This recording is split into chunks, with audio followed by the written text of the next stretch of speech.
Title: Wen Youning, a renowned veterinarian with an innate affinity for animals, unexpectedly finds herself in the world of a story involving a true heiress and a false one. In this narrative, she becomes the true daughter, neglected by her biological parents and unloved by her adoptive ones. Foreseeing the harrowing events that await her, Wen Youning decisively chooses to flee. As the live streaming industry flourishes, while other streamers engage in food challenges and selling products, she reverts to her veterinary profession, live streaming her treatments for animals. The title of her stream reads, Healing Various Ailments Through Empathy. After 3 hours of broadcasting with no audience, she finally sees her first visitor enter the room, only for them to exit moments later. Disheartened, she reflects on her empty account balance, realizing she is yet to secure a meal for the day. Having once held a position as an animal caretaker capable of understanding their thoughts, her daily work involved conversing with creatures both in captivity and the wild. After a rigorous field assignment, she returned to the zoo only to find herself embroiled in the emotional care of a tiger. Just as she was about to rest, she inexplicably found herself in the plot of a novel she had recently read, becoming the unfortunate true heiress who had been swapped at birth. The Wen family, despite their decline, still clung to their feudal pride. The true heiress was constantly belittled, deemed uncultured compared to the false heiress who had received extensive training in the arts. In the story, the true heiress's attempts to fit in were met with manipulation and deceit, leading to her being cast out, her family demanding a kidney donation to the false heiress before her demise. With the original Wen family yet to claim her, and the harrowing future looming ahead, Wen Youning had no desire to engage with their drama. After all, at 18, they were not obligated to support her, and she pondered the potential for legal recourse against them for abandonment. However, her immediate concern was securing a meal, as her last bit of money had been spent on breakfast. With her veterinary license yet to be approved, she turned to live streaming, branding her channel as Professional Veterinarian, Healing Pets Through Empathy. As her stream lacked traction, she was considering taking on odd jobs when an invitation to connect with another user appeared on her screen. With a bright smile, she greeted the young man on the other end, who was startled by the connection. After a moment of confusion, he explained he had mistakenly joined and wondered if the fee could be refunded.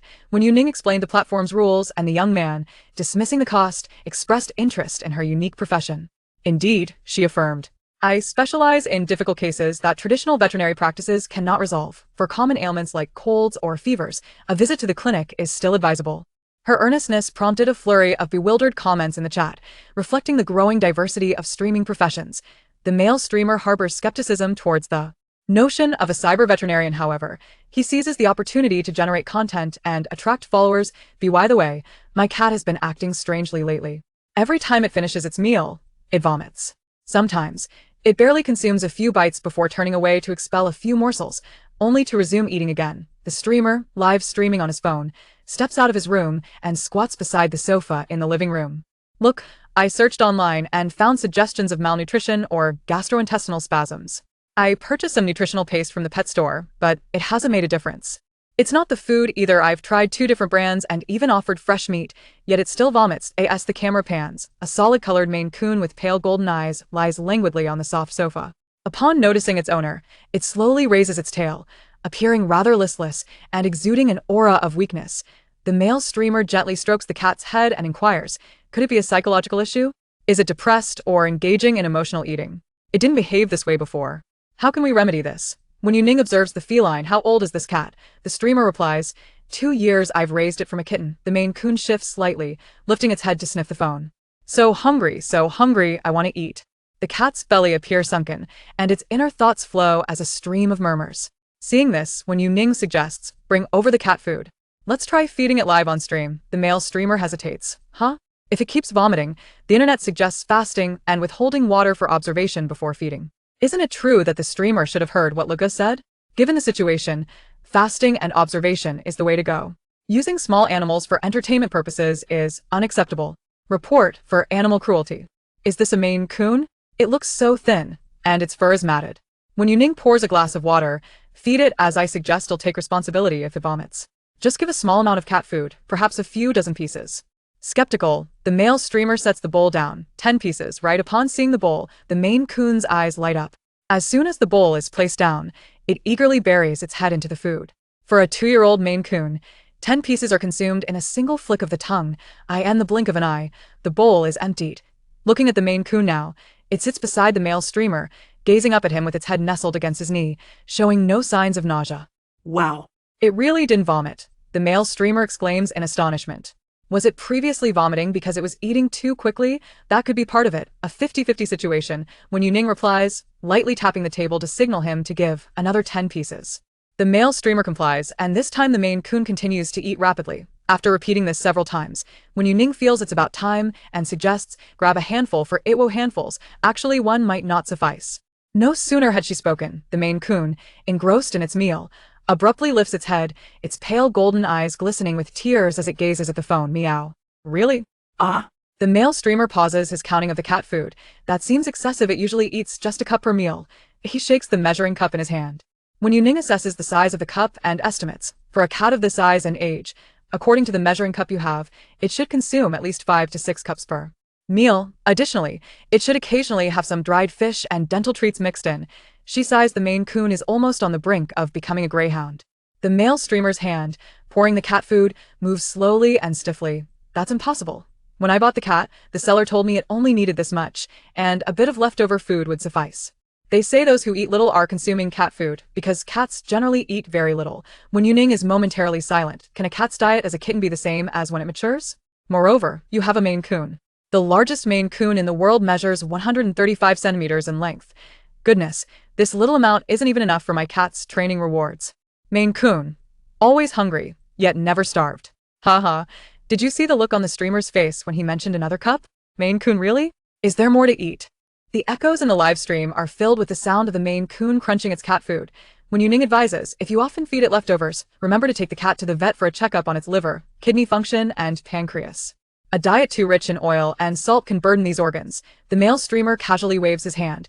It's fine, I don't usually have leftovers, it primarily eats cat food. Wen Youning. The comments read, so, a cup of cat food combined with leftovers ultimately amounts to just a cup of cat food. This cat has certainly endured a lot. Forget the cat's illness for now, you should head to a top-tier hospital and get an appointment. Wen Youning clears her throat. Your cat's vomiting is due to hunger. When it sees food, it eagerly wants to eat and swallows too quickly. Coupled with prolonged hunger, its stomach has shrunk and cannot accommodate that much cat food. Any stimulus will cause it to vomit. Take your time to feed it, gradually increasing the amount.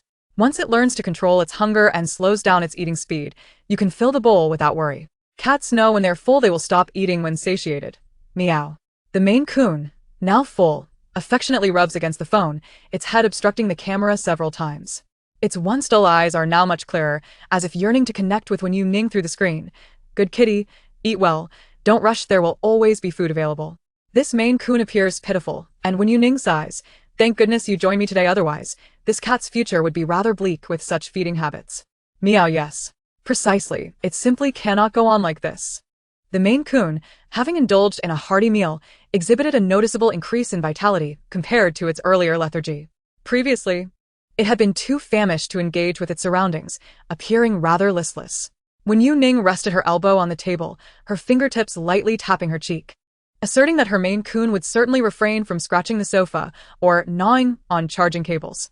The male host, affectionately stroking the cat's head, was taken aback by her insight. How did you know? He exclaimed. Can you read minds? The cat seemed to convey its disinterest in damaging furniture, embodying the essence of good behavior. Is mind reading truly necessary? I could have deduced that as well. The poor creature was on the verge of starvation.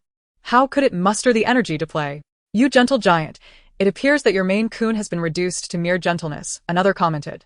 Unlike others who feign stupidity, yours seems genuinely oblivious. I suggest a thorough investigation. Wen Youning found herself at a loss, uncertain whether the host was jesting or sincere. The Maine Coon shot him a disapproving glance. The male host, taken aback, pondered, can it comprehend my words? While it might not fully understand, clever creatures can grasp certain meanings, often inferring from tone, which can lead to misinterpretations. Some intelligent pets can discern more accurately, even pretending not to understand when they choose to ignore you. Wen Youning shrugged, likening it to translations between English and Chinese, where exact word-for-word correspondence is elusive. Yet the essence remains intact. The innermost thoughts of animals follow a similar principle. Translating specific terms into coherent sentences that an ordinary person can comprehend is a part of Wen Youning's responsibilities. Clearing her throat, she addressed the host. If there are no further concerns regarding the Maine Coon, a visit to the vet for a checkup would alleviate any worries. Otherwise, simply follow my previous advice regarding its care. I must take my leave now. Before the male host could respond, the Maine Coon lifted its head and called out, "Meow." Wen Youning's eyes twinkled as she waved goodbye. After terminating the live stream, she stretched languidly. The first session had concluded smoothly. Upon checking the back end, she noted that viewers had mostly joined from the traffic pool, with few gifting tokens. Thus, her earnings were solely from the paid connection, amounting to a mere 5 yuan, which would be split between the host and the platform. As a new host with a fresh account, the fee for paid connections was set at 10 yuan, likely an encouragement for low-margin sales. Once her account level increased, the pricing would adjust accordingly. One commendable aspect of this platform was the absence of withdrawal restrictions. Even 5 yuan could be transferred to a payment app for expenditure. Rising from her seat, Wen Youning announced for those interested, "Feel free to follow me for irregular broadcasts. If you have any pet-related queries, leave a message in the back end. I must sign off now to have my meal." The comments flooded in. "Don't. I haven't grasped it yet. Is mind reading real or not? How about a live meal session? Eating shouldn't interfere with the connection." Wen Youning's stomach began to protest. Waiting for paid connections consumed too much time. Having waited since 9 in the morning for this one, she could no longer endure the wait for the next. She decided to resume her live stream in the evening, as broadcasting from her computer made it inconvenient to go downstairs for a meal. Just as she finished her thought, the live stream's special effects erupted across the screen, with petals cascading down, accompanied by a notification that she had received limited edition floral C. Switching from computer to mobile streaming, she was ready to connect within 3 seconds. In the enchanting realm of culinary delights, the flourishing noodle shop on the bustling street below has garnered a reputation for its exquisite flavors, with every passerby drawn in by the tantalizing aroma of the rich bone broth simmering inside. The proprietor generously shares the remnants with wandering animals, ensuring that even the stray creatures find sustenance in this haven of gastronomy. Wen Youning, with her phone in hand, descends to explore this culinary gem, her heart set on indulging in a hearty meal that exceeds her initial intentions of merely acquiring a modest bowl of vegetarian noodles. The vibrant street, alive with the mingling scents of delectable dishes and the lively chatter of vendors, radiates an irresistible charm. Even during off-peak hours, the noodle shop bustles with patrons, though the lines are not as extensive as during mealtimes. Amidst this picturesque scene, the voice of a feline companion resonates, proclaiming the deliciousness of the offerings. The soft purring of the cats echoes their delight, underscoring the joy of the moment.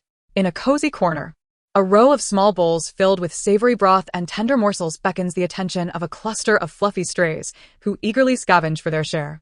One particularly plump cat, undeterred by the playful antics of its peers, steadfastly claims its territory, relishing every bite despite the playful nips from others. As Wen Youning captures the heartwarming sight with her lens, a sudden, unexpected voice pierces the serene atmosphere, expressing disdain for humanity in a rather vehement manner. The cacophony of discontent escalates, culminating in an audacious declaration of feline retribution. Startled, Wen Youning's gaze shifts to a sleek tabby cat, launching itself into action with the speed of an arrow. A cry of alarm erupts from a nearby man, whose startled reaction sends ripples of surprise through the crowd. The scene unfolds with the man desperately shielding himself while the indignant cat clings to his arm, a fierce testament to the feline's defiance. His companion, momentarily frozen in disbelief, rushes forward, attempting to extricate the feisty creature, urging it to relent. The chaos of the moment encapsulates the vibrant interplay between humans and their spirited animal counterparts, weaving a narrative rich with humor and unexpected camaraderie. The man's arms were already covered in scratches, and unable to shake off the cat, he resolutely decided to slam his arm against a tree. Ha! The tabby cat, agile and quick, sprang onto the trunk and landed gracefully, its fur bristling as it glared at the man with a displeased expression. Detestable human. Deceitful. The tabby thought, its tail raised high, ready to charge at the man and deliver a few blows. The live stream captured the entire confrontation. What on earth is happening? Is that cat rabid? It seems utterly deranged. Chen Shui quickly opened a packet of tissues and rushed forward to hand them to him, insisting he go to the hospital immediately for a rabies vaccine. The man snatched the tissues from her hand angrily, exclaiming, "I told you not to feed stray cats. Look what's happened now. The retribution has fallen upon me. I am merely acting as your shield against disaster." The man retorted, "So you're saying it's my fault? Did I provoke it? Just a beast. You didn't provoke the kitten. You provoked a human, and the kitten witnessed it," Wen Youning said, approaching the tabby and crouching down to gently stroke its head. Stray animals are typically wary of humans, especially a fierce tabby, but for some inexplicable reason, Wen Youning exuded a warmth that drew the cat closer. Hesitant between running and fighting, the tabby allowed itself to be petted. The man frowned. What is this? Is this cat yours? You saw it scratch me like this. You owe me compensation for my medical expenses, lost wages, and rabies serum. Not a penny less. Chen Shui knew the man would resort to his usual tactics of unreasonable arguments. Stop with the nonsense. You know this cat is a stray. Just hurry to the hospital. The man shook off Chen Shui's hand, shouting, Are you foolish? Shut your mouth. Ignoring the enraged man, Wen Youning turned her attention to the girl. Chen Shui, right? Are you married to this man? Chen Shui nodded. Then your boyfriend has another girlfriend. The man was taken aback, then furiously exclaimed, What nonsense are you babbling? Do I know you? Are you just making things up? Meow. Wen Youning didn't even glance at him as she continued to groom the tabby. He was hugging and kissing that other girl right here. She pointed upwards at the surveillance camera. It should have captured everything. The tabby cat's whiskers trembled in indignation. Humph. He even kissed her several times and shared a bowl of rice noodles with her. Your boyfriend said that once he marries you, the debts will become marital debts. And he split the assets, casually mentioning that you have several spacious apartments in the city center and could spare 2 or 3. At this point, Wen Youning raised an eyebrow. You've been deceived by a scoundrel. Is this true? How does the streamer know all this? Look at that man's dark expression. It doesn't seem like a fabrication. So, the tabby is avenging the girl? Little tabby, fiercely righteous. Good cat. After a brief moment of shock, Chen Shui looked at the man with doubt in her eyes. Is she telling the truth? Have you lost your mind, Chen Shui? Of course, he denies it. This person just appeared out of nowhere. I don't even know her. You believe her ridiculous story? At this moment, the tabby cat had relaxed. Perhaps having vented some of its energy after a scuffle, sprawled lazily atop Wen Youning's shoe, its tail flicking languidly. It was certainly no fabrication. Following the cat's sentiments, Wen Youning tilted her chin towards the man's pocket, and the little tabby seemed to convey, after your boyfriend hailed a taxi for someone. He proceeded to make a phone call, engaging in some whispered conversation. This whispered conversation was likely a misinterpretation. After a moment's contemplation, Wen Youning rephrased it. Those two were kissing over the phone. If you check the chat history, it will corroborate my claims. Chen Shui met the man's evasive gaze, her heart racing. Although she was uncertain how events had escalated to this point, the eyes could not deceive. She immediately raised her hands in exasperation, demanding, Hand over your phone. The man instinctively shoved his hands into his pockets, hesitating to produce his phone. Chen Shui, after all these years, you don't trust me? You believe a stranger you've just met? And what about what the little tabby said? Do you honestly think that cat can talk? Don't listen to her nonsense. Chen Shui was not one to back down. Then I shall go and request the shop's surveillance footage. Wait.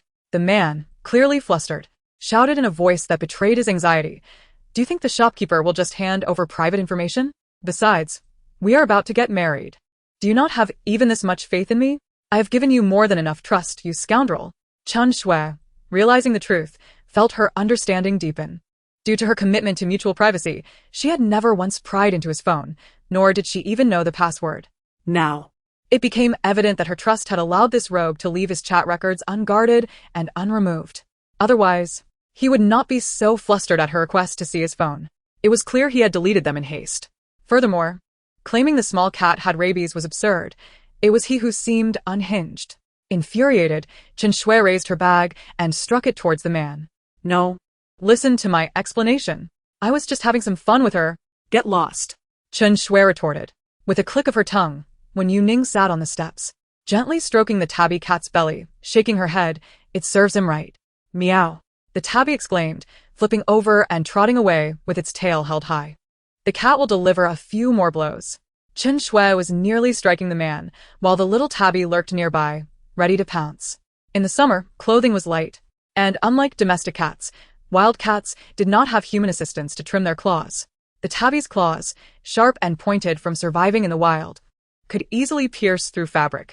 Goodness, Chen Shui, are you out of your mind?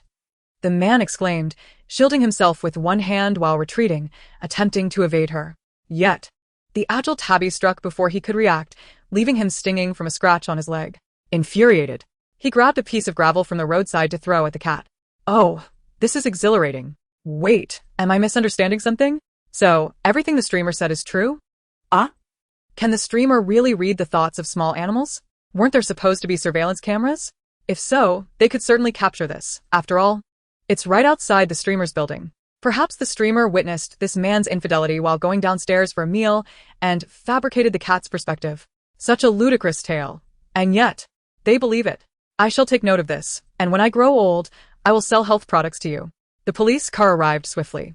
It was unclear which onlooker, unable to bear the scene, had called for help. The semicircular human wall surrounding the area was impenetrable. As the police vehicle slowly maneuvered its way to the center, while sounding its siren. Stop. No more fighting. As the words echoed, Chen Shui delivered a decisive kick to the man's leg. Break up. The man let out a pained cry, rolling on the ground. Chen Shui exhaled, tidying her somewhat disheveled hair before approaching the police to discuss the matter. Witnessing the police arrive to restore order, Wen Youning rose, brushed off her clothes, and turned to resume her place in line to purchase rice noodles. The queue was sparse, and it did not take long before she reached the front. The vendor, holding a pair of tongs, greeted her. Hello, what can I get for you? A serving of extremely spicy rice noodles, with more vegetables and less noodles. Wen Youning replied, surveying the array of accompaniments, from fried eggs and tofu to tiger skin chicken feet and half a braised pig's trotters. After a moment's contemplation, she pointed and said, I'll have a portion of these side dishes as well. Very well. Would you like it packed to go or to eat here? The vendor skillfully placed the chosen accompaniments into a bowl.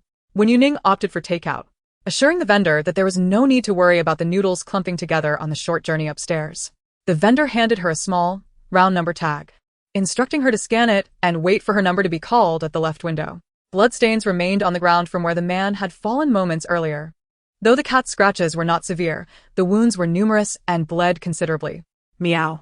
With a gentle leap, a tabby cat landed on the chair beside her. Purr.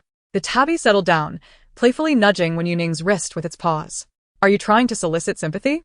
Wen Youning chuckled, lifting her hand, causing the little tabby to bob up and down with her movement. Next time I venture out, I shall bring you a treat. As she squeezed the tabby's paw, its hidden claws emerged in response to her thumb's pressure. Look, this tabby can be considered a ruler among wild cats, having practiced its claws since youth. She playfully waved the cat's paw in front of the live stream camera, declaring that with such claws, it was more than capable of catching mice or birds. The tabby lay on its back, its belly exposed, wobbling slightly as Wen Youning held its paw. Despite having just exhibited aggression towards the man, it showed no inclination to retaliate against her. Whether it can catch mice is another matter. If I had performed these actions on my own cat, I would already be on my way to receive a rabies booster. Such adorable little pink paw pads. The tabby reclined at the edge of the sunshade, basking in the sunlight that warmed its belly without glaring in its eyes.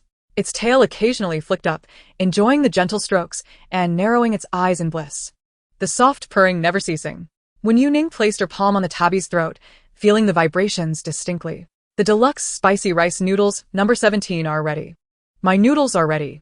After giving the tabby a final rub on its ears, she said, Sleep well, I'm off now. The drowsy little tabby turned over, sitting at the table's edge, its eyes fixed intently on Wen Youning's retreating figure.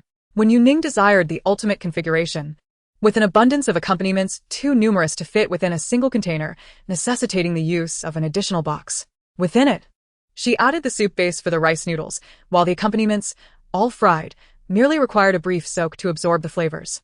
Does it not appear particularly appetizing? As Wen Youning lifted the rice noodles before her, a thick layer of crimson chili oil was conspicuously floating atop. She could hardly restrain her eagerness to savor the flavor of the noodles. Beep. The fingerprint password lock scanned successfully, and as the door creaked open, a slender figure darted inside like a flash of light. Wen Youning raised an eyebrow, feeling a sense of familiarity. The little tabby cat appeared carefree, yet transformed into an oddly timid creature the moment it entered, crouching on the armrest of the sofa, its front paws demurely placed before it, and its tail nervously encircling its body. How delightful! Wen Youning chuckled softly. If you like it here, you may stay for a few days. Stay for a few days. Is this even human language? Why not simply take it in? How could you be so heartless? The little kitten is so proactive. Why aren't you hastily bringing it into your fold? Those who cannot appreciate cats are simply intolerable. The live chat room erupted in exclamations. Witnessing the host's apparent reluctance to adopt, many began attempting to privately message for adoption details. Thus, it was not a matter of whether I wished to adopt the little tabby, but rather if it would consent to share its life with me. It can adapt. I swear, I shall never abandon it. If you take me in, I will care for the little tabby until it ages. Who wouldn't he adore such an intelligent cat? Wen Youning clarified, "No, that is not my intention." She adjusted the camera angle to face her directly, wryly remarking, "What I mean is, the intelligence of a tabby cat is comparable to that of a border collie, perhaps even superior. While a border collie might disdain its owner's foolishness, it will still remain by their side. However, a tabby cat is different. Should it deem you foolish, it might truly depart, leaving you behind. It is not you who abandons the tabby." The chat murmured, "This host, how cruelly candid. It could be said that the cat possesses a remarkable sense of responsibility. I wish to adopt, yet fear it might reject me, sob. Indeed, a cat carefully selected by our ancestors is truly impressive. For safety's sake, it was prudent to take the little tabby to the veterinary clinic for vaccinations. And perhaps a bath as well. At present, her home housed nothing but the rice noodles on her desk, devoid of even a crumb of bread. The little tabby had been hunting for sustenance outside, yet upon finding a home, it was left without food. Where is the fairness in that?" Wen Youning savored her noodles while her fingers glided over her phone, searching for the nearest veterinary clinic. Over 300 meters away? Not too far. Just right for a post-meal stroll. After all, with limited funds, it was wise to save on transportation. Every penny must be spent judiciously. The live streaming platform allowed withdrawals only once daily. When purchasing the rice noodles, Wen Youning had withdrawn the entirety of her balance, which was over 300 yuan. Though gifts were later received, the funds from those could only be withdrawn the following day. Thus, her current funds were quite limited. Meow. The little tabby pawed at Wen Youning's leg, yearning to leap up, yet hesitated upon making contact. Wen Youning donned a dress, while the little tabby cat gripped her leg, leaving a trail of scratches behind. "Do you wish to come up?" Wen Youning gently lifted the little tabby and placed it on her lap. "You cannot consume this. I shall procure cat food for you shortly." The spicy aroma of chili oil permeated the rice noodles, and with felines possessing an exceptionally keen sense of smell, the little tabby squinted its eyes in distaste. Turning its head to nestle into Wen Youning's embrace, its ears twitching as if succumbing to slumber. With one hand cradling the cat and the other savoring the noodles, she occasionally indulged in the accompanying dishes, where the savory, salty, and spicy broth soaked into each strand of meat, resulting in a delightfully satisfying experience. The portion of noodles was modest, complemented perfectly by the side dishes, constituting a sufficient meal. After finishing the vegetables, Wen Youning set down her chopsticks and glanced at the time. Today's live stream has surpassed the limit. I shall sign off now. We shall reconvene at the same time tomorrow. Farewell." She still needed to make a trip to the veterinary clinic before its closing hours. Without waiting for the barrage of comments in the live stream chat, Wen Youning deftly closed the session. The little tabby had drifted into a deep sleep. Curled up on her lap, gently pinching the kitten's ear, she noted that the little creature merely twitched its paw, showing no signs of waking. So she opted not to disturb it. "Let us go. I shall take you to the clinic." Fortunately, it was a small kitten. Carrying a full-grown tabby would have been quite a burden on her arms. Though her residence was not located in a commercial district, the surrounding shops offered a plethora of amenities, and the community facilities were quite comprehensive.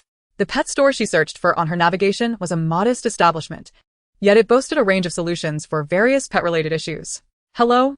Wen Youning pushed the door open, only to find the pet store utterly deserted. Instinctively glancing at the posted business hours, she noted it was not yet closing time. The lights were on inside. How could there be no one present? "Is anyone here?" She called out as she ventured further inside, hoping to find someone near the shelves. While she saw no one, faint voices of conversation drifted toward her. "Dr. Zhang. Please press here. I'll put on the bite inhibitor. Be careful with your hands. Quick, the sedative." Interspersed with these commands were the clear, plaintive whines of a small dog in distress. The little tabby perked its ears at the sound, attentive, following the voices. Wen Youning made her way deeper into the store. Inside the main treatment room on the first floor, the floor was covered with a soft carpet, where an adult Samoyed lay receiving intravenous treatment, writhing in pain and howling incessantly. Dr. Zhang was at the back, surrounded by assisting nurses and doctors, all focused on the distressed Samoyed. A young woman knelt, attempting to secure the dog in her arms, but the Samoyed's strength in its agony made it difficult. She had failed several times to grasp it. As the veterinarian who initially attended to the Samoyed, Dr. Zhang was also flustered, crouching down to examine the dog's pupils. It was indeed merely a cold and a slight fracture. They had not touched its injury throughout the process, and logically, it should not be in such excruciating pain. "You have seen the examination report. All the basic indicators are clearly outlined." The girl exclaimed, "What's the matter?" Beads of sweat formed on the doctor's forehead as he carefully removed the adhesive tape. "Ms. Liu, Please remain calm. There are numerous potential reasons for this condition. It could be due to internal organ issues, gallstone pain, or even rabies. To ascertain the exact cause, we must conduct a thorough examination, starting with a blood test followed by imaging to identify the lesion. Please proceed to the front desk to obtain a payment slip. I will handle things here. Ms. Lu furrowed her brow at the extensive list of tests. Dr. Zhang, offering little explanation, turned to the nurse's tray and retrieved a syringe of carprofen. I will administer a pain relief injection first. The Samoyed, restrained, could only move its head, shaking it and howling even louder. My tail hurts. Just then, Wen Youning entered and halted in her tracks upon hearing the Samoyed's plaintive cries. She glanced down to see the edge of the rolled-up mat, which the doctor had inadvertently stepped on, concealing the dog's tail within. Observing Dr. Zhang grasping the Samoyed's paw, poised to inject the analgesic, Wen Youning quickly interjected. Wait a moment. The atmosphere in the room grew tense, heavy with the Samoyed's wails. Dr. Zhang, startled by her sudden interruption, momentarily trembled. Turning to the gathering crowd, he impatiently declared, unrelated personnel, please exit. Do not crowd here. Undeterred, Wen Youning squeezed through the throng, directly asserting, it's not ill. The doctor stepped on its tail. Which is why it's crying. Dr. Zhang, exasperated, clicked his tongue. What do you know about its tail? Who are you to speak out of turn and create chaos here? He paused, his voice rising in frustration before trailing off. Tail. Ms. Lu, taken aback, shifted her gaze downward, spotting a tuft of fur peeking from the carpet. Dr. Zhang, too, realized the implication. As the Samoyed continued to wail and squirm, Dr. Zhang swiftly lifted his foot. The carpet, no longer supported, unfurled, revealing the motionless tail within. Silence enveloped the room, broken only by the Samoyed's whimpers. The exchange of glances among the onlookers conveyed an awkward tension. Unbeknownst to them, the grip on the Samoyed loosened. In moments of embarrassment, individuals often fidget. Heads were scratched and noses rubbed, yet none of the doctors or nurses dared to speak first. Freed from restraint, the Samoyed's tail quivered before rising triumphantly. It endeavored to curl up and lick its flattened tail, casting an indignant glare at the doctor. Why didn't you just step on me? In a fit of frustration, the Samoyed rolled on the carpet while barking woof. Woof. Woof. Arg. Bad person. You want to inject me. Bad person. Me fine. Woof. Even if one could not comprehend the dog's barks, it was evident that it was hurling insults. Dr. Zhang tightened his grip on the syringe, casting a sidelong glance at Wen Youning before turning back with a smile. I'm glad to hear that. When it suddenly cried out while wearing the muzzle, I panicked, and didn't he realize I had stepped on it? He chuckled awkwardly. With each bark louder than the last, how could I not feel more anxious? The Samoyed shot him a glance, then turned to lick its tail, subsequently fixing him with an unwavering stare. Is the strange dog scaring you? Wen Youning shrugged. Noting that the Samoyed had yet to don its muzzle, despite its fierce barking, it posed no threat, revealing itself to be a gentle, amiable creature. As the tips of her toes grazed the dog's tail, she thought, when you finally wear the muzzle, you kneel with one knee on the ground, your entire weight balanced on your toes. If you were in my position, you would bark too. This does not concern you. Please vacate the premises, Dr. Zhang said. His brow furrowed, his tone laced with palpable impatience, yet constrained by his professional identity from expressing his frustration too harshly. All right, Mrs. Lu interjected, stepping in between Dr. Zhang and the Samoyed, securing the leash and stating coolly, refund the membership. I will not return to this veterinary hospital. Even though it was conveniently located just downstairs, the proximity mattered little. Animals cannot articulate their discomfort, and unlike children who can express where it hurts, pets remain voiceless. As a pet owner, one must rely solely on the veterinarian's words. Should fortune favor them with a competent doctor, all is well, but should they encounter one who prioritizes profit over care, engaging in excessive treatments and prescriptions merely to line their pockets, it is a different matter entirely. Mrs. Lu silently fastened the leash. Having resolved not to concern herself with whether this doctor belonged to that category, she simply could not bear to remain. Dr. Zhang hurriedly interjected, Please wait a moment, Mrs. Lu. We are preparing for surgery. We can manage Hani's current condition, and transferring him could lead to unforeseen complications. Setting aside my earlier mistake, for Hani's sake, you should not leave now. Mrs. Lu replied, I do not believe a hospital that cannot diagnose even a simple ailment is fit to perform surgery on my Hani. Please refund the remaining balance to my membership account and cease all further contact. Hani is leaving. Woof. The Samoyed rose, its left hind leg barely touching the ground, hopping as it walked.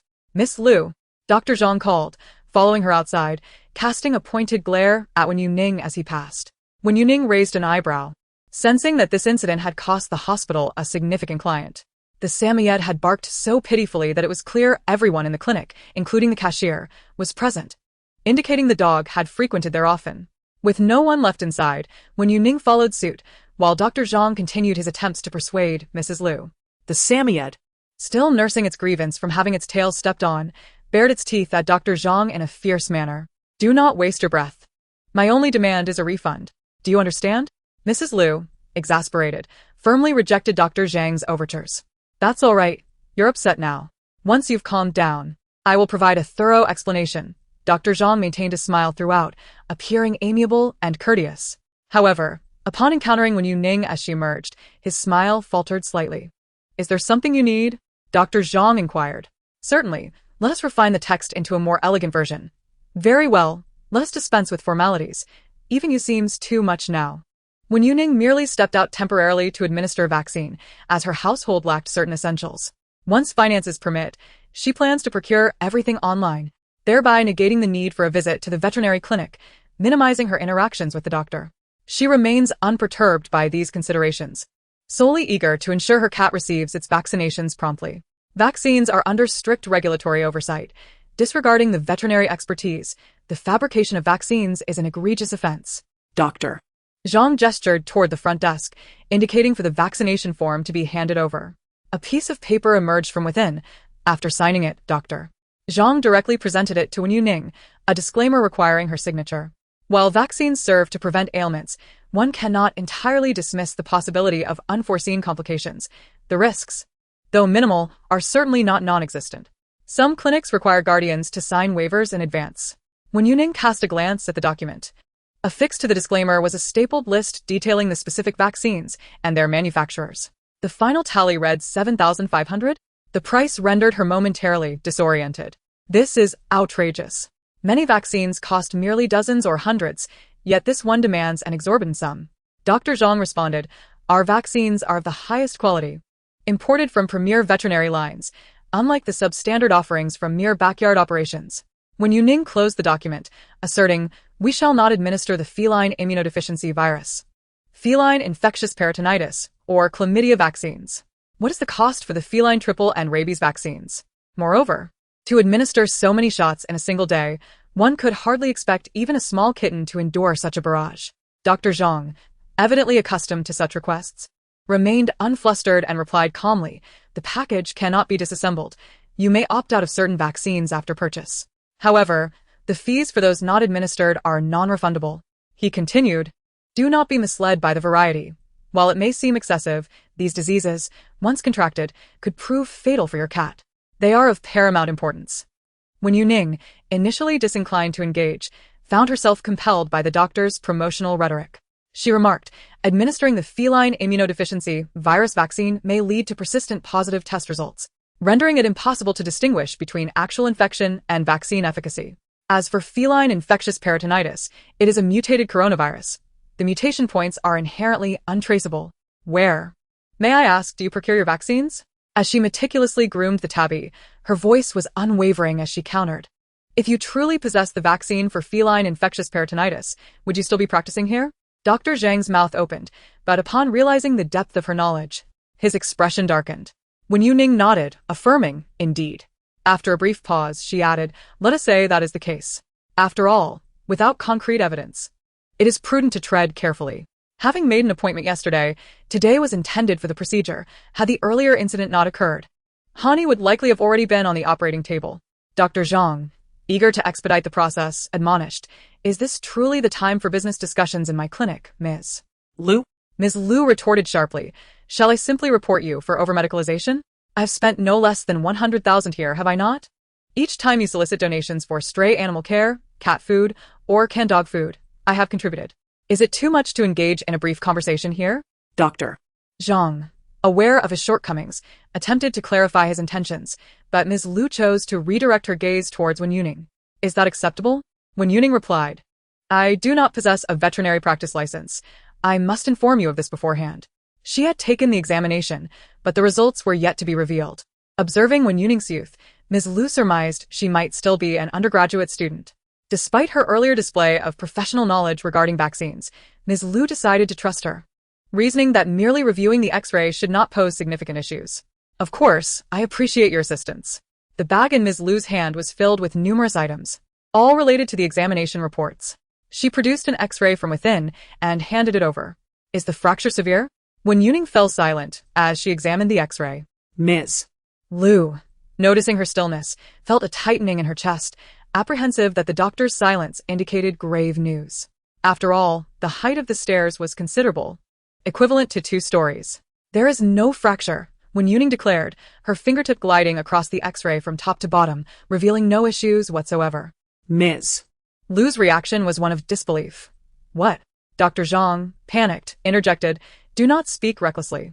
Ms. Liu's eyes flushed with anger as she pointed at Dr. Zhang, exclaiming, I will file a complaint against you. No fracture. None at all. She contemplated the dire implications had her pet been subjected to surgery under such dubious care. Even if surgery was ultimately avoided, it would still have entailed considerable distress. She does not even have a veterinary license. How could she possibly interpret the X-ray? Doctor. Zhang felt a cold sweat cascade down his brow. The situation was untenable. He could not afford to let it slip, for the ramifications would be disastrous for the hospital. Dr. Zhang feigned calmness, urging, please remain composed. Do not blindly trust an unqualified amateur. This is an insult to the veterinary profession. I cannot remain calm. If Hani suffers due to your negligence, I will not let you off easily. Ms. Liu's heart raced, not out of concern for her financial expenditure, but from the dread of nearly entrusting her beloved pet to an unworthy individual. Dr. Zhang's complexion drained of color. The Samoyed, sensing its owner's distress, tilted its head and nudged it into Ms. Liu's hand while baring its teeth at Dr. Zhang. Wen Youning reassured, there is no need for alarm. It is not a serious issue. Look here. She pointed to the paw of the Samoyed, indicating that something was lodged within, causing discomfort while walking, hence its reluctance to put weight on it. Once removed, all will be well. Really? Ms. Liu's emotions fluctuated wildly, akin to a roller coaster ride.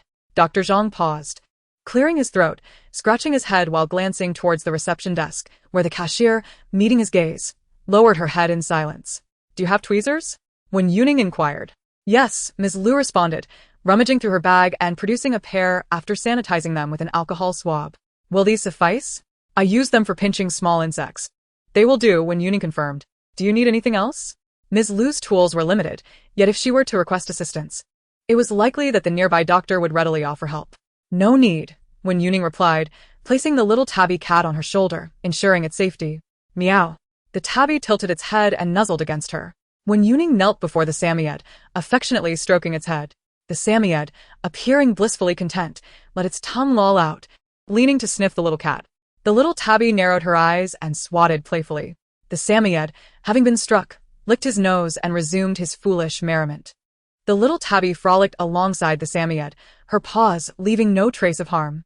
Wen Youning grasped the Samoyed's paw in one hand while deftly wielding a pair of tweezers in the other. Without any warning, her hand moved swiftly, pinching down. The blissfully oblivious Samoyed paused, his previously panting breath abruptly silenced. A moment later, understanding dawned, and he howled in surprise. Ouch! Ouch! Ouch! Wen Youning placed the bloodied object, an unidentified thorn, on a tissue. It doesn't hurt. You try. It hurts. The Samoyed was skeptical, yet as his paw touched the ground, he instinctively attempted to rise. Suddenly, his eyes sparkled with realization. It truly doesn't hurt anymore. After being on tiptoes for too long, the Samoyed, regaining his composure, eagerly began to circle on the ground. Woo, woo. In a fit of joy, he threw back his head and let out a long howl, expressing his elation. Ms. Liu, initially anxious, found herself wanting to laugh at his exuberant howling, playfully tapping him on the back of the head. The Samoyed ceased his howling immediately. Ms. Liu held up the thorn-like object and inquired, What is this? A chicken bone? How could there be a chicken bone? She murmured softly. Woo. The Samoyed wagged his tail, blaming the foolish dog for the ordeal. It's the spoils of war. Wen Youning smirked, claiming the prize. What? Ms. Liu was lost in her thoughts and momentarily failed to react. Huh? The Samoyed perked up. Wen Youning explained he snatched it from another dog, which chased after him but couldn't catch up. The Samoyed proudly wagged his tail, asserting woof woof. The silly dog couldn't run fast enough. Is it because you rolled away quickly? Wen Youning chuckled. The dog chasing you saw you tumble down the stairs and gave up. Woof woof woof. The Samoyed leaped up, barking in protest. Wait a minute. How do you know?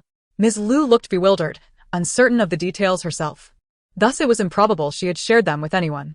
How could Wen Youning, whom she just met, know? Wen Youning narrowed her eyes playfully, teasingly stating, if I told you I could hear the thoughts of little animals, those events were simply what Honey was thinking. Is that so? Ms. Lu chuckled at this explanation, realizing they lived in the same community. Perhaps Honey had been seen playing with a husky, with so many people in the square. She might not have noticed Wen Youning. Humph. Dr. Zhang scoffed disdainfully, a clear hint of sarcasm in his tone. Ms. Lu shot him a glance, sensing his discomfort at the thought of money flying away. Even at the hospital, extracting a chicken bone required x-rays, blood tests, and meticulous cleaning and disinfecting before the extraction.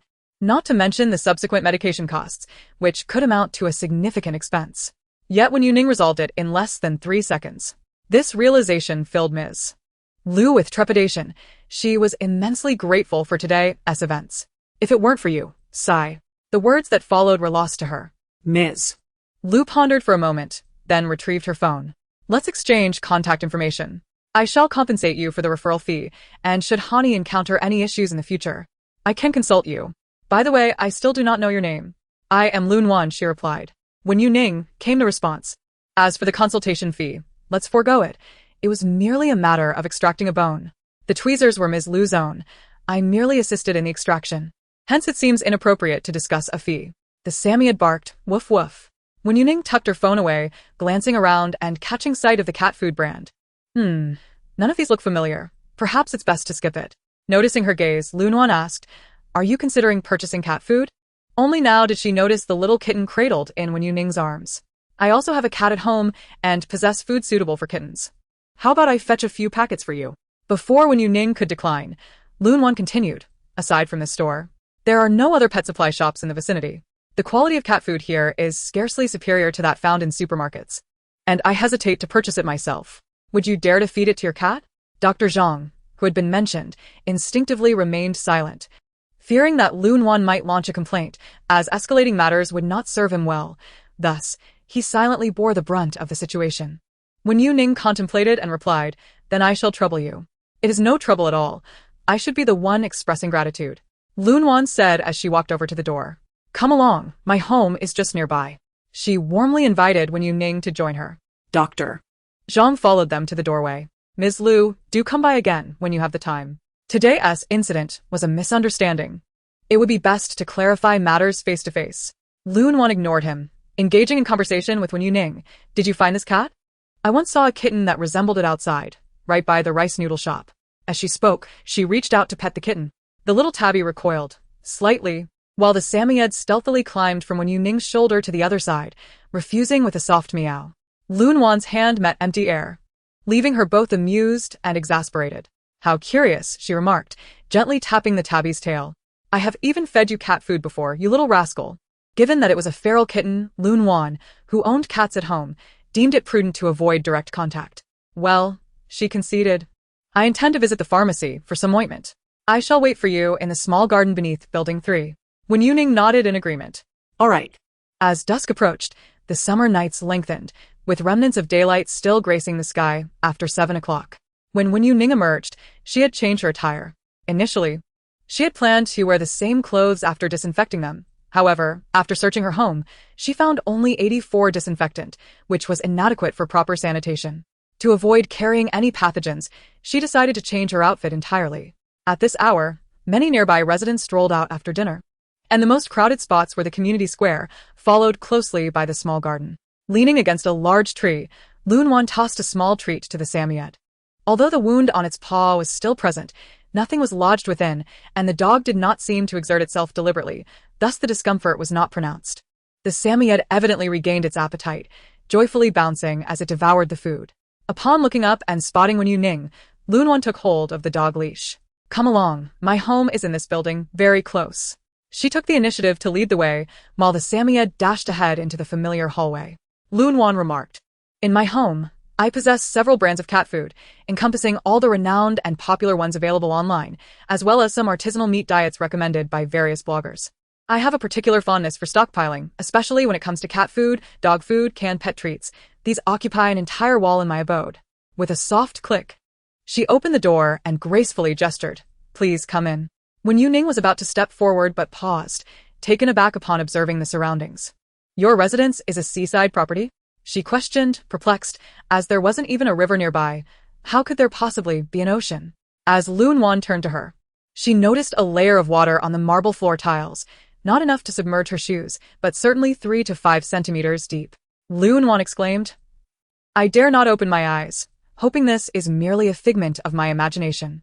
Ah, so amusing. Lun Wan's gentle voice had taken on a slightly higher pitch. Instead of a cat rushing to greet them, a blue plastic basin floated gracefully from the living room, carrying within it a beautiful and exquisite ragdoll cat, seemingly oblivious to the unfolding chaos, its striking blue eyes wide with innocence.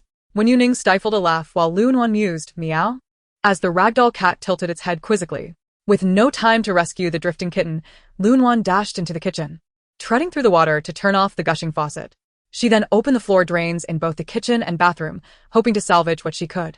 Thankfully, during the renovation, Lun Wan had ensured the entire house was waterproofed, a costly decision that proved invaluable in safeguarding the apartment below in such a calamity. Otherwise, the downstairs neighbors would surely have found themselves in a veritable water curtain cave.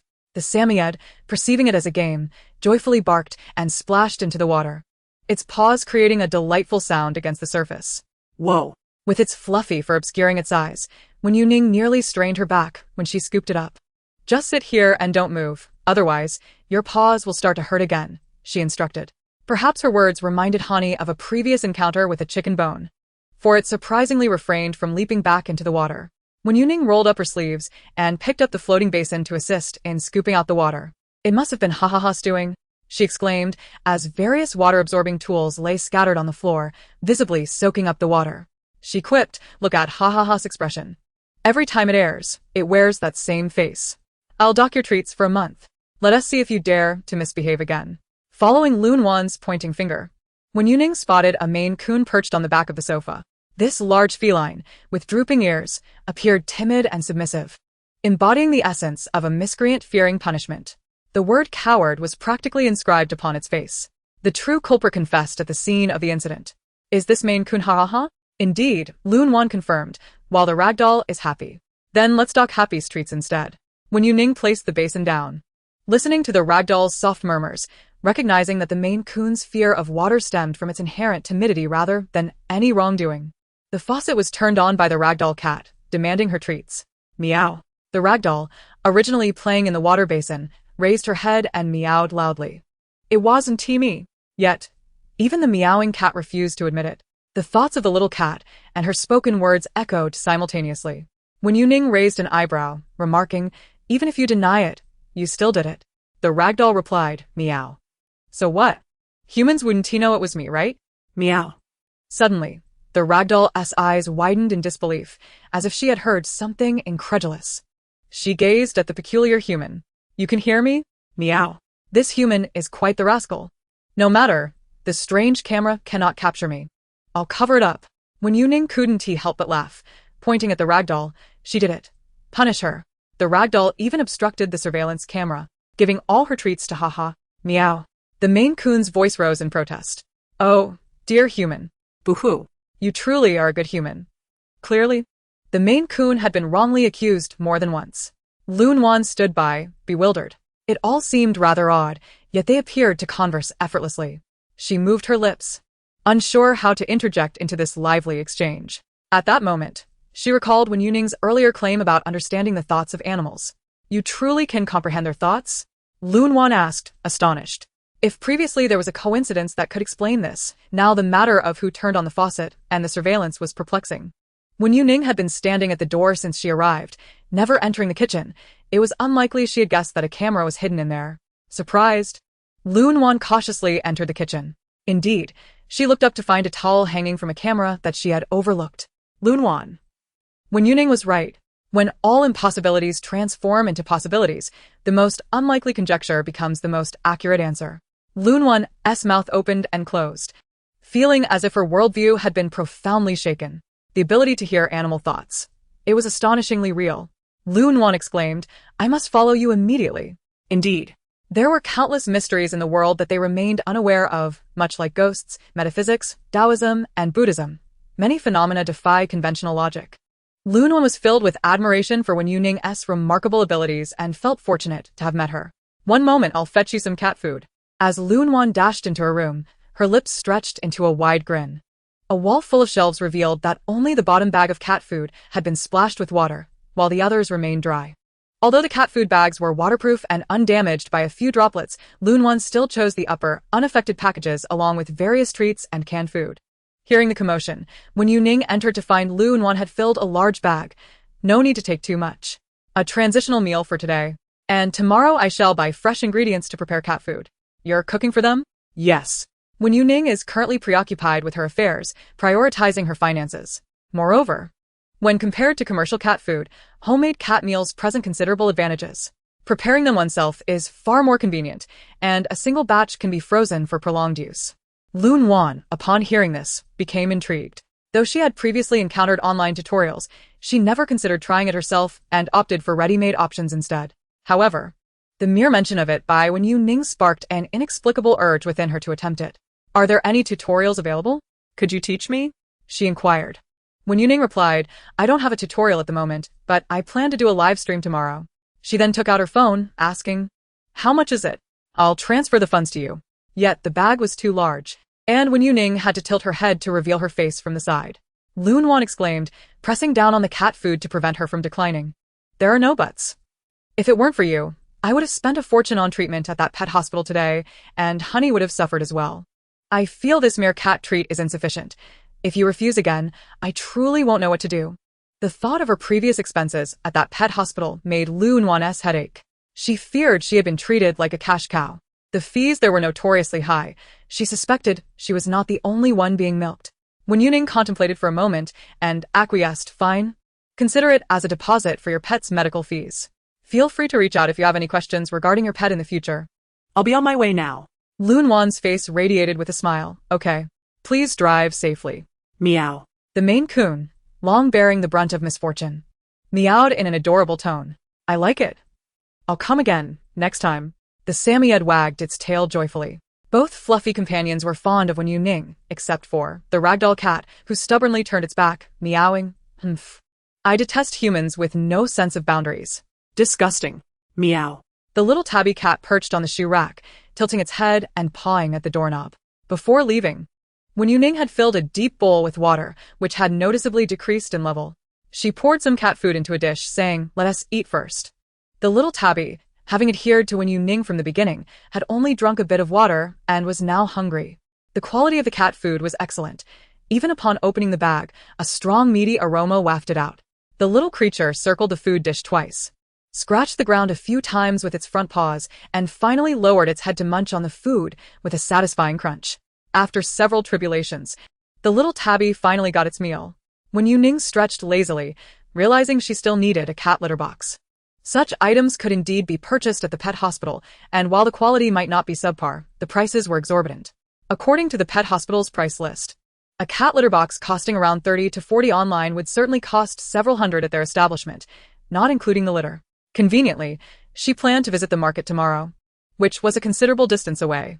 The market had pet supply stores, and she intended to gather all the necessary items then. As for tonight, Wen Youning rummaged through her home, seeking an old blanket or thick clothing. Anything absorbent would suffice. She did not find clothing, but instead uncovered a bag of absorbent pads in the storage room, the packaging still stained with dried soil, likely used for gardening. In the house, flowers were nowhere to be seen. Perhaps they had all withered away, leaving the unused absorbent pads to gather dust in a corner. They proved to be quite useful. Wen Youning extracted the absorbent pads, laying them out to form a thickness of 3 to 4 centimeters. Positioning the edges against the wall in the corner, preparing a spot for the cat to relieve itself and to familiarize it with the scent. Beneath its paws, the unfamiliar yet somewhat soft mat felt peculiar, while its nose busily sniffed about. Wen Youning affectionately ruffled the kitten's head, promising, "Good little one, after tonight, I shall upgrade your lavatory to a luxurious one. even providing you with an extra-large space where you can frolic and play. For small animals, learning to use a designated toilet can be quite challenging. Some domesticated pets require professional training to achieve this. However, Wen Youning was different. She needed only to utter a single command. Her ability to communicate effortlessly with small creatures was her distinct advantage. The little tabby mewed obediently. "Good night, little one." The unbathed tabby, cruelly deprived of the privilege to join her on the bed, lay outside the bedroom door, pressing against the gap to emit a soft response. Meow. The following day, as dawn broke, the summer mornings offered the most pleasant temperatures of the day. Even in a light short-sleeve shirt, one could still feel a slight chill. Runners passed by in waves along the road. The freshest produce in the city could be found at the morning market. Wen Youning had brought along a mobile phone holder this time, aiming to appear more professional. "Is this the sunlight at 6 in the morning? It has been ages since I witnessed it. Can someone tell me why there's a particular attention to the broadcast?" Accompanied by a vibrating alarm-like ringtone. "Good morning, streamer. Are you out for a run?" Wen Youning wore a watch of the same brand as her phone, allowing her to avoid craning her neck to check her device. The live stream assistant displayed scrolling comments automatically. Yes. Today she planned to venture to a more distant market to procure ingredients for the cat's meals while also enjoying a jog. She had even brought along a spacious shopping bag. Before heading out this morning, Wen Youning had withdrawn funds from her account, which had already been deposited. After taxes, the amount was sufficient for her expenditures throughout the day. However, upon witnessing the splendid sunlight so early in the morning, she opted against taking a taxi. The vegetable market was situated far from the city center, with the larger wholesale markets located in that area. Wen Youning inquired, "Does anyone wish to connect?"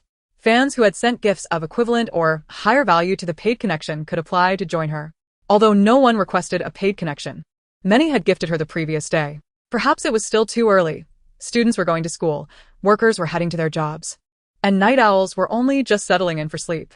Aside from a few scattered comments, no one was eager to join the stream. All right. If anyone wishes to connect later, feel free to apply. Wen Youning remained unhurried. With money in her pocket, she felt the confidence to take her time. As she jogged past a street vendor, she seized the opportunity to stop and buy a steamed bun. Although she could not see the stall from afar, the enticing aroma of the buns wafted through the air. With a bite, the soft dough became soaked with the savory juices of the meat filling, and even without reaching the meat, it was delicious. This bun is delightful. As Wen Youning finished her breakfast, she ceased her running and opted for a leisurely stroll instead. Observe, there are numerous vendors selling breakfast along the street. A considerable number of students in school uniforms and working individuals are lined up. Wen Youning, holding a selfie stick, spun around, angling it low to avoid capturing the faces of passers-by. The lens swept across a nearby alley, where a young man squatted on the steps, cradling a tiny kitten in his hands. The kitten appeared no larger than a palm, its sparse fur suggesting it had only recently been born.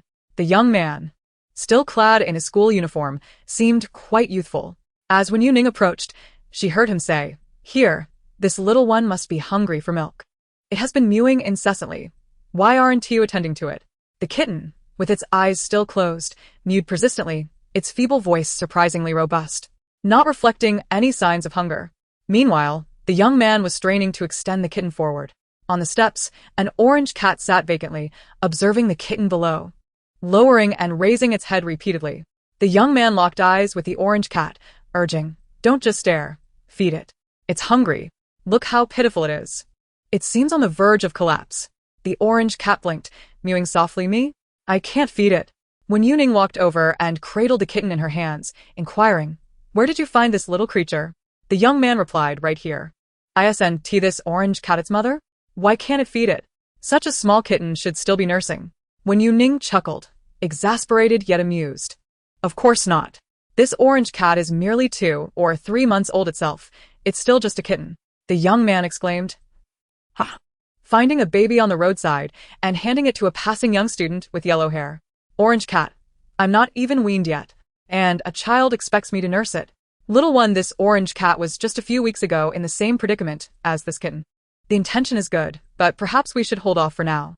The young man scratched his head, realizing the misunderstanding, his face flushing with embarrassment. "Is that so? When I found the kitten, I saw the orange cat pass by and thought it was its mother. What should we do now?" Regret washed over him for mistakenly assigning the kitten to the wrong caregiver, yet school was approaching, and the teacher would call roll during morning study. He hesitated. contemplating whether to take the kitten to school. If the teacher discovered it, surely it would be confiscated. Wen Youning asked, is early study starting before 7? Are even elementary students feeling the pressure now? Didn't the Education Bureau abolish early study for primary schools? The young man shook his head, gesturing to count numerous obligations on his fingers. We've abolished it too. Early study is voluntary for students. However, I need to catch the bus and fulfill my duties. And I may not have time to care for the kitten. Besides, its cries are loud, indicating it is well fed and looked after by the older cat. Wen Youning remarked, if it gets the scent of humans, the mother cat may abandon it. In fact, the mother might carry away the other kittens in the nest, leaving only this one behind. She gently patted the kitteness back, sensing the young boy's concern. She reassured him, it will be all right. At that moment, I will explain to its mother that the kitten accidentally wandered off. With some persuasion, I believe she will continue to care for it. Explanation is one aspect. Yet more importantly, after holding it for quite some time, she should be able to mask the scent left by the male. The mother cat will likely not be overly averse to her scent. The young man nodded in agreement, expressing his gratitude with a polite acknowledgement. As he spoke, he adjusted his backpack and prepared to leave, but suddenly paused in his tracks. What? Explain what? To whom should I explain? It dawned upon him that something seemed amiss. Is it because I am a primary school student that I struggle to comprehend some adult conversations? The school has not yet taught me this. Are the streamers even deceiving primary school students now? Haha. The persona remains intact. Really? Wen Youning's sharp eyes caught sight of this member comment. As she finished speaking, a gift effect appeared on the screen. Member. Deposit. Transaction complete. Thank you for the gift, boss. Wen Youning snapped her fingers and turned to ask, Little Orange, do you know where its nest is? I'll trade you 2 cat treats for that information. The orange cat, having been astray in this vicinity, should know which nearby cat has recently given birth. Since the kitten was found here, the cat's nest should not be far from this location. Meow. The orange cat turned and began to ascend the stairs. Follow me. Wen Youning responded and followed closely behind. The young man glanced at his watch, hesitated, but ultimately decided to follow, feeling uneasy. The book mentioned that cats who have just given birth can be quite aggressive. Approaching them might provoke an attack. Sister, please remember to be cautious and keep your distance from the nest. The child is correct. It's not just the mother cat, but all animals that have recently given birth tend to exhibit heightened aggression. I once fed a stray dog, and after it had puppies, it would growl at me if I got too close. It was only when the puppies grew a bit older that I was allowed near. The number of viewers in the live stream was limited, with only a few engaging in the chat. After typing and sending a message, they looked up to find the live stream had turned entirely dark. If it weren't for the absence of any notification from the platform indicating the streamer's departure, they would have assumed the streamer had ended the session. Wen Youning said, I will film the kittens for you all later. This building was inhabited, with the corridor cluttered with various items, including discarded furniture that people were reluctant to throw away, nearly blocking the passageway. The corridor was even more difficult to navigate than an undeveloped alley. The little orange cat moved through this space with ease, while the child, benefiting from her height, found it much more tiring. Fortunately, there were no small holes that only a rat could squeeze through. After traversing a large area filled with furniture, Wen Youning realized that this direction led to a corridor. Numerous garments hung from the handrails, and on the opposite side, some cured meat, emanating a strong sense of daily life. Each building in this area was connected by corridors, and after what felt like an eternity of going up and down, with no floor numbers displayed on the walls, Wen Youning had lost track of which floor they were on. Mew. Meow. A faint mewing sound emerged from beneath the piled furniture. Wen Youning bent down to peer through the fabric hanging down, discovering a calico cat lying sideways within. Its round, beastly eyes were fixed intently on the outside. Upon noticing the presence of a human, the calico cat immediately bared its teeth and hissed. As the body lunged forward, the extended claws revealed their sharp hooks, creating several creases in the mat beneath. The boy, sensing the unfriendly demeanor of the calico cat, reached out to pull Wen Youning back, urging her to be cautious. It's fine, don't worry, I can handle it, she replied, bending her body as something obstructed her view. This position was quite uncomfortable, so she decided to sit on the adjacent wooden frame that extended outward. The little orange kitten moved its mouth, producing a continuous, muffled sound from its throat. Can it really lead the way? The little orange cat appears diminutive yet quite reliable. Someone remarked, if it's leading, let it lead. If it's waiting, let it wait. Oh, it's just too well behaved, another added, pondering. Isn't anyone questioning the act of the streamer conversing with a cat? A new viewer interjected. New follower? I suggest you observe for a while before commenting. The old fans who followed yesterday have already begun to applaud and cheer. Inside the cat den, the calico cat's ears were pinned back, rendering its head rounder, with its sharp canines exposed, signaling its anger and silently warning the intruder. The den was padded with soft cushions and appeared quite clean, indicating that someone had been caring for the cat, likely a resident of the floor. Shoo, keep it down, no need to be aggressive, Wen Youning whispered, raising her index finger to her lips. Look what I brought you, she exclaimed. Meow. The kitten's voice was high-pitched. She widened the opening slightly and lifted the kitten in her hands, allowing the calico cat to see it. Wen Youning deliberately nudged the kitten forward. Does this look familiar? As small gifts began to float across the live stream, the viewer count surged and curious onlookers entered, witnessing Wen Youning brazenly offering the kitten to the mother cat. With an increase in audience, some viewers began to question Wen Youning's actions. Wait. Are you really just handing over the kitten?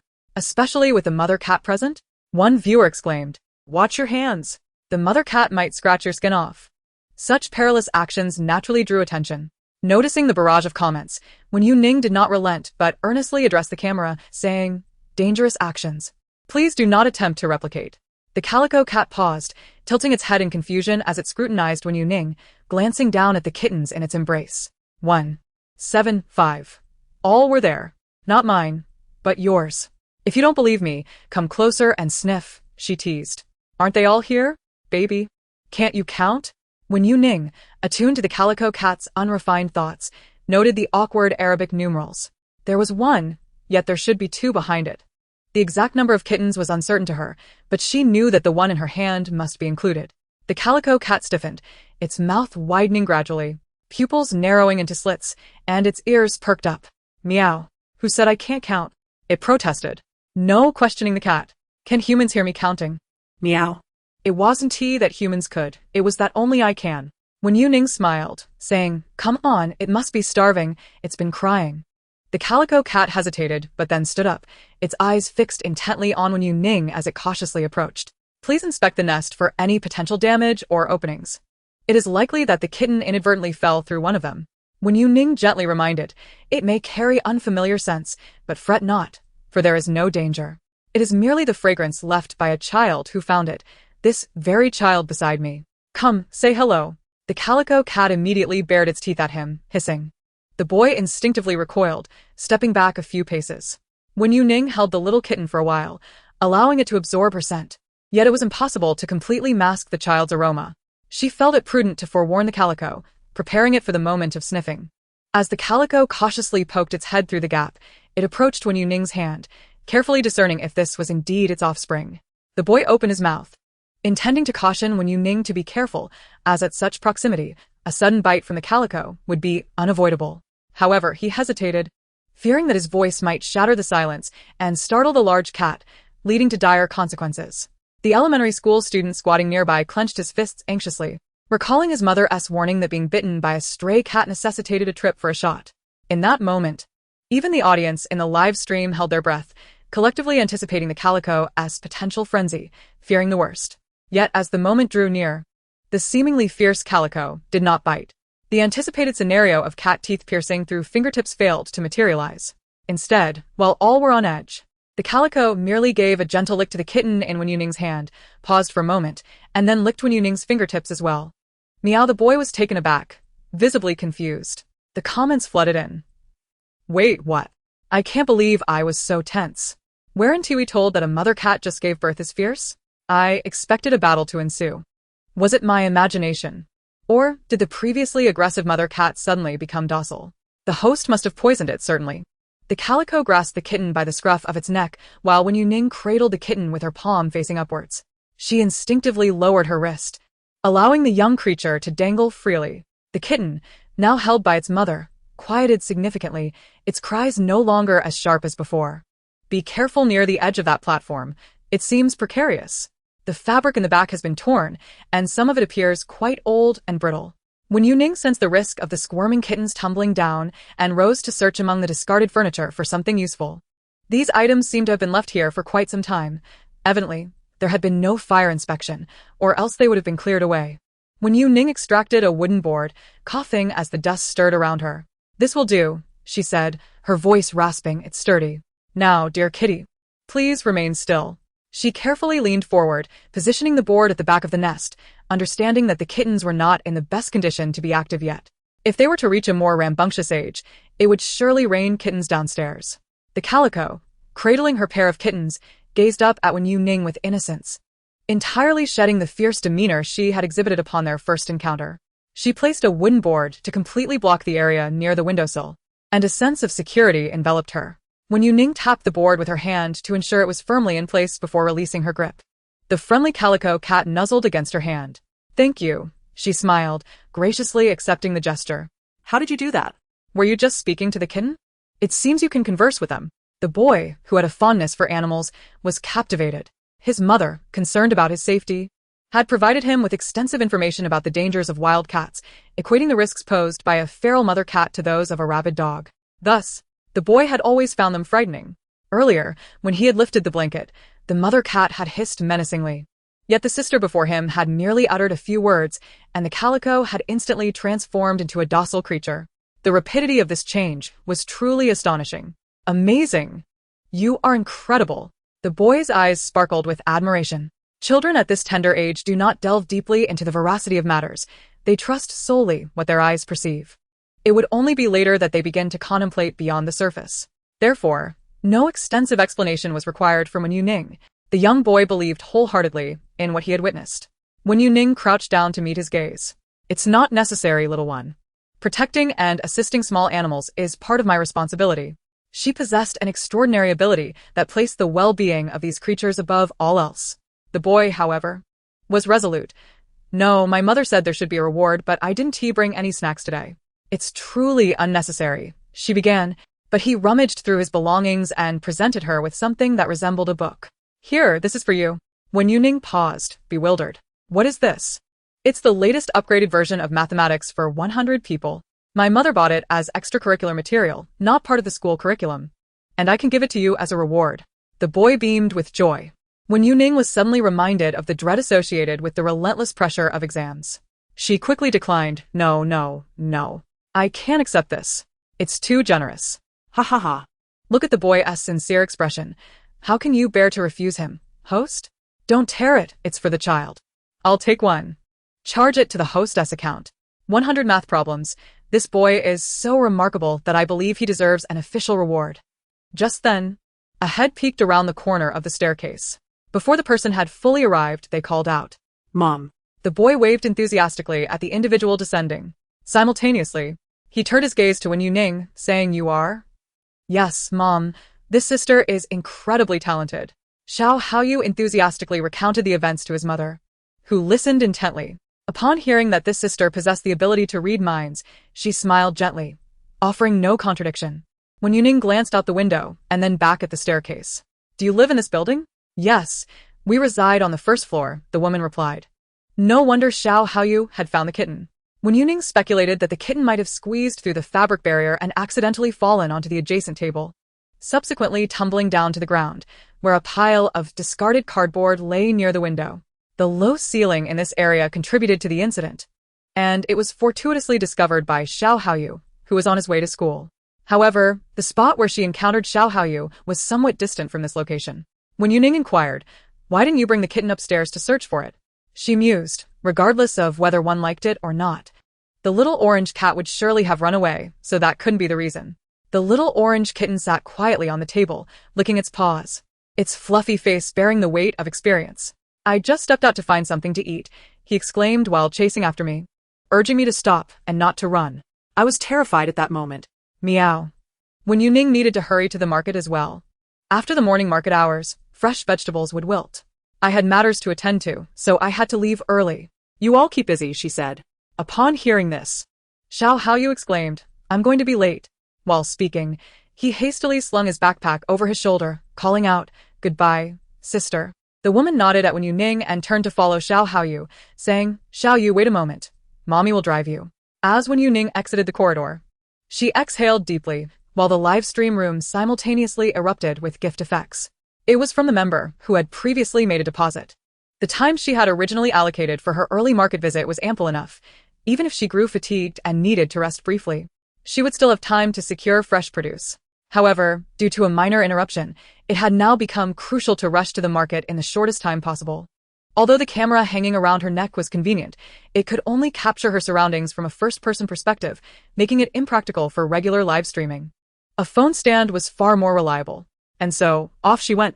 After greeting her live stream audience, Wen Youning dashed onto the sidewalk. The morning was precious, and the streets were now even more crowded than when she had encountered the kitten. The morning rush hour would not diminish until after 7 or 8 o'clock. Numerous vendors lined the roadside at the market entrance, many of whom were unlicensed street sellers. Inside the market, older individuals held plastic bags, engaging in conversation with stall owners while selecting their goods. Timing was impeccable. Wen Youning steadied her breath, removed the camera from her chest, and leisurely strolled with the flow of the crowd into the market. Aside from purchasing ingredients for cat food and daily necessities, she also intended to buy some vegetables to cook for herself. The snack street downstairs was a rare indulgence. Typically, she preferred to prepare her own meals. The market featured fixed stalls, with plastic bags hanging outside. Shoppers could simply grab a bag and fill it with their selections. Stall owners busily unloaded goods from their vehicles, raising their voices to announce prices only when someone inquired. I'm not adept at selecting vegetables. I rarely visit the market, preferring supermarkets where prices and quality are guaranteed. Although I can't choose vegetables either, I do have a knack for picking out grandmothers. Before entering the market, I select an elderly lady to follow, then choose from the well-selected plastic bags she has gathered. All right. Be brave and true to yourself. Do not fear the gaze of the world or the reprimands of the grandmothers. In the midst of laughter, Wen Youning selected several bags of leafy greens, which appeared abundant but would shrink when cooked, filling the bags to the brim. The morning produce was exceptionally fresh, as farmers had driven through the night to deliver their harvest to the wholesale market, where vendors purchased directly from them to sell at dawn, with some vegetables still bearing traces of earth. Wen Youning requested, "Boss, please weigh these for me." The vendor complied, placing each bag on the scale, adding, "Here, have some scallions on the house. Enjoy your meal and come back again." When purchasing a large quantity of vegetables, vendors often include extra items as a courtesy. After completing her vegetable shopping, Wen Youning proceeded to the adjacent meat stall. In contrast to the bustling vegetable area, the meat stall was relatively quiet, illuminated by special lighting that made the meat appear exceptionally fresh. Observing the fresh pig hearts and lungs, Wen Youning requested 3 pounds of each, excluding the intestines, along with 5 pounds of beef. "All right, just a moment," the vendor replied, switching to a larger bag, assuring her that the offal was freshly delivered that morning, all unfrozen. "Would you like some pork as well?" After a moment's contemplation, Wen Youning added, "Let us increase the lamb and pork by 2 pounds each. I want to prepare a variety of flavors for the cat food." Got it. The items she ordered were substantial for a small stall, prompting the vendor to fetch a foam box and line it with a plastic bag. The primary ingredients for cat food were these, as cats were carnivorous and naturally preferred meat. Buying in bulk allowed for freezing and later feeding of other small animals as well. "Boss, are these fish yours?" Wen Youning inquired, noticing a large fish tank beside the stall, housing a sizable golden arowana and a silver arowana, their scales glistening. The vendor cheerfully responded, "Yes. They bring good fortune." Wen Youning jested, "Can't the broadcaster read the thoughts of animals? What do you think the fish is thinking?" She gently stroked her jaw, pondering. Bubbling, it wants to blow bubbles." "Gurgle, gurgle," she translated with a smile. At that moment, the golden arowana gracefully swam toward her, its large eyes blinking. "Gurgle, look at the market," it seemed to say. The animal thought translator, Wen Youning, paused. "Boss, how much for this fish?" "Haha, what?" The golden arowana chimed in. "Did I allow you to see me?" The smile will not fade. It merely shifts from the broadcaster's face to mine. The vendor, amidst his busy tasks, looked up. "Ah, this fish isn't for sale. If you wish to buy, you can find better specimens at the seafood market. These two are of average quality." "Gurgle. Foolish creature," Wen Youning thought, "dreadful golden arowana. Tonight, I shall feast on fish barbecue." The contest between Wen Youning and the golden arowana had just begun when the silver arowana forcefully swished its tail, pushing the golden one aside. "Gurgle, ugly thing. Keep your distance, I refuse to share this tank with you." "I shall leap out tonight, Gurgle." Annoying, the silver arowana's whiskers drooped, revealing its disdain for the golden one. "Oh, it seems your companion is quite dismissive of you," Wen Youning remarked, her face lighting up with amusement. TSK. Love is not treating you well." Chasing after the silver arowana, the golden arowana came to an abrupt halt before Wen Youning. "Foolish creature." Wen Youning turned her head and suggested, "Boss, Your silver arowana refuses to associate with the golden one and seems to be contemplating a leap from the tank tonight. It would be best to separate them into different tanks. What? A leap from the tank? Is that for real? The vendor was perplexed. Are you also an aquarist? Is there some kind of omen for it to jump? Wen Youning replied, I haven't seen any omen, but I can hear the silver arowana-s thoughts. The vendor looked confused. Do you want to reconsider what you're saying? Without further elaboration, Wen Youning continued, you purchased the silver arowana later, didn't you? To keep the golden one company? The vendor nodded, yes. Wen Youning stated, the silver arowana does not regard your golden one favorably. If you wish to preserve the silver arowana, it would be prudent to house them separately. What? The vendor remained in a daze as Wen Youning completed her payment. Remember to separate them promptly. She had yet to purchase her daily necessities and, without lingering, she picked up a box meant for carrying meat and departed the stall. The vendor stood perplexed before the aquarium, scratching his head. How did she know the silver arowana was the later purchase? The two fish appeared to be of similar size. Pet supplies were located in the far corner of the market. Wen Youning traversed half the market while cradling the box. Dad, where are you? When will you come to find me? A little dog's thoughts echoed with despair and melancholy. Had someone abandoned the dog? Wen Youning sighed, finding it utterly irresponsible. Even if one could no longer care for a pet due to unavoidable circumstances, they should at least find the dog a new home rather than simply discarding it. Unable to stand and lacking proper care, the dog lay half in its own excrement. Its coat matted and lacking any shine, with dark clumps that resembled blood. The vendor emerged upon hearing a noise, casting a cursory glance at the box in Wen Youning's arms, and asked perfunctorily, what do you want?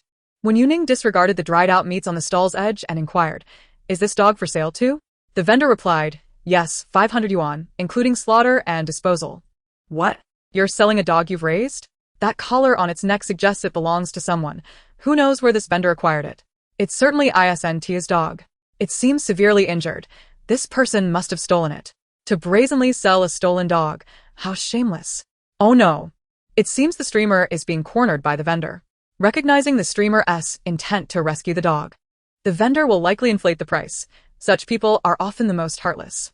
The sight of the German Shepherd set off a flurry of comments in Wen Youning's live stream. Perceiving the vendor's covert scrutiny, she realized his intentions. If he raised the price, she could afford it, but if she appeared overly eager, he might refuse to sell. Much like a carrot dangled in front of a donkey to extract money, the German Shepherd was in dire condition. If further delayed, even she might not be able to help it stand. It was imperative to take the dog today. After a moment, Wen Youning waved her hand in front of her nose, feigning disgust, and remarked, so expensive? The scene appeared grim and uninviting, and the price seemed unjustifiably low. You needn't kill it. I can manage the processing myself.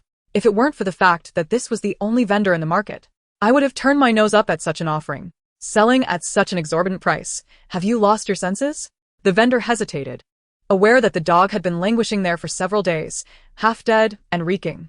Complaints had already surfaced from neighboring stalls. Few had inquired about the price. Even the elderly seemed disinterested. A deceased animal would be even harder to sell. Just as a potential buyer appeared, the vendor asked, how much do you wish to pay? Wen Youning replied, 200. 200? How can one bargain so low? The vendor's displeasure became evident. If you won't buy, then so be it. Wen Youning scoffed, I've purchased so much meat. I am not concerned with this one piece. You can keep it. With that, she turned to leave. Hey, don't walk away. Can't we negotiate further? The vendor shouted.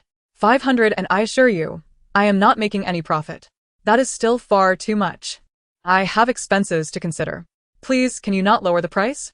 The vendor continued to shout as Wen Youning's pace slowed, lingering by the adjacent stall. This was not merely a matter of price. Once she agreed to his terms, the vendor could raise the price at whim. With each step taken, she felt the urgency to rescue the German Shepherd. Otherwise, it would perish there. She thought, if I must endure some loss to save the dog, I shall settle accounts with the vendor later. With 2 steps left. 1. The situation felt increasingly dire. Do not dawdle. 200 with a cage included, or how will I transport it? Very well. After some contemplation, the vendor chose to accept this deal, recognizing that once the dog succumbed, the 200 would be lost, and he had no desire to clean the cage, which reeked. Let us consider this a gesture of friendship. Friendship is not necessary. I have made the payment. As for the meat that looked more lifeless than her great-grandfather, Wen Youning simply ignored it. The cage was equipped with wheels. allowing her to push it effortlessly. She placed the box on top of the cage and pushed the German Shepherd away from that contentious place.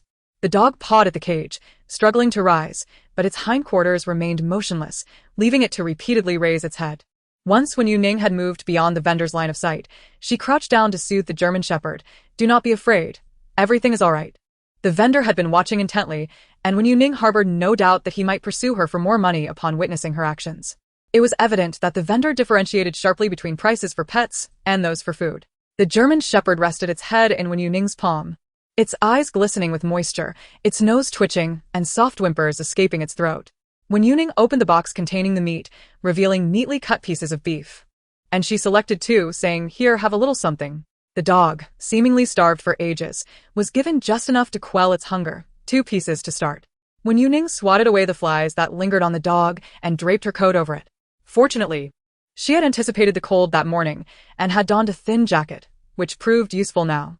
The German Shepherd whined pitifully, unable to resist nudging its nose against Wen Youning's hand. It appeared so forlorn. Could it still stand? "Mr. Wang, the veterinary expert, is it possible for this acquired paralysis to be remedied through surgery? It's so tragic. That vendor deserves to be punished. He shouldn't have been given a single penny." A slap in the face would be too lenient. Perhaps the host could connect with Mr. Wang, who has successfully treated many paralyzed animals. Maybe we could seek his assistance. But isn't the host a veterinarian themselves? Why seek help from others? As Wen Youning comforted the German Shepherd, she searched for nearby veterinary clinics on her phone. She recalled a pet hospital she had found during her last search, conveniently located within the market. There it is. The pet hospital was not far from the pet store she had initially intended to visit. "Let's go. First, we'll take you to the doctor. And then we'll help you find your owner." Wen Youning removed the collar from the dog's neck. The accompanying tag was noticeably damaged, appearing as though it had been broken in half.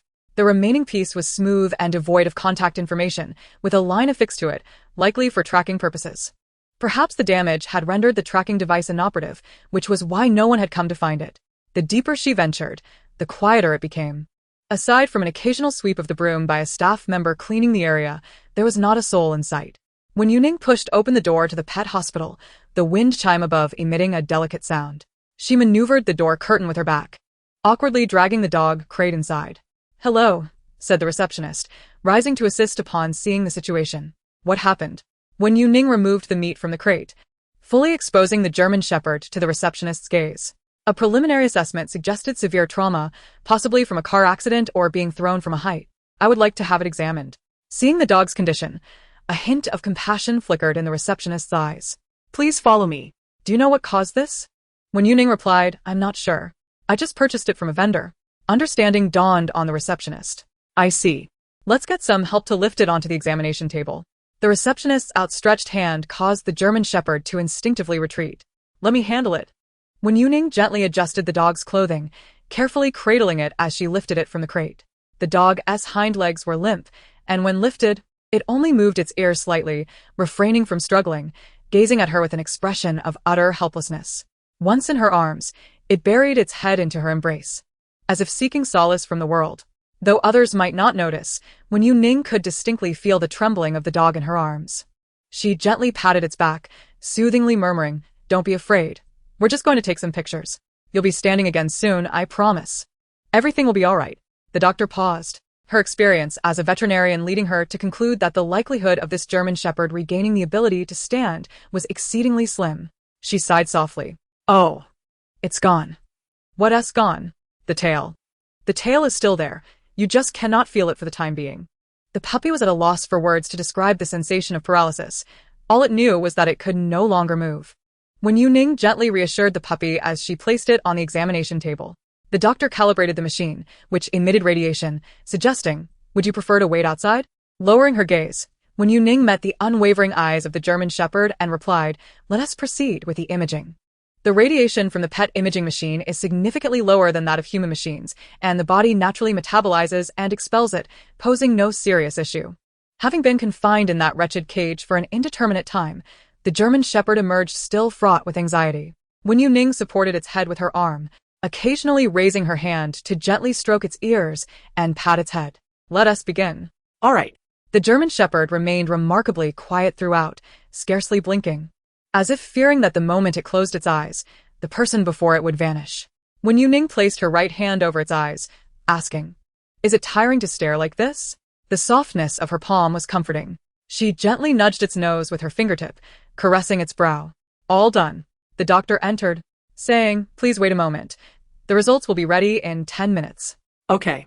Wen Youning grasped the German Shepherd's front paw, exclaiming, "You're so wonderful. How are you so obedient?" The German Shepherd lifted its head slightly in response. All creatures great and small delight in receiving praise. "Let us go. We'll step outside for a moment."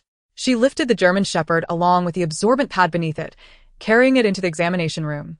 The puppy was unable to control its bodily functions, and it would be unfortunate to soil the doctor's desk. During the brief interlude, while waiting for the imaging results, Wen Youning seized the opportunity to glance at the barrage of comments in the live stream.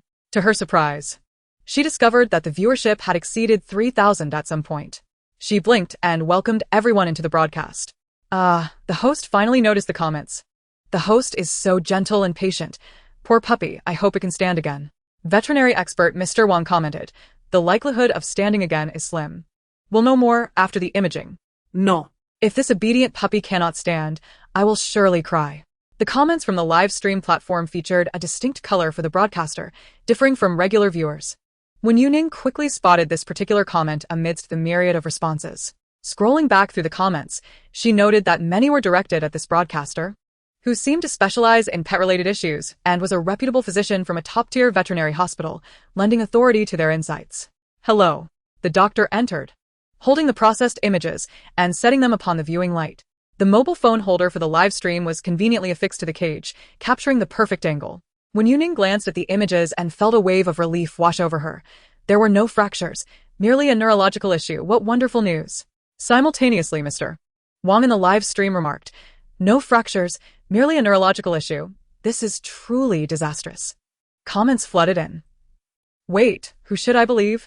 All right. Two completely contradictory assessments. My tears are on the verge of spilling over. Are you two playing with me? Is there a problem or not?" Not only are the fans in the comment section perplexed, but even Mr. Wang finds himself somewhat bewildered. This streamer appears genuinely concerned about the dog's condition, rather than merely putting on a show. Yet, why does this individual seem unconcerned about the dog's nerve injury, instead reacting with joy, even laughing aloud? This leaves Mr. Wang feeling quite puzzled. He had entered the live stream after noticing the fans were fervently discussing the streamer's efforts to rescue a German Shepherd, hoping to lend a hand. Yet the unfolding events seem increasingly strange. The veterinarian at the animal hospital had yet to explain the dog's x-rays when he was taken aback by Wen Youning's remarks. "What?" Wen Youning took the place of the pet doctor's hand, pointing to the area along the German Shepherd's spine, indicating that the bones were unharmed, suggesting that it was a subtle misalignment pressing on the nerves. She traced her fingers downward, identifying the precise location, asserting that realigning the bones would suffice.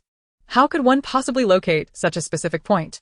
The doctor instinctively retorted, "Look at the x-rays. There are issues here and here. Below that, it's nearly impossible to discern any problems.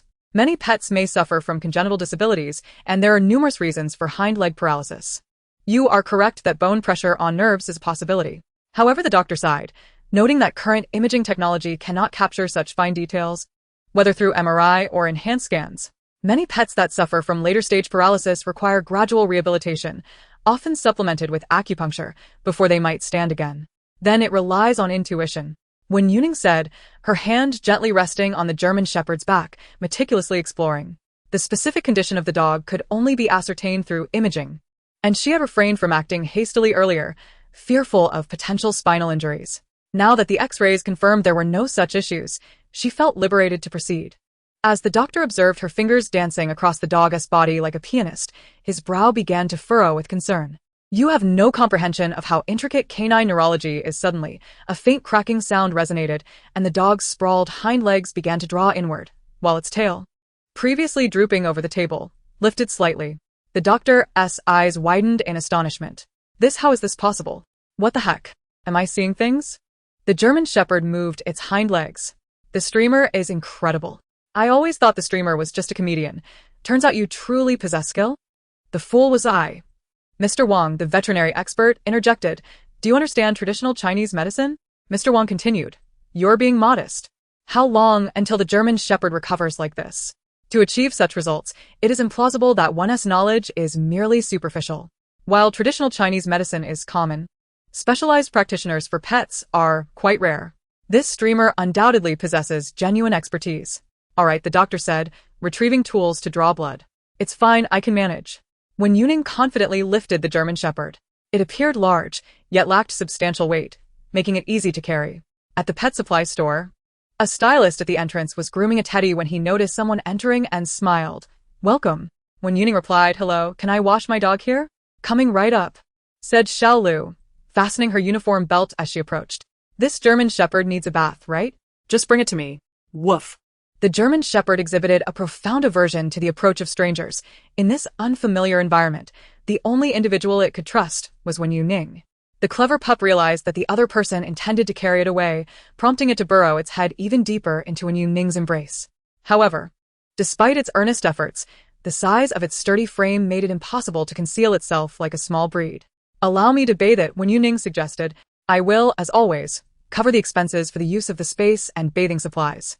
That is perfectly fine, replied the calm little Lu, leading the way. Upstairs, she instructed, drawing the curtain to shield the other dogs from seeing and barking. She pointed to the large bathtub in the center, stating, this is specifically designed for large breeds, and the water has just been replaced, maintaining an optimal temperature for canine contact. This one is for cleansing, and this one softens and detangles the fur. If you encounter any issues, simply call for me. Thank you, Wen Youning replied. You're welcome. As little Lu descended the stairs, she ensured to close the door behind her. Now, let us commence the bathing, Wen Youning declared, removing the pee pads and clothes. The small wounds on the German Shepherd had already begun to scab over. Gently, she pressed on the waterproof sticker covering the blood draw site, then took her tools to shave off the noticeable tangles that were evidently beyond cleansing. While shaving did not inflict pain, the animals could certainly sense the process. Although the German Shepherd had regained some sensation in its hind legs, it still struggled to move freely, stretching its neck in an effort to glimpse Wen Youning's face. Clumps of dirty fur piled up around them. Wen Youning removed her medical gloves and affectionately patted the German Shepherd, preparing to immerse it in water. Do not move around, she cautioned. Not now. You may move once I place you in the water. Wen Youning responded, you may move now. Exhausted, the German Shepherd flopped its head onto the soft mat with a thud. Woof, so tired. I'll just lie here for a moment. I am quite skilled at bathing and massaging. Animals are particularly vulnerable when unwell, and due to the nature of her work, Wen Youning frequently encountered injured creatures, making it inevitable for them to be dirty.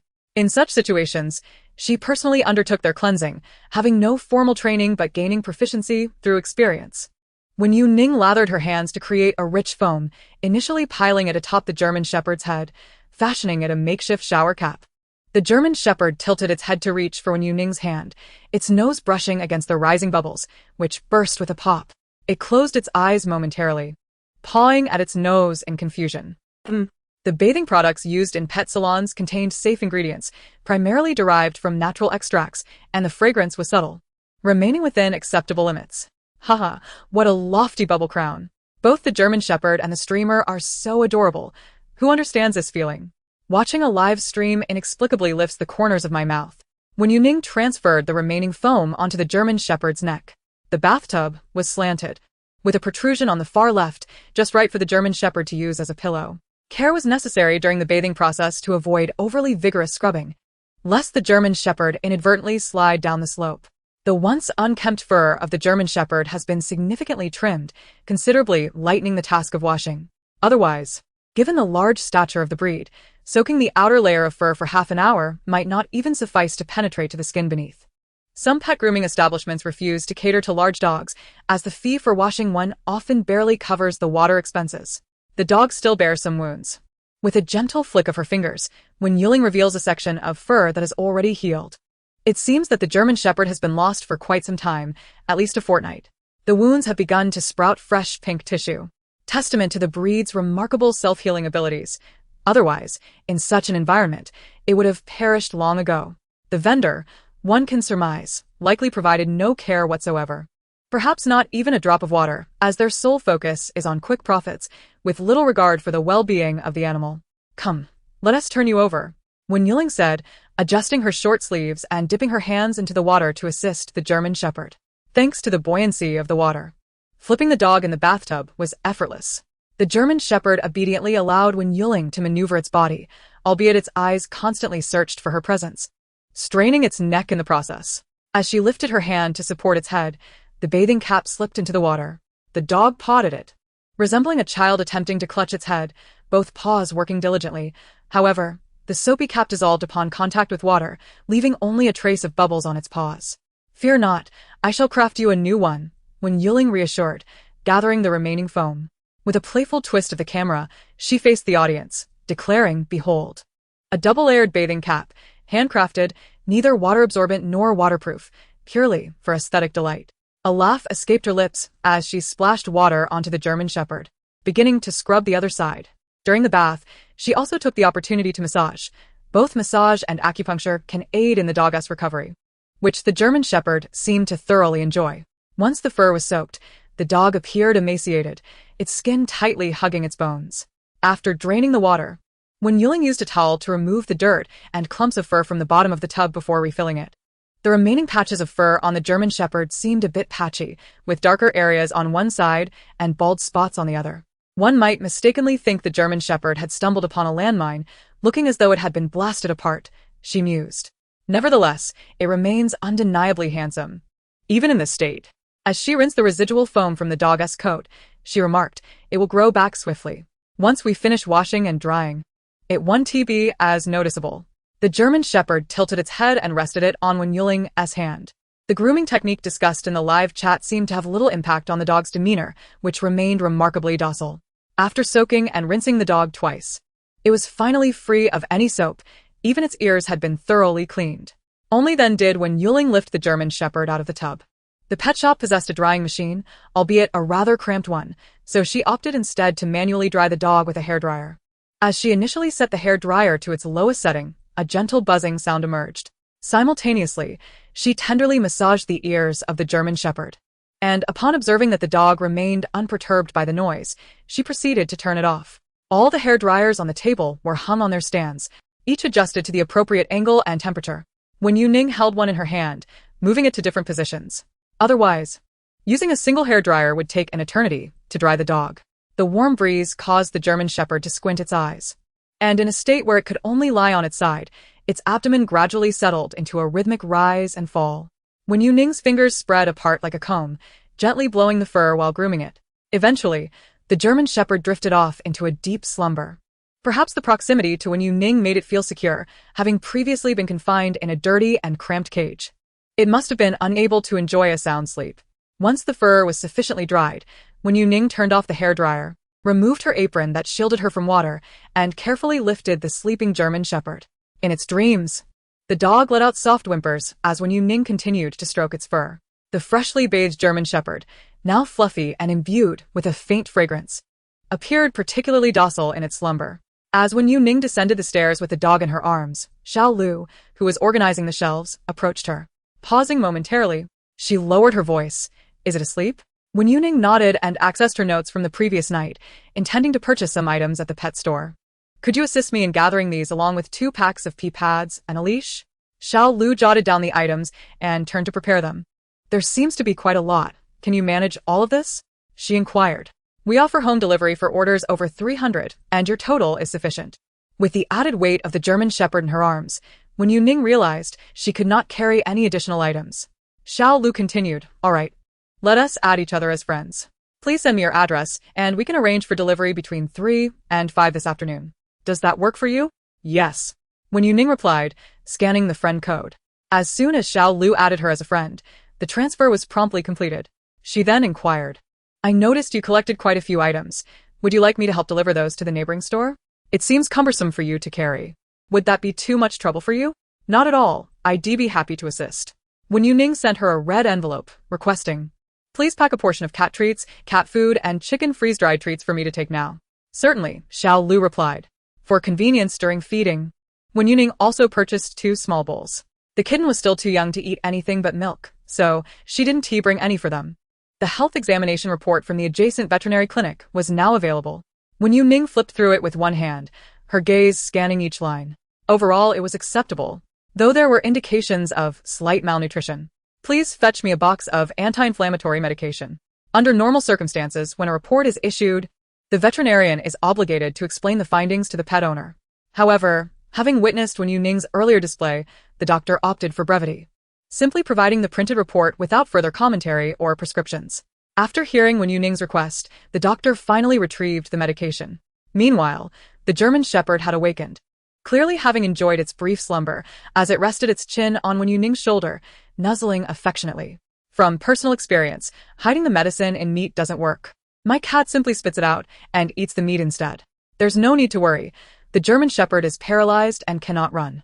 Just use the pill dispenser to administer the medication. What a hellish method. Do not bully the disabled furry friend. The doctor evidently considered this approach as well. Is the pill dispenser necessary? She retrieved it from the drawer. This device can directly deliver the medication into the dog's throat, and with a gentle squeeze and lift of its jaw, the dog naturally swallows the pill. Let me give it a try. Wen Youning was still unaware of the German Shepherd's aversion to medication. Observing the comments, it appeared that this particular medicine had received unanimous negative reviews regarding its administration. Medication cannot be forced, nor can it be rushed. Wen Youning planned to negotiate with the German Shepherd.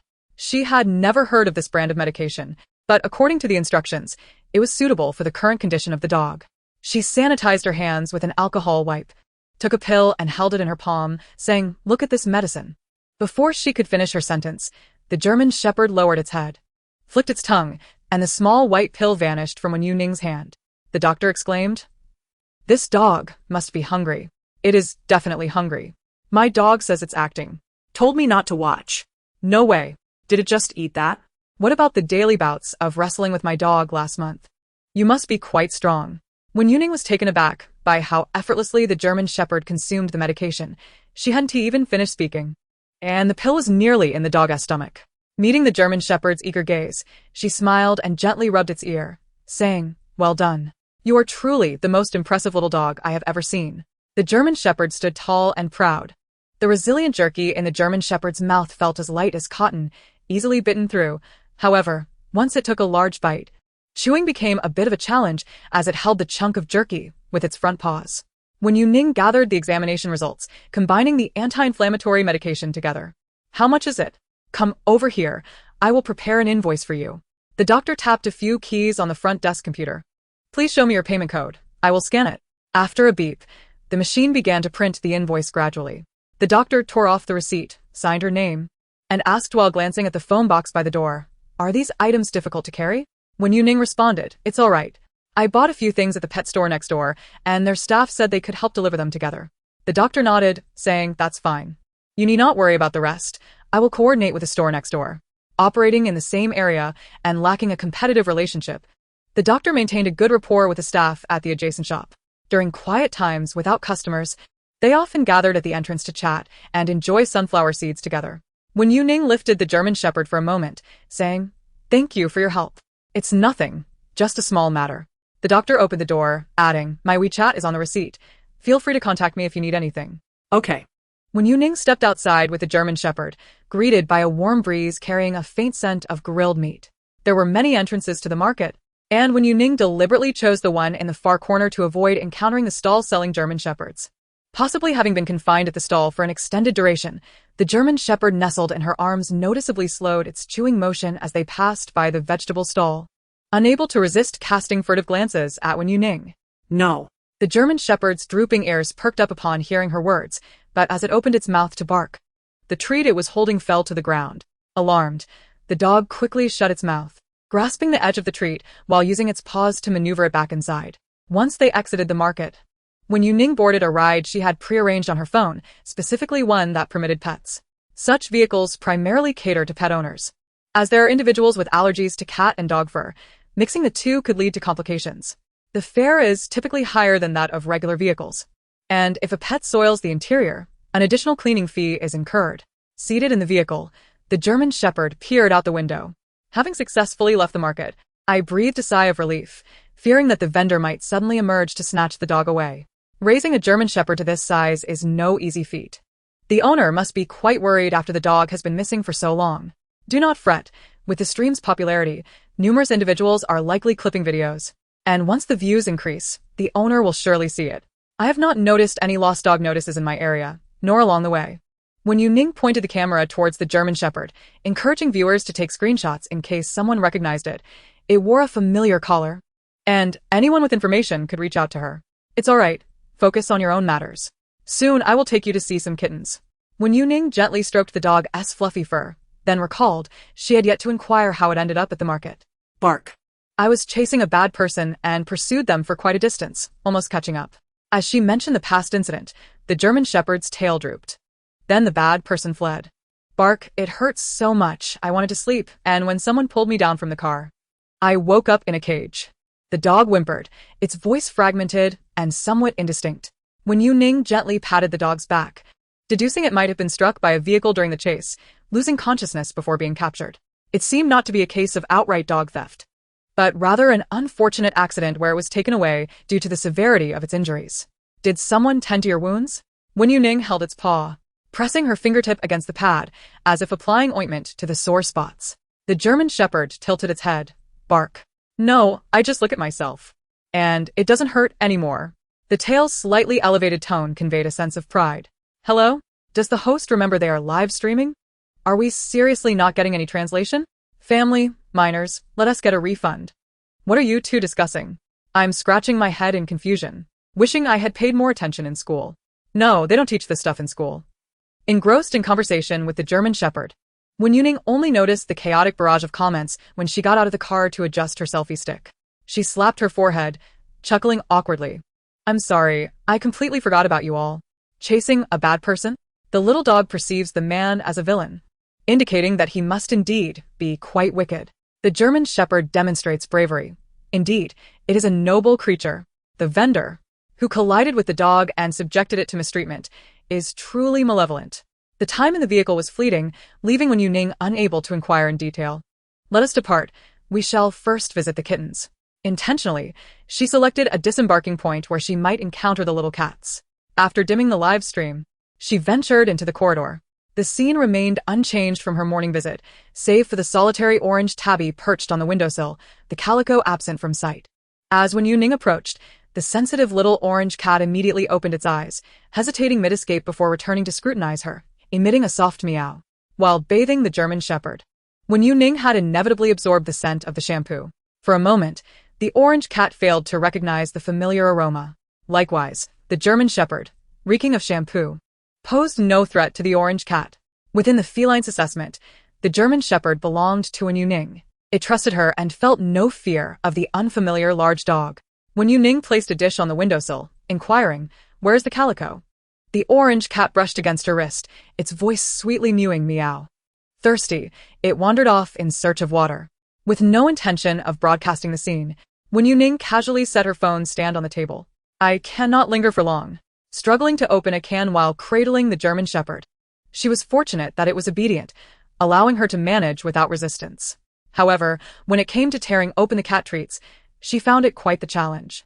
Unlike the canned food, which had a pull tab, the soft cat treats required a different approach. Determined, Wen Youning picked one up and requested, "Help me open this."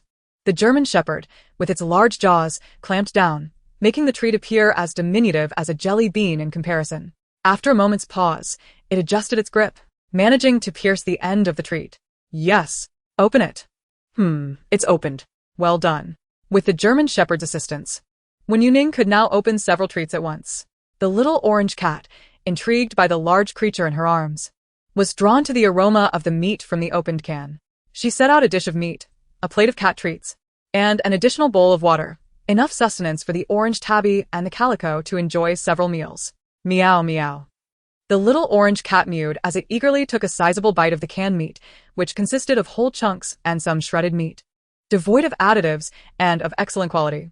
The little creature was so engrossed in its meal that it could hardly lift its head. With the retractable phone stand not yet extended, it appeared quite short, holding the phone as if it were a bone. Is there anything in feeding the cats that my membership does not allow me to see? Perhaps it is to protect the kittens by concealing the address. What's going on? Does feeding take this long? The streamer hasn't he forgotten that the live stream is obscured, has she? Members, send a gift.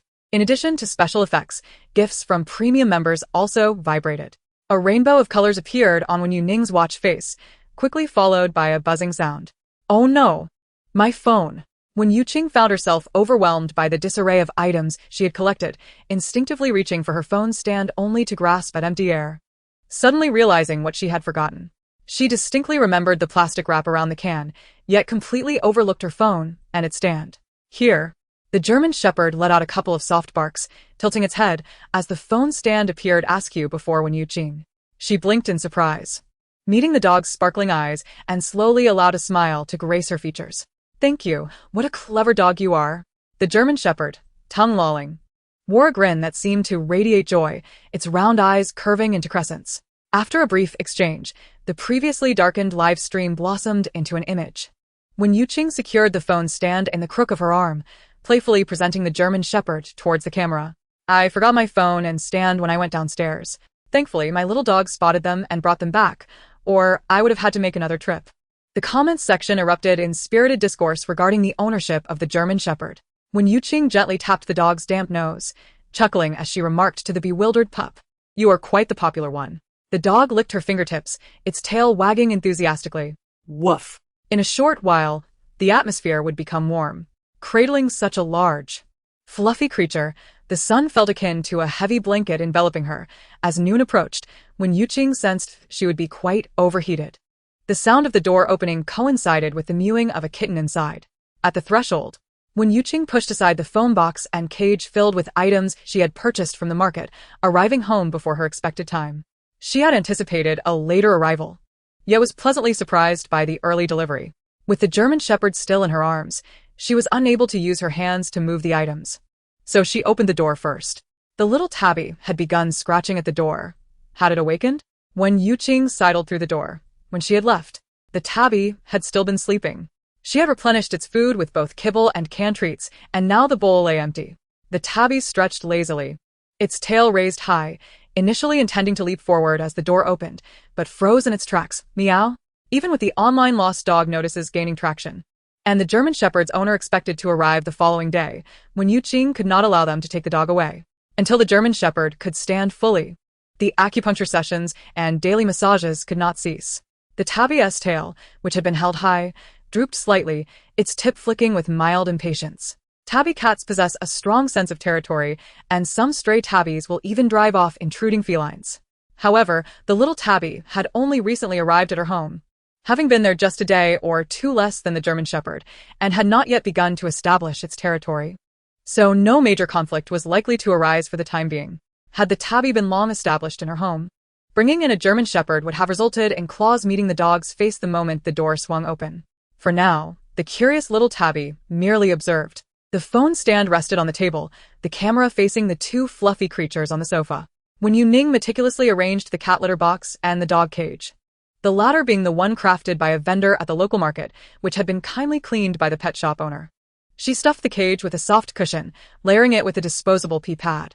Having settled these minor tasks, Wen Youning proceeded to unwrap the meat and immerse it in water, preparing to blend it into a fine paste. By preparing the food herself, she could tailor the proportions of various meats to suit her pet's tastes.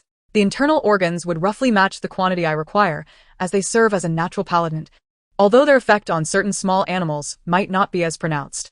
As she spoke, Wen Youning fished the meat out of the water.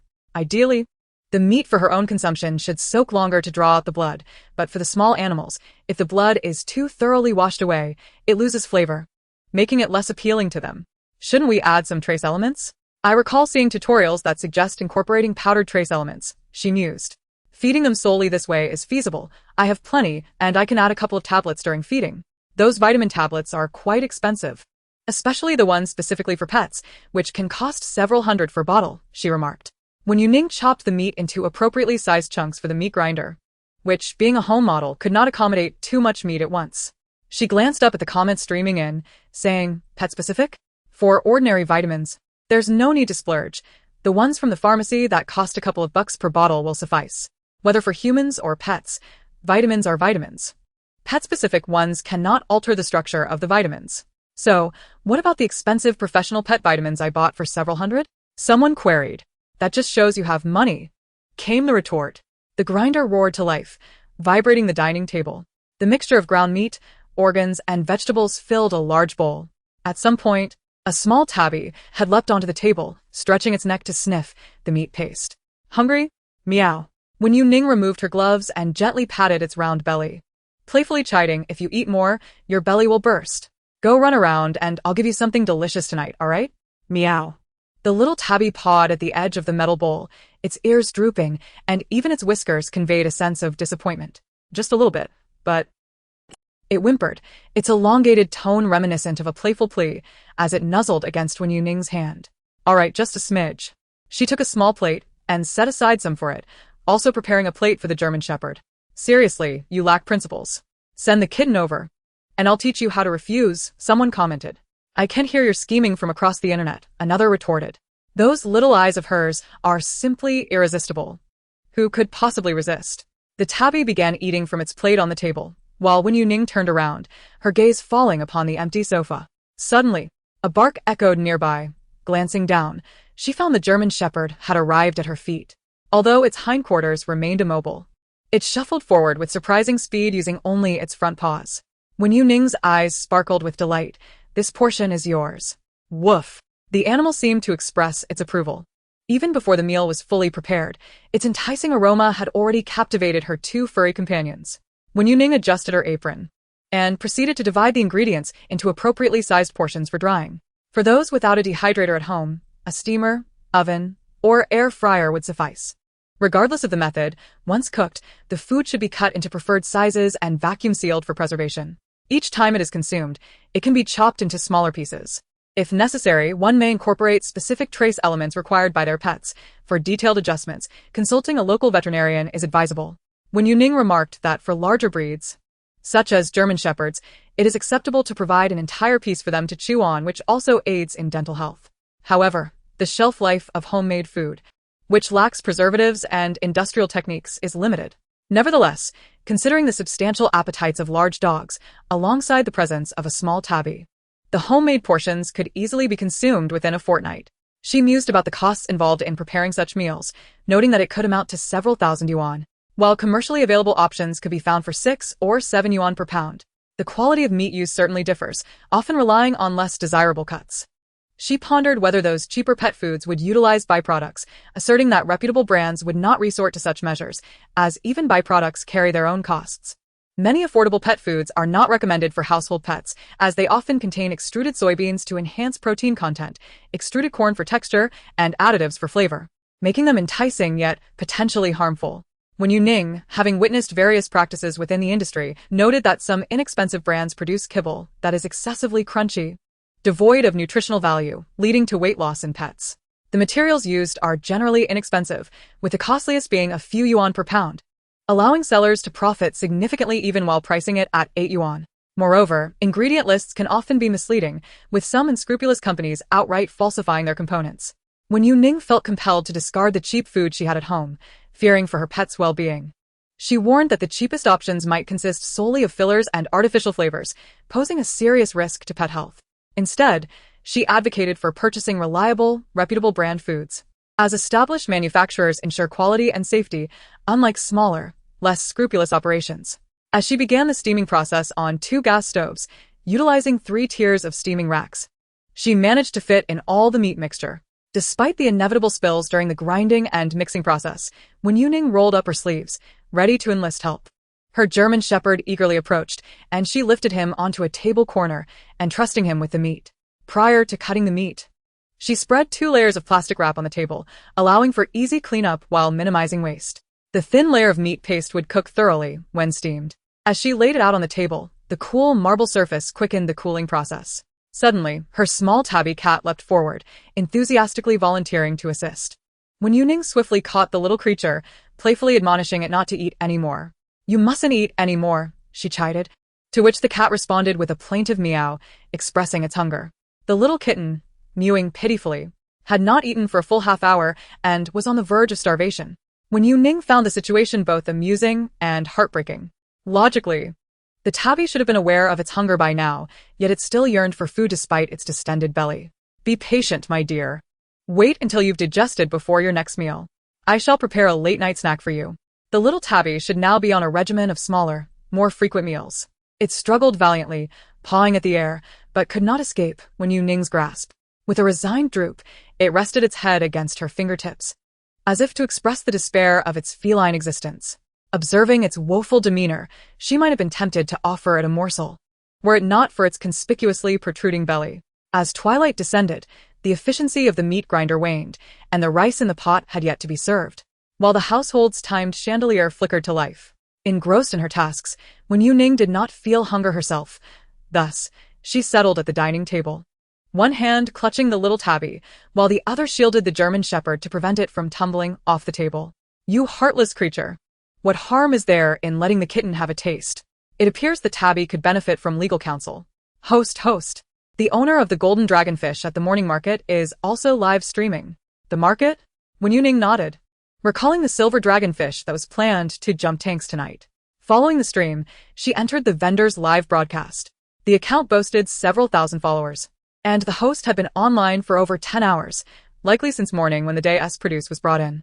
Due to her comments earlier, the vendor's stream was now flooded with viewers eager for tonight's spectacle of the silver dragonfish leaping from its tank. Do not close-up shop. Keep an eye on the silver dragonfish. If you pack up and leave, you may find it dried out by morning. The vendor, who usually operated a web store and streamed for sales without much fanfare, was now propelled into the limelight by big data algorithms, bringing Wen Youning's viewers along for the ride. The chat had been urging him to stay at the market since his afternoon stream, and it seemed he had grown somewhat immune to the suggestions, having seen similar content all day. "Everyone, check the shopping cart below. If you're interested, place your next order." With such high engagement, it was perplexing that not a single piece of meat had been sold. What if it's true? Indeed, better to believe than to doubt. The silver dragonfish is quite expensive, isn't it? To raise it this large, not to mention the initial investment, must have cost several tens of thousands. Satisfy my curiosity, Please. as the entire market dimmed its lights. The location was rather secluded, and the street lamps along the roads were dim as well. An elderly gentleman ambled along in his slippers, registering his details in a ledger. The registration process was meticulous, taking about 5 or 6 minutes for the vendor to complete. "All done, sir." The elder donned his reading glasses, scrutinizing the details before matching them against a photograph on the ID. Once satisfied, he pressed the remote to open the small roll-up door, instructing, "Step inside, but be quick about it." With hundreds of stalls within the market, lingering too long could lead to the loss of one's belongings. "Understood, sir." The vendor slid a pack of cigarettes through the window, expressing gratitude for the elder's efforts. As the vendor entered the parking lot of the market, holding his phone directed at the entrance, he beckoned, "Come, let us behold the dragonfish you have long desired." The market's lighting was managed regionally, and the vendor was only familiar with the switch near his stall. Upon entering, he had switched on his flashlight, and fortunately, the live streaming platform provided a night vision feature, allowing the audience to see despite the surrounding darkness. "Let me tell you," he began. Although the silver dragonfish was a later purchase, these two fish coexist harmoniously. In such a spacious aquarium, they swim closely together, occasionally brushing against one another. Even if their bond isn't exceedingly deep, the golden dragon could never harbor disdain for the silver one. And the silver dragon certainly wouldn't he wish to leap from the tank. As he spoke, he reached his stall and clicked on the overhead light. In an instant, his voice vanished upon witnessing the silver dragonfish leap gracefully into the air before plummeting back down. The sound of a splash echoed as the silver dragon landed, its head striking the ground, its tail askew as it flailed, struggling out of the water. "My silver dragon!" he exclaimed. "Did it truly jump? This light is perfectly timed. I was just searching the tank for the silver dragon, unaware it had already leapt out. Is this staged? Did someone inform the silver dragon to jump at the moment the light turned on? Or is this footage reversed? Sister, don't you think it would be even more impressive if it were reversed?" During the day, Wen Youning had mentioned that the silver dragonfish was preparing to jump out of the tank that night. Now, with the night just beginning, the silver dragon couldn't wait even a second longer, executing its leap with remarkable decisiveness. It hadn't even had time to rid itself of the dirt clinging to its body, fearing that any delay could spell doom. The vendor's face was still etched with panic, his heart racing with dread. Even the hardy goldfish cannot survive out of water for long. How much more fragile is the silver dragon, a delicate ornamental fish? His heart pounded, wondering if it were truly possible to read the thoughts of animals. After all, who could have predicted that one of the two fish, which had previously coexisted so well, would desire to jump from the tank? The sheer improbability of such a thought was staggering, yet it had proven accurate. It was indeed night when the leap occurred. The timing was uncanny. Is such an extraordinary ability real? He pondered, feeling increasingly bewildered. "Oh no, I need to think this through." Standing on a chair beside the aquarium, he gazed at the shimmering surface of the water illuminated by the light, lost in contemplation. It didn't die, how vexing, and yet, I must keep watching. What am I even looking for? The silver dragonfish's thoughts grew more agitated. Wen Youning sent a message in the chat. Get down from the chair and step away from the tank. The vendor, bewildered, responded, Huh? What? Before he could grasp the situation, he felt a flash of white light at the corner of his eye, followed by a sharp pain on the left side of his face, causing his head to tilt uncontrollably. The phone he was holding for the live stream flew from his grasp. The events unfolded too rapidly. The splash from the silver dragon's tail drenched his face. Slowly, he raised his hand to his stinging, water-splattered visage, realizing that the silver dragon had struck with precision, now retreating back to the depths of the tank. With a resounding thud, the phone fell to the ground. Am I being attacked by a fish? Did the fish just slap me? Is this truly happening? Before the phone flew away, the scene of the silver arowana assaulting a human was captured in vivid detail. This sudden incident left my head buzzing. The pace of technological advancement is astonishing. Even the first-person perspective of being struck by a fish's tail exists. This slap was remarkably forceful. Our dear Wen Jie even communicated with me to advise evasion, yet my reaction was painfully slow. Glaring at the silver arowana in the fish tank, the vendor clenched his jaw in frustration, powerless to alter the situation. For the moment, he chose to ignore it, as his mind was consumed by the barrage of Damika sent by Wen Youning from her streamer account. Those words seemed to solidify in the air. He was now utterly convinced that the streamer could indeed hear his innermost thoughts. The vendor leaped from his chair, hurriedly retrieved his phone, opened it, and navigated to Wen Youning's live stream, without hesitation showering her with the most extravagant gifts. Had it not been for Wen Youning's warning about the silver arawana's imminent leap from the tank, he would never have fathomed such an event unfolding. If he were to return tomorrow morning, the silver arowana would likely be dried out on the floor. Wen Youning was also watching her live stream. The vendor's actions in the streaming room were invisible to her. Upon seeing the gifts, she realized the vendor was preoccupied with his phone. The vendor exclaimed, "Thank you, streamer, for saving my silver arawana's life. I am truly convinced. I believe you can read the minds of pets. The world is vast, and I have been narrow-minded." After sending the Damaku, the vendor felt it was insufficient and continued to send gifts. The streaming room was flooded with visuals of his generosity. If the initial encounter with the silver arowana leaping from the tank was mere coincidence, the second incident, where his face was struck by the fish, still caused him pain. Was this not real enough? Others might speculate that it was scripted or acted out, but as a direct participant in the event, the vendor knew the truth all too well. He pondered whether he was an actor himself. He certainly could not deny that. He had previously doubted the streamer. And now he sighed inwardly, thinking that had he believed from the start, he would have avoided the harrowing rescue of the evening. Had he promptly divided the tank upon hearing Wen Youning's warning, there would have been no complications. Just as he sent the message, a notification appeared on the screen indicating that the vendor had requested to connect. Wen Youning hesitated but accepted the connection, wondering if there was still an issue. After today's ordeal, the silver arawana's condition appeared rather poor. The vendor remarked, "Look, it's nearly sinking to the bottom," looking quite dejected. What is it thinking? The silver arowana remained motionless, its whiskers drifting with the current. Frustratingly, it seemed to murmur, "Bloop, bloop, I'm losing my scales. Bloop, I can no longer go on. I shall drown myself." Wen Youning raised an eyebrow, assuring him that it was physically unharmed, with no external injuries. However, she noted that he might have inadvertently brushed against its scales while trying to catch it, leading the fish to express a desire to give up on life. The vendor replied, "Why does this fish harbor such suicidal thoughts?" He was at a loss for what to do next. "Should I divide the tank immediately? Is it still possible?" Wen Youning remarked, "There is still time. After changing the tank, if you provide some delectable treats, my mood will improve, and I shall hold no grievances against you." Upon hearing that there was a possibility for resolution, the vendor promptly set to work. He genuinely cherished these two fish, otherwise he would not have kept them in his workplace, longing to see them frequently. Fortunately, he still had an old fish tank from when he previously raised an arowana, which was just the right size for one fish. He had upgraded to a larger tank after purchasing a silver arowana. Now he could put it to use once more. The tank remained in good condition and only required a rinse before it could be utilized. However, there was no time to fill it with water. He could only siphon some water from the larger tank, making do for the night. Time was of the essence today, and he would have more time to deal with these matters tomorrow. As he scrubbed the fish tank, the vendor recalled the peculiar relationship between the two arowanas and inquired. I previously observed that they shared a close bond, often rubbing against one another. What caused them to suddenly turn against each other? Well, a close bond? Wen Youning paused to listen intently. The silver arowana, upon hearing this, internally scoffed without needing to be prompted by Wen Youning, who would feel affection for a foolish creature. Gurgle. Just as it was enjoying a peaceful slumber, it was disturbed by the other fish. Gurgle. Kill it, kill it. It wasn't a sudden change. Wen Youning glanced at the golden arowana that had approached again. The golden arowana frequently disrupted the silver arawana's sleep, which had gradually fostered animosity between them. The vendor was left bewildered. Huh? Is this still Chinese?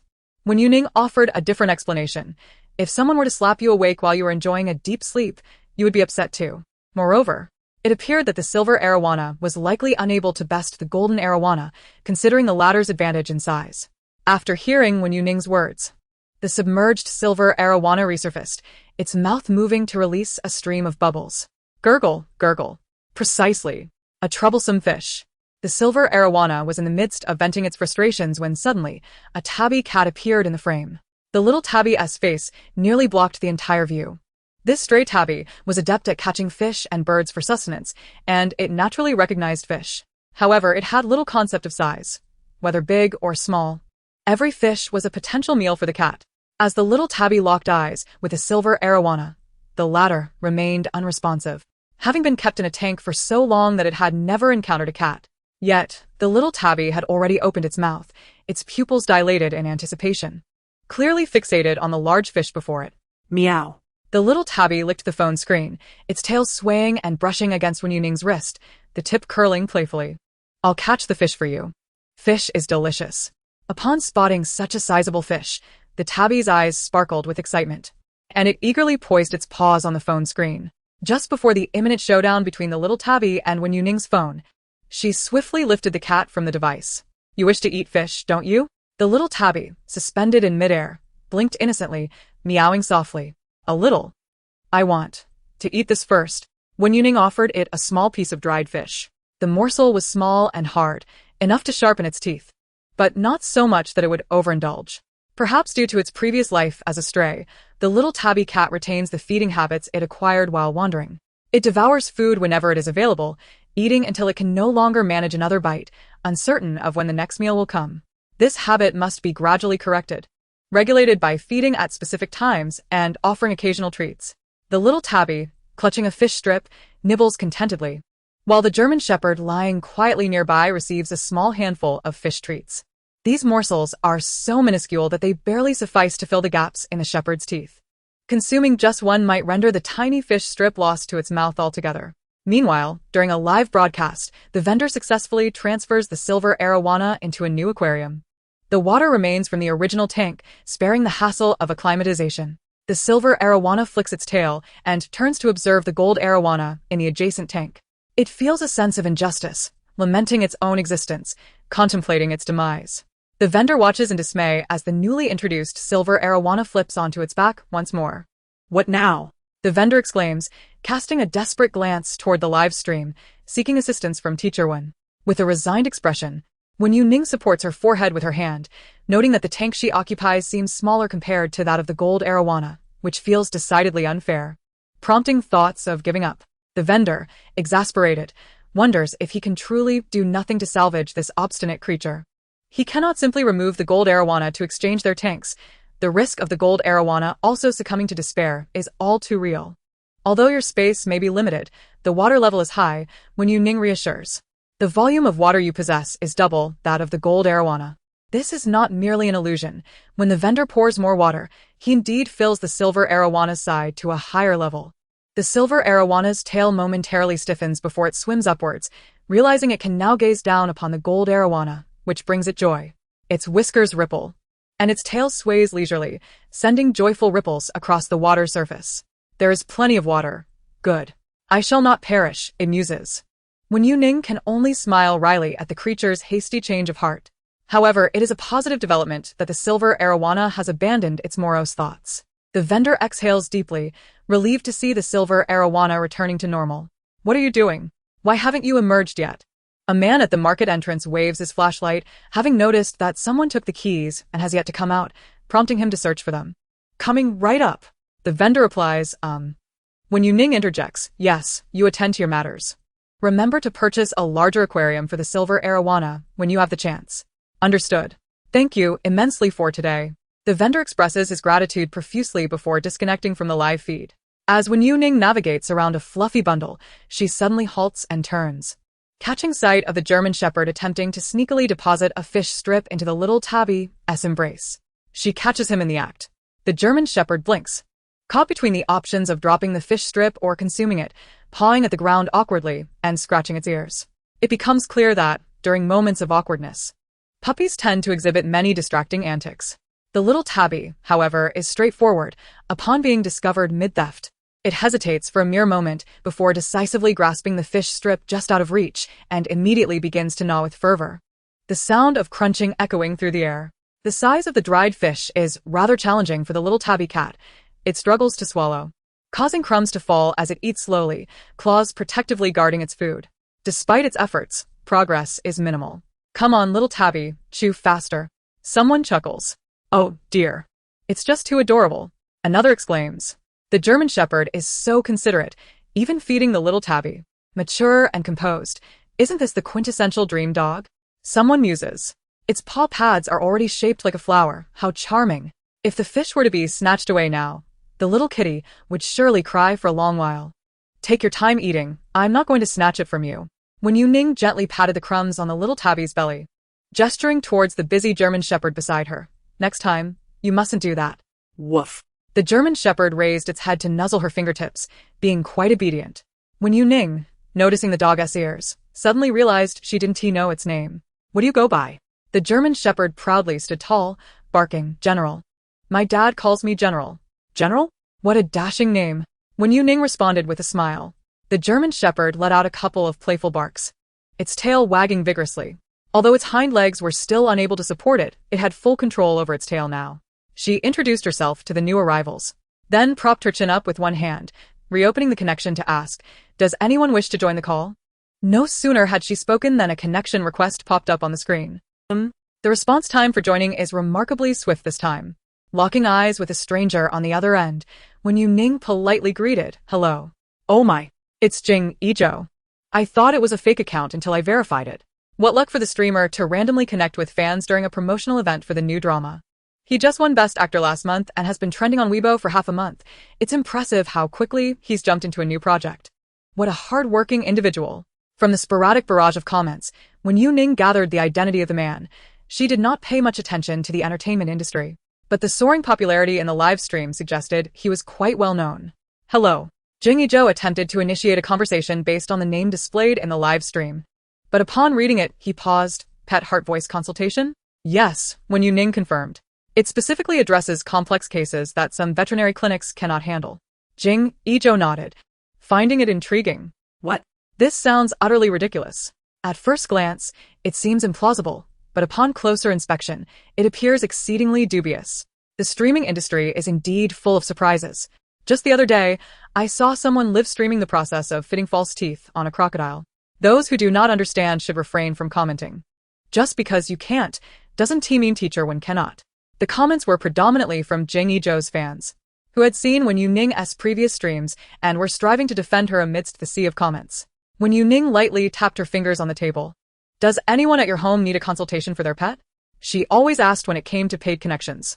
Jing Ezhou's team had arranged several individuals to join the call, but he was not fond of such deception. While the team was still preparing, he decided to start the live stream early, engaging in random conversations to pass the time until the scheduled broadcast for the crew commenced. By coincidence, my golden retriever injured its leg last month and has been limping ever since, hesitant to place its paw on the ground. Jing Ezhou waved at the camera before shifting the lens, revealing the dog's left front leg slightly bent as it trotted over on 3 legs. Look just like this. Jing Ezhou remarked. I took it for an X-ray and conducted various tests. Everything seems fine, yet it refuses to put any weight on it. When discussing the dog's condition, Jing Ezhou's demeanor turned serious, as if the situation had worsened. Yesterday, it appeared a bit more agile in the bedroom. Could it be due to its old age? The recovery is slow. The golden retriever lay across Jing Ezhou's lap, its leg still curled. Wen Youning gently stroked its jaw, wondering if the paw or front leg ached. Jing Ezhou responded. The dog tilted its head and barked, expressing pain yet nuzzling against Jing Ezhou, appearing exceedingly distressed. However, its inner thoughts whispered, "It doesn't hurt." "Not at all. Hee hee." Chapter 15. Wen Youning nodded, feigning understanding. "What?"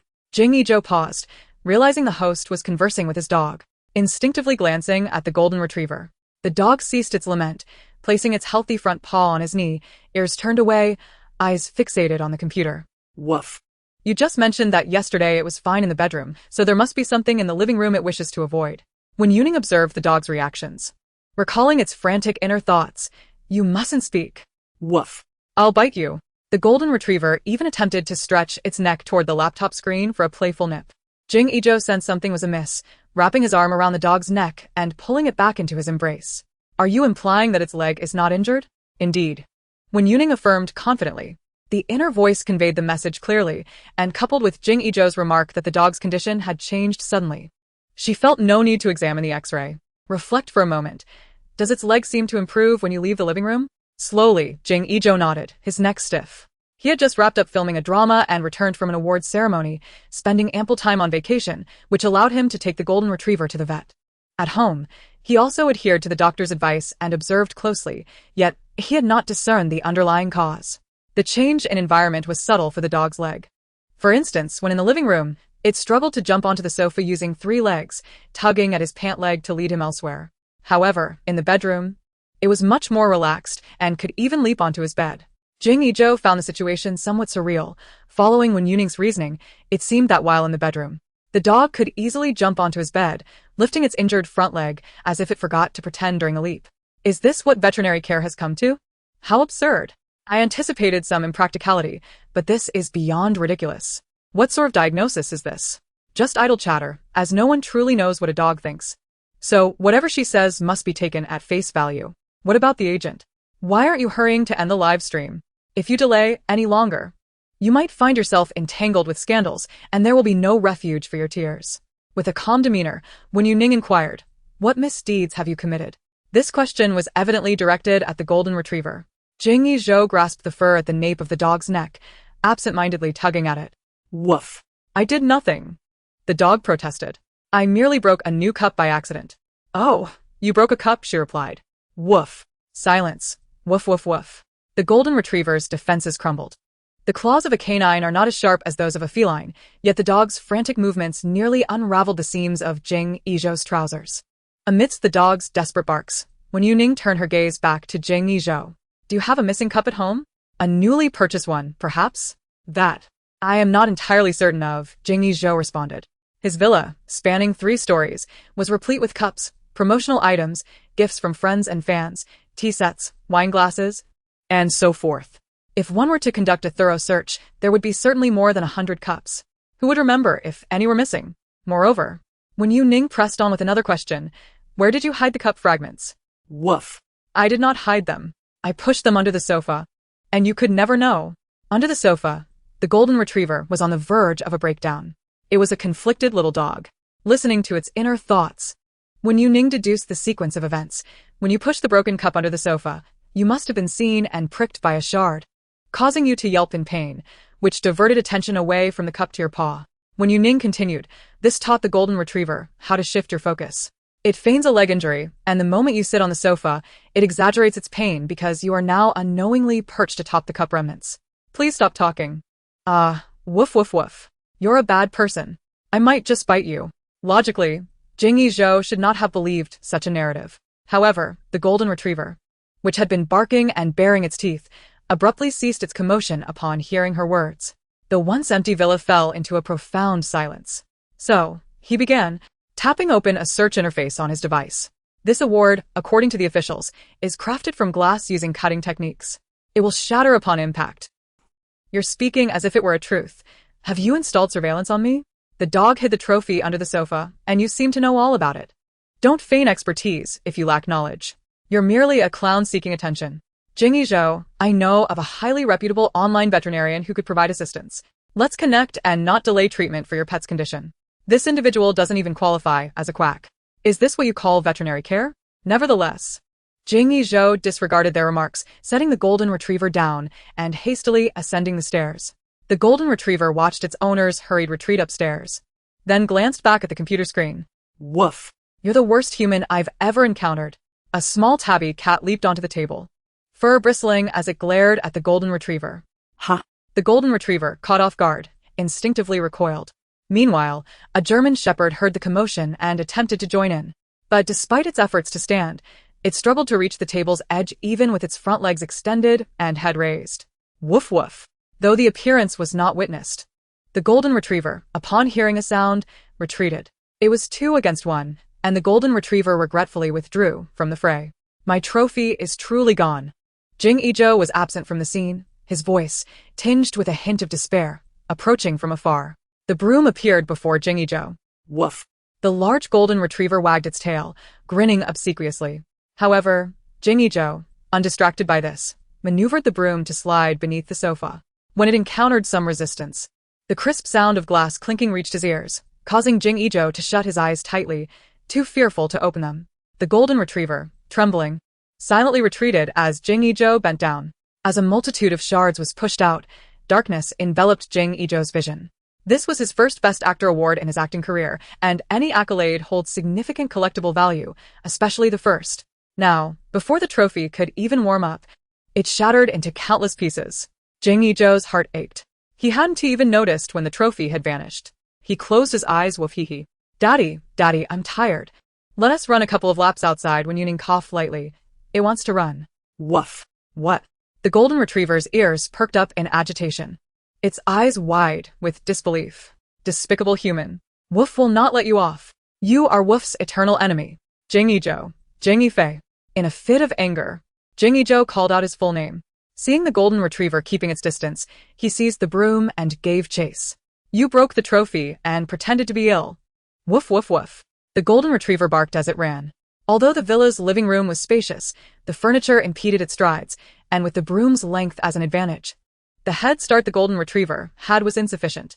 Its 3 legs were stumbling slowly, and under the watchful eyes of millions in the live stream, the golden retriever, which had previously been in agony over its paw, quickly placed its injured paw down. With all 4 legs, it darted swiftly, bounding nimbly over the sofa and coffee table.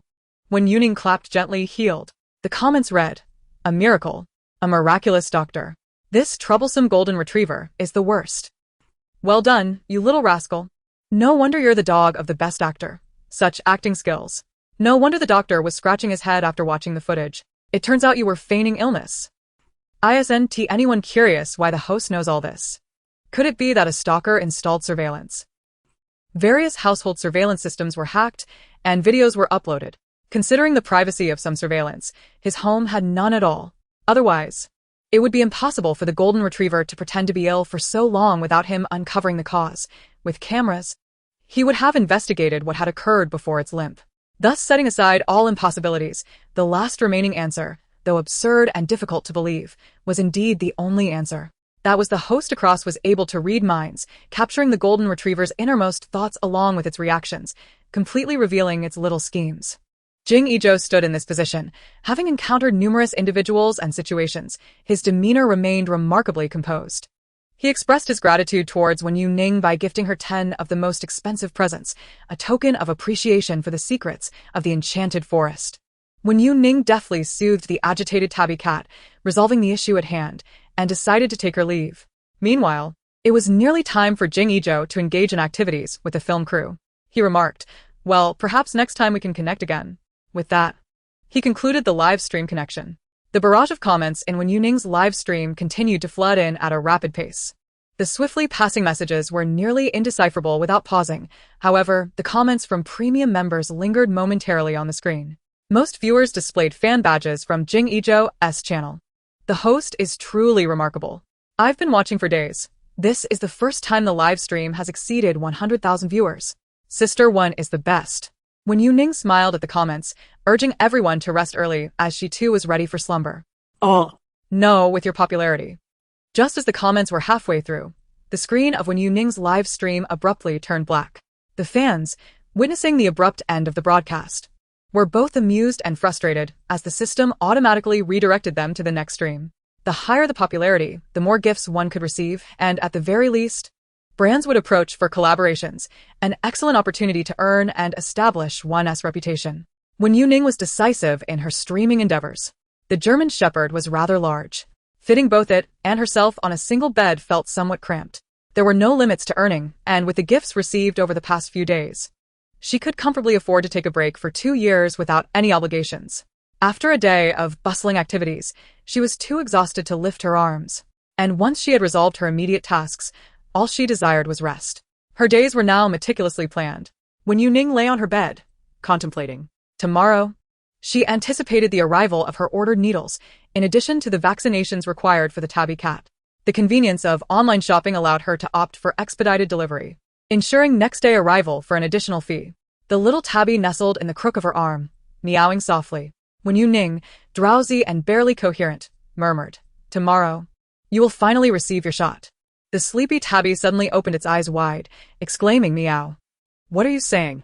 Ding-dong. The sound of the doorbell roused Wen Youning from her reverie.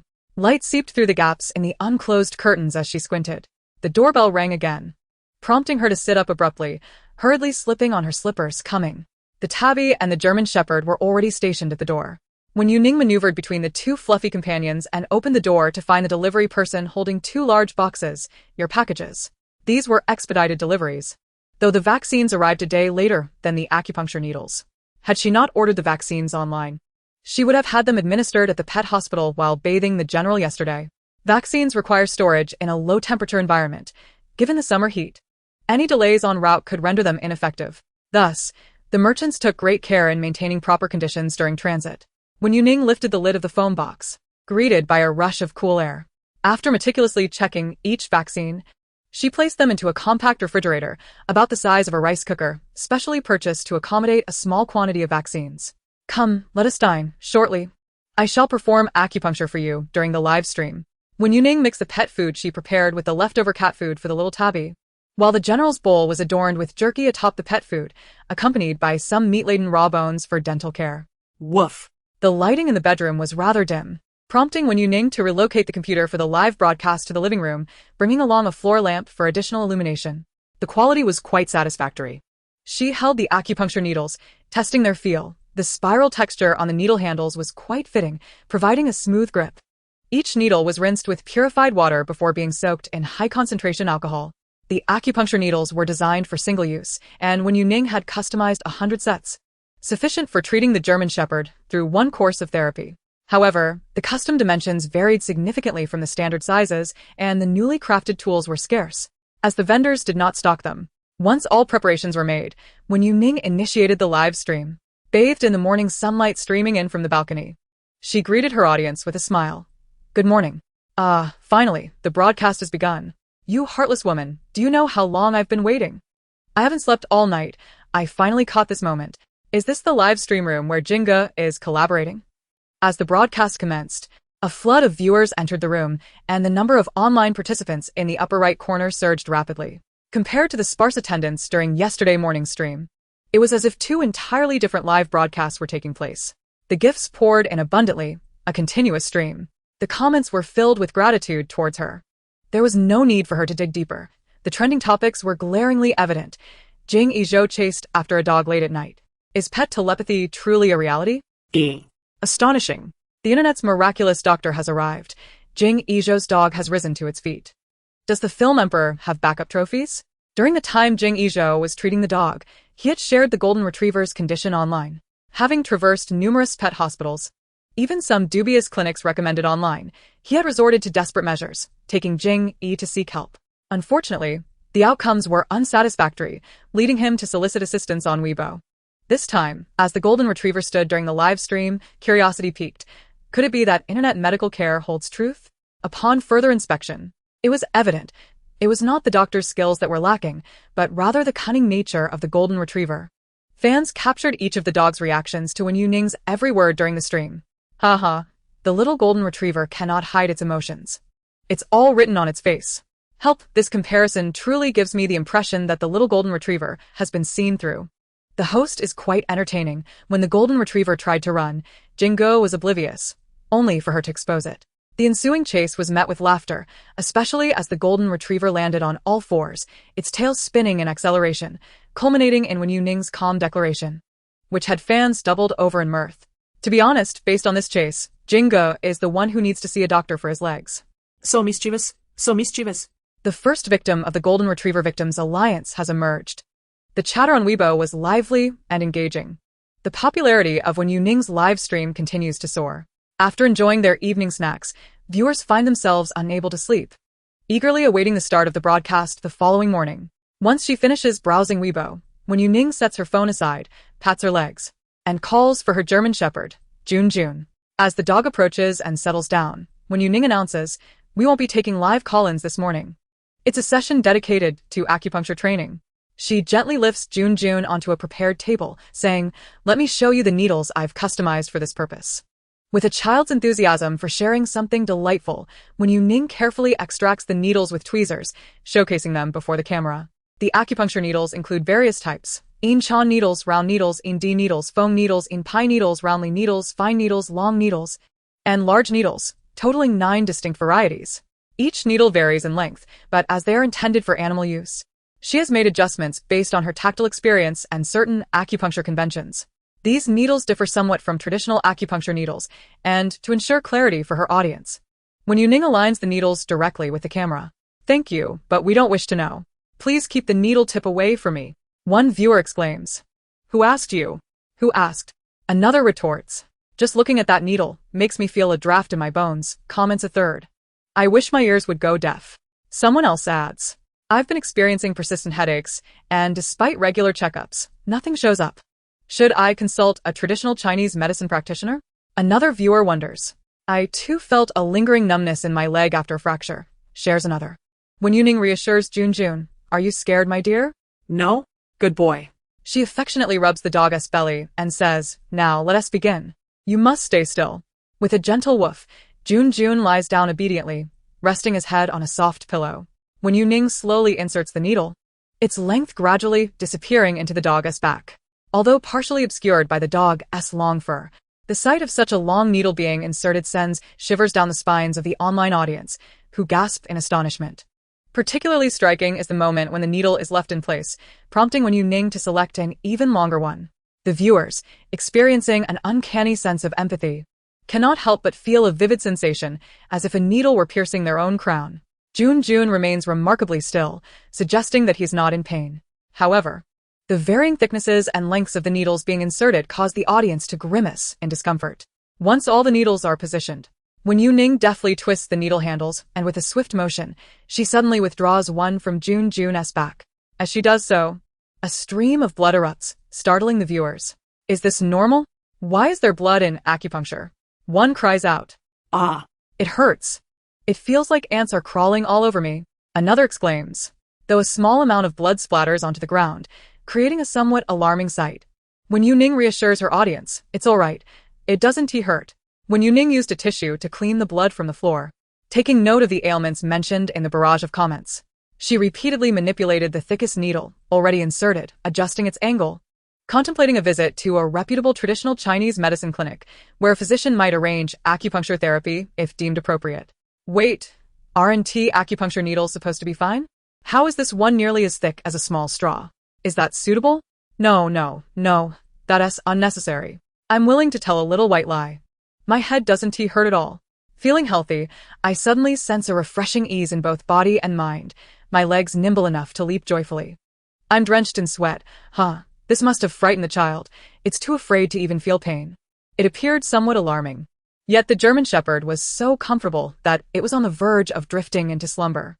The sunlight, filtered through the window, lost some of its harshness, gently warming the creature trapped in a cage, which had not basked in sunlight for quite some time. The little tabby cat's pupils narrowed to slits, its mouth slightly agape, and the whiskers on either side of its cheeks trembled, evidently astonished by the scene before it. Perhaps they were not fully aware of what a needle was, but they were acutely sensitive to the scent of blood. The metallic tang signified injury, and it left the German Shepherd's blood, which had been drawn, utterly bewildered. Wen Youning tilted her head, reassuringly stating, "Don't worry, you'll be next." Meow. The little tabby let out a distressed cry, leaping off the table and darting away. The German shepherd startled at the sound, its hind legs kicking out as it opened its eyes in confusion. Wen Youning grasped its paw, gently kneading it and pressing its paw pads to restore sensation, soothingly stroking its head as she whispered, "It's all right, go to sleep." The German shepherd emitted a low whine. Estimating the time was right. Wen Youning removed the needle, turned off the floor lamp, and made the German shepherd more comfortable for sleep. She used tweezers to curl the needle tip inward, forming a small bundle before discarding it in the trash bin. "Come here, little tabby." Wen Youning retrieved a vaccine from the refrigerator, holding it in her palm, assuring, "It won't hurt."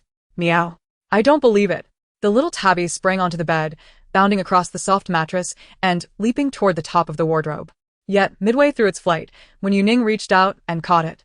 Before the little kitten could emit a cry, she swiftly placed a dried fish treat in its mouth, encouraging, "Eat the fish." Meow. Awah. The kitten still had to vocalize, but it couldn't neglect its food, nibbling while murmuring. Wen Youning picked up the syringe, cautioning that this should not be imitated by untrained individuals. The kitten, besotted by the delightful fish treat, felt a chill on the back of its neck. The acrid scent of alcohol made its eyes squint, followed by a sharp sting. Meow. Awah. As it cried out, it hastened to consume the fish treat, paws flailing in a frenzy, giving the crisp fish a swipe. Before the injection, the kitten, devouring eagerly. After the injection, the kitten, frantically devouring. Nonetheless, the little tabby's reaction post-injection was remarkably well-behaved. My cat at the veterinary clinic required 3 doctors to subdue it. Ultimately, it was confined in a box, cornered, before the injection could be administered. All right, it's all over now." Wen Youning gently squeezed the little cat, urging it to relax, asking didn't it hurt at all? Meow. "Not at all." Wen Youning, calm and composed, remarked, "Indeed, it claims to be." The barrage of comments read, question mark. "It doesn't quite seem so. By the way, let me inform everyone about the lost dog notice." She moved a chair to sit beside the acupuncture table for the German shepherd, which had just been treated, its fluffy form lying next to another. Yesterday, when she collaborated with Jing Yizhou, their live stream attracted considerable attention, leading to the retrieval of previously overlooked recordings, resulting in numerous edits across various video platforms. With the surge in popularity, the visibility of the German shepherd increased significantly. Wen Youning soon discovered her private messages were nearly overwhelmed with inquiries from owners seeking their lost dogs. Clearly, some individuals saw an opportunity and pretended to be the owners to deceive her. It was uncertain if the genuine owners were lost amidst the sea of messages, and Wen Youning found herself unable to sift through them all at once. Therefore, she clarified in the live stream to those coming to identify the dog, "Please send your own photos, that is, pictures of the actual owners, and refrain from sending obviously stock images of German shepherds. There can be considerable differences in appearance among them, given the nature of the internet. Finding an image of a dog that closely resembles the one lost can be quite challenging. Even the general himself would struggle to identify whether the photos sent are of him. Providing pictures of the dog's owner is far more reliable. Firstly, those who wish to deceive would likely avoid revealing their own appearance, and secondly, the general would undoubtedly recognize his father's likeness." Wen Youning continued, "Furthermore, I must state that my treatment fees are quite substantial. The German shepherd cannot be taken until it has fully recovered under my care, meaning that anyone wishing to take the dog must at the very least be prepared to pay the equivalent of a house in a third-tier city. This will deter any opportunists. Otherwise, with thousands of private messages, when would I ever manage to sift through them all?" Having said this, Wen Youning accessed her backend and, in front of all the viewers in the live stream, gently clicked the Mark All as Read button in the upper right corner. Within 2 minutes, an image popped up. Additionally, many left comments, clearly struggling in vain to meet her requirements. Wen Youning opened the private message from the individual who first sent the image, discreetly showing it to the German shepherd off camera. "General, is this your father?" The individual had sent several pictures, including a few snapshots with the general. Reviewing the earlier chat history, she noted that in the early hours, the person had sent her a solo picture of the general along with his dog license. "Woof. Daddy." The German shepherd's eyes widened in surprise, unable to move. It desperately tried to reach the person on the phone with its nose, barking excitedly. "Calm down," she reassured. "That's a good sign. Let's make contact with your father." The German shepherd leaned back, struggling to rest against Wen Youning's shoulder while affectionately licking her cheek. Wen Youning then inquired, "Hello, what should I call you? Which city are you currently in? Is it convenient for you to come see the general?" She was unsure of the exact location, but it wouldn't be difficult to trace it given his identity. However, it felt rather presumptuous to show up unannounced. After arriving, Shi Jinchen casually found a hotel to stay in and began monitoring the live stream while persistently sending private messages to validate his identity. The sheer number of people rendered his messages futile. Upon noticing that the account bore her live stream's fan badge in the upper right corner, and after confirming the accuracy of the identification and personal information, Wen Youning proceeded to send her address. It was unfeasible to take the general out, so this was the only way for them to meet. Shi Jinchen, thank you. I will come right away. After establishing communication with the general's parent, Wen Youning set her phone down, satisfied that she had reached the general's family, who would arrive shortly. Will they come directly to the house? Isn't that a bit unsafe? It's not safe. Perhaps we should choose a CAF or a pet shop outside. There was no cause for concern. She had examined his credentials, and since the general was currently immobile, allowing him a brief glance would not lead to any significant issues. Besides, it was just one person. She could easily handle it. All fear of the unknown stemmed from a lack of power. Wen Youning was accustomed to practicing judo with tigers. Dealing with an individual was a trivial affair. The audience in the live stream was unaware of her capabilities, and their worries were understandable. Shi Jinchen, if it's inconvenient, I can wait at the community entrance. I have watched the live stream and know the general cannot be taken away right now. I only wish to see him for a moment. I miss him dearly. Having exchanged private messages, the live stream's comments had noticeably increased. In the historical messages, this account had sent numerous gifts and requested to connect. Yet, without exception, the crowd made it impossible to engage in conversation. Wen Youning replied, no need to complicate matters. Just come directly. Shi Jinchen, thank you for your trust. Wen Youning pondered for a moment. It wasn't trust in him, but rather trust in herself. Are you in the car? You may connect with the general and say a few words. He misses you as well. She accepted Shi Jinchen's request to connect. Once connected, the light illuminated. Yet he remained silent. On screen, the man's eyes were slightly red, his collar askew, and his wrinkled coat suggested weariness, his face etched with fatigue. Upon seeing his owner, the general let out a heartfelt howl. The moment the dog cried out, the man, who had been holding back tears, could no longer contain himself, sobbing, "Oh, General." Caught between the two, Wen Youning observed the emotional exchange, akin to a haunting duet. The comments read, no one informed me that the general's father had such a demeanor. All my prior worries were unfounded. Wen Youning picked up the small tabby cat that attempted to paw at the general, allowing the two to express their sorrow in their own time and space. It was evident that the general's father held deep affection for him. The photos he sent included snapshots from the general's early days, with the man feeding him from a bottle as a puppy, nurturing him with his own hands. The sudden absence must have been unbearable. After only a few words, Shi Jinchen broke into tears once more. The fur around the edges of the German shepherd's eyes was damp. Estimating that the time was ripe, Wen Youning moved closer to massage the general. How did he end up lost? The general's disappearance was abrupt. It was the first time Shi Jinchen encountered such a situation after raising him for so long. Initially, he believed that with the collar's tracking and surveillance, the search would be straightforward.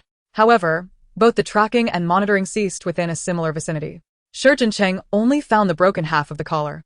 He scoured the entire city, never anticipating it would be taken elsewhere, beyond even neighboring cities. Woof. Catch the bad guy's father. Woof. Catch the bad guys. Upon hearing this, the German shepherd grew excited. Wen Youning inquired, did it say it was going to catch bad guys? What does that mean? Shi Jinchen paused momentarily. Catch bad guys? Woof. The dog saw a picture. The bad guy is alive. The German shepherd is off to do good deeds.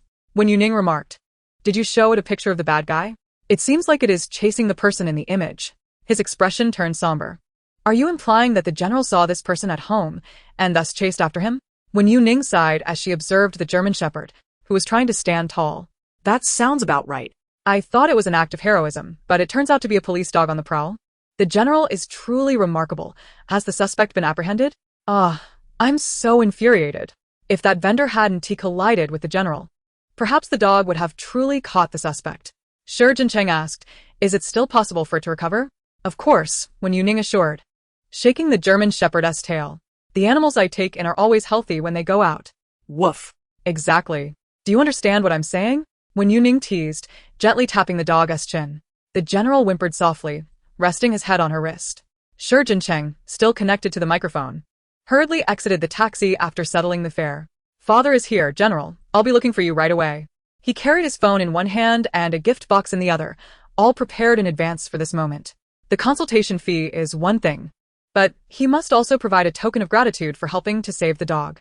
It could be said that he arrived fully prepared, just waiting for the opportunity to present itself.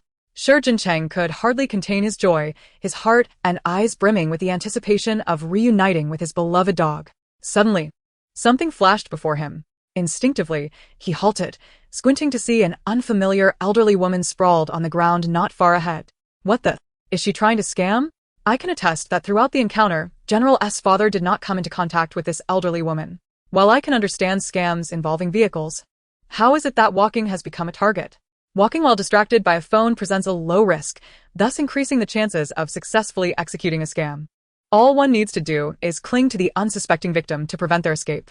As the live stream audience engaged in this analysis, Shi Jincheng found it too late to walk away. The elderly woman had latched onto his leg, groaning. "Young man, how can you walk without looking?" She lay on the ground, lamenting. "Oh, my waist, Shi Jincheng glanced around, realizing no one was willing to assist, and decided to crouch down. "Where are you injured? I can take you to the hospital." "No, no hospital. I still need to visit my grandson," the elderly woman insisted, clinging to him and refusing to budge. It was the first time Shi Jincheng encountered someone feigning injury for monetary gain, yet he was resolute in his refusal to pay. The absence of bystanders did not imply a lack of surveillance. Indeed, comprehensive monitoring within the community was a stringent requirement. This elderly lady had no hope of extorting money from him. Even if she were to call the authorities, the situation would undoubtedly favor him. The old woman clutched her abdomen, exclaiming, "Oh, you've knocked me over. Young people are so reckless. Am I to perish today?" She continued to cry out for help. Shi Jincheng inquired, "What do you mean? I can take you to the hospital, but you refuse. Should I call an ambulance?" The old woman persisted in her cries of pain. "At my age, the cost of a hospital visit would be exorbitant. It's not worth it. You wouldn't want to squander your money at a hospital, would you?" Shi Jincheng grasped the underlying intent of her words, but chose to remain silent, merely stating, "If you are unwell, you must go to the hospital." Beside him, the little tabby tilted her head, pawing at the old woman on the screen, meowing, "Bad person. Trying to steal my food and harm me." Wen Youning held the tabby's paw, frowning as she observed the commotion instigated by the elderly woman. It was clear she sought a direct payout instead of a hospital visit. The German shepherd watched intently. Wen Youning patted its head, saying, "Be good and wait at home. I will fetch your father." The dog wagged its tail, while the little tabby leapt atop the German shepherd's tail, baring its teeth at the old woman on the screen. Shi Jincheng was nearing the building where Wen Youning resided when he encountered an obstruction. Upon descending, she spotted the two individuals nearby, with onlookers by the flower bed, hesitant to approach for fear of being implicated. Without such reservations, she boldly stepped forward and called out, "Elderly lady, he has collided with you. How much do you deem appropriate for compensation?" The old woman briefly ceased her cries, assessing Wen Youning's attire thoughtfully. She then turned away, closing her eyes and lamenting, "Am I to be perceived as a swindler? You've injured me, and yet display such arrogance. It's utterly disgraceful. Enough of the theatrics, elder. Everyone in this community knows you." Wen Youning gestured for Shi Jincheng to step back. The old woman held on tightly, and with any movement from Shi Jincheng, she promptly followed suit. Wen Youning, eager to avoid lingering in the sun, remarked, "Let us not waste time. Just state your price." The old woman opened her mouth, declaring 100,000. "Very well. Hand me your phone." Wen Youning extended her hand. "Did you bring your bank card and ID? I can transfer the money directly." The old woman, believing the ruse to be secure, clutched her belongings tightly. After all, when engaging in such deceit, one would naturally be prepared for various contingencies, including hospitalization and convenient digital transfers. Some payment applications had limits, making it difficult to extort a larger sum. Coming in with such bravado to hand over cash? I expected a different tactic, she thought. Unbelievable. This is merely encouraging detrimental societal behavior, was the sentiment echoed among the viewers. Wen Youning did not retrieve her phone. As the live stream continued to showcase her two fluffy companions at home, while fans tuned into Shi Jincheng's broadcast to witness the unfolding events in real time. She offered no excessive explanations, swiftly manipulating her phone before directing the screen towards the elderly lady. "Facial recognition," she stated. With a confirming beep, the scan was successful. Wen Youning handed the phone over. "It's done." The elderly woman, clutching Shi Jincheng's leg, gazed skeptically. "Is it in? So soon?" She hesitated. 100,000 isn't enough. I need 150,000. 5,000 is for nutritional expenses." Wen Youning crossed her arms, lifting her chin slightly, and replied nonchalantly. 150,000 is available too. Just take a look at the screen. It's definitely sufficient. The elderly woman, still dubious, scrutinized her phone's display, puzzled by the decimal point. What's this? 16,381? Sure, Jean-Chin was astonished. Did you really give her that? No need. She would pay for her hospital expenses herself. It's merely a waste of time being entangled with her. He hadn't anticipated Wen Youning's promptness in providing the money. Indeed, Wen Youning shrugged. I just helped you download a loan application. Although she is older, her credit is quite good. She owns a car and a house. So the funds will be released swiftly. The elderly woman, rising with a flick of her hand, pointed accusingly at Wen Youning, cursing vehemently. You little brat. Do you dare to trick me? She's up already? The dying old woman is invigorated by anger. Haha. Can people be treated like this? The scope of veterinary medicine employment is too broad. Ha ha ha. The old lady's face turned red from rage. As a poor college student who was scammed out of over 3,000, this is quite satisfying. Next time I help someone, I'll assist the old man with a loan as well. Can we learn this? Is this even legal? Illegal? Me? Wen Youning glanced at Sir Jean-Chen's phone and asked, which law am I breaking? Comments flooded in. I have no idea. Suddenly asking me, who knows? Fraud? Wen Youning shrugged. The money is in her own account. What am I defrauding? She asked for the money herself, and the phone was voluntarily given. The facial recognition was her own request to blink and turn her head. I'm merely holding up a phone. I did nothing wrong. She appeared utterly innocent. You. The elderly woman placed her hands on her hips, short of breath, struggling to find words as she pounded her chest in frustration. Sure, Jean-Chen expressed concern. I hope she won't have a stroke from anger. Wen Youning glanced over, coincidentally meeting the elderly woman's keen gaze. Her health is even better than yours. This was also why the onlookers were present yet hesitant to approach. She didn't discriminate. She would attempt to scam anyone. There was only one exception: children. After trying to extort a child and receiving 2 kicks from a 5-year-old, she took a 2-month break from work. Since then, she avoided children altogether.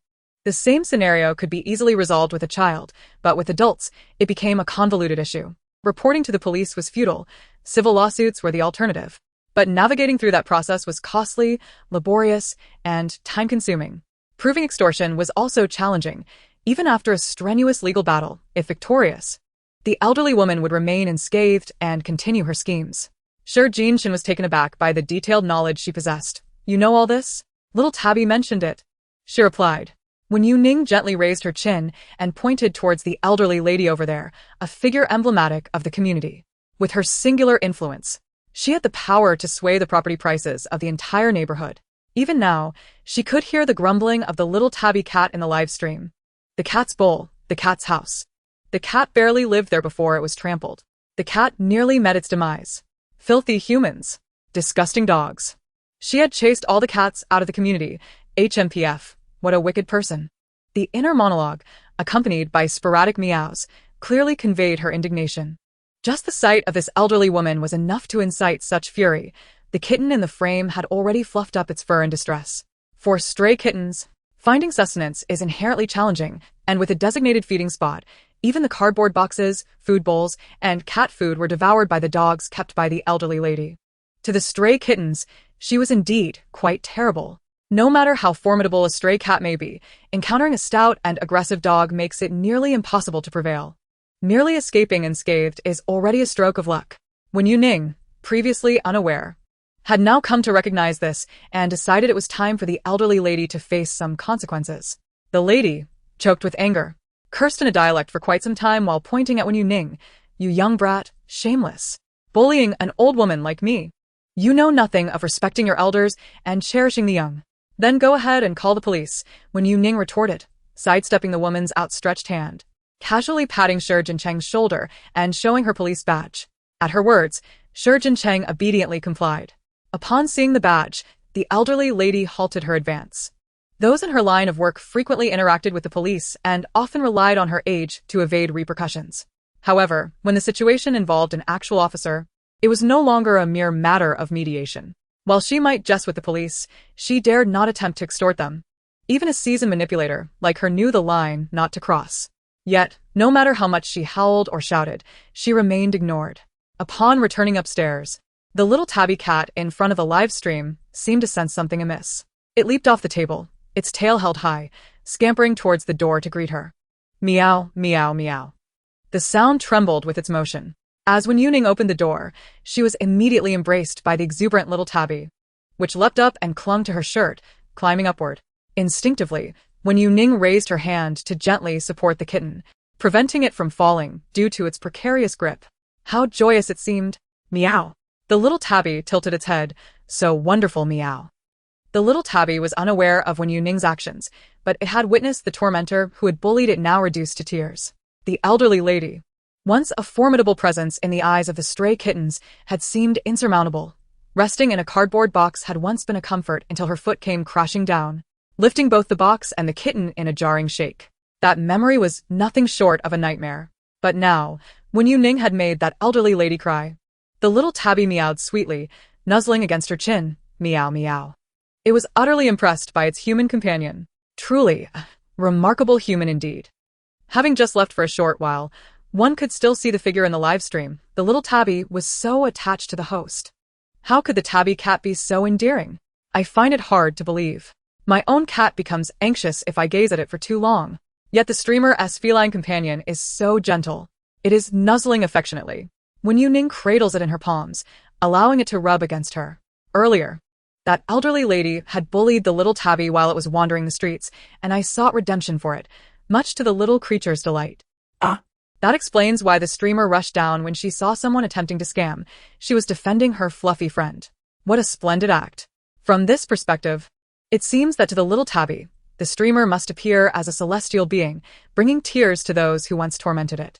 However, upon stepping into the room and witnessing her beloved lost dog lying on the table, tears streamed down Shi Jinqian's face uncontrollably. She could no longer restrain herself. General, Shi Jinqian surrendered to her emotions, rushing to embrace the German shepherd's head, crying out, "I've missed you so much." The general's whimpers changed pitch, excitedly licking her, his front paws scratching the table with a clatter. Even his paralyzed hind legs twitched slightly, and his tail wagged incessantly, thumping against the surface, producing a dull thud. It was simply wonderful to see you again. Shi Jinqian choked out. They all said you were gone, but you're still alive.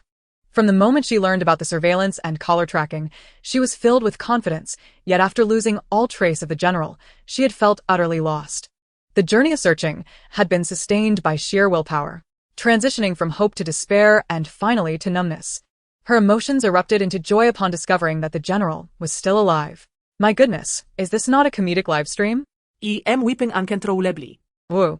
It's truly heart-wrenching for dog owners, Wen Youning remarked as she handed over a box of tissues, knowing that both the girl and her dog would continue to weep for a while. The experience of witnessing such heartfelt moments through a phone screen is incomparable to seeing it in person. She carried the little tabby into the kitchen, preparing to cook something.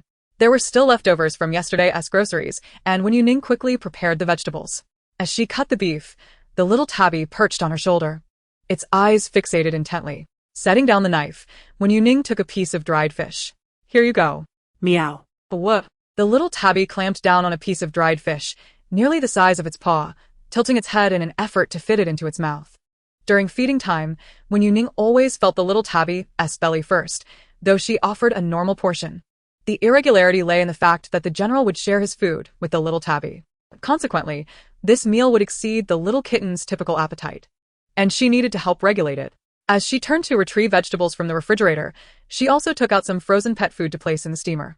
These ingredients were fresh, meticulously prepared by her, free from additives, and if one were unbothered by seasoning, they could be consumed by humans as well, providing balanced nutrition. Shi Jinqian had held the general for a long time, her eyes weary from tears before she finally paused.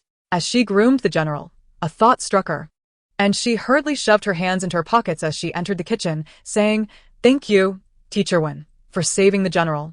This is for you. The money you spent on him, please do accept it." Wen Youning glanced at the thickness of the red envelope. She had only spent 200 on the general, and the paper bills were quite thin. However, the envelope presented by Shi Jinqian appeared to contain no less than 20,000. She did not accept it, believing that meeting was fate enough, merely 200. Shi Jinqian pushed the envelope forward again, insisting, No, I truly do not know how to express my gratitude. Please, accept it. Yes, and there's the consultation fee. You didn't specify the amount in the live stream. Please let me know privately so I can transfer it to you. Though his income was modest, he was fortunate to have some savings at home. No matter how high the fee, he could grit his teeth and part with the money, even if it meant selling a property.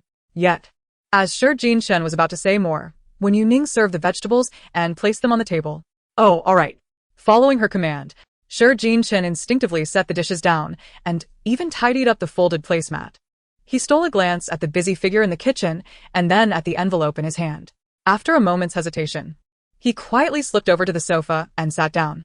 He touched the sofa's backrest and stood up, saying, Teacher Wen, I have a few matters to attend to and must leave now. Is it alright if I come back to see the general tonight? Aren't you staying to have a meal first? Wen Youning observed his visibly weary demeanor. No, I must go now. Next time, I'll treat you to dinner. Teacher Wen. Finishing his words, he affectionately kissed the general's furry head and departed. Wang. The German shepherd watched Shi Jinchen leave, happily wagging its tail and smiling as he exited. Wen Youning drew the balcony curtains to shield against the direct sunlight, lifted the German shepherd from the platform, and casually asked, What made you so cheerful? Wang. Happy. Daddy is renting a house. Renting a house? In this neighborhood? Wen Youning mused, understanding why the German shepherd was so elated. If they were renting, it would mean frequent visits. Otherwise, given the distance between the cities, each of Shi Jinchen's visits would consume considerable time. The German shepherd's condition would not improve in the short term. Wow, Master truly has a kind heart. How wonderful. The general now resides in an environment surrounded by love. Wen Youning took a bite of the beef, which was of excellent quality this time. Meow. Not bad, not bad. The little tabby cat approached, hoping for a bite of the meat. The fish treats provided earlier were evidently insufficient, but now that the beef was cooked and seasoned, Wen Youning lifted her spoon to dodge the cat's probing paw. No, this flavor is too strong. You cannot eat this. Meow. The little cat lay down on the spot. Starving meow. You just had fish treats.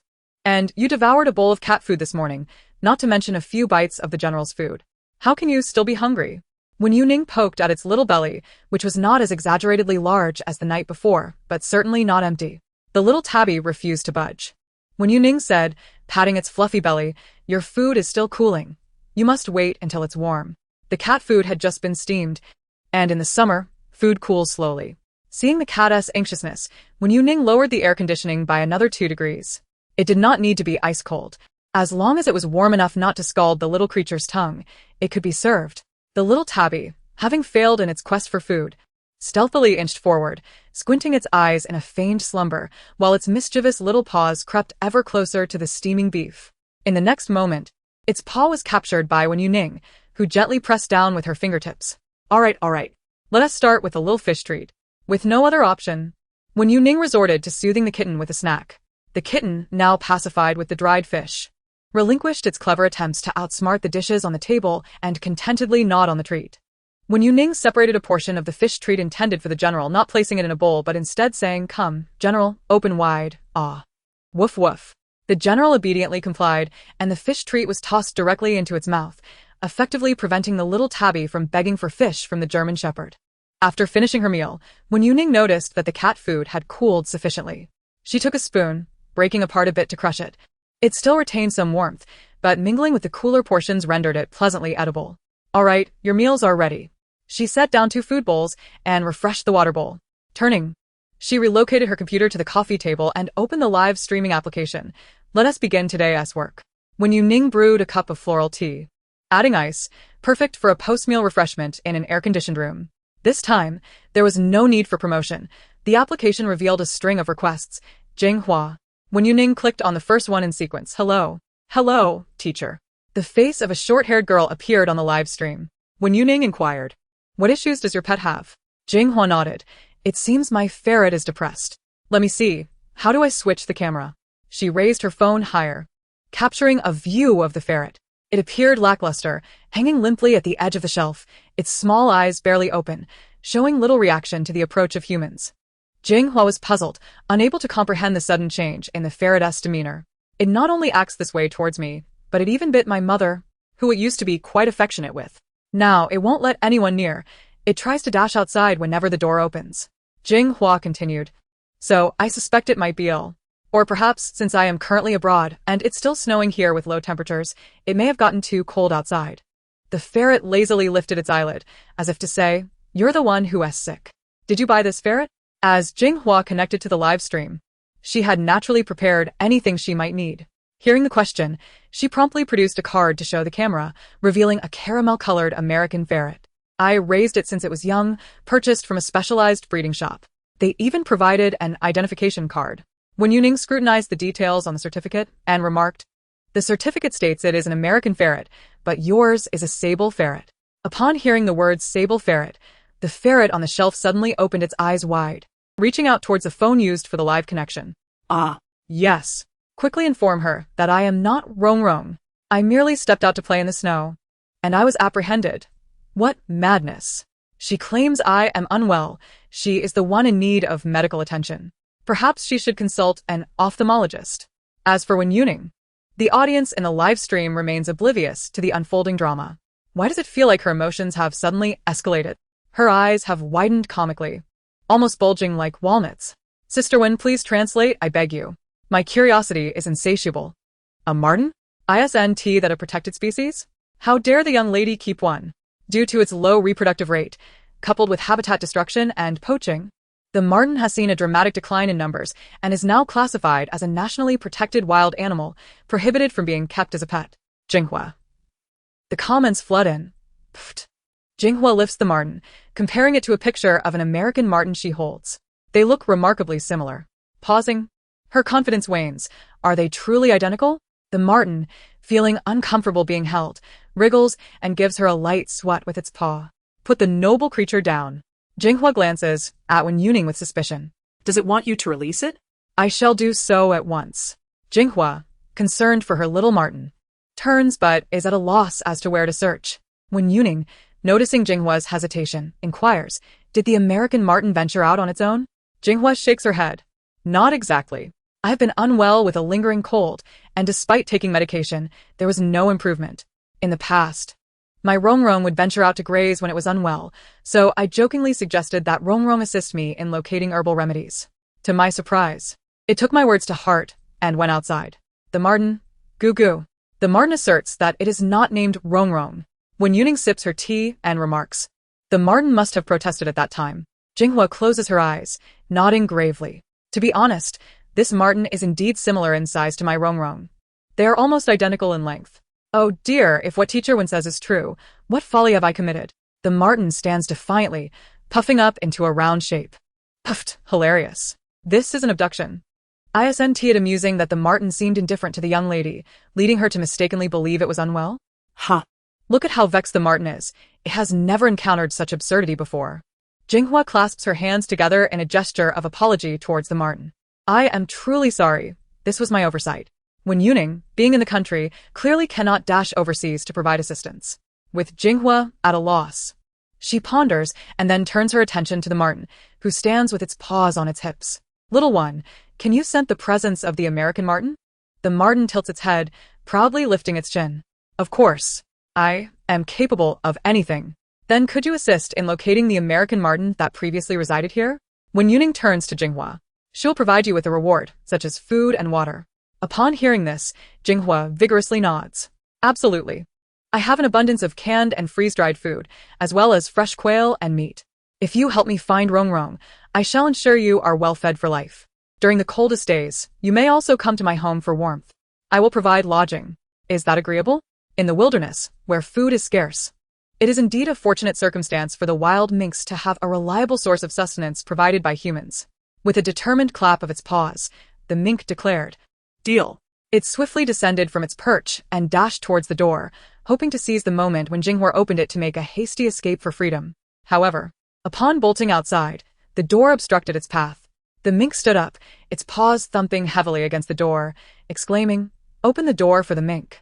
Jinghua glanced at Wen Youning, who remarked, "Here it comes." With a nod of confirmation, Jinghua hurriedly approached the door, donned a down jacket from the rack, and grabbed a scarf, exclaiming, "Let us go." A frigid gust of wind greeted her, swirling snowflakes against her face. Delicate snowflakes drifted down as Jinghua exhaled a warm breath, trembling as she secured her phone to her chest, stepping cautiously through the snow, following the mink's lead. The mink moved swiftly through the powdery snow, leaving behind a trail of tiny paw prints, its tail trailing behind and obscuring the marks in the snow. Jinghua jogged to keep up, but when they encountered deeper snow, the mink burrowed right in, navigating effortlessly through the white expanse. Jinghua stood bewildered, gazing at the vast, snowy landscape. After a considerable distance, the mink emerged, its head poking out of the snow, and upon turning around, it spotted the human still standing in place. With an indignant GUH, the mink expressed its frustration. Here it comes.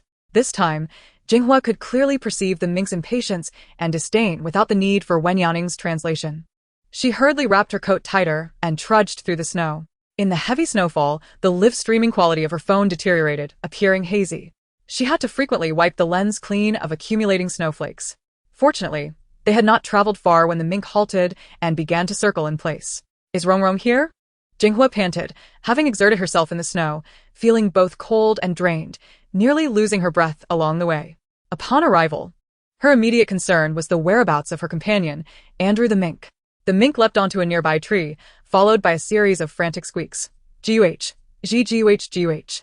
Meanwhile, trembling branches shed their snowy blankets, as if engaged in a vigorous chase. Get down.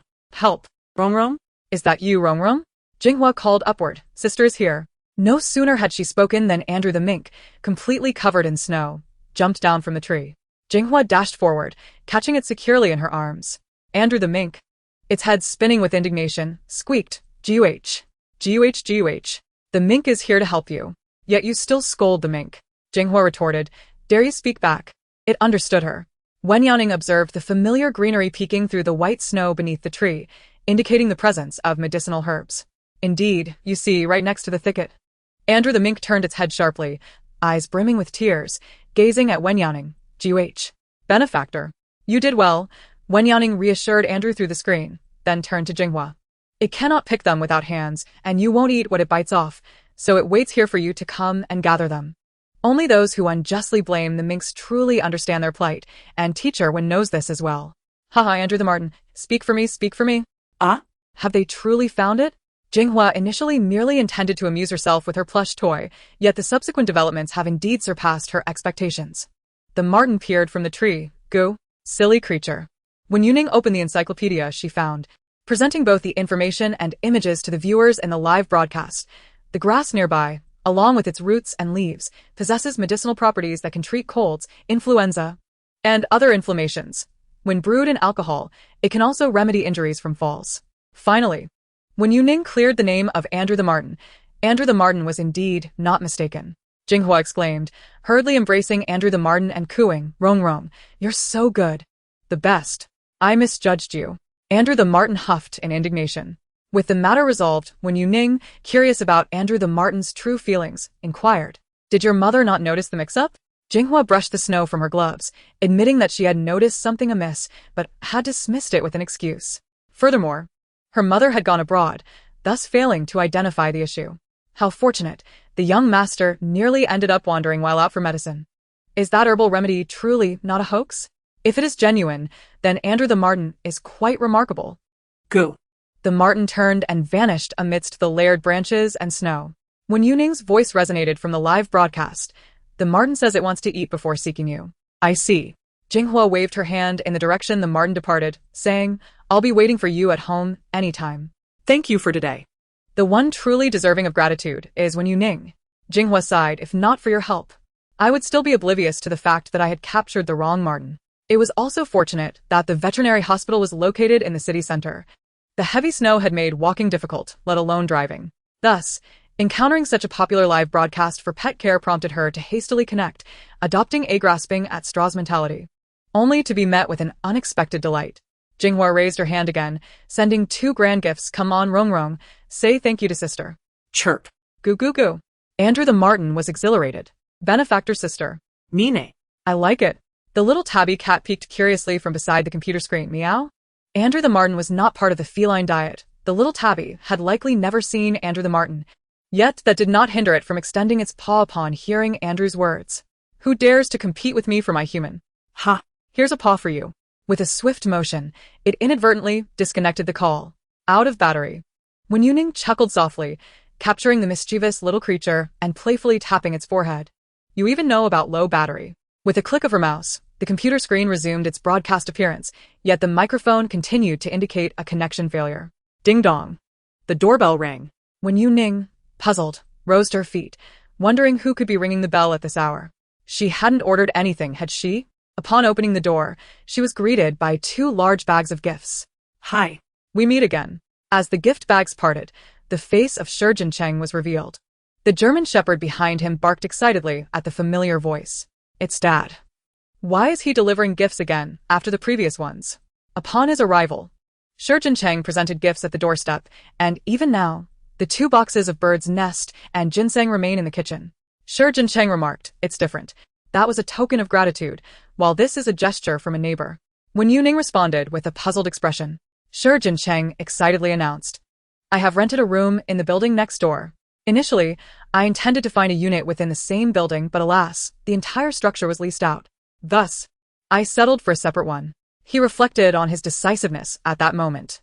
I consulted a friend who informed me that even after acupuncture allows one to stand, rehabilitation is essential. I procured a plethora of rehabilitation equipment and laid out blankets on the floor. This room is perfectly suited for such purposes. As for the General S treatment, it should be his sole responsibility.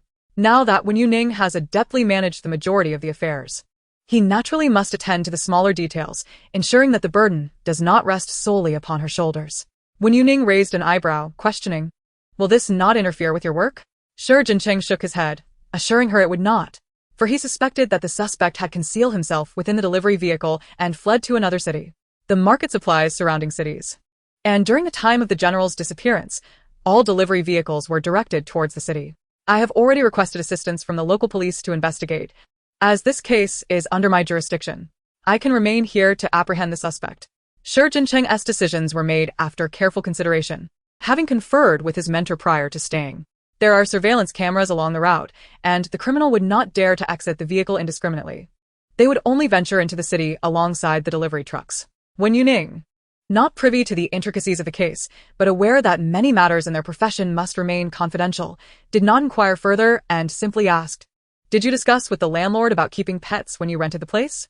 Of course, Shi Jincheng replied. He had rented this room specifically for the general, as rehabilitation necessitates a multitude of preparations, and having his own space is far more convenient. Some landlords prohibit pets, so he had ensured to clarify that beforehand. The rented unit contained little more than some old furniture. He could sleep on a folding bed, and the remaining space would be occupied by rehabilitation equipment. Restoring the room to its original state upon vacating would suffice. Wen Youning thoughtfully traced her finger along her jaw, considering, if that is the case, you have ample space for the general to stay with you. Shi Jincheng pondered what else he might need to purchase, momentarily taken aback before exclaiming in surprise. Is that possible? He scratched his head, wishing to be close to the general, yet mindful of previous cautions, he asked. I recall you mentioning that the general could not be moved until he fully recovered. Wen Youning clarified, the concern was that the owner might not provide adequate care, which would impede my timely acupuncture and massage sessions. However, you are now in the same community. It takes merely 5 to 6 minutes to deliver him upstairs. There would be no delay. Acupuncture can also be administered at any time, as long as the treatment progress is not hindered. There is no issue with the general residing with you. If that is the case, it would be splendid, Shi Jincheng replied, unable to suppress his smile. I will give you the key, so even in my absence, you can visit at any time to provide acupuncture for the general. Kittens also require dental care. Yet their chew toys are far from the colossal bones meant for large dogs, which are indeed larger than the kittens themselves. Wen Youning meticulously packed everything into a bag, advising against excessive oil and salt in their diet, suggesting that treats should be given sparingly, and that homemade dog food should suffice for their daily nourishment. Meanwhile, Shi Jincheng diligently recorded notes on his phone. Wen Youning estimated that she had nearly gathered all the essentials. The only item remaining was the acupuncture needles, which could be fetched later. She then stood up and declared, let us proceed. You carry, General, and I shall assist you with these items. Woof. General eagerly pawed at Shi Jincheng, momentarily hesitating as he glanced toward Wen Youning. Sensing the puppy's disheartened whimpers, Wen Youning reassured him, it is not that I do not want you. I will accompany you.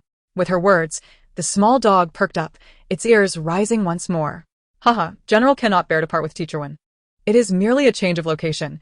It will not affect anything. I hope to see General standing again soon. Will General stream his rehabilitation? I wish to cheer him on. Wait a moment. Are you all heading out already? Have you forgotten something? Aren't you bringing the streaming equipment?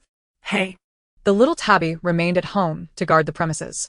Sure, Jinshin resided on the first floor, complete with a small courtyard, and he cradled General, saying, "Once General can stand, he will be able to run around in this yard. Large dogs can easily intimidate others when out and about, and even with a muzzle, they may provoke unwanted attention." Sure, Jinshin himself was unfazed, but it would sadden him to see the little dog unjustly scolded. His own home had a designated area for General to exercise, and this rehabilitation space must also be accommodating. Upon entering the house through the courtyard door, Sure Jinshin placed General on the couch. "Please have a seat, Teacher Wen." He fetched 2 bottles of water, encouraging her to hydrate. The German Shepherd lounged on the couch, observing the two conversing at the door, its tail wagging lazily while its peripheral vision caught sight of something. Spotting the nearby water bottle, it pawed at it. Once more, it nudged the bottle. Thud. The nearly empty bottle tipped over, spilling water onto the floor. Gore. The German Shepherd, ears pinned back, noticed that the 2 humans were unresponsive, and it leaned in to attempt to lick up the spilled water. Sure, Jinshin remarked. "Should you need anything, feel free to contact me. I am always available." Wen Youning chuckled softly. "We should be of similar age. It feels a bit awkward for you to address me formally. Just call me by my name. Farewell." Woof. Bubbles. Wen Youning paused, puzzled. What? Bubbles? Huh? Sure, Jinshin, bemused, followed her gaze to the German Shepherd, noticing faint bubbles on the couch alongside the fallen bottle. He hesitated. "Can General drink sparkling water?" Certainly. Wen Youning observed the dog's bewildered expression and smiled. "Aside from what I advise against, everything else is permissible." Having tasted sparkling water, the German Shepherd bared its teeth, squinting as it tilted its head and licked its nose, woofing softly. "Daddy, this water is still alive. So fizzy."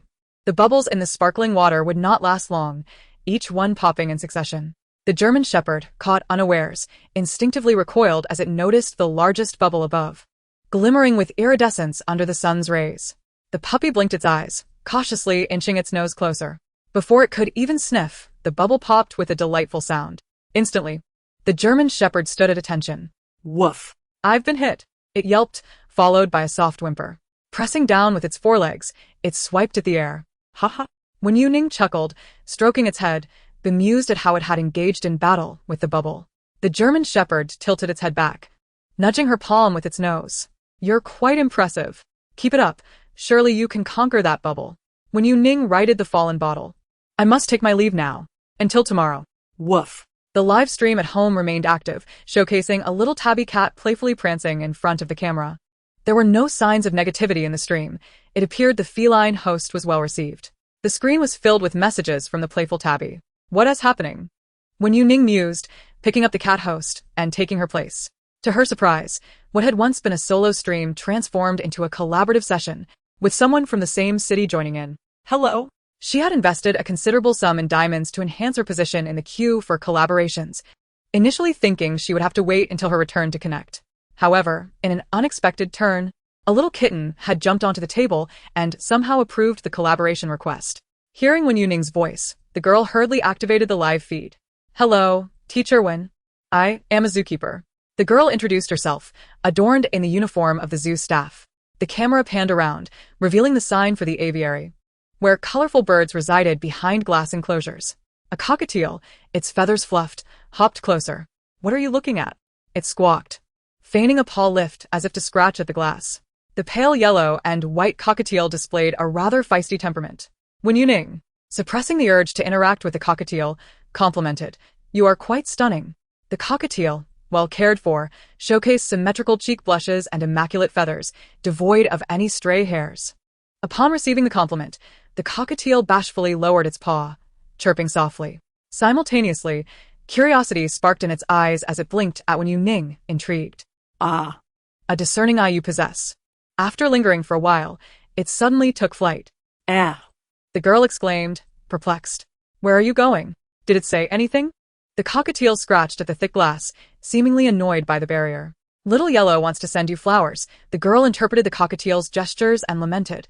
"After all this time caring for you, not even a single flower? I often tell you how beautiful you are."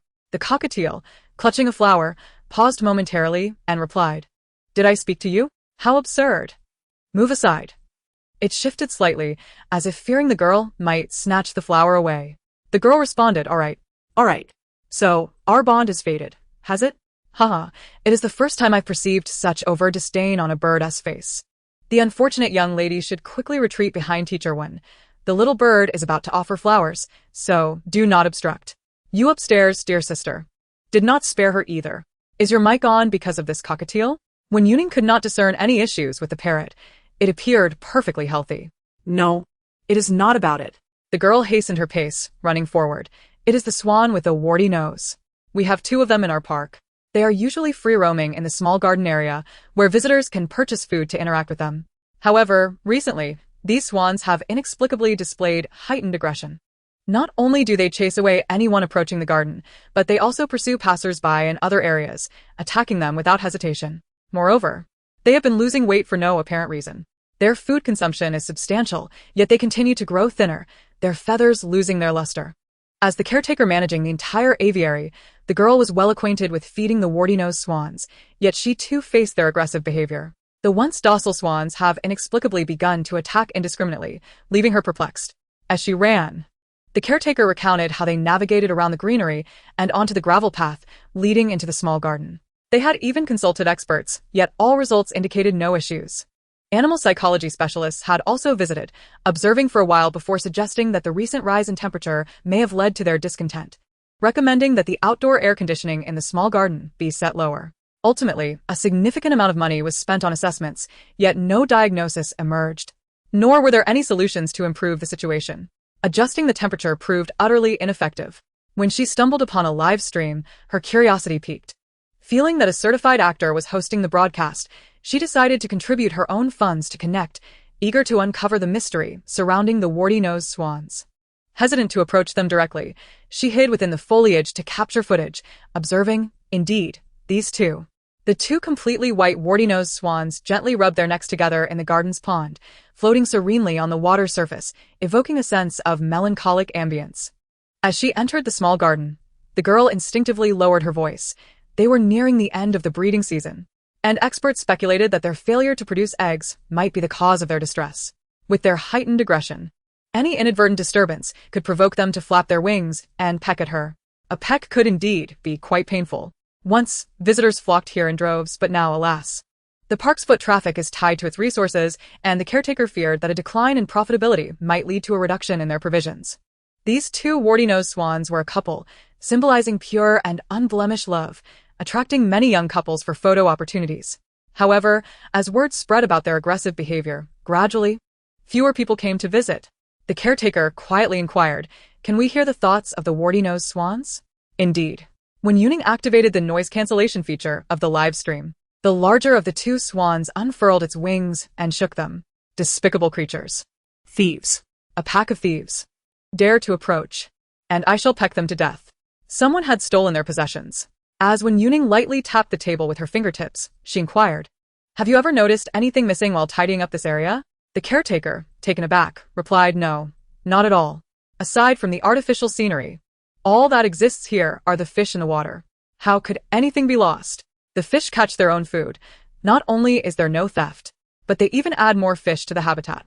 How could this lead to a discussion about losing something?" The unexpected question left the caretaker bewildered. "Perhaps we should check the surveillance footage. Such places usually have cameras, right?" she suggested. They seem rather disheartened.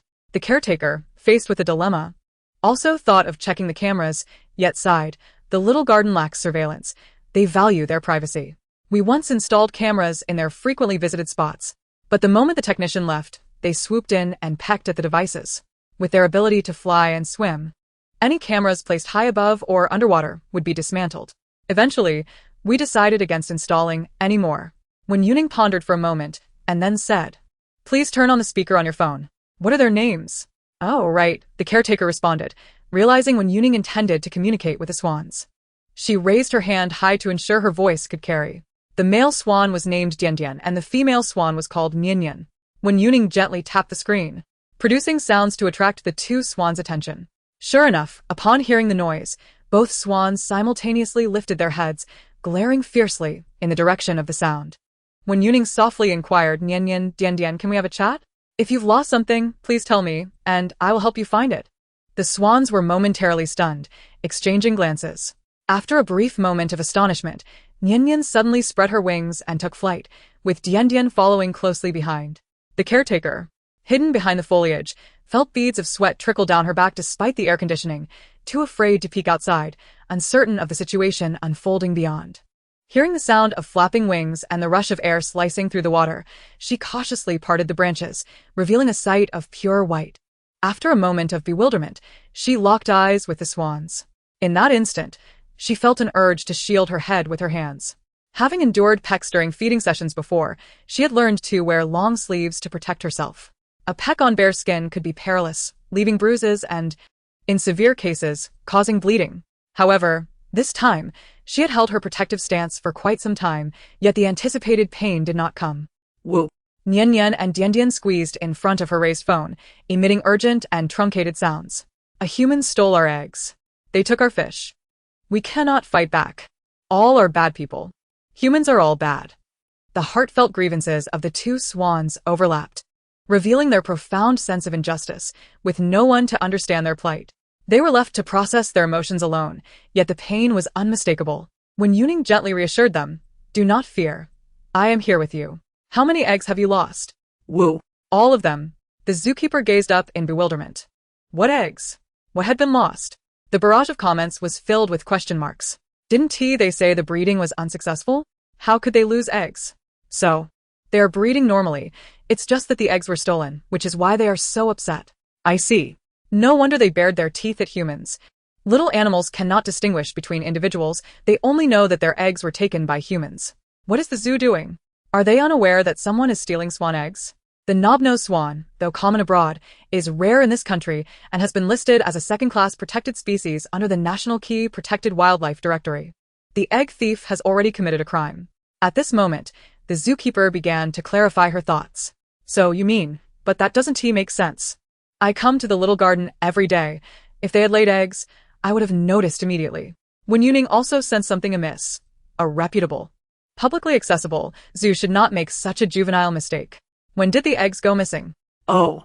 Humans are watching. After laying eggs, they drive us away. We cannot chase them off. The egg thief. Wen Youning? She frowned at the implication. Are you saying someone was watching you lay eggs? Then drove you away to take the eggs? Zookeeper, are you listening? I am. The zookeeper was already stunned. To think that she would be unaware of the knob-nosed swan laying eggs, with the eggs being stolen beforehand, was truly surreal. A chill crept up her spine, and her heart raced. Let's check the surveillance footage from other areas. The egg thief, in leaving, would inevitably leave some traces behind. A nest of knob-nosed swan eggs typically contains 5 to 6 eggs. It would be quite conspicuous to take them all at once. All right. I will go request permission from the director. The zookeeper turned to leave. Oh. But the knob-nosed swans suddenly blocked her path. The zookeeper halted. Teacher Wen. What do they mean by this? They want you to leave your phone behind. Wen Youning stroked her fingertips, sensing that the two knob-nosed swans were in poor condition. Losing their eggs was the primary reason, and their prolonged state of heightened tension seemed to have taken a toll on their mental well-being. After a moment of contemplation, Wen Youning said, Are you also in the city? Zookeeper, yes. The only 2 wildlife parks in the entire city. Wen Youning rose, saying, I will go over there. Really? The zookeeper's eyes widened in surprise. If Wen Youning could come to the scene and converse with the knob-nosed swans, it would surely aid in their recovery. Wen Youning switched the computer live stream to her phone. Be good, I'm stepping out for a bit. Watch the house well. Meow. The little tabby pawed at her wrist, wanting to follow. Wen Youning patted the little cat's head, saying, You aren't suited for that place. I will take you to more fun places next time. The aviary is filled with birds. Not to mention the protected species. Even ordinary birds, if the little tabby were to pounce on one, she could not afford to compensate. Meow. The little tabby whined, tapping her with its paw. The little fish snacks at home need to be updated with new flavors. As she stepped out, Wen Youning picked up her phone and said, By the way, you. The scene behind the zookeeper had transformed into a surveillance room, and upon hearing this, she responded, I understand, I understand. Her fingers danced erratically across the screen, and GIFs floated out like snowflakes. Was the appearance fee sufficient? Initially, the zookeeper approached the live stream with a tentative mindset. But upon witnessing the interaction between the swan and Wen Youning, her faith in Wen Yuning's abilities solidified, and she generously showered gifts without hesitation. If something unfortunate were to befall the swan under her care, leading to a tragic end, she would be implicated. And it would not merely result in a deduction from her salary. Wen Yuning's ability to identify the underlying issue was nothing short of life-saving. Gifts streamed in rapidly and decisively. Wen Youning scarcely had the opportunity to speak before she intended to ask for the park's address. Oh, right, the address. The zookeeper, while conversing, hastily spent her entire account balance, sending a screenshot of the detailed address privately to Wen Youning, indicating that this was an employee-only access route. Teacher Wen, when you arrive, I will come out to meet you. You can use the staff entrance, avoiding the long queues. The wildlife park experienced a decent flow of visitors, requiring a lengthy wait to scan tickets at the entrance. Conversely, the bird park appeared to be struggling, primarily due to the issues with the swan. The zookeeper sat in the monitoring room, meticulously reviewing all the surveillance footage near the bird park, slowing down the playback to scrutinize frame by frame. Once outside, Wen Youning temporarily switched the live stream to a black screen, only resuming it after entering a taxi. The host is on an external assignment? Does this count as a pet industry flying knife? Did Teacher Wen decide to go because the situation with the swan is quite serious? A psychological preparation for the swan was necessary. The incubation of swan eggs requires precise humidity and temperature, which a thief clearly could not provide. How could such a creature steal when they lack the ability to care for them? Could it be that they intend to sell them for profit? Perhaps to the black market? The melancholic demeanor of the swan couple was evident to all, leading to endless condemnation of the egg thief. When Youning rested her chin on her hand, gazing out the window, lost in thought. The wildlife park was situated far from the bustling city center, and the journey took over an hour. Fortunately, they avoided the rush hour, otherwise they could have been stuck in traffic for 3 or 4 hours. The high walls of the zoo echoed with the plaintive sounds of the swans. Qian Nua shyly remarked, "Nian Nian and Dian Dian are calling from inside." "I will take you to them now." Qian Nua added, "They know you are coming, and they are particularly excited, eager to escape the small garden. If I hadn't been quick on my feet, they would have been outside trying to catch a swan by now." The small garden was filled with trees, and the overlapping branches made it difficult for the swans to fly high as they jostled to squeeze through the small door. When Youning heard them too and followed Qian Nua through the staff passage, inquiring, "Have any suspicious individuals been spotted on the surveillance?" At the mention of this, "Not yet. I specifically checked from the beginning of the breeding season in March, leaving no detail overlooked, but thus far, there have been no useful leads." While thorough investigation is commendable, the downside was painfully clear. The process was exceedingly slow, with only one person conducting the search. No matter how many eyes were added, it would take time to thoroughly review everything. "I will assist you in the search."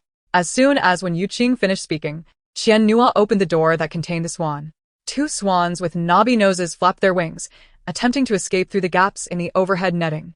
At that moment, when the door swung open, they dashed out without a moment's hesitation. Qian Nua stood in front, as the 2 swans circled around her, making a beeline for Wen Youning. Oh. Villains, all of them are villains. Humanity is inherently wicked. Do not trust them. The 2 swans nestled against her, their fluffy wings, resembling cotton, straining to envelop her. To the small creatures, Wen Youning was now the sole figure in whom they could place their trust. Everyone else had long since been categorized as villains. The loss of an egg was a devastating blow for the swans. More precisely, it was a miscommunication on their part. They hadn't lost it, but rather someone had snatched it away right before their eyes. The swans' prowess depended on the fact that humans would not truly engage them in physical confrontation. Otherwise, in a real fight, humans would undoubtedly hold the advantage. However, during the theft of the egg, the swans were unharmed, suggesting that the thief's intent was solely to take the egg without causing them any injury. Perhaps out of fear of being discovered by the caretaker if the swans were harmed. Simply stealing an egg, which the caretaker was unaware even existed, significantly reduced the likelihood of exposure. Wen Youning cradled the swans, one in each arm, and inquired, "Where is the monitoring room?" Qian Nua replied, "Huh? No." "What are you doing?" "Wow, I didn't expect Sister Wen to be this strong. 12 or so pounds. That's a breeze. My 3-month-old child weighs about that much. Isn't anyone going to compliment the swans for being so well-behaved? When they nestle their heads against my shoulder, it's just precious. Can the swans enter the monitoring room?" Before stepping inside, Wen Youning asked with caution. As there were no explicit prohibitions against it, she concluded that it was permissible. Wen Youning found a chair to sit on, and upon seeing this, Qian Nua brought over 2 more chairs, placing one on each side of Wen Youning so they could set the swans on the chairs beside her, allowing for closeness. Thank you. No. I should be the one saying thank you, Qian Nua said as she attempted to sit beside Wen Youning, but the moment she moved her chair, the swans simultaneously lifted their heads, their eyes trained on her, prompting her to quietly reposition her chair further away. All right. If we're not sitting together, we're not sitting together. The monitoring room was not open to the public, and Wen Youning's entry was facilitated by Qian Nua's discreet intervention. Consequently, the surveillance footage was not broadcasted to the live stream, as it also captured visitors, and refraining from broadcasting helped avoid unnecessary complications. The swan's despondency did not arise instantaneously. It was a gradual process, the duration of which made it challenging to pinpoint when the egg had been stolen. Wen Youning pondered whether the thief had come during the night or the day. I saw it when it was dark. At night? All right. Wen Youning mentally filtered out the daytime footage. Did you see stars or the moon that night? Look up and see if there were any bright objects in the sky. The swans nudged her arm and nodded. Yes, I saw. They disregarded foggy or rainy days. The monitoring footage could not differentiate weather conditions, so during their review, they fast-forwarded through any non-clear days. Qian Nua continued to examine the footage, while Wen Youning had already spent over half a month on her investigation. Following Wen Youning's line of thought, she began to discern the surveillance recordings on her end. Fortunately, due to previous incidents at the zoo, the surveillance was quite stringent. It only retained footage for 7 days, with recordings beyond that being overwritten by new data. What they were currently viewing were those clips that the administrators had saved in advance. Wen Youning's hand paused on the progress bar as she double-clicked to enlarge the view. Where did this person emerge from? The earlier footage did not capture this individual entering the aviary, but the surveillance from Bear Ridge had indeed recorded their silhouette.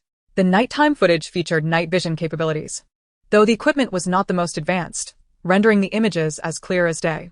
This figure scaled the wall of the aviary under the shroud of darkness, seemingly intent on evading detection. I have found something as well. Qian Nua discovered footage from a more distant area of the zoo, providing a clearer outline of this individual. Security personnel conducted regular patrols at night, and aside from that, staff members typically refrained from wandering about unnecessarily. The activity of this figure on that particular night appeared quite deliberate. Oh. A villain. The little creatures possessed exceptionally keen senses upon recognizing the egg thief from its memories. The swan reacted vehemently, squawking and preparing to peck. Wen Youning swiftly wrapped her arms around the swan's neck, gently patting its head. Calm down. I know it's him. We mustn't act impulsively. If the surveillance is damaged, it will be difficult for us to locate the culprit. As she soothed the swan's agitation, she captured every frame that featured this individual.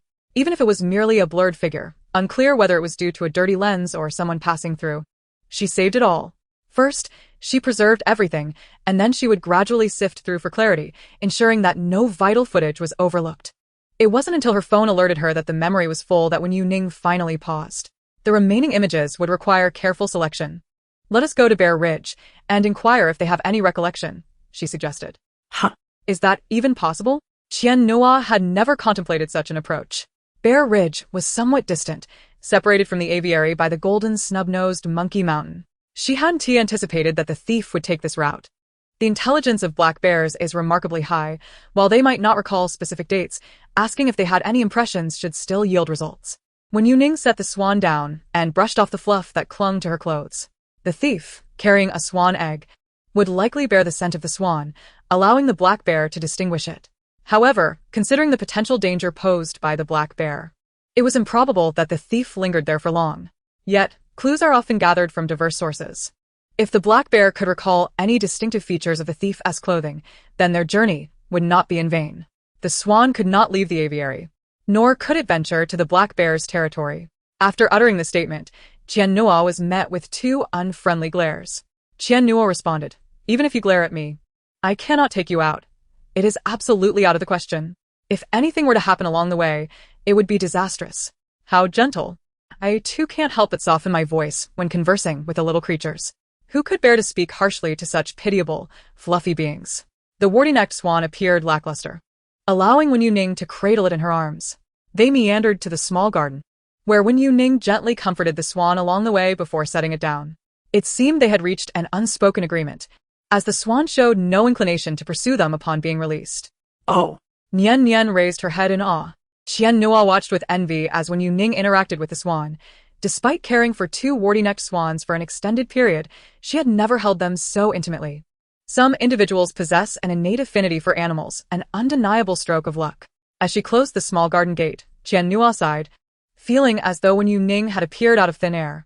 The surveillance footage was intermittent, rendering her presence almost ghostly. The security measures at their zoo were relatively stringent, making it puzzling that someone could infiltrate so easily. Is there a place to purchase food?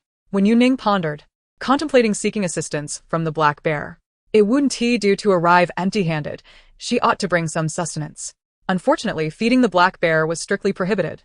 Only a select few animals in the park could be fed, as some patrons disregarded the zoo's offerings, tossing chips and bread into the enclosures indiscriminately. The black bear was on the verge of developing fatty liver disease, prompting the zoo to enforce a strict feeding policy, which extended to other animals as well. But I have fish in my dormitory, Qian Nua interjected. I caught them from the small garden pond, and I had planned to keep them for myself. They're mostly fresh and not yet frozen. Would that be acceptable? Certainly, Wen Youning replied. Bears are omnivorous creatures, and wild black bears do catch fish in their natural habitat, so bringing fish for it would be perfectly fine. Let us head to my dormitory first. As they conversed, a faint mewing sound caught Qian Nua's attention. She paused, realizing there were no wild cats in the aviary, as they posed a lethal threat to the birds confined indoors. Thus, she took out her phone and, as anticipated, saw the flickering screen revealing her little cat's pink nose. What's the matter, Hua Hua? Do you miss your mama? Qian Nua turned the camera to show Wen Youning. Look at my little orange cat. Isn't it adorable? I instantly favored it among the litter. It's particularly clever. I set up a surveillance system, and when it misses me, it paws at the camera to call me.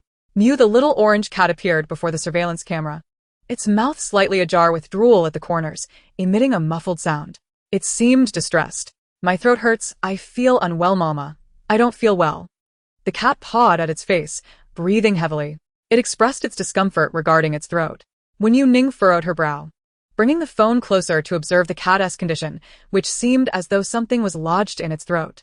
Wianluo, still caught in her moment of pride over her kitten's cuteness, felt a fleeting thought cross her mind. Could that be possible? But the thought vanished almost instantly, her hand trembling as she held the phone.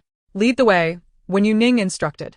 Without a moment to spare, Qian Nua hurried ahead, forgetting to converse with her cat on the screen. Run faster. I'm getting anxious just watching. Fortunately, the staff dormitory is conveniently located within the bird park. Not far at all. Wen Youning entered, swiftly scooping up the little orange kitten just as it was dazed from choking. The small feline made no attempt to resist, clearly overwhelmed by its distress. Cradling the kitten, Wen Youning pressed her fist into the concave area of its chest, applying rapid inward and upward thrusts. The little orange cat opened its mouth in discomfort, yet the helpless creature could not escape her grasp. A few faint gasps escaped its throat. In a final surge of effort, Wen Youning pressed hard, and the kitten's mouth widened as a piece of cat food, roughly the size of a thumb, flew out with a plaintive meow. The small orange kitten also vocalized in response. As it struggled to escape, it suddenly froze, dazedly licking its nose. No. It no longer felt uncomfortable. At that moment, the kitten realized, with a soft mewl. Instantly, its voice transformed into a delicate pitch. As it nuzzled into Wen Youning's embrace, its tiny paws kneading in front of her. Saved. Hello, human. You smell delightful. I like you. Qian Nua's heart raced, witnessing the little orange cat return to normal, and she exhaled deeply with relief. Yet, seeing its now affectionate and clingy demeanor left her momentarily speechless. She had never realized how needy it could be. Every time she held it, it was always her initiative. Qian Nua knelt beside them, asking, Teacher Wen, is Hua all right? Yes, Wen Youning replied, holding the kitten's paw. It must have choked on its food because it ate too quickly. Next time, we should get a slow feeder for pets or switch to smaller kibble. Eating like this is too dangerous. The little tabby went wild, clicking to report the live stream. I've truly never seen a little orange cat nearly eat itself into oblivion before. Qian Nua responded affirmatively. Okay, come here, Mama will hold you. The orange kitten nuzzled against Wen Youning, completely focused, not lifting its head at all. Hua Hua, Hua Hua. The kitten pretended not to hear, continuing its efforts to burrow into Wen Youning's arms. Little orange, don't call me Hua Hua. I fear my sister might misunderstand. Ha ha ha. Teacher Wen's charm with small creatures is unparalleled. Qian Nua smacked her forehead, realizing all right, It feels as if all the little animals in the world have abandoned me. Resigned, she stood up with a sigh, setting about cleaning out the cat food from the automatic feeder. With no other cat food at home, she decided to substitute it with fresh meat for the time being. She certainly did not want to encounter such an incident again. Had it not been for Wen Youning's timely presence, she would have been at a loss for how to rescue Hua Hua from choking. After cleaning up the cat food that had been expelled onto the floor, Qian Nua asked, "Teacher, could you teach me the technique you use to induce vomiting? I wish to learn." Preventing choking is one aspect, but possessing the knowledge for rescue is equally essential. It's the Heimlich maneuver. This technique can also be used if a person chokes on food, Wen Youning explained, demonstrating by opening her hand behind the little orange cat. Typically, you would use both hands to press against the chest area, but for a kitten this size, one fist is sufficient. ويعنوا الاستناد التنتيفالي. Mimicking the motion with her own clenched fist. "I think I've got it. Would a box of fish be enough?" In the dormitory, there are numerous empty boxes, remnants from birdseed that are destined for disposal. They're still relatively intact, and it would be a shame to discard them. Selling them for scrap would yield little in return. Thus, I have decided to repurpose them for my own use. After all, they will remain within the confines of the zoo, and it hardly constitutes theft from the establishment. With that thought in mind, Wen Youning lifted the small orange cat and placed it on the sofa. How many black bears are there in Bear Ridge? 3 black bears and 1 brown bear, all kept together. Qian Nua pulled the handle of a box and set off to locate the black bears. Wen Youning gently poked the pads of the small orange caddis paws with her fingertips, saying, "I have some matters to attend to. Wait for me to finish. And then we shall play." Meow. "You must remember to come back." "Indeed I will." Qian Nua placed her hands on her hips, thinking to herself, "I am your master." It's truly a sight that is hard to bear. Qian Nua extended her hand, saying, "Mommy is leaving now." The little orange cat, licking its paw, tilted its head to nuzzle her palm. Meow. In an instant, Qian Nua's momentary resentment faded away. She embraced the small orange cat and showered it with affectionate kisses before dragging the fish box outside. Bear Ridge is merely a name. It is, in reality, a semi-open enclosure complemented by a non-accessible indoor section. During the daytime, the bears are visible to visitors in the semi-open area. However, as it is summer, even with the air conditioning set low, the temperature cannot be adequately regulated in the semi-open space. The black and brown bears are lethargic in the heat, only stirring when food is waved in front of them. Qian Nua ascended to the platform and gazed down at the black bears. Handing the fish box to Wen Youning, "You can feed them directly. I will inform the Bear Ridge attendant." All right. This way, other visitors mistakenly think they can throw food down as well. Wen Youning adjusted her lightweight jacket, which was akin to a sun protection garment. "Hello, everyone. Good afternoon." Under the blazing sun, there were few visitors inclined to watch the bears. Most were occupied with the indoor animals. Wen Youning waved at the bears inside, calling out, "Would you like some fish?" The black bear, sprawled on its back, groggily responded to her voice, tilting its head in curiosity upon realizing it was a human speaking. The other bears instinctively moved closer, gathering in front of Wen Youning, looking up expectantly. Donning gloves, she lifted a grass carp. Upon sight of the fish, the previously lethargic black bear perked up, letting out a loud roar. The foremost black bear raised its paw, exclaiming, "I want it." Without hesitation, Wen Youning tossed the fish into the enclosure. The black bear, caught up in the moment, lunged for the fish but was a beat too slow. The brown bear beside it stretched its neck, opened its mouth, and the fish was swiftly claimed. The black bear's raised paw froze in disbelief, letting out a frustrated roar. "Did you just swipe it? You should eat it."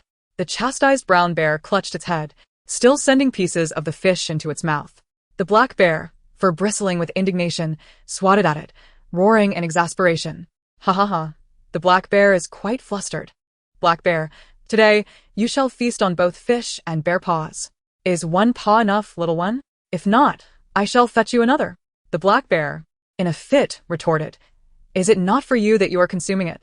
Ha ha, look at that small black bear beside them, utterly stunned."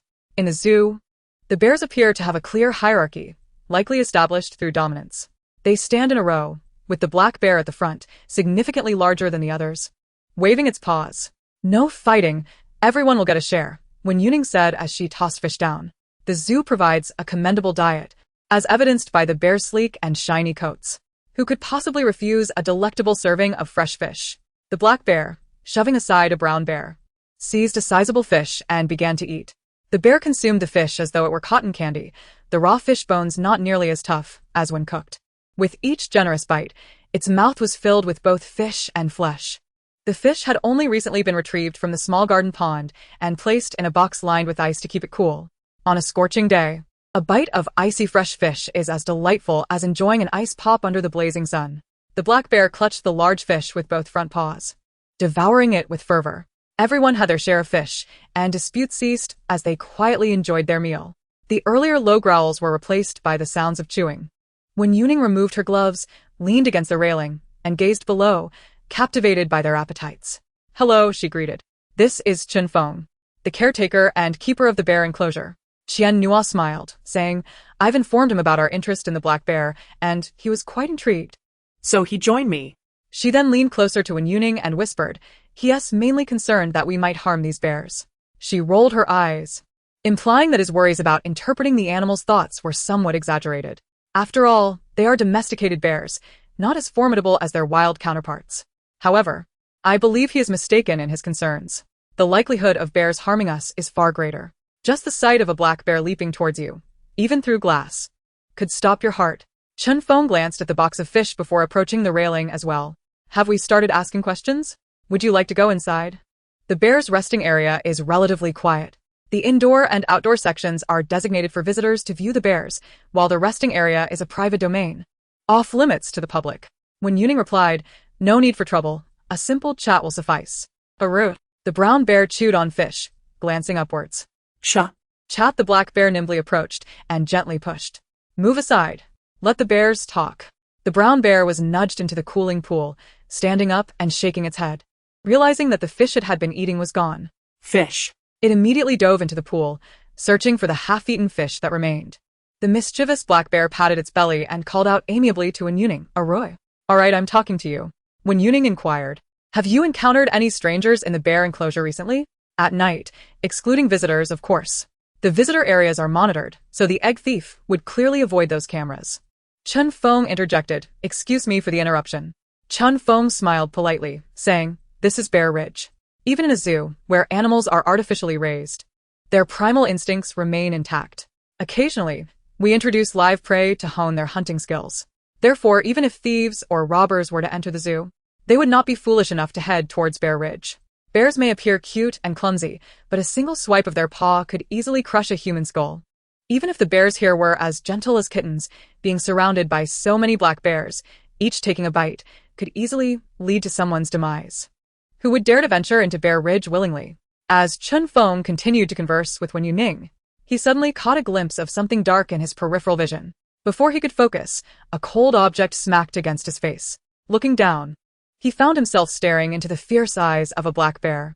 As he made eye contact, the bear stepped forward, raising its voice to express its displeasure. "Roar. Are you talking to me? Quiet down. Please refrain from such foolish behavior in the future." Ha ha ha. Getting your fish snatched by a brown bear and now being interrupted by the zookeeper. What a tragic day for you, my bear brother. Qian Nua stifled a laugh, offering a tissue. "Why provoke it?" Chen Feng held the tissue, absently rubbing his face. After feeding these bears for a while, he could surmise what the lead black bear was implying, especially with its emotions so clearly displayed. It seemed to take a liking to him. Bears have good memories, and they often remember visitors who interact with them. Chen Feng thought that perhaps Wen Youning had also fed the bear before, which might explain its strong impression of her. After finishing its roar at Chen Feng, the black bear turned its head, licking its nose, and let out a low grunt towards Wen Youning. "You see," Chen Feng began, but she interrupted, "Have you caught a whiff of bird eggs?" While the black bear might not comprehend the term trumpeter swan, it would certainly understand bird eggs, as wild black bears sometimes forage for them. The black bear tilted its head, its half-arc ears twitching, as it stared intently, seemingly pondering. Meanwhile, a brown bear had salvaged the remaining fish from the water, lounging on the shore, basking in the sunlight as it enjoyed its meal. A moment of silence ensued. Chen Feng held his breath, waiting for a response. But standing with his back to the sun, he felt the heat accumulating, and he could not discern anything. Initially skeptical, he became increasingly convinced that the two were merely toying with him. "All right, enough of this. There's no one here you're looking for. Bear Ridge cannot conceal anyone." Chen Feng fanned himself with a handheld fan, generating little breeze, but finding it better than nothing. "As for the goose eggs, perhaps you should inquire with other staff members. It was unreasonable to assume that just because Bear Ridge was close to the aviary, the black bear might have encountered a thief. Furthermore, if such an encounter had indeed occurred, the bear would bear some evidence, blood or clothing, since a missing person would leave traces. If he, as a zookeeper, was unaware of any incident, it likely never happened. Chun Feng, wary of their antics, decided it was best to leave, sensing that the situation would yield no further developments. Let us move on. There's no need to linger here. Qian Noa was reluctant to leave and was about to discuss with Wen Youning if there were any alternative solutions when the previously quiet black bear suddenly rose. The bear licked its paws and turned to walk inside. "Wait, bear!" Qian Noa exclaimed.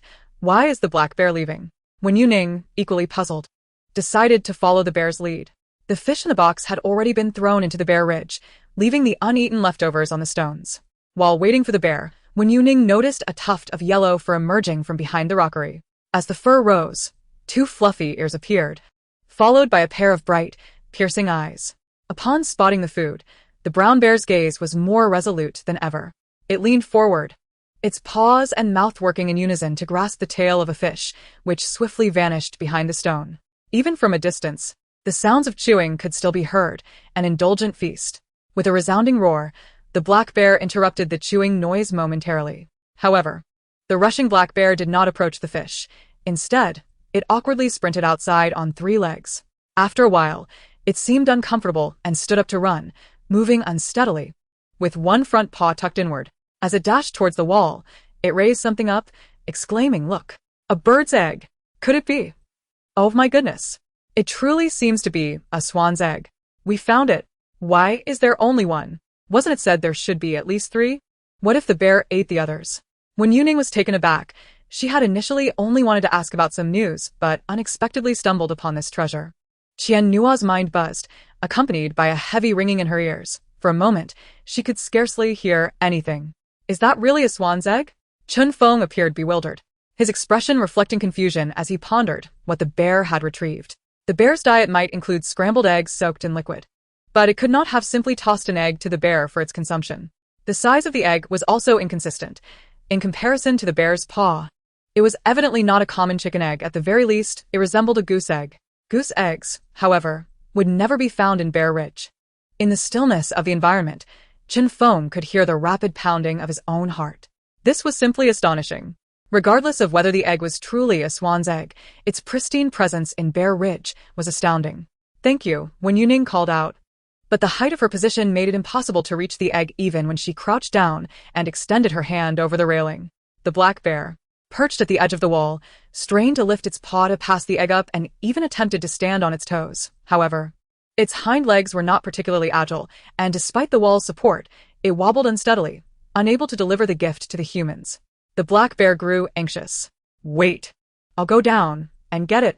Chun Feng remained uncertain about the nature of the egg, but observing the flushed excitement on Qian Nua's face, he could surmise that they had indeed stumbled upon a swan egg from a wild swan that had inadvertently made its way to their bear enclosure. Regardless of the circumstances, retrieving the egg was paramount. In this area, akin to a scenic spot featuring artificial hills and landscape gardens, black bears occasionally took their repose. To clear the space, it was customary to lure the bears away with meat, a method employed during routine cleanups. Wen Youning, having worked at the zoo, was well aware of how her colleagues handled similar situations, though it sometimes resulted in delays. Fixating on the goose egg cradled in the black bear's palm, she listened intently. Sensing a faint response within, the egg still had hope, with a chance of hatching. Time was of the essence. Wen Youning resolutely rolled up her sleeves, preparing to leap down. "This is too troublesome. I'll retrieve it myself." Chun Feng, alarmed, broke into a cold sweat, quickly turned back, and grasped Wen Youning's clothing as she attempted to climb over the railing. "No. "You can't jump down. Regardless of the outcome, it would lead to serious trouble. Stay calm. Finding the egg is a positive development. I will evacuate swiftly," Chun Feng reassured her, still holding onto her garment. Below, the black bear growled impatiently, "Let go." It angrily pounded against the wall. Wen Youning, buoyed by Chun Feng's grip, descended, leaning over the railing. "I'm fine, little bear. Be careful not to break the egg." The black bear, heeding her words, adjusted its grip to embrace the egg with both paws, concealing it from view. "Could you place the egg there?" Wen Youning surveyed the area, pointing toward a pile of grass. "Would it be all right to put it there? I'll go down and get it." The black bear nodded obediently. However, before it could set the egg down, a brown bear approached, drawn by the scent. As soon as it craned its neck, the black bear's paw came crashing down with precision upon its head. Go away. The brown bear, clutching its head, sniffed the air. Each time the black bear attempted to place the egg down, the brown bear edged closer, refusing to be deterred. With the brown bear leading, the other black bears grew curious, as if eager to discover what was being contested. The black bear, irritated, shoved the brown bear aside, resolutely clutching the goose egg. The brown bear wants to eat the egg. It's mischievous. The black bear protects the egg. It's a good bear. Wen Youning attempted to call out to the brown bear, sensing its yearning for delectable treats. So delicious, so fragrant, a true gourmand bear. Her keen eyes caught sight of a hidden door behind the artificial hill. Can this door be opened? Chen Feng discerned her implication. It can. But we must first lure all the bears indoors. This is the door, Wen Youning declared, turning to rush down. Little bear, wait for me behind that door. The black bear, obediently cradling the goose egg, scampered off. Qian Nua, slightly delayed, hurried to follow suit, contemplating whether to descend directly. Chen Ge, having spent considerable time with the black bear, must have developed some semblance of affection. Do you dare to confront the black bear face to face? Chen Feng replied, I merely earn a meager salary. You expect me to undertake a perilous task? That is a black bear, not a domestic pet. Even cats and dogs can unexpectedly turn aggressive, let alone a black bear. Chen Feng was at a loss for words. Could one not show some respect for the black bear? Is it so difficult to acknowledge the bear's formidable nature? A creature that can mimic human walking in the wild, thereby lowering human vigilance before pouncing to devour its prey, possesses exceptional intelligence and a strong propensity for aggression. Chen Feng, having interacted with black bears for many years, understood better than anyone the ferocity concealed beneath their seemingly docile exterior. He was simultaneously making calls to ensure that all bears within the bear sanctuary were promptly ushered indoors while advising Wen Youning. We are not even certain if it is a goose egg. Let us not rush, shall we? Moreover, we do not know how long the egg has been in there. So there is no need for haste. An unviable goose egg is akin to a lifeless one. Why not wait just a little longer to lure the bears? Wen Youning hurriedly followed the directional signs along the staff corridor, knowing that timely delivery of the egg to the incubation chamber might still afford it a chance of hatching. Chen Feng exclaimed, Huh? What? Qian Nua, wait up. Is it true, Teacher Wen? Can it really hatch? At that moment, she was too preoccupied to ponder how Wen Youning had come by such knowledge. Her mind was solely focused on the hope that the egg could still be saved. Overwhelmed by guilt when the egg was lost, Qian Nua felt her heart tighten, recognizing it as a lapse in her responsibilities. She had even resolved to resign once the matter was resolved, yet, unexpectedly, there seemed to be a glimmer of hope for a turn of events. What have I just heard? It can still hatch, really? Woo-woo. Teacher Wen said it can hatch, and I trust Teacher Wen. Although it may be impolite to say this at such a moment, if you familiarize yourselves with the incubation process of goose eggs, you would understand that this egg has virtually no chance of survival. It's fine to trust the broadcaster. But don't be blindly optimistic, everyone. Seeing Qian Nua's tear-filled eyes, Chen Feng sighed. I'm just trying to cheer you up. Please don't believe everything you hear. But Qian Nua was undeterred. To her, Wen Youning was akin to a deity whose every word she believed wholeheartedly. In the corridor leading to the smaller door, there were 2 iron gates. The heavy thud upon their opening suggested their weighty nature. Fortunately, Chen Feng was present, possessing the highest authority within the bear sanctuary, allowing him to unlock these gates with his credentials. Let us not rush to open the door just yet, Xiao Noa. Please place the key down. However, in a moment of distraction, Chen Feng realized that Qian Nua had already opened the first gate. Since they had to enter eventually, it mattered little whether they did so sooner or later. Qian Nua waved her hand dismissively. It's fine. It will take some time to get through the door anyway. Let us just go in and wait. Suddenly, the empty corridor was interrupted by the crackling sound of the intercom, followed by the anxious voice of a colleague. Chen Go. This is not good. Ryu has been stationed by the small door, and the fresh meat is hanging there without moving. Not moving? Let us try using deer meat. Chen Feng furrowed his brow. Venison was the favored delicacy of the black bear, Sun and Moon. Whenever they were fed venison, Sun and Moon would first engage in a tussle with all the other bears, ultimately claiming the prize for itself. His colleague voiced his exasperation. It's indeed venison. How? Move aside. You're obstructing my view. Just beyond a small iron gate, Wen Youning could hear the bear's thoughts. The black bear clutched an egg protectively, casting a cold yet fluffy silhouette at the fresh venison swaying in the background. Bears are not fond of such fare.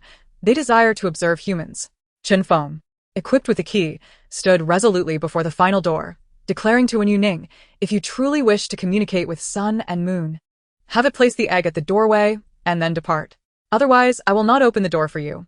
Wen Youning, not daring to waste time, implored, Sun and Moon, please place the egg at the door and go enjoy the meat, will you?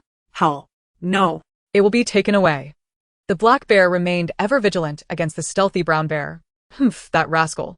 Bears of that color are the worst. When Youning coaxed, it won't happen. It has been confined.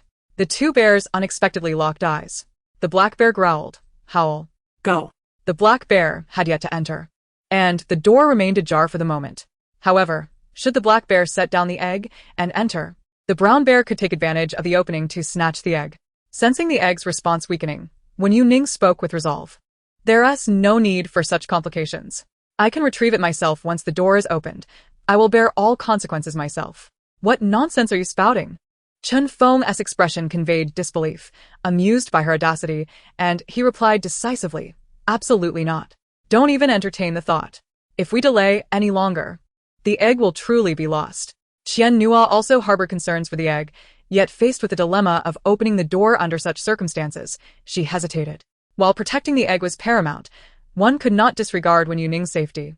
Thus, upon witnessing Chen Feng's resolute stance, she refrained from objecting, lamenting the inadequacy of the door's width that could have allowed them to retrieve the egg directly from the black bear without needing to open it. Don't rush. I'll call Sun and Moon's caretaker and have him come over, shall I? Chen Feng opted for a compromise. Since he had raised Sun and Moon, they shared a close bond. Having him come would undoubtedly pose no issue. Though Chen Feng was the head of Bear Ridge, he was not a full-time caretaker. Sun and Moon had been nurtured by him since infancy, naturally fostering a stronger connection. Wen Youning inquired, how long will that take? Chen Feng dialed the number. Half an hour, 10 minutes, 15 minutes. He's south in our park, currently at another area, but I'll summon him immediately. Wen Youning shook her head. There's no time. Hand me the key, you all retreat behind the second door. I will open it. I want tea. Suddenly, a loud bang resonated, causing everyone to flinch and instinctively glance toward the source of the sound. The small gate at the exit trembled, cracking open a narrow gap. As for the chain on the door, it fell to the ground along with the lock. Howl. The black bear's snout squeezed into the crevice, accompanied by a sound of excitement. It's open, exclaimed Wen Youning. Not that kind of opening. The bear was swift and precise in its actions. Chen Feng, holding the phone, stood frozen, his back to the door through which the wind whistled. What on earth was happening? Who on earth had the audacity to throw eggs into their bear enclosure? It was all your fault. Chen Feng's face turned pale as he desperately suppressed his rising panic. Reminding himself that it was all right, the bear was well fed and not in hibernation, nor was it in a desperate frenzy to consume stored fat. If he could just remain calm, the bear was not particularly inclined to taste human flesh. If worst came to worst, he could connect the call and let the bear hear the soothing voice of its caretaker, which might help ease the situation. The staff above, witnessing the unfolding chaos, hurriedly shut another large door to prevent the bears from escaping into the indoor area. For now, only one bear was present, and the situation remained somewhat manageable. If they all burst forth, it would be a disaster for the park. The current events were beyond Wen Youning's expectations. She blinked, acknowledging the precariousness of the moment. A reminder to all, please do not attempt this at home. The comments flooded in. This is all superfluous. Am I supposed to imitate this? I'd rather not choose such a death. Ah. Not this. Run. Why are you still talking nonsense at a time like this? Do you have a death wish? Help. I just wanted to watch a cheerful live stream. How did it escalate to this? Before Wen Youning could say anything, the bear reached out with its front paw and gently patted her on the head. Ah. It seemed the bear wanted to touch her. Wen Youning, caught between laughter and tears, realized she had become the bear's plaything. Chen Feng, witnessing the paw descending, instinctively rushed forward to rescue her. However, the bear was quicker, effortlessly pushing Chen Feng aside. Ugh, move away. Chen Feng gasped, hey. Ouch, my back. It appeared the bear had not exerted much force. Yet Chen Feng was sent tumbling forward. I can't believe this. The bear then presented a goose egg to Wen Youning. This is for you. Thank you, she replied, tucking the egg into her clothing, instinctively patting the bear's head as she had grown accustomed to with the animals at the zoo, her fingers twirling around its ears. Thank you for your trouble. The bear exhaled through its nostrils, making a couple of soft grunts, and nuzzled against Wen Youning. "Ah, bear likes you." "I like you too," she responded, handing the wrapped goose egg behind her, aiming to deliver it to the incubation room. "Do you know how to observe and incubate?" "Yes," Qian Nuo replied, as if awakened from a dream, turning on her heels and dashing off, clutching her work uniform. Sometimes, the swan with the warty nose would lay eggs but be too lazy to incubate them. Or some eggs that were weak and not viable would be taken by the caretakers to the incubation room. Human intervention helps ensure the successful hatching of goose eggs. Chen Feng, witnessing this, took a step forward but, for reasons unknown, abruptly halted. When? Teacher 1. The egg has been acquired. Shall we proceed? Before Wen Youning could respond, the black bear, whose head rested on her shoulder, voiced its discontent with a growl. "You leave. The bear despises you." Such a creature, with its clear affections and aversions, was a plush and rotund black bear raised in a zoo. It enjoyed baths and had access to a clean, flowing water source. During the sweltering summer, it would often luxuriate in the water, unlike its wild counterparts, which bore a distinct odor from their natural surroundings. Instead, the wild bears, often found lounging under branches, carried a faint scent of grass. She gently stroked the bear's neck and inquired, "Little bear of the sun and moon, where did you acquire this egg?" The bear, blissfully closing its eyes, replied, "A human fell. The bear found it." "I do not know." Wen Youning speculated, "So you witnessed the thief of the egg?" Awa scared him, and he dropped the egg. The bear hid away. In the zoo, food was abundant, eliminating the need for hoarding. However, disputes over food still arose among the bears. The black bear considered hiding the goose egg akin to treasure hunting, purely for amusement. Wen Youning pressed further. "Do you recall which direction that thief ran?" The bear shook its head from side to side. She cradled its fluffy head with both hands, emphasizing the importance of the information.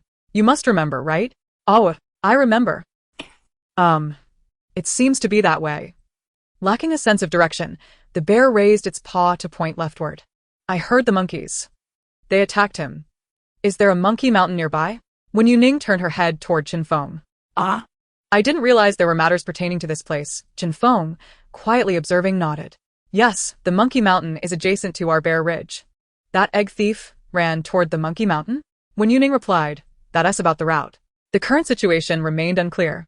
Yet the pressing question was whether there might also be fallen goose eggs on the Monkey Mountain. While monkeys may not possess the strength of black bears, they were not to be underestimated. Given that the black bear had heard the monkeys attacking, it indicated that the monkeys had spotted the egg thief. With their propensity for thievery, it was conceivable that the monkeys would seize whatever the thief had on him. Estimating that time was still on her side, Wen Youning declared, "I will go inquire at the Monkey Mountain." "Ah." "Are you leaving?" The bear looked at her with expectant, moist eyes. Wen Youning enveloped it in a warm embrace. "I have matters to attend to and cannot linger." "Awu. How can such a large creature still act so spoiled? Are you two quite familiar? It's as if you've met before. Did you rehearse prior to the live broadcast? Come on, don't be ridiculous." "Impressive. You've gone and hugged a bear." "No, really? Haven't you all traveled abroad? Domestic black bears are quite common, you know? There are even those trained to interact with humans. The internet is full of photos and videos. Don't be fooled by the streamer. For a few hundred yuan, I could enjoy the same experience." Chen Feng, fiddling with his phone, received a few notifications from colleagues. Leaning against the wall, he pondered earlier. "You mentioned that the bear of the sun and moon had a bad temper and wouldn't he take photos with tourists, right?" "Indeed." The voice of the father figure resonated through the empty corridor with an authoritative tone, reflecting his discontent and unwillingness to accommodate anyone's whims. A mere touch would not suffice. "Are you all considering another photo project with the bears?" "Absolutely not. I cannot endorse this. Only I am permitted to approach the celestial bodies. Anyone else, even the director, would be met with peril. Do you understand?" Chen Feng regarded Wen Youning, enveloped in the embrace of the black bear, and clicked his tongue. "Not necessarily." "What do you mean?" Chen Feng offered no further explanation, leaving his colleagues in suspense before ending the call. Wen Youning gently stroked the bear's fur for quite some time, assuring it that she would visit frequently, which prompted the bear to finally relax its grip. "I'm leaving. Please shut the door behind me."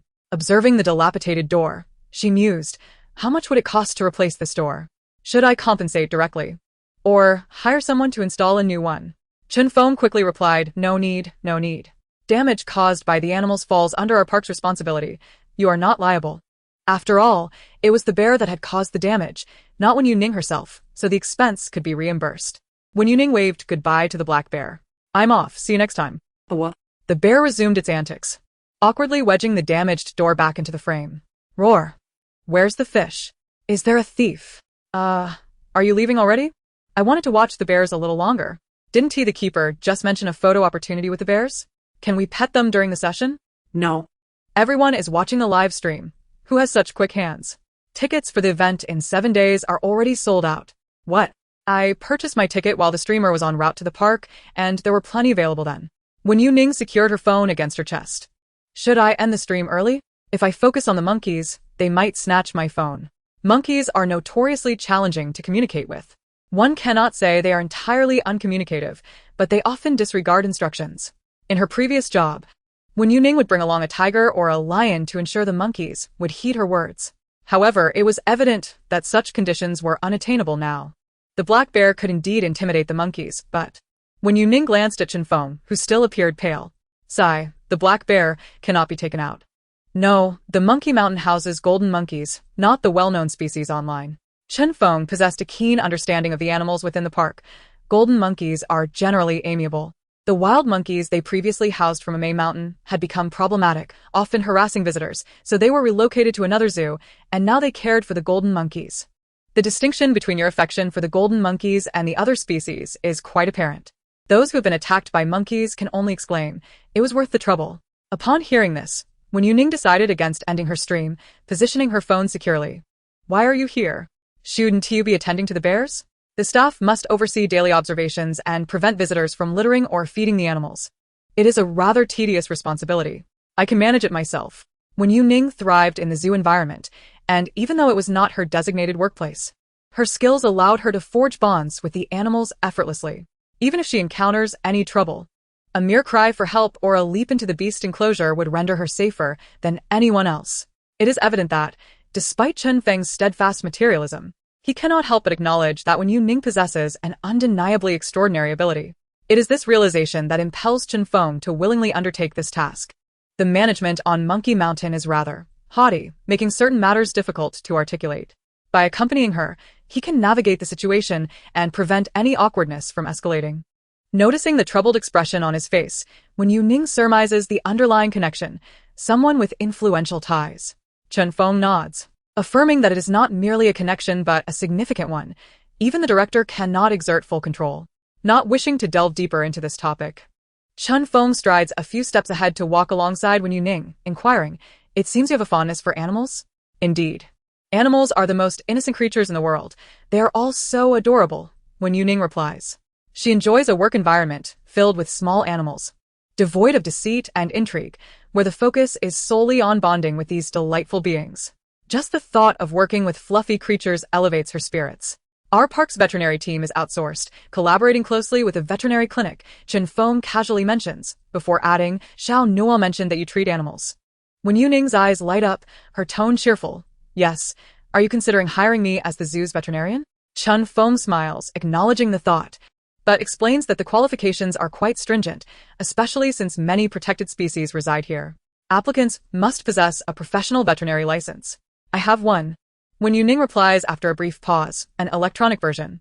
I haven't had the time to collect the physical certificate." Upon entering the facility, she promptly sat for the exam, timing it perfectly. Had she delayed even a few days, she would have missed the registration. The results are out, and the electronic certificate can be verified online. Chen Feng raises an eyebrow, having briefly glanced at Wen Yuning's live stream, where her unconventional methods of treating pets suggested she relied on intuition rather than formal training. He realizes she has a solid foundation in veterinary medicine. "I truly must recommend you to our director," he chuckles. "We cannot afford to overlook such talent." The comments from the audience echo, "Are we just going to let our fans die? Stealing away talent right off the bat?" When Laoshi isn't very active in her live streams, will she still be able to stream after getting a job? New fans express strong condemnation. The number of visitors at Monkey Mountain exceeds that at Bear Ridge, where most patrons remain indoors. Conversely, Monkey Mountain allows for interaction, resulting in a greater number of outdoor visitors compared to those merely observing from behind glass. Even under the blazing sun, people queue to shake hands with the golden snub-nosed monkeys, an allure of a nationally protected species. However, handshakes are entirely voluntary for the monkeys, with the park not enforcing this interaction. Several platforms are set up where fruit can be placed to attract the monkeys' attention. Most of the golden snub-nosed monkeys perch on high branches, resting their chins on the limbs as they contemplate.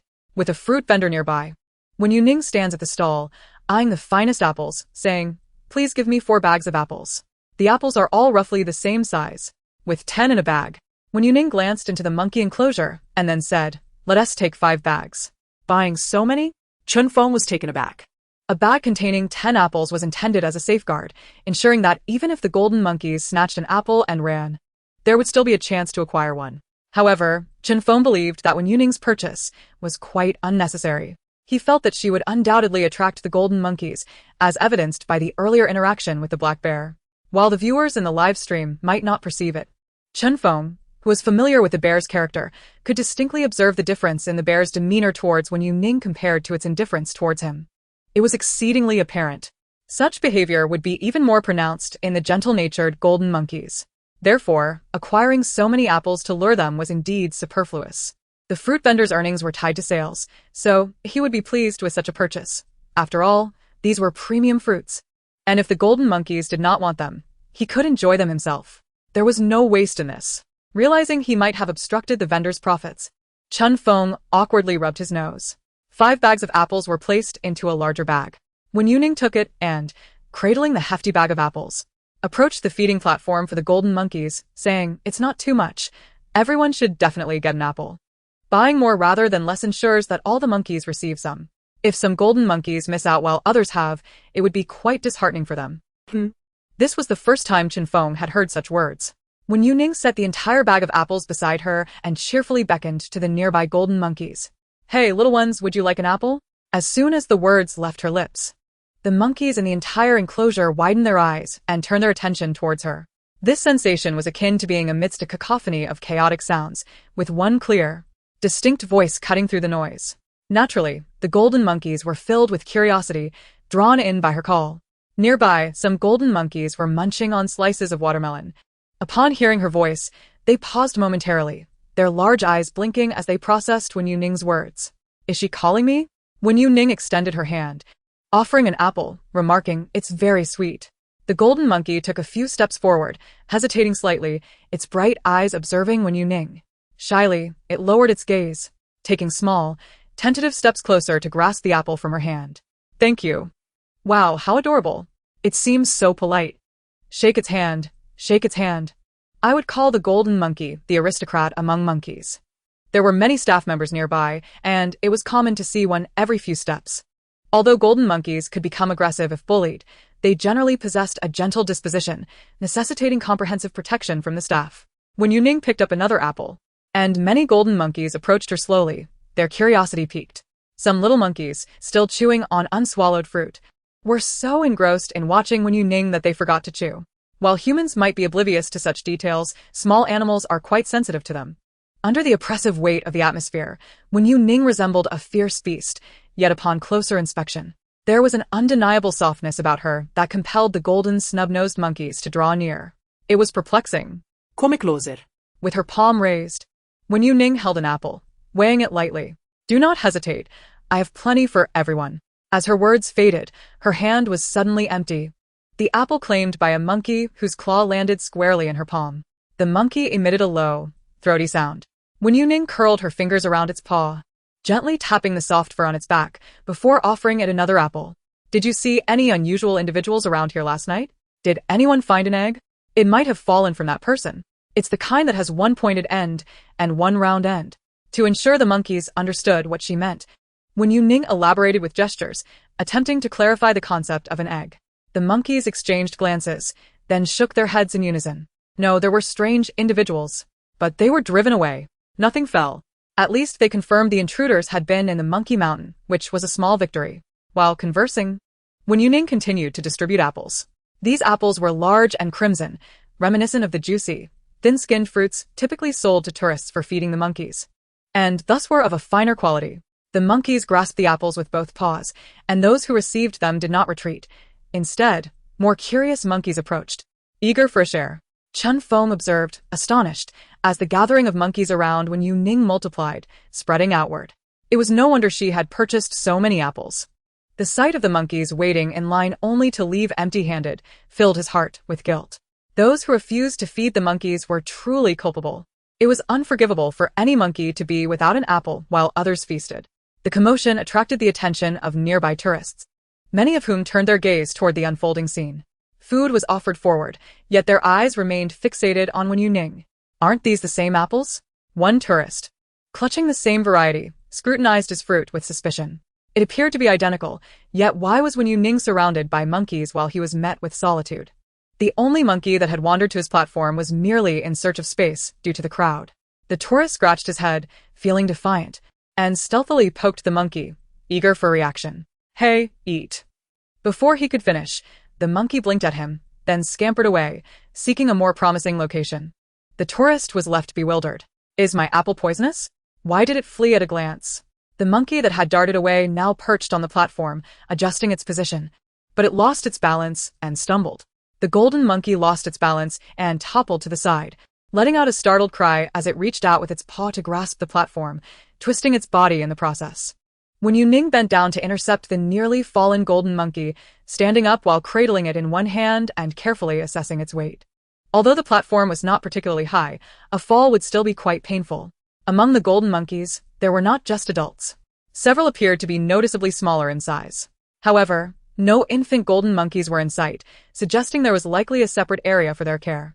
The little golden monkey nestled in Wen Youning's embrace, emitting soft whimpers.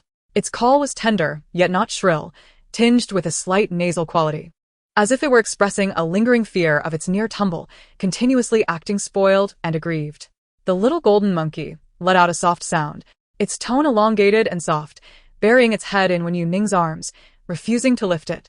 Thus, with one hand holding the golden monkey, Wen Youning used the other to offer apples to the waiting monkeys. However, upon seeing a companion perched on Wen Youning, the nearby golden monkeys became restless. One first grasped the hem of her clothing with its paw, applying some pressure. Wen Youning noticed and looked down to find a golden monkey diligently attempting to climb up her waist. Assessing the little golden monkey's size, she lifted it and placed it on her shoulder, saying, "All right, you can perch here." This also provided the golden monkey with a spacious vantage point. From that moment onward, the situation spiraled out of control. Goodness, where's my sister one? Buried under the golden monkeys. Fun fact, if you remain still on Monkey Mountain for too long, golden monkeys will start growing on you. Help! Surrounded by so many golden monkeys, just the thought makes me dizzy with happiness. Moreover, they appear so clean. The golden fur looks incredibly sleek, and the white parts seem as if they've been bleached. Absolutely stunning. Alright, you can also have apples from down there. Wen Youning found it truly challenging to withstand the enthusiasm of the golden monkeys. She gently removed the little golden monkey that had settled on her face, saying, "You can't stay here. Let me place you somewhere else." The little golden monkey curled up, being settled next to the live-streaming phone. Being close, if one listened intently, the air was filled with the monkeys chattering. "Hello there, human. Thank you for the apple. I like it. I like it. Hold on, snuggle." The first golden monkey to receive an apple had yet to finish half of it when it realized there was no longer a place for it on the human's body. Anxiously, it abandoned the apple and peered around curiously. I can manage on my own." Wen Youning responded, Manage on your own, how? Catching sight of the golden monkey approaching, she raised an eyebrow at the one hanging off her clothing. "Oh, so you can find a spot for yourself?" All right. Wen Youning chuckled softly, freeing a hand to pat this independent little golden monkey. Well done. With the human being of a certain height and the multitude of golden monkeys, Wen Youning was adorned with them, even one resting atop her head, resembling a golden furry hat. The sole drawback was the heat. The golden monkey's fur provided considerable warmth. The commotion here has certainly caught the attention of the staff. After all, the entire troop of monkeys from the Monkey Mountain has gathered, leaving the once vibrant area completely devoid of any golden hue, making it rather conspicuous. Behind the cover of the golden monkeys, Wen Youning, with only her face partially visible, inquired, "Hello?" Nearby, a visitor, holding fruit aloft, was fervently watching, and upon noticing the staff's arrival, asked, "Can I hold a golden monkey?"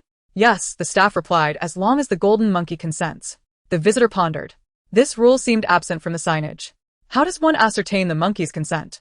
Surely, one cannot simply ask the monkey, "May I embrace you?" That would be implausible. The staff shrugged. If it disagrees, it will scratch you. The visitor remarked that S mentioned on the sign. The park's policy advocates for close interactions with the golden monkeys, stating that injuries incurred would be deemed personal responsibility and the park would not provide compensation. Would you like me to help you with the golden monkey? The staff mumbled awkwardly, pursing their lips, realizing how peculiar that sounded.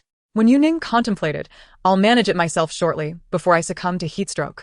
However, a silver lining was that after enduring the peak afternoon heat, the temperature was noticeably decreasing and she wasn't at risk of overheating just yet.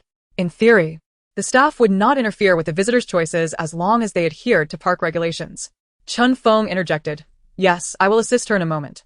The staff, taken aback, thought, There's another person? Chun Feng, noticing how Wen Youning struggled to lift her arm with the golden monkey hanging on, offered, Let me help you with the apples. Distributing them one by one to so many golden monkeys is far too inefficient. All right. Wen Youning tilted the bag of apples toward Chun Feng. He picked one from the top and held it out to the waiting golden monkey. The monkey merely glanced at the apple, its gaze drifting upward to quietly observe Chun Feng's face. Chun Feng smiled broadly, striving to appear gentle and approachable. Yet the golden monkey stumbled back 2 steps in response. Thank you, but I don't like apples, the monkey's timid thoughts echoed, laced with caution as it gently pushed Chun Feng's wrist away, withdrawing its hand and lowering its head to resume its place in line. Chun Feng, though unable to hear its thoughts, discerned its rejection through the monkey's subtle gestures.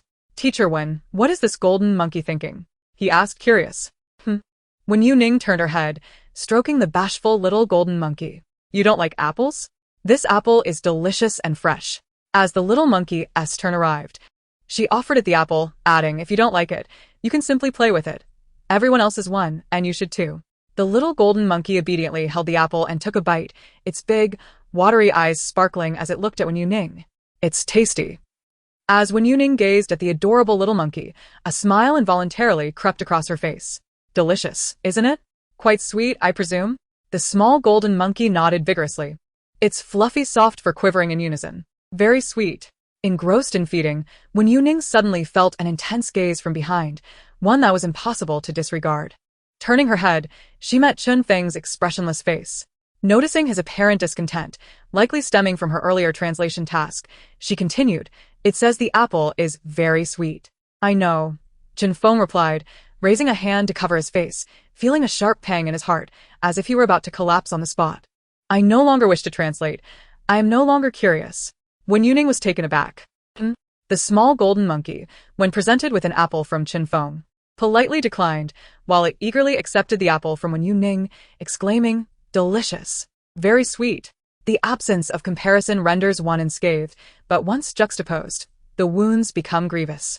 Chun Feng, frustrated, bit into the apple, its crispness resonating, cool yet not icy against his teeth, exquisite in taste. If the monkey want to eat, I shall indulge myself. After all, people often liken me to a bipedal ape. An ape is merely a type of monkey. I will feed myself. Humph. So delicious. With a fierce bite, the sound of crunching filled the air, causing him to gasp in surprise. Ugh. Cough, cough. I bit my tongue. Onlookers initially watching him wondered if there was something unique about the apple Wen Youning offered, contemplating purchasing a few from her. However, upon witnessing Chun Feng's rejection, they quietly abandoned their thoughts. Many had shifted their focus from the monkey mountain to capturing moments of Wen Youning with their phones. The monkeys could be photographed at any time, but a golden monkey climbing onto a person and finding its place was a sight not easily come by. Such moments cannot be staged. After all, animals, unlike humans, refuse to engage in activities that do not please them. Training a nationally protected species is indeed a perilous endeavor. As the old saying goes, capable individuals are the center of attention wherever they go. Indeed, all the golden monkeys have gathered around. To see them, one must look to Wen Jia. Though it appears quite magnificent, having so many golden monkeys clinging to one is rather heavy. Wen Jia, I am on my way to the zoo. Allow me to help you with a few, even just one. If you wish to claim a small golden monkey, feel free to say so. Perhaps you could help me acquire one as well. Having purchased an abundance of apples, Wen Youning noticed that each golden monkey had received one. To be certain, she inquired, has everyone received an apple? Ugh. Counting the remaining apples, Wen Youning added, if you haven't received an apple, do speak up. It's good to know everyone has one. She then took an apple for herself, glistening with droplets of water, freshly washed by the vendor, who claimed to have used natural spring water. Whether it was indeed spring water remained uncertain, but the apple tasted delightful. Xian Nua dashed in from the direction of the bird park, first spotting Chen Feng. "Brother Chen, where is Teacher Wen?" she exclaimed. As she approached, she noticed the golden monkey beside Chen Feng. From a distance, the monkeys appeared like a golden, fluffy cluster, and Xian Nua initially thought it was some new activity at the Monkey Mountain. Hey, "Wen Youning, how is the goose egg?" As they drew nearer, it became evident that the situation would unfold further. This outcome was well within Wen Youning's expectations. She adjusted the golden monkey clinging to her, saying, "Careful now. Don't fall. Come over here and stand for a moment." The golden monkey was indeed rather mischievous, with nowhere to grasp onto her clothing. Xian Nua extended her hand to assist, but the perceptive little golden monkey burrowed itself deeper into Wen Youning's embrace, burying its head in an effort to hide. With a resigned sigh, she rubbed her fingertips together while Wen Youning placed an apple in her palm. After giving it away, the remaining quantity was just enough for the black bears, 1 apple per bear. "These golden monkeys are so affectionate," Xian Nua observed, noting how unusually clingy they were. To be precise, it was her first encounter with any of the animals in the zoo displaying such attachment to a single individual. Wen Youning remarked, "They are a bunch of well-behaved little creatures. By the way, what about that thief?" With a shake of her head, Wen Youning expressed regret. "They said they saw him and chased him off, but no eggs were dropped." Xian Nua sighed. "The golden monkeys are simply too obedient. If it were the rascals from a May mountain, they wouldn't just steal the eggs, they would strip the thief of his clothes as well." Gently stroking the little monkey's head, Wen Youning noticed the small creature looking up and blinking its eyes, indeed a well-behaved one. Glancing at the time, she asked, "Which way is next?" "To the left is the crocodile pond, and to the right is Bear Ridge," Xian Nua replied, pointing in the direction they had come from. Fewer people visit the crocodile area, as it is not situated on the main path and has a small trail leading to it. Beyond this point, there are no more animals. It's a dead end, with high walls, and aside from surveillance cameras, there is nothing else. "Let us take a look over there." Wen Youning pondered. Since both the golden monkeys and the black bears had seen the thief, it indicated he was active in this area. The absence of footage from the cameras at the dead end suggested that the sole exit was indeed near the crocodiles. Asking a few more questions could prove beneficial. At this moment, Xian Nua adopted Wen Youning's train of thought entirely, obediently following her lead in all matters. As they conversed, Wen Youning had already managed to detach most of the monkeys clinging to her, gently patting the last one on her back. "Come down now, little one." Though the little golden monkey wished to stay close, it obediently descended upon her command, standing on the platform. Finally, only the one in her arms remained. "Little one?" Wen Youning looked down to find the small golden monkey still trying to hide in her embrace. "What's the matter? Don't you want me to leave? Please. Sister Wen, be decisive. Just cover yourself and run. Can you even run? The moment you take a step, the police will be knocking on your door. The zoo director, we're doomed." "Oh, how I wish to hold on to this little golden monkey forever. I truly cannot bear to let it go. I would gladly allow you to embrace me for a lifetime."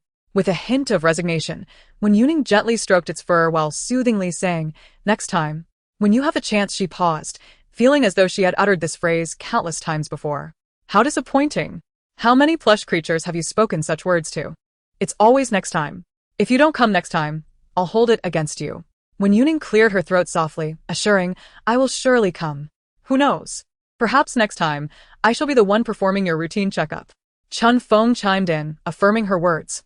The live stream was bustling with activity, and it was possible that staff from other zoos were watching.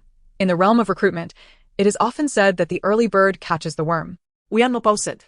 Quickly catching on to the train of thought, "Is Sister Wen coming to work with us? That means I could be her colleague. How wonderful." The little golden monkey rested its paws on her shoulder, content and unwilling to budge. The zookeeper emerged with food, whistling to call out, "Time to eat." Normally, the golden monkeys would rush over at the sound, but today, they remained steadfast on their platform. Well, not entirely still, as some were being jostled off the edge, desperately trying to pull themselves in. The zookeeper exclaimed in confusion, "Why the lack of enthusiasm for feeding?" Typically, the golden monkeys would engage with visitors for food, but some shyer ones would not approach at all, relying solely on the zoo's scheduled meals. The zookeeper, perplexed, approached them. The monkeys sat in a row, presenting a charming display of fluffy golden heads. It felt as though the golden monkeys were in kindergarten, attentively listening to a lesson. "Why are you ignoring me?" He wondered, feeling overlooked as he brandished a large basket. Xiao Ji, why have you gone to the visitor's lap? He called, hands on his hips, come here. I have brought many of your favorite bananas. The little golden monkey remained motionless. Xiao Ji is the little monkey. I am slowly, you must have mistaken. This is slowly. Wen Youning gently patted the little creature's back, coaxing, hurry, go eat the bananas. She noticed the bananas on display were not quite ripe, which is why she had chosen apples instead. Even in a zoo, it is challenging to perfectly control the ripeness of bananas. The zookeeper responded with a puzzled huh, and then saw the little golden monkey reaching out to him, clearly wanting a banana. Accustomed to feeding, he instinctively offered the banana, forgetting his intention to lure the little golden monkey away from the visitor. The little monkey took the banana and began to peel it with great care, moving slowly and deliberately, only removing the top portion before extending it toward Wen Youning's mouth. Yum. Delicious. Slowly likes to eat, I'll give it all to you. The zookeeper raised an eyebrow, exclaiming, I've been feeding you for so long, and yet you show no affection. Wen Youning took a bite, using a leverage to break it in half. All right, I'll have just a bite. The rest you can keep for yourself. The golden monkey squinted its eyes, leisurely taking a bite, uttering a soft, delicious. A cluster of golden monkeys huddled together, their slow movements undeniably captivating, for they truly embodied their namesake, their gestures markedly slower than those of their counterparts. At least, they were a beat behind other little golden monkeys. Wen Youning stretched her arms, feeling an unexpected lightness as the weight she had carried for so long dissipated, leaving her momentarily disoriented. If one were to disregard the golden monkey status as a protected species, it would indeed make for a rather delightful pet. After having clung to her for such an extended period, she astonishingly found not a single hair on her. A creature that sheds no fur is nothing short of miraculous. Upon witnessing this, Chen Feng took a bite of the apple core in his hand and declared, You all head to the crocodile pool. I shall abstain from this commotion, as I have a meeting to attend shortly. A meeting? You are quite busy indeed. Is it an internal gathering at Bear Ridge? Having not received any notification regarding such a meeting, Chen Feng nodded affirmatively. We are convening to discuss the repairs for the door that the black bear damaged with a single swipe. Primarily, we wish to replace it.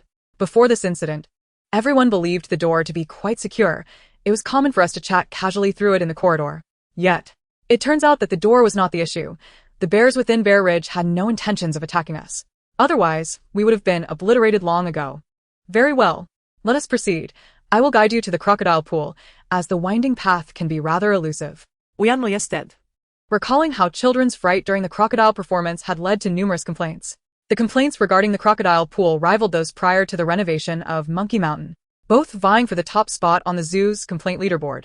To mitigate the situation, the director relocated the crocodile pool to a more secluded area against the wall, preventing both escapees from jumping over and those curious visitors from being startled by the performance.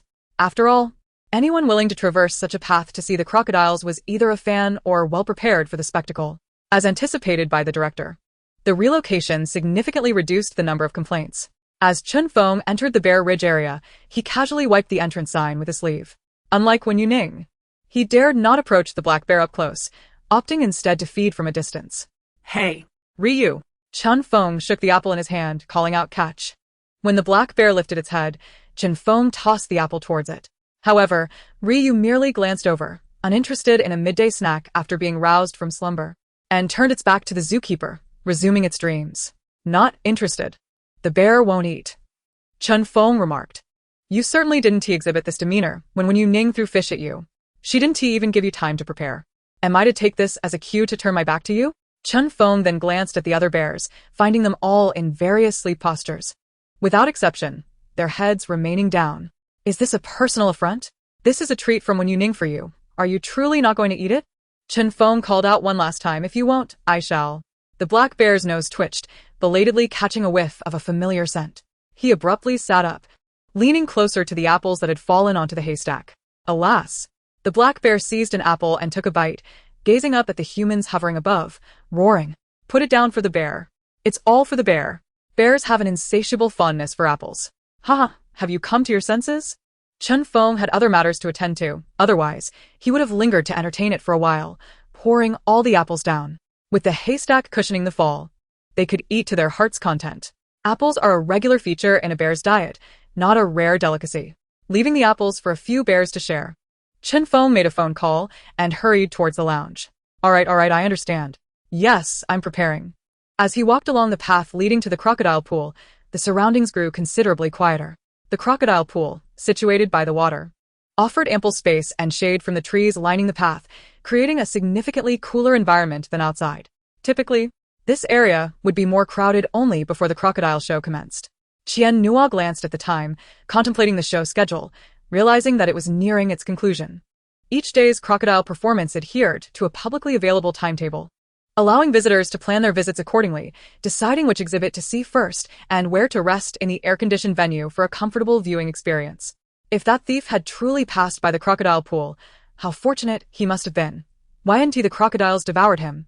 Qian Nua muttered, her teeth clenched at the thought of the thief. Wow, how cool. A cheer erupted from the audience management team. Can it be streamed live? Wen Youning inquired before entering, as the crocodile show required an admission fee. Furthermore, due to Wen Youning's live streams, the zoo, which typically had ample ticket availability, had sold out for the first time in its entirety over 7 days. Such a significant influx of revenue, the park would hardly quibble over streaming a performance.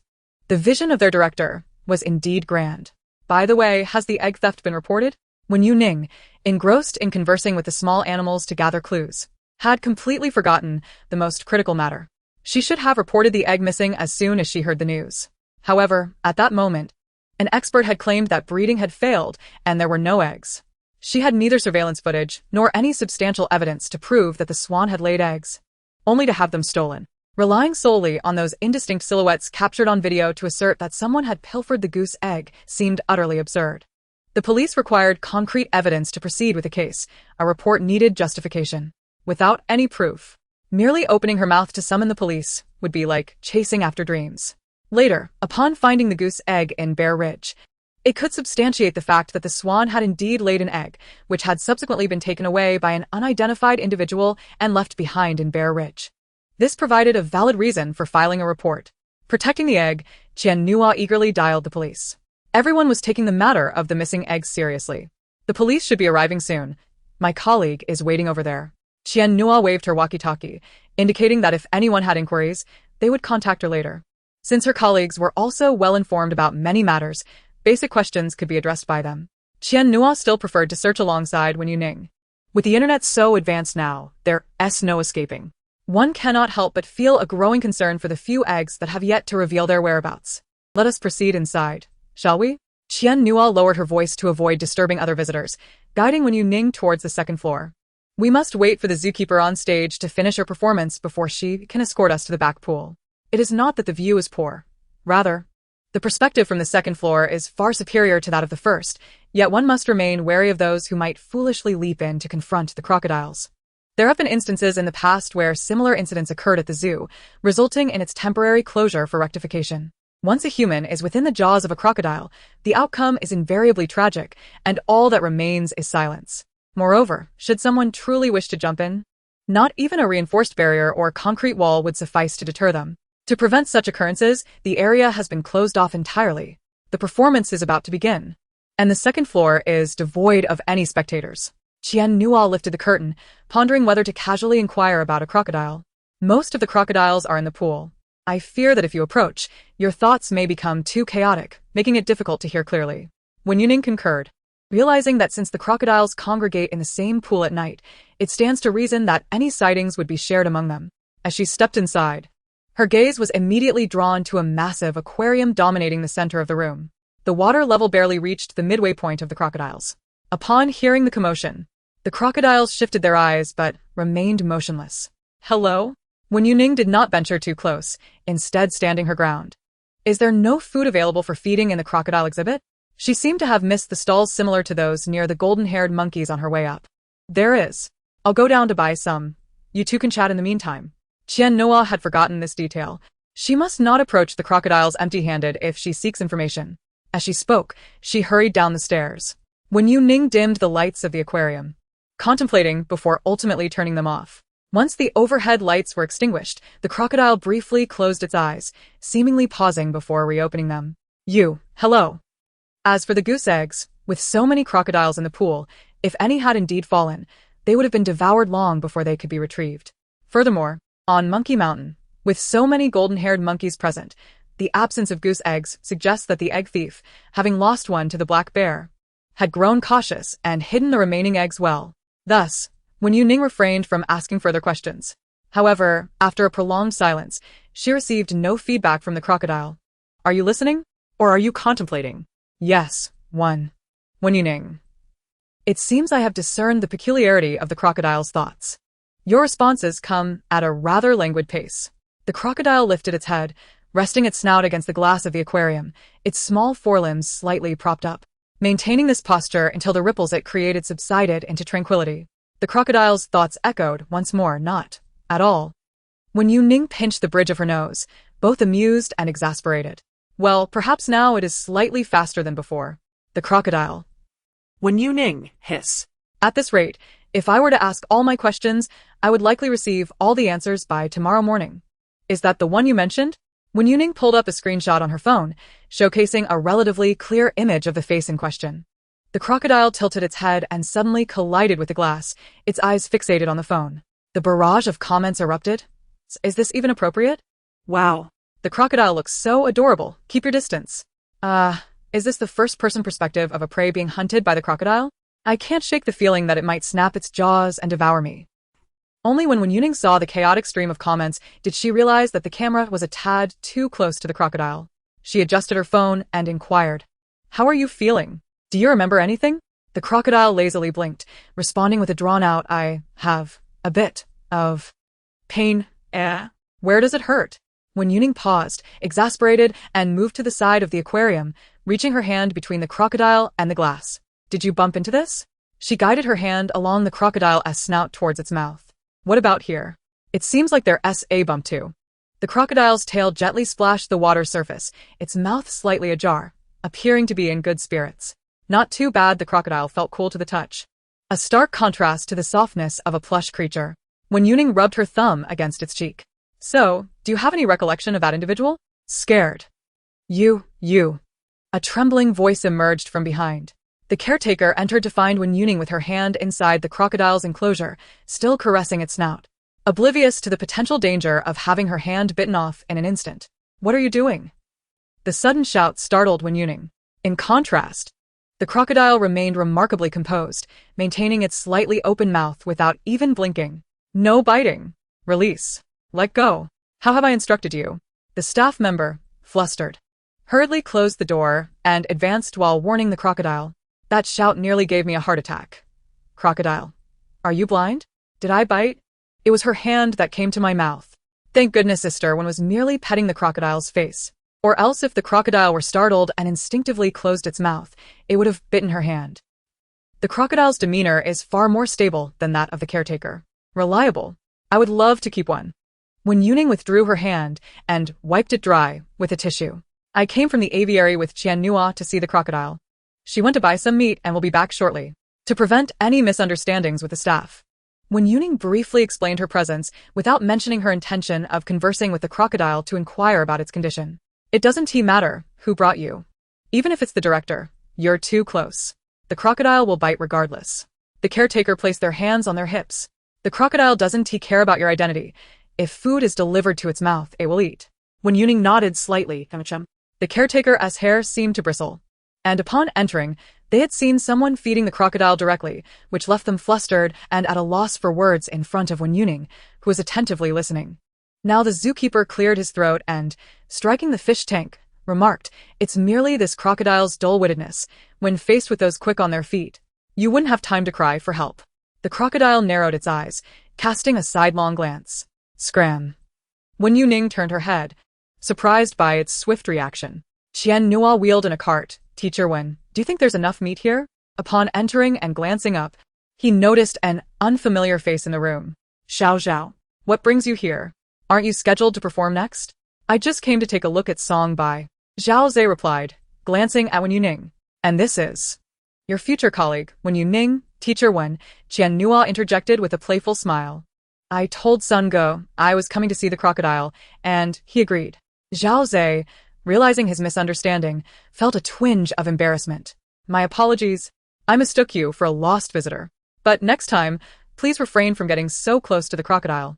despite their frequent performances alongside the reptiles, which sometimes involved inserting their heads into the gaping jaws of the crocodiles. Familiarity does not guarantee absolute safety. This was particularly true for someone untrained like Wen Youning. Qian Nuo interjected, puzzled. What have I missed during my brief absence? Wen Youning replied earnestly, indeed, one ought not to do that.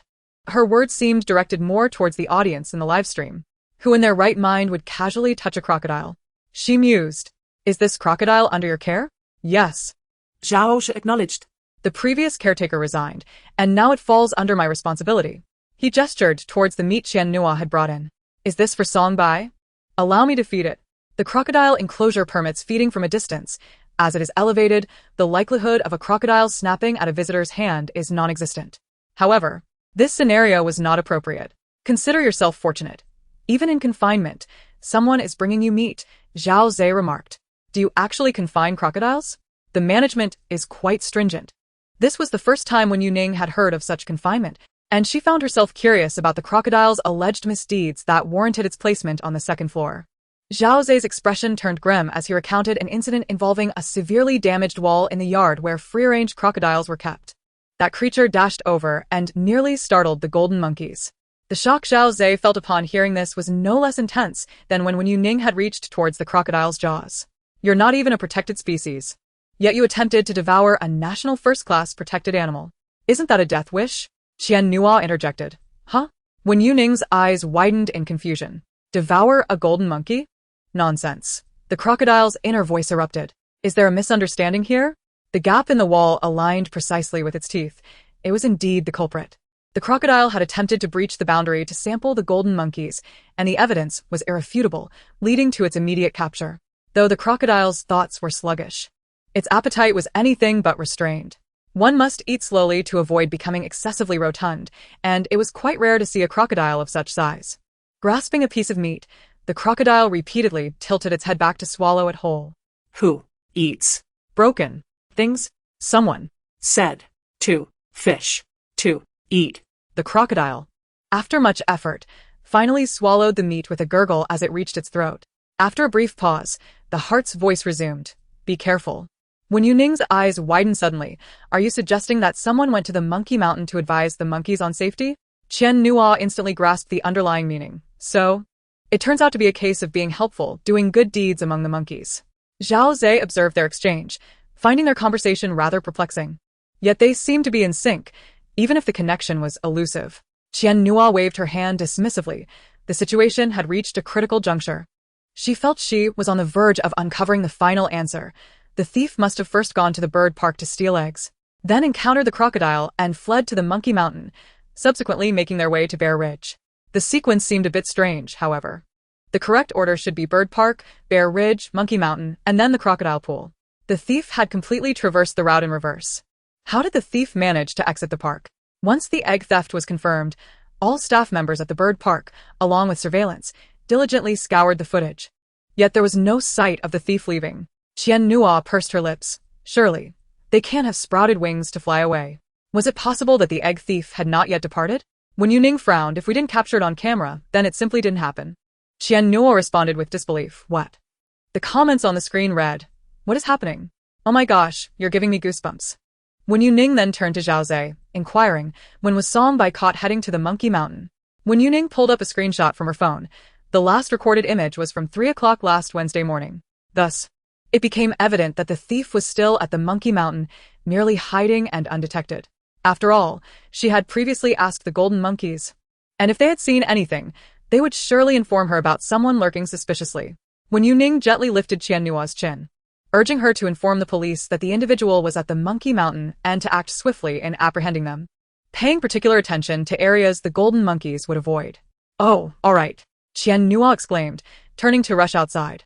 As she opened the door, she stumbled slightly, fumbling to bring the intercom to her lips. Hello, where are you right now? Qian Nuo broke into a cold sweat, realizing the person was still inside the zoo. Who could have anticipated that? The lack of footage would only lead to confusion regarding how the individual had escaped. After all, having stolen eggs from a protected species, one would naturally be eager to leave the premises. Yet, it turned out they hadn't left at all. Wow. I was even searching online for news about customs confiscating goose eggs, and yet the egg thief hasn't managed to smuggle them out? Does that mean they've been hiding in the zoo for 4 or 5 days? Could it be an inside job? An insider wouldn't be foolish enough to stroll around the Crocodile Pool and Bear Ridge, though roaming the Monkey Mountain seems plausible. This egg thief gives off the impression of being unfamiliar with the terrain, only aware enough to evade the cameras, haha. The thief thought themselves clever for avoiding surveillance, not realizing that Sister Wen had inquired all the way, with little creatures acting as makeshift monitors along the route. Wen Youning did not dwell on the past. Apprehending individuals was the responsibility of the police, and the message had been conveyed with utmost clarity. This spared the time that would have been spent on investigations en route. The Monkey Mountain, which was not accessible to the golden monkeys, could not afford to have additional space for hiding individuals apart from the staff lounge, given its limited area. They should be relatively easy to locate. Zhao Zhe, relying solely on a snippet of gossip, processed this information. Upon realizing he might have misunderstood Songbai, a look of distress washed over him. This is terrible. If this matter is true, I owe Songbai a profound apology. Confinement?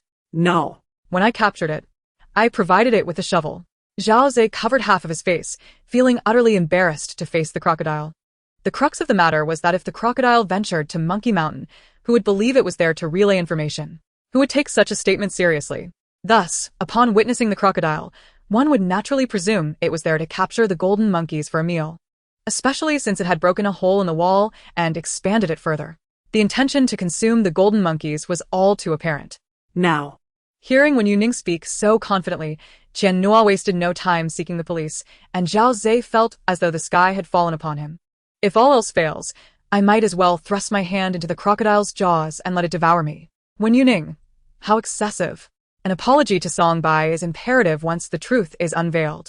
It's over. Now when I look at Songbai, the crocodile appears remarkably charming. Truly, it is a kind-hearted animal angel. The crocodile lazily lifted its eyelid, exhaling through its nostrils, sending bubbles to the surface of the water. Humph. The wronged crocodile regarded this with palpable disdain. It seemed to recognize its own error. Wen Youning circled to the other side of the tank, gently touching the crocodile's head to check for any injuries. In foreign training environments, tools such as shovels or sticks are occasionally employed to strike crocodiles. Such methods are, however, rather rare domestically. The crocodile possesses formidable resistance to impact. Under Wen Youning's gentle touch, the crocodile remained docile. It even tilted its head to welcome her hand, its eyes squinting as if relishing the moment. Regardless of how amicable the relationship between the keeper and the crocodile may be, one would never approach it as one would with smaller animals. The inherent danger they pose remains undeniable. Just like the Yangtze alligator. Only the boldest keepers would dare to experiment. But with a crocodile of Songbai's size, such experimentation could easily lead to fatal consequences. Nevertheless, this situation pertains to their area of the park, and Songbai certainly deserves recognition. An independent water pool must be requested without fail. The crocodile's claws sifted through the shallow water, ignoring the cacophony of the nearby keepers.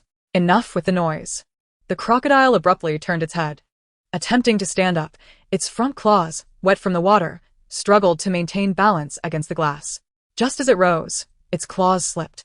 As the crocodile's jaw struck the edge of the glass tank, Wen Youning cupped her palm upwards, placing it between the crocodile's jaw and the glass. She offered it a piece of meat, reminding it that if it desired compensation, it should inform her, and she would relay the message. The innocent crocodile had endured such injustice. Compensation was its due, and in addition, a reward was certainly warranted. Phew. The crocodile remained silent, emitting a sound akin to a low growl from its throat. Alas, the creature was too corpulent. Turning around was a challenge, let alone flipping over. Fortunately, the water appeared to be quite clean, likely changed regularly. Very well, I shall make the necessary arrangements. Currently, a private room is unavailable, but relocating to a more spacious area temporarily is feasible. Zhao Zhe assured Wen Youning with a pat on his chest, "Leave it to me." It was only after this gesture that he realized he was the caretaker and had no business making such promises to her. How fortunate it was to have Sister Wen. Otherwise, the crocodile might have faced unjust consequences. Indeed, even if the egg thief were apprehended, it would be hard to conceive that the crocodile would dismantle the wall merely to warn the golden monkeys. Sister Wen did not mention it, and even if I racked my brain, I could not fathom such a possibility. Zhao Zhe summoned his colleagues, and together they lifted the glass tank. With many hands, They positioned themselves, chanting a synchronized refrain, and the water within the tank hardly rippled. The crocodile lay inside, attempting to glimpse Wen Youning through the gaps between the workers. Until next time. Wen Youning also stepped out, indicating that if she experienced a headache or any discomfort, she would simply tap her tail twice. While her words seemed directed at the crocodile, they were, in truth, meant for Zhao Zhe. After all, it was Zhao Zhe who made the connections regarding the crocodile's reactions. Rest assured, I will apply for a dedicated position solely to care for it. Should any issues arise, I will notify you immediately, Zhao Zhe assured.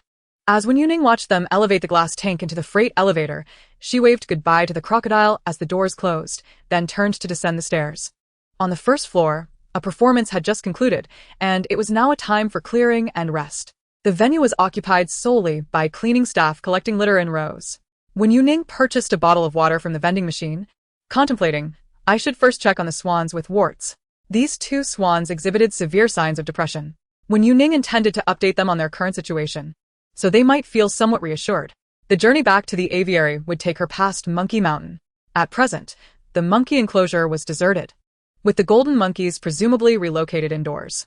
A warning line encircled the outer perimeter, enclosing half of the entrance. Many tourists who had just entered the park that afternoon curiously peered inside, bewildered by the unfolding events. As Wen Youning navigated through the crowd, she noted that the aviary was also cordoned off. It's over. No entry allowed. Given the magnitude of the incident, it certainly needs to be secured. Wen Youning contemplated calling Qian Nua, but upon reaching for her phone, she realized she did not have Qian Nua's contact information. Their previous conversations had all occurred through the private messaging feature of a live streaming application. The private chat function had yet to develop a calling feature, leaving her without recourse. Teacher 1. Before Wen Youning could devise a solution, a staff member's voice emerged from within. A girl called out from a distance, You are here to see the warty swans, correct? You may come in directly. Sister Qian Nua has given permission for your entry. She asked me to wait for you. She jingled the keys in her hand, revealing that she also held the key to the small garden. Allow me to unlock the door for you. Wen Youning followed, closely behind the girl, and inquired, How did you know I was coming? The girl chuckled and replied, I was watching your live stream. The principal shared the link to your channel in our work group. The principal's exact words were, Everyone, let us learn from the interaction between the streamer and the animals. Upon hearing Wen Youning's voice, one of the swans flapped its wings and pecked at the door, appearing somewhat impatient. As the girl unlocked the door, she positioned her legs one in front of the other and leaned back slightly, preparing for a swift exit. Observing her posture, Wen Youning teased, Have you been attacked by a swan? It rivals the geese from my hometown. Wen Youning asked, Have you installed it? The girl regretfully shook her head. They pecked at everything, even the technician got a few pecks, let alone the equipment. Is the surveillance equipment still here? I can assist with the installation. Wen Youning believed that monitoring the swans was indeed necessary. The girl's eyes brightened. Really? That would be such a help. I will go find the technician for the equipment shortly. All right. As she spoke, the door lock clicked open, yet the girl did not step back to pull the door. With a sudden thud, the door swung open and collided with the walls on either side, as two swans burst forth, rushing directly into Wen Youning's embrace. Having held one before, this time the swans seemed familiar with their approach. With a soft cry, the swans wrapped their wings around her, nuzzling against her affectionately.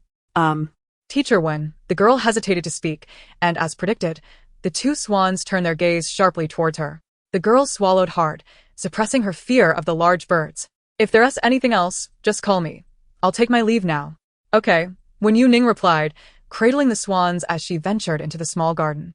Compared to her last visit, the space was quite disheveled, with feathers scattered across the ground and bits of fluff strewn about. It seemed the previous scuffle had been intense, even uprooting the grass beneath. She recalled the nightmare of being chased by a goose back home. The goose's beak was serrated and sharp, resembling tiny teeth. She wondered if the swans were similarly equipped. All right, be gentle now. Wen Youning found a relatively clean stone to sit upon, cradling the two enthusiastic swans. I have some good news for you. The swans, caught up in their affectionate antics, suddenly lifted their heads, their calls rising in pitch. Really? Speaking to the animals required no concealment. Wen Youning confidently assured them that the egg would successfully hatch. Of course, everyone is busy catching thieves. Perhaps there will be even more discoveries. The swan nestled its head against Wen Youning's chest, its eyes glistening. Oh, how wonderful. Holding one in each arm, she propped her phone against the grass, the sunlight filtering softly through the leaves, casting playful shadows. The air-conditioned ambience adjusted with the changing temperature, and although the space was modest, it remained quite comfortable, even though they were indeed apprehending someone. Would it be inappropriate to speak so openly during the live stream? While I previously mentioned during the live broadcast that the individuals were still at the zoo, I couldn't help but think, what if the egg thief happened to be watching the stream? Wouldn't that serve as a warning? If it were an insider, they wouldn't be able to escape under a real name system. And if they weren't, then why would an egg thief remain trapped in the zoo for 5 days when they could have fled at any moment? Observing the situation, it seems pointless to inform them that someone is after them, leaving them anxious yet unable to escape. The African pygmy goose has been troubled for quite some time over the egg thief, leading to considerable mental strain. Wen Youning, holding the goose, wished she had brought a comb. While she couldn't groom the vast expanse of feathers, she could at least smooth the fluff around its neck and chest. The goose tilted its head, emitting a soft sound. Incubating eggs appears to be a simple task of lying atop them, waiting for them to hatch. However, the intricacies involved are manifold and quite exhausting. The goose's lack of appetite is detrimental to its health. With a gentle voice, Wen Youning proposed a plan to the fluffy creatures. How about having the caretaker bring over some fish? The goose, Nian Nian, lifted its head from her embrace. Are you hungry? Do you want to eat fish? I don't. After a brief pause, Nian Nian had already flapped its wings and soared to the pond, closely followed by Dian Dian. With their wings fully spread, the pygmy geese glided through the air like falling meteors, leaving trails of pure white as they descended onto the water. The shimmering surface combined with the geese created a picturesque scene of nature. Isn't it beautiful? Wen Youning adjusted the camera angle to capture both geese in the frame. They floated on the water, peering below for fish, and when the moment was right, they dove in. Ripples danced across the surface as they emerged. A lively fish clutched in their beaks. The fish, still wriggling, struggled against the grip of the goose, its tail thrashing about. Dian Dian held its catch steadily, shaking off droplets of water from its head as it leisurely drifted on the surface. Wonderful. Wen Youning's eyes sparkled with delight as she witnessed their hunting prowess, a significant improvement in their mental well-being. At the very least, they no longer seemed as despondent as they once did, showing a newfound openness to their surroundings. Encouraged by Wen Youning's support, the two geese strutted towards her with the pride of victorious champions. Then, unexpectedly, 2 fish were thrust towards her face. Had she not stepped back quickly, the fish would have landed in her mouth. Ha ha ha, pygmy geese, eat. Take big bites. The food that the fluffies caught for you must not be wasted, otherwise it would break their little hearts. Wen Youning steadied the neck of the goose, saying, all right, you too, be good. Eat on your own. I'm not hungry. She pressed down on the still flapping fish's tail, wiping away the splashes of water on her face. Hurry and eat, while it's fresh. Don't you like it? The goose's eyes reflected confusion as it tentatively pushed the fish forward. Delicious. But it's raw. Wen Youning gently patted its head. You go ahead. I can only eat cooked food. The swan with warty nose possesses little understanding of the distinction between raw and cooked. Squinting its eyes, it does not consume its meal as usual by swallowing, but rather drops the fish onto the ground and pecks at it with small bites. The manner of consumption is inconsequential. The fact that it eats is what matters. Observing this, Dian Dian lowers its head and places the fish it caught beside Wen Youning, then joins Nian Nian to share the same fish. Wen Youning holds a lively fish that she lifts before the live stream camera, its length comparable to her forearm. Knowing well that she cannot consume it all, she decides to save it for the swan to enjoy later. The swan's eating pace is slow. It pecks a little, looks up at Wen Youning, and then resumes eating, nudging its companion beside it. When urgent, quickly check your private messages. CE, seeking help during the live stream. The barrage of comments reveals the name of a fellow streamer. The blue text stands out amidst the monochrome. Urgent? Wen Youning retrieves her phone. And just as she is about to open the private message, a request to connect appears, bypassing the queue, requiring only a substantial gift to join the conversation. She swipes her finger and accepts the connection. Hello, streamer, you are a pet doctor, correct? The other streamer, eyes glistening with tears, speaks with a congested voice while seated in a moving vehicle, the scenery outside rapidly retreating. Can you help me check on my cat Mantu? Zhou Si lifts the plush cat cradled in her arms. Wen Youning swipes on the screen to magnify the image of the ragdoll cat. What symptoms does it exhibit? It is completely limp. Just a few days ago, it was walking normally, but today I found it suddenly unable to stand, and it seems to be in a state of confusion. No matter how I call, it does not respond. Zhou Siu shakes the plush cat slightly. The ragdoll appears soft. as if it has fainted, showing no signs of life. Witnessing this, Zhou Siyu's tears nearly spill over again. She had just connected with an online veterinarian who suggested it might be a hereditary illness one it was born with and that once it manifests there is no hope, only a wait for death. The veterinarian she consulted is quite renowned, operating a physical pet hospital. Yet, just days prior, the cat was fine, merely lacking energy. And now it has turned into an emergency. Who could bear such a shock? Hereditary disease? Wen Youning quickly recalls all the hereditary illnesses that fit the symptoms. Don't worry, Meow. I am so sleepy. A muffled voice emerges, causing Wen Youning to pause, her serious expression fracturing gradually. She presses her lips together, falling silent. What's wrong? Zhou Siyu, sensitive to the change in Wen Youning's demeanor, recalls that it was a fan who recommended this doctor when she sought help during her stream. Just as humans seek multiple opinions from various hospitals, Zhou Siyu hopes to consult more veterinarians regarding Mantu's condition. However, Wen Youning's silence seems to suggest a lack of hope for recovery. Don't be too concerned, it should be fine. Wen Youning offers a soothing reassurance. Zhou Siyu's lips tremble. It's fine? Wen Youning inquires, when was its last checkup? Last month. Zhou Siyu takes meticulous care of her cat, ensuring that routine checkups and vaccinations are never missed and all basic examinations have been satisfactory. Thus, the sudden onset of illness fills her with particular anxiety. Zhou Siyu ponders for a moment, wiping away her tears, and says, the symptoms appeared last week. However, there's been no improvement since then. I fear it may be stress-induced feline infectious peritonitis. I took it to the veterinary clinic for testing, but nothing conclusive was found. An hour ago, it suddenly became unresponsive to my calls. I am currently en route to the pet hospital. The distance is considerable, and waiting idly is not an option. Hence my decision to seek help online. Understanding my plight, Wen Youning waved her hand dismissively and asked, do you have anything to feed the cat? Zhou Siyu rummaged through her pockets and inquired, how about a cat treat? That would suffice. Just open it for her, Wen Youning replied. Zhou Siyu complied, tearing open the treat, but hesitated as she attempted to feed it. The cat was now in a state of unconsciousness, unable to swallow. Have you fed her before? Zhou Siyu shook her head, her heart racing at the sight of the limp cat. Why would I even think of feeding her treats in such a condition? Don't listen to her. Online advice is often misleading, cautioned her fans in the chat. What if she chokes while unconscious? She could suffocate before the illness even takes her. Zhou Siyu's followers urged her to remain calm, as it was evident that no hereditary condition could be cured with mere treats. She read the messages and felt confused. She couldn't comprehend how feeding the cat relates to healing, but it seemed there were no better alternatives. Other streamers had suggested it was hopeless. Initially, she sought Wen Youning's expertise in acupuncture, but it appeared she had developed alternative methods of treatment. With determination, Zhou Siyu placed the treat near the cat's mouth and squeezed out a bit of meat paste. She avoided forcing it directly into the mouth to prevent choking.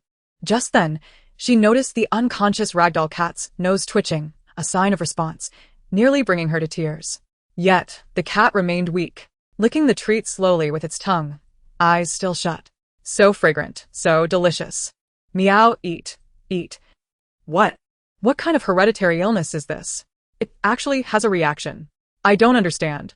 Even graduate students in veterinary medicine were scratching their heads, unable to find a similar case in their textbooks.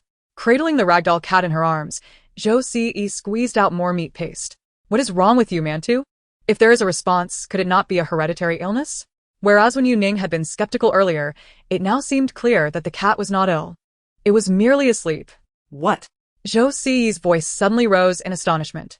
The cat's ears twitched as it turned its back. Meow, it's too noisy. Disturbing my sleep. Zzz, so tasty, so sleepy, just one bite, and back to sleep. Wen Youning listened to the cat's thoughts, sensing a battle between the brain and the body for control. Exhausted and craving sleep, yet enticed by the aroma of food, it appeared to be caught in a cycle of eating and slumbering. Zhou Siyu opened her mouth in disbelief, exclaiming, are you trying to comfort me in this manner? Urging me not to worry too much? No, it's just tired. Wen Youning gently patted the warty-nosed swan that had nestled beside her after finishing its fish. Is your live stream focused on pet performances? Why does it seem so exhausted? She mused about the domestic cat, which spent most of its time either eating or sleeping, occasionally playing with its owner, but primarily dozing off. Animal performances? That's akin to cat abuse. Nonsense. Just look at the cat's build. It hardly resembles one that is malnourished. Even a semi-trailer would be panting after 2 laps. Mandu is not overweight. Zhou Ce instinctively defended her cat, asserting, "It's merely fluffy." The camera angle makes it appear bulkier, but it is not fat at all. The comments flowed in. Perhaps it feels disturbed by the proximity of the sound. After consuming a treat, the ragdoll cat struggled to raise its paw, nudging Zhou Ce's face forward. Meow. I'm so sleepy. Did you sneak out to play? Wen Youning speculated that the countryside might have bungalows or spacious yards, making it easy for cats to wander outside. Impossible. My cat is socially anxious. It never leaves the house. Even in the countryside, it has no friends to visit. Zhou Ce felt torn inside. She thought she should trust Wen Youning since her earlier prediction had proven accurate. However, reflecting on Wen Youning's reasoning, she realized her cat truly never ventured outside. It was indeed timid. Meow, Hua Hua, so beautiful. Oh, and Ban Ban, Big Tiger. I searched for Hua Hua yesterday, and later went looking for Big Tiger. All meows. So many little meows. So many. Wen Youning suddenly grasped something, suppressing a smile, and cleared her throat, saying, "Is it unspayed?" Yes, Zhou Ce replied. I purchased a breeding cat from a shelter, initially planning to establish a cattery. But after starting my live streams, I changed my career. Mandu has just been a pet, and I've been too busy to have it spayed. What does that have to do with anything? Zhou Ce questioned. Wen Youning remained composed while you were live streaming. It likely snuck out to rendezvous with a female cat. The frequency has been excessive, leading to serious depletion. Next time, ensure all windows and doors are securely closed. Consider some restorative supplements to help it recover. Meow. What? Who's speaking? How dare that humans spout such nonsense? Aren't we cats entitled to dignity? The drowsy ragdoll cat suddenly sprang up, horrified that its clandestine affairs had been exposed. I was so discreet. Humans could never catch a single paw of mine. With a snarl, the ragdoll cat bared its teeth at Wen Youning. How could you divulge my dating escapades? How could this human possibly know? It was infuriating. They can't possibly know I'm expecting kittens. An unexpected revelation struck Zhou Ce like a bolt from the blue, leaving her dazed.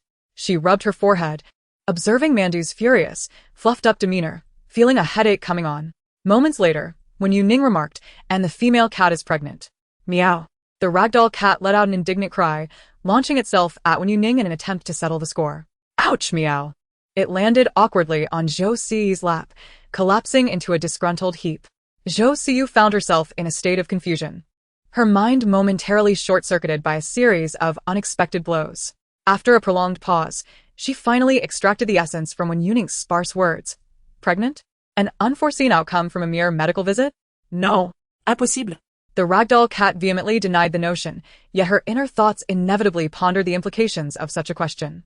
Sister Calico and Sister Tortoiseshell had not revealed anything, nor would they disclose it to humans. How frustrating. Even if you choose not to inform me, the truth remains, indeed. She is pregnant. Wen Youning began counting on her fingers. Tortoiseshell, Tabby. Meow. The ragdoll's plaintive cries echoed, urging her to behave. How annoying. Cursaumans. Cease your chatter. Zhou Ce swiftly covered her cat's mouth, finding the noise intolerably grating. So many? Zhou Ce was taken aback to discover that her cat was to bear 2 female kittens. How scandalous. Wen Youning shook her head, and Zhou Ce breathed a sigh of relief, grateful her cat was not a wayward one. Then, she heard Wen Youning casually remark, 3. There's also a calico. You've been upgraded in lineage. Zhou Ce. Is this still Chinese? Whoa. I shall not relent. The ragdoll, now riled, exuded a newfound vigor. Wen Youning chuckled softly. Your cat has been cured. Zhou Ce replied, It is the cat that has recovered, while I feel the sky has fallen. My head aches terribly. The cat's recovery and lineage upgrade. What a joyous occasion. Ha ha ha. Ce looks on the verge of tears. 3 little female kittens. No wonder she is so exhausted. Zhou Ce felt tears welling in her eyes, remnants of her earlier worries for the ragdoll's health. Yet now, she swiftly wiped away her tears, chiding herself for her own folly. You little rascal, you've outdone yourself. Zhou Ce spoke through gritted teeth, poking its forehead. Master, there is no need to head to the city. Let us turn back. The driver slowed the vehicle, puzzled. No city visit? Then what of the fare? It's fine. Just go by the meter. Zhou Ce redirected her attention to the meowing ragdoll, exclaiming, I thought you were dead, only to find you were merely exhausted from slumber. I called for you for ages. Could you not have given me a sign? Meow. The ragdoll emitted a quavering sound in her grasp, disturbed from her rest. You've woken me from my slumber. I can't be bothered. When Youning interjected, She finds you bothersome and has no interest in you. Meow. The ragdoll's brilliant ice blue eyes widened, baring her teeth and lunging forward. I shall not yield. Bang. The scene abruptly shifted, momentarily illuminated before plunging into darkness. The live broadcast ended abruptly, leaving Jose's viewers in a state of bewilderment. Is this real, or merely a fabrication? This tale seems excessively far-fetched. It appears that Mantu has been struck by something profound. Can one truly broadcast thoughts? Unbelievable. Let me observe further. Originally, Wen Youning intended to focus on resolving the issues concerning the swan with warty noses, but upon receiving an urgent call, she was relieved to discover that the situation was merely a misunderstanding, rather than a genuine ailment. Teacher Wen, I have brought the surveillance equipment. The girl gently knocked on the door, cautiously opening a small gap to see the knob-nosed swan perched on Wen Youning. She sighed in relief and placed the box on the ground. The girl remarked, these are self-adhesive types. Simply peel off the backing, select the appropriate position, and press them in place. After all, I am not a professional installer. Drilling and wiring would be too cumbersome. This solar-powered option is much more convenient. All right. Wen Youning said, patting the soft feathers of the swan. Please bring me the box. The swan, shaking its feathers, turned and scampered towards the door, easily carrying the lightweight box in its beak. Thank you, Wen Youning said, bending down to give it a gentle kiss on its forehead. Such a good bird. The other swan, Nian Nian, raised its head inquisitively. Without showing favoritism, Wen Youning bestowed a kiss upon Nian Nian as well. You two play while I set up the surveillance. She opened the box, revealing a paper manual with detailed installation instructions. The camera, held in her hand, was slightly smaller than her palm, remarkably lightweight, waterproof, and self-cleaning. This cannot be pecked off. It is quite useful. Wen Youning looked up at the corners of the small garden where she intended to install the cameras for their safety. At the very least, they would be able to review the footage if something were to occur. The knob-nosed swans were familiar with such devices. They had collectively pecked down many in the past. Standing atop a decorative water feature, Wen Youning raised the camera to the highest point, while the two swans aligned themselves on either side, standing still with their heads held high, showing no inclination to attack. As Wen Youning descended, they shifted slightly to create a space for her to land. Good. Wen Youning dusted off her hands, surveying the cameras, which did not detract from the aesthetic of the garden. No news had yet come from Qiannua, and the specifics of the police operation could not be disclosed. Wen Youning privately sent her phone number, believing that Qiannua would call her once there was news. One evening should suffice to locate the remaining eggs, and results were expected by tomorrow. Oh. I don't want you to leave. Please stay. Sleep here. The swan raised its wings and generously offered its nest to Wen Youning. She appreciated the gesture and playfully tousled the feathers on the swan's head.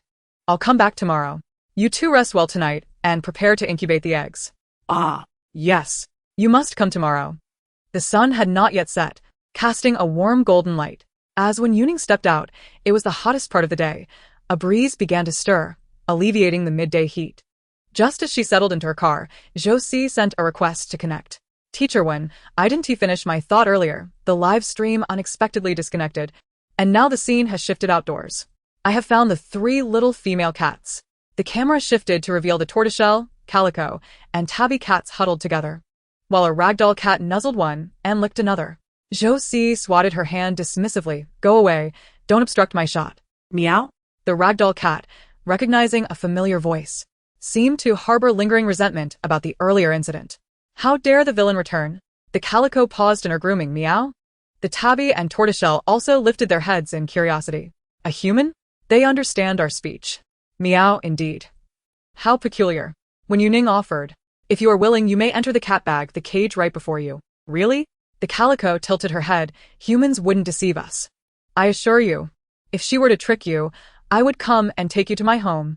Wen Youning glanced at Josie's profile, noting her substantial following of over 1 million fans, recognizing her as a notable internet celebrity, particularly in the realm of kitten-related content. Even if she refrained from mentioning it in the future, her fans would undoubtedly remain attentive. It was certainly preferable to the plight of being stray. The 3 cats huddled together, chattering softly, until the calico was the first to venture into the cat bag, followed closely by the tortoiseshell and tabby. Josie's eyes sparkled at the sight of them willingly entering. She had chosen an oversized, reinforced airline carrier for the cat bag, spacious enough for the ragdoll to turn around, accommodating all 3 cats comfortably. However, as she attempted to close the door, the ragdoll tried to squeeze herself back in. Josie raised her hand to push her back. You stay out here. This place was quite close to home. She usually live-streamed from indoors, otherwise she would have apprehended that troublesome cat long ago. That troublesome cat has faced its reckoning. Remember to spay after this litter, both the male and female. Josie initially carried the airline carrier with one hand, but now cradled it carefully with both, reassuring herself, once the kittens are weaned, I will ensure they are spayed. And that troublesome cat too. Upon entering her courtyard, Josie settled the 3 cats in the Ragdoll's designated room. The house was a single-story one with ample vacant rooms, one of which was exclusively for the ragdoll. The 3 newcomers could easily move in. Yet Josie observed the weary ragdoll staggering in and disdainfully tapped her head. Look at you. I truly cannot fathom what others see in you. Stray cats seek partners primarily based on hunting skills, strength, and appearance. I must concede, the pedigree ragdoll possesses an undeniable allure, though I wonder how other cats perceive it. The mystery is solved. It's a combination of hunting prowess and a robust appearance. Cats cannot discern between being plump and being strong. After all, they are solid ragdolls. Hunting? My little mantou would never. Josie crossed her arms, her words abruptly halting as she realized something. She hastily flung open the cabinet containing the cat treats. Trembling, she removed the first box of cat sticks only to discover the rest were entirely absent. Where have all the cat sticks gone? How is there only this one left? It was the very first box. Had she not opened it suddenly and taken a glance, she would have sworn the treats were still plentiful in the cabinet. A whole box, over 70 packets. Were they consuming cat treats as if they were meals? Wen Youning raised an eyebrow. So this is the expert in hunting, the cat sticks caught as prey. Josie. Each time, she manages to bring an abundance of snacks along, certainly not lacking in hunting skills. Not a single difficult-to-open canned food was taken, yet only 1 cat treat remains. Well, it will suffice for the little female cat. it is only right. This is all the fault of that ungrateful child. All right, now that the matter is settled, I shall take my leave. Wen Youning first powered off her phone, watching the last flicker of the low battery notification on the screen, letting out a hiss. It's over. The ride has arrived. The driver handed over a QR code. Scan here. Wen Youning inquired, excuse me, do you have a power bank? Huh. She borrowed the driver's charger to power her phone just enough to turn it on and settle the fare before alighting. The phone could manage a little longer without the charger. A notification reminded her that her live stream was still ongoing, inquiring if she wished to continue. Wen Youning clicked to open it, greeted by a flurry of question marks, and explained, my phone has run out of battery after a day of streaming. The little tabby lay comfortably on the sofa, soundly asleep. Upon hearing the sound of the unlocking door, its ears twitched, and with a jolt, it leaped off the sofa. Eyes still squinting, not fully awake, yet it had already crouched at the doorway. Spotting the person entering, it greeted her with a soft meow. Meow. Meow. Ha. But wait. Midway through its affectionate mews, the little tabby puffed up, its ears flattening against its back. Instead of rushing into her arms as usual, it abruptly halted, standing a short distance away, sniffing the myriad unfamiliar scents clinging to Wen Youning. The fur on its body slowly bristled. Meow. What is that smell? Where have you been? Meow meow meow. Wen Youning was met with the tabby's fierce demeanor, the little cat baring its teeth. Its plush paws splayed on the ground. Ha ha, you've upset the cat. You smell of that perfume. It's a crime committed by your feline nose. Sisters can be toxic, I joined in the song. The possessiveness of a little kitten. It insists on a confrontation upon reunion. Small creatures are acutely sensitive to scents. Wen Youning contemplated the various animals she had encountered today, reaching out to soothe the cat. However, reconsidering, she realized that bringing the scents of swans, black bears, golden monkeys, and crocodiles might only exacerbate the tabby's agitation. She squinted her eyes playfully, crouching down to explain to the little cat, I visited the zoo today for a consultation. As for the scents, Yet. Wen Youning herself could not discern any odors. I should take a shower first. Meow. Hurry and get rid of it.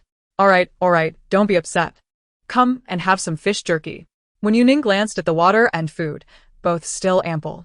She refrained from breaking the fish jerky, uncertain if her hands bore the scent of swans, and likely they did, for the little tabby would snarl even at the mere whiff of the fish jerky packaging. The intact fish jerky, the tabby could easily tear open itself. Having spent most of the day running around outside, Wen Youning felt a bit exhausted. She took her phone to charge and ended the stream, saying, see you tomorrow.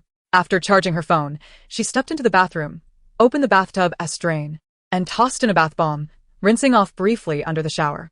The water in the tub was nearly sufficient for a relaxing soak. She settled into the pleasantly warm water, leaning back against the non-slip mat, letting out a gentle sigh of relief. At this moment, the taut muscles found respite. Wen Youning grasped the dense foam floating on the water surface, regretting not having brought a book along, which could have occupied her time. Now. She could only lie back. The comfort was undeniable, yet such ease made it all the more likely for her to drift into slumber, a perilous endeavor in a bathtub. The bathroom door was made of frosted glass, allowing a shadowy silhouette to emerge. With a slight turn of her head, Wen Youning could see the small tabby cat crouched at the threshold. The shadow was notably dark, indicating that the little tabby was practically pressed against the door. Its tail curled around its paws, the tip occasionally twitching, ears quivering, yet it emitted no sound. The tabby tilted its head, paws scratching at the door's bottom seam. How peculiar. Just moments ago, there had been sounds of water. Now, all was silent. Human? It mewed. The little tabby scratched at the door anxiously. Hearing the commotion, Wen Youning wondered what was the matter. Through the door, the voice was somewhat muffled. The tabby stood up, claws scratching vigorously at the door. The glass door was not locked, and with a push, it swayed slightly. Seizing the moment, the tabby leapt forward, causing the door to creak open a crack. The little feline, taking advantage of its diminutive size, swiftly squeezed through. The floor was still damp from Wen Youning's earlier shower. Generally, felines, with the exception of tigers, harbor little fondness for water. The tabby's paws were damp, and it hurriedly lifted them, shaking off the moisture. Little tabby? Wen Youning inquired, peering over the edge of the bathtub at the kitten that had dashed in. What's wrong? Upon seeing her reclining in the water, the tabby's pupils dilated into narrow slits, meowing in alarm. Danger. Danger. The sight of water triggered an instinctive alarm within the tabby, which disregarded the wet floor and dashed straight towards the bathtub. Danger? Not at all. I'm merely enjoying a bath, Wen Youning reassured. Meow. I'm here to rescue you. In the blink of an eye, the little tabby had reached the edge of the tub, its fur soaked and matted, showing no hesitation as it pawed at Wen Youning's wrist in an attempt to pull her from the menacing water. Its claws, however, lacked the grip needed, merely patting her arm ineffectively. Wen Youning grasped the kitten's paw, gently squeezing its soft pads. I'm not in danger. I'm simply unwinding in a warm bath. The kitten, unable to comprehend such reasoning, only perceived the water as a threat, convinced that its human was engulfed in peril. Help! Help! The tabby's thoughts raced. And seeing its attempts to pry her free failing, it resorted to trying to bite, albeit without force, leaving only faint marks on Wen Youning's arm. The little tabby was nearly frantic. I assure you, I am perfectly fine. Wen Youning absent-mindedly patted its head and stroked down its back, soothingly saying, all right. I'll get out. You wait for me outside while I rinse off the foam. The tabby, feeling helpless and unable to hold on or bite firmly, decided to leap into the bathtub, attempting to grasp Wen Youning's hair. The tub, slick with water and shower gel, caused the tabby to slip and tumble straight into the water. Meow. Wen Youning gently lifted her hand, managing to cradle the little kitten in her palm, albeit with some bubbles. As soon as the water touched its fur, the small tabby settled down obediently. It nestled in the warmth of Wen Youning's hand, resting its chin atop the frothy surface, emitting soft mews. Its tail drooped pitifully, and its innocent eyes met hers. Wen Youning calculated the time since the kitten had received its vaccinations just right. Meow? You haven't had a bath since you got home. Meow, protested the little tabby vehemently. Wen Youning placed the kitten into the basin, where it floated on the surface of the bathtub water. The kitten surveyed its surroundings, and with the slightest movement, the basin threatened to tip over. It stretched its tiny paws but couldn't reach the edge of the bathtub, exclaiming in frustration, meow. This is too much. Seeing no escape, the little tabby resigned itself to lying in the plastic basin, scratching at it in irritation. The bathroom was filled with steam as Wen Youning stood up from the tub, rinsing off the bubbles from her body, and wrapped herself in a bathrobe. All right, it's your turn now. Meow. I don't want a bath. You must bathe. After your bath, you can sleep in the bedroom. Wen Youning carried both the basin and the kitten out. Meow. I prefer sleeping on the sofa. The little kitten continued to vocally protest, but its objections fell on deaf ears. This way, it would no longer need to be restrained when wanting to jump onto the bed. Since the kitten was already covered in bubbles and water, it was the perfect opportunity to wash it. Wen Youning replaced the basin with a shallower one, lining it with a folded towel. The towel provided a non-slip surface, creating a stable and secure environment to alleviate the kitten's fear of bathing. Gently, Wen Youning lowered the little tabby into the water. Meow. The kitten cried out in distress, torn between anger and anxiety, yet it refrained from clawing at her. Perhaps it was because it had never been bathed since birth, and being submerged in water made it exceedingly anxious, clinging tightly to Wen Youning's arm. Calm down, see? You're in the water now. Wen Youning soothed gently. It will be over soon. Humph. The little tabby, in a fit of rage, bit down on the sleeve of Wen Youning's bathrobe. The thick fabric filled its mouth, and it declared, "Today, I shall fight you to the end." All right. You win. You are the mightiest little kitten. Wen Youning poured water over its back, wetting its fur, which prompted the kitten to meow incessantly. Meow. All right. Wen Youning remarked, tapping its damp little nose. Are you not tired? Take a break. Meow. I saved you. Meow, I rescued you. Wen Youning surmised that the little tabby was expressing feelings of betrayal or dissatisfaction. After attempting to be helpful, it found itself captured for a bath instead, leaving the kitten sulking. The little tabby remained stoic as Wen Youning applied the shower gel, its frail form sitting resolutely in the basin. Watching the bubbles swirl in front of its eyes, the kitten narrowed its gaze and swiftly struck out with a paw. Meow. I'll get you. The bubbles met their demise beneath the kitten's sharp claws, vanishing in an instant. The next moment, it found itself wrapped in a towel, resembling a little dumpling. After changing to 2 dry towels and giving it a rub-down, the kitten's fur was no longer dripping, though it still appeared somewhat damp. Wen Youning retrieved the hairdryer, exclaiming, "Come on, let's dry your fur." The little tabby, having witnessed Wen Youning use this device before, immediately protested, "Meow. I don't want to be dried." The sound of the hairdryer harmonized almost perfectly with the tabby's inner cries. Be good, it will be over soon. The little tabby let out a heavy sigh, reflecting on the disobedience of humans. With a solemn expression, it endured as Wen Youning dried its fur. Compared to drying the coat of a German shepherd, tending to such a small cat was a far less daunting task. She approached the little tabby. "Hey there." The tabby's gaze slowly lifted, its face devoid of expression. "Still sulking, are we?" Wen Youning chuckled, squatting down in front of it. With her fingers gently lifting the corners of the tabby's mouth, she encouraged, "Smile for me, smile. You smell delightful now." The pet shampoo, though subtly fragrant, served to soothe the little feline. The tabby licked its nose. Meow. Don't tease. I'm serious. All right, Wen Youning said as she groomed the cat. I'll go administer acupuncture to General first. Meow. I want to go too. Wen Youning picked up a pre-packed bag and replied, "Okay then, let us go together." The little tabby nimbly leaped onto her shoulder, its tail perked with excitement. "Let us go play." At Shi Jin's home, no one was present. He was still occupied at work. Fortunately, a key was left at the door. "General, I'm here." Woof woof. General lay on the floor, his front paws clutching a toy ball, gnawing away happily. "All right, let us start today's acupuncture." Wen Youning entered, clapping her hands and extending them towards General. The dog nudged the toy ball aside, eagerly trying to crawl into Wen Youning's embrace. He was quite familiar with the little tabby as well. When picked up, he tilted his head to sniff the freshly bathed cat, the scent distinctly peculiar. Ugh.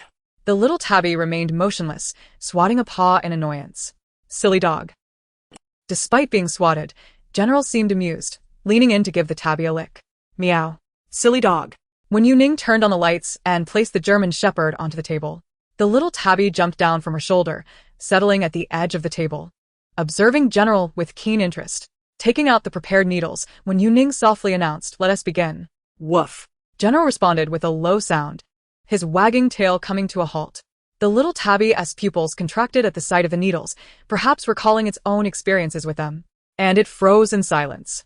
One by one, the needles were inserted. The little tabby's pupils shifted repeatedly, engrossed in the scene. Once the acupuncture was completed, Wen Youning was busy wiping the blood off the table when her phone vibrated in her pocket. "Hello?" She answered. The voice of Qian Nua came through, trembling. "Teacher 1, we haven't found anyone." Wen Youning furrowed her brow. "What do you mean? Haven't found anyone? How is that possible?" "I don't know," Qian Nua sobbed. "The police and our staff from the bird sanctuary searched together, reviewed the surveillance, but there's no sign of anyone." Qian Nua continued. "The person in charge of the Monkey Mountain has been making snide remarks, saying we're wasting police resources with baseless reports." Originally, Qian Nua intended to uncover the identity of the egg thief and deliver a resounding blow to the face of the Monkey Mountain supervisor. However, no one could have anticipated the utter lack of clues amidst such a multitude of individuals. At that moment, I harbored suspicions that someone from within was deliberately concealing the truth, particularly that supervisor. Yet the police dismissed my concerns as mere conjecture, lacking any substantiating evidence. The mere fact that the police were willing to investigate was commendable. Wen Youning asserted that someone was indeed present, and if she believed so, then there must be some truth to it. If an insider from Monkey Mountain were aiding in the concealment, locating them would prove exceedingly difficult. Wen Youning inquired, "Is there an insider assisting? Are there no hidden paths for the thief's escape?" The answer was negative. That supervisor rarely frequented the park. He had come hastily today upon receiving news, having initially been on holiday. Thus, I proclaimed that the individual must still be on Monkey Mountain. I planned to follow that supervisor tonight. Should they meet with someone, I would promptly alert the authorities. Qian Nua expressed her frustration vehemently. "Are you going alone? That is far too perilous." Wen Youning pondered while stroking the table mat. "What time do you intend to go?" "I shall accompany you." "Really?" Qian Nua's voice faltered momentarily. "I was thinking of leaving around 1 or 2 o'clock. I checked the clock-ins of the Monkey Mountain staff, and it's common for them to clock in around midnight. By 1 or 2, only the night shift staff should remain. Fewer people would facilitate our endeavor." Just then, Shi Jincheng returned home from work. He opened his mouth to greet them, but noticed Wen Youning was on the phone. So he silently closed his mouth and nodded in acknowledgement. Wen Youning glanced at him and continued her call. "All right, inform the director in advance.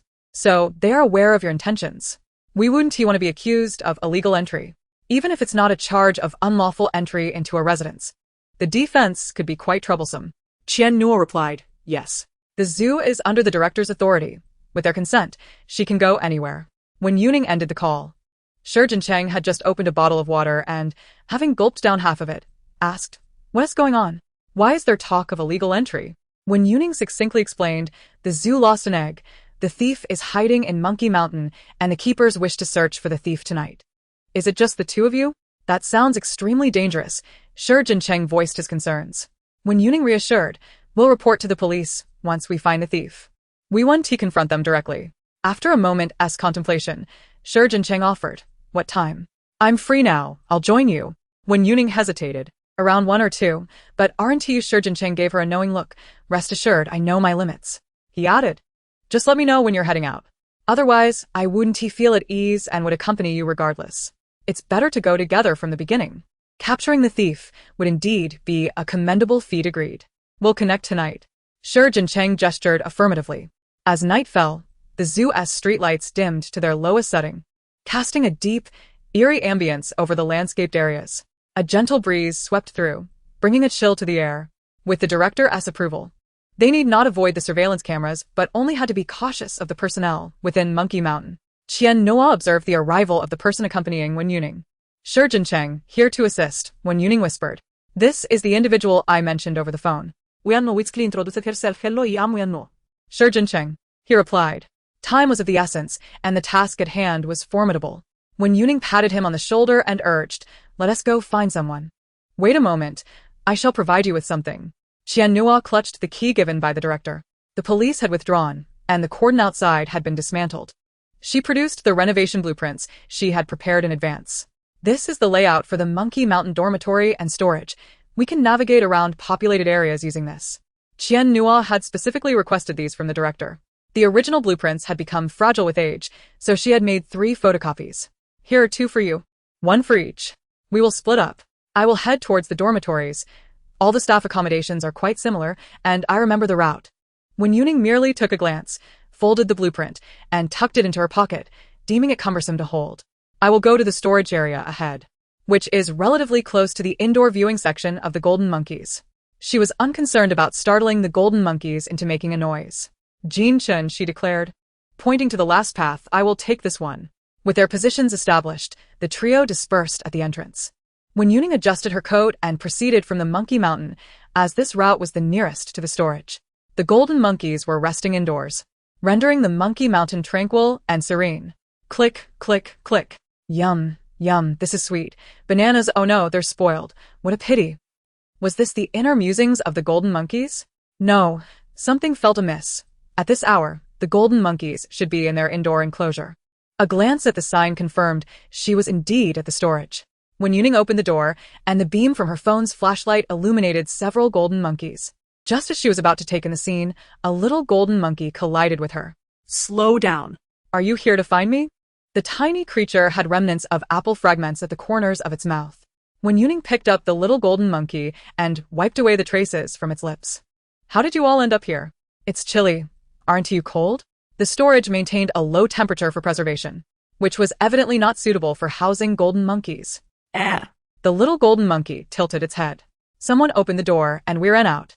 The monkeys blinked their large eyes, their thoughts resonating in unison. I didn't see. No humans around. The little one, disinterested in the fruit offered by Wen Youning, leapt from her embrace, placing the apple atop a box in search of other fruits. Nearby, another golden monkey rolled up the banana peel it had finished and reached for the apple, inadvertently knocking it off. The apple tumbled and landed with a thud against a box in the back row. The sound piqued Wen Youning's curiosity. She approached, picked it up, and discovered it was an empty box. A quick check of the adjacent boxes revealed they too were devoid of contents. Only the front row contained fruit. The rest were empty. Wen Youning inhaled sharply, realizing why the supervisor had prohibited an inspection. He was embezzling funds meant for the golden monkey's food. The prohibition was likely to conceal this misdeed. She could surmise who had the key to the door confining the golden monkeys. Observing the innocent creatures munching on their fruit, she chuckled. You all are inadvertently helping to balance the accounts, aren't you? The individual in charge is quite remarkable. Upon discovery tomorrow, he will claim that the door was not properly secured, allowing the golden monkeys to escape and consume countless tons of fruit from the warehouse, carelessly eating and discarding as they please. In truth, the exact amount consumed and discarded remains uncertain. Who will know that many of the boxes were actually empty? The supervisor of the Monkey Mountain has likely profited significantly without anyone realizing. The blame will entirely fall upon the golden monkeys. Wen Youning sent out an emergency text message. Yet the thief remains elusive. The actions of the supervisor are indeed worthy of a visit to the police station for tea, providing a suitable pretext for the authorities to arrive at the scene. Oh. Who is it? Such a vile person. Hearing the noise, Wen Youning turned her gaze toward the corner where the golden monkeys were, quietly setting down the one in her arms. She opened her backpack, retrieved her self-defense spray, and stealthily approached. Come here, little one, to sister. As she walked over, she gently gathered the small golden monkeys, placing them in a relatively safe area. As she approached the problematic boxes, Wen Youning sprang forward, unleashing her self-defense spray the moment she lifted the lid of the box. Ah! Blinded by the unidentified gas, the man let out a shriek and fell backward, toppling numerous empty boxes. Quick, we must leave. At her command, the golden monkeys obediently complied, relinquishing their fruit without hesitation and sprinting towards the exit. When Shi Jincheng finished checking his designated area and came to find Wen Youning, he was greeted by a scene of golden monkeys scattering in all directions. While the monkeys are indeed free-range, this was rather excessive. Wen Youning squatted by the door, sending off the last little golden monkey. At that moment, she nearly screamed in fright. Teacher Wen, be careful. Shi Jincheng pushed past her and charged forward, unfazed. Wen Youning turned and, as the man lunged at her, delivered a swift punch to his abdomen. Gasping in pain, he bent forward, and in that instant, she retaliated with another punch to his face. Bang! The man staggered back, akin to a drunken fool, teetering unsteadily. Thud! Thud! Bloodied teeth fell to the ground. Shi Jincheng, rushing to assist, found himself momentarily speechless. No. I didn't know you had such skills. Wen Youning brushed off the dust from her hands, casting a glance at the now unconscious man sprawled on the floor, rendered docile after the spray. I didn't intend to harm anyone. She stated, this must be the thief. Qian Nua, taken aback, nodded in agreement. I saw the police outside just now. Did Teacher Wen report it? Indeed, Wen Youning replied. The supervisor of the Monkey Mountain embezzled funds meant for the monkey's food. Many of the boxes are empty. What? Qian Nua was astonished to learn of such wrongdoing. She hurried inside to inspect the boxes. I need to call the principal. This matter requires their presence. Shi Jincheng hesitated, pondering whether to restrain the man on the ground. Sensing that his assistance might not be necessary, he jested, I thought you were a delicate veterinarian, but it seems you are quite formidable. Wen Youning remained non-committal. If she were truly incapable of handling herself, she would have long since perished while playfully interacting with tigers at the zoo. The large cat enjoys pouncing on people, which is a manifestation of affection and a desire to play. Such agility is cultivated through practice.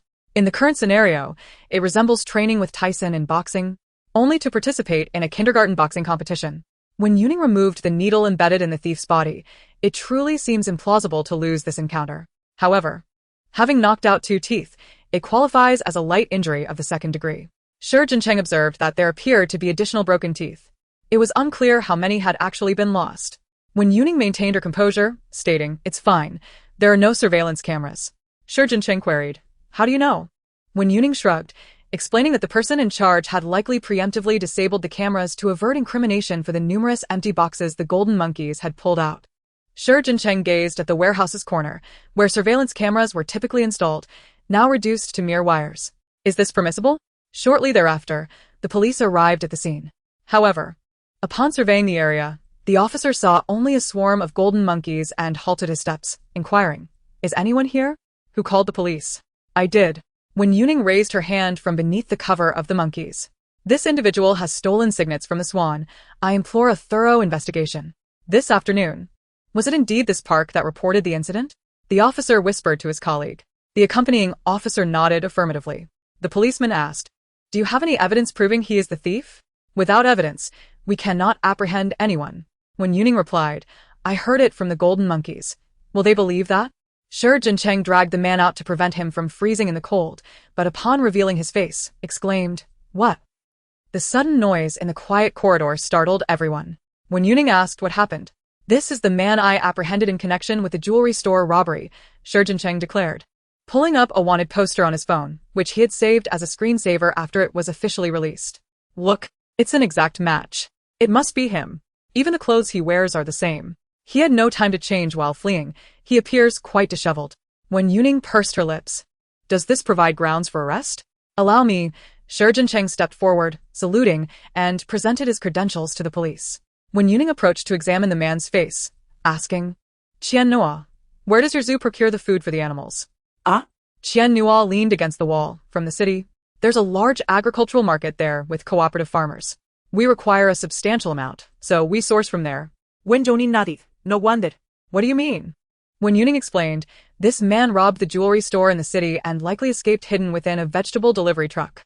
He would not dare to exit the vehicle when the police set up checkpoints along the way, ultimately arriving at your zoo. With extensive surveillance in the zoo, he would be even more reluctant to move about. With crocodiles on the left and black bears on the right and the swan eggs now missing, he would find the Monkey Mountain to be the safest refuge. "Let us await the police's inquiries regarding the egg theft," When Youning remarked, "I did not see any goose eggs over by the boxes." "He has none on him either," Qian Nua whispered. "Indeed. Does he have a connection with the person in charge of the Monkey Mountain?" Qian Nua replied, "It seems all the pieces have come together. However, all are wicked. None are virtuous. They deserve to be apprehended." When Youning picked up her backpack, after completing the statement, it was nearly 6 in the morning when she emerged from the police station. The zoo director and the head of the Monkey Mountain arrived at the police station almost simultaneously with them, and they had yet to come out. As the case officer, Shi Jincheng was unable to leave since he had made arrests for interrogation. Qian Nua stifled a yawn. Finally, the matter was resolved. "Thank you for your hard work." Teacher 1. She felt as though she had contributed little, for by the time she reached the scene, Wen Youning had already handled everything. Once in the car, Qian Nua was on the verge of falling asleep, fighting to stay awake. Noticing Qian Nua's drowsiness, Wen Youning advised, "Have some water. Take it slow." "All right, thank you." Teacher 1. Upon opening her backpack, Wen Youning discovered that all the miscellaneous items and bottled water had vanished, and a golden plush had poked out instead. She swiftly closed the backpack, fixing her gaze straight ahead. The remnants of her fatigue dissipated, leaving her startlingly alert. "I thought the backpack felt heavier upon picking it up. Perhaps a mirage from staying up too late." Teacher 1? Qian Nua sensed something was amiss with Wen Youning. Her curiosity piqued. "What's wrong?" "There's a question." Wen Youning had not secured the backpack tightly, leaving a slight gap. "Go on," she said. Wen Youning continued. "What if a visitor accidentally left the backpack on the ground, and then a golden monkey entered and zipped it up? And the visitor unknowingly took the monkey out of the park?" Qian Nua smirked. "What? How could that happen? Golden monkeys aren't like cats that enjoy squeezing into confined spaces. How could there be a golden monkey in a backpack?" As she spoke, Wen Youning reopened the backpack. The golden monkey slowly poked its head out. "Ooh. Hug me." Qian Nua exclaimed. "What? How is there a golden monkey in your backpack?" The driver slammed on the brakes abruptly, causing Wen Youning to instinctively clutch the little golden monkey to her chest, while Qian Nua, strapped in, lurched forward momentarily, the seatbelt choking her and inducing a coughing fit. Cough, cough. Driver, what is happening? Qian Nua's eyes reddened from the choking, her voice hoarse. The driver switched on the interior light and turned to glance at the two in the back, finally fixing his gaze on the bewildered little golden monkey. He let out a cold chuckle. Fortunately, this road is rather secluded. Given the hour and the sparse traffic, otherwise, that sudden break could have led to a chain collision. Wen Youning, sensing his intent, guessed what the driver was thinking. It's a misunderstanding, sir. Yes, indeed, a misunderstanding. Exactly. Qian Nua rubbed her neck, not wishing to re-enter the police station after just leaving. I am a staff member of the zoo. Please see my work ID. The golden monkey needs to be returned to the zoo. The driver cast a glance at her presented credentials. What were you two discussing just now? Qian Nua explained, just some idle chatter among colleagues. Besides, we were right at the police station entrance when we got in the car. If we were truly involved in stealing a golden monkey, do you think we could have left? I apologize for the haste. The driver maneuvered the vehicle to the intersection before making another U-turn. Wen Youning helplessly observed the little golden monkey, who seemed bewildered by the situation. Let us not head to the community for now. Let's south visit the wildlife park instead. All right. Where have you put my water and those sprays and ropes? Wen Youning had meticulously prepared for the evening's venture, stating she did not intend to engage directly, yet she still brought along essential self-defense items. To accommodate these items, she had deliberately chosen a larger backpack. Moreover, the little monkey, being still a juvenile, was slightly smaller than an adult golden monkey. Once the contents of the backpack were cleared, it nestled inside, hidden securely and making no sound. Unless one were to open it, no one would suspect its presence. The little monkey crouched inside, rummaging, and retrieved a bottle of mineral water. Water. Is there only one bottle? Qian Nua teased. What if I want to drink too, sister? The little monkey twisted the bottle cap with its tiny paws, its beautiful eyes blinking as it carefully shifted within the backpack. Turning its back to Qian Nua, listening, there was nothing to be heard. The little monkey raised the partially opened bottle of mineral water, exclaiming, Sister, drink. A barely perceptible smile crossed Wen Youning's face. The corners of her mouth, though suppressed, betrayed a hint of joy. Thank you. By the end of her words, a tremor laced with amusement was unavoidable. Qian Nua exclaimed, What the heck? Is it aimed at me? However, confronted with the little monkey's round, fluffy golden head, she found it impossible to remain angry. Oh well, how could anyone stay mad at such an adorable creature? Wen Youning handed the water to Qian Nua, gently cradling the little monkey as she extracted it from the backpack. She casually lifted its tail and placed it in the little monkey's embrace. Aren't you feeling stifled in there? The backpack isn't made of breathable material. The only places for ventilation are likely the small drainage holes at the bottom and the zipper at the top. No way. I'm awake.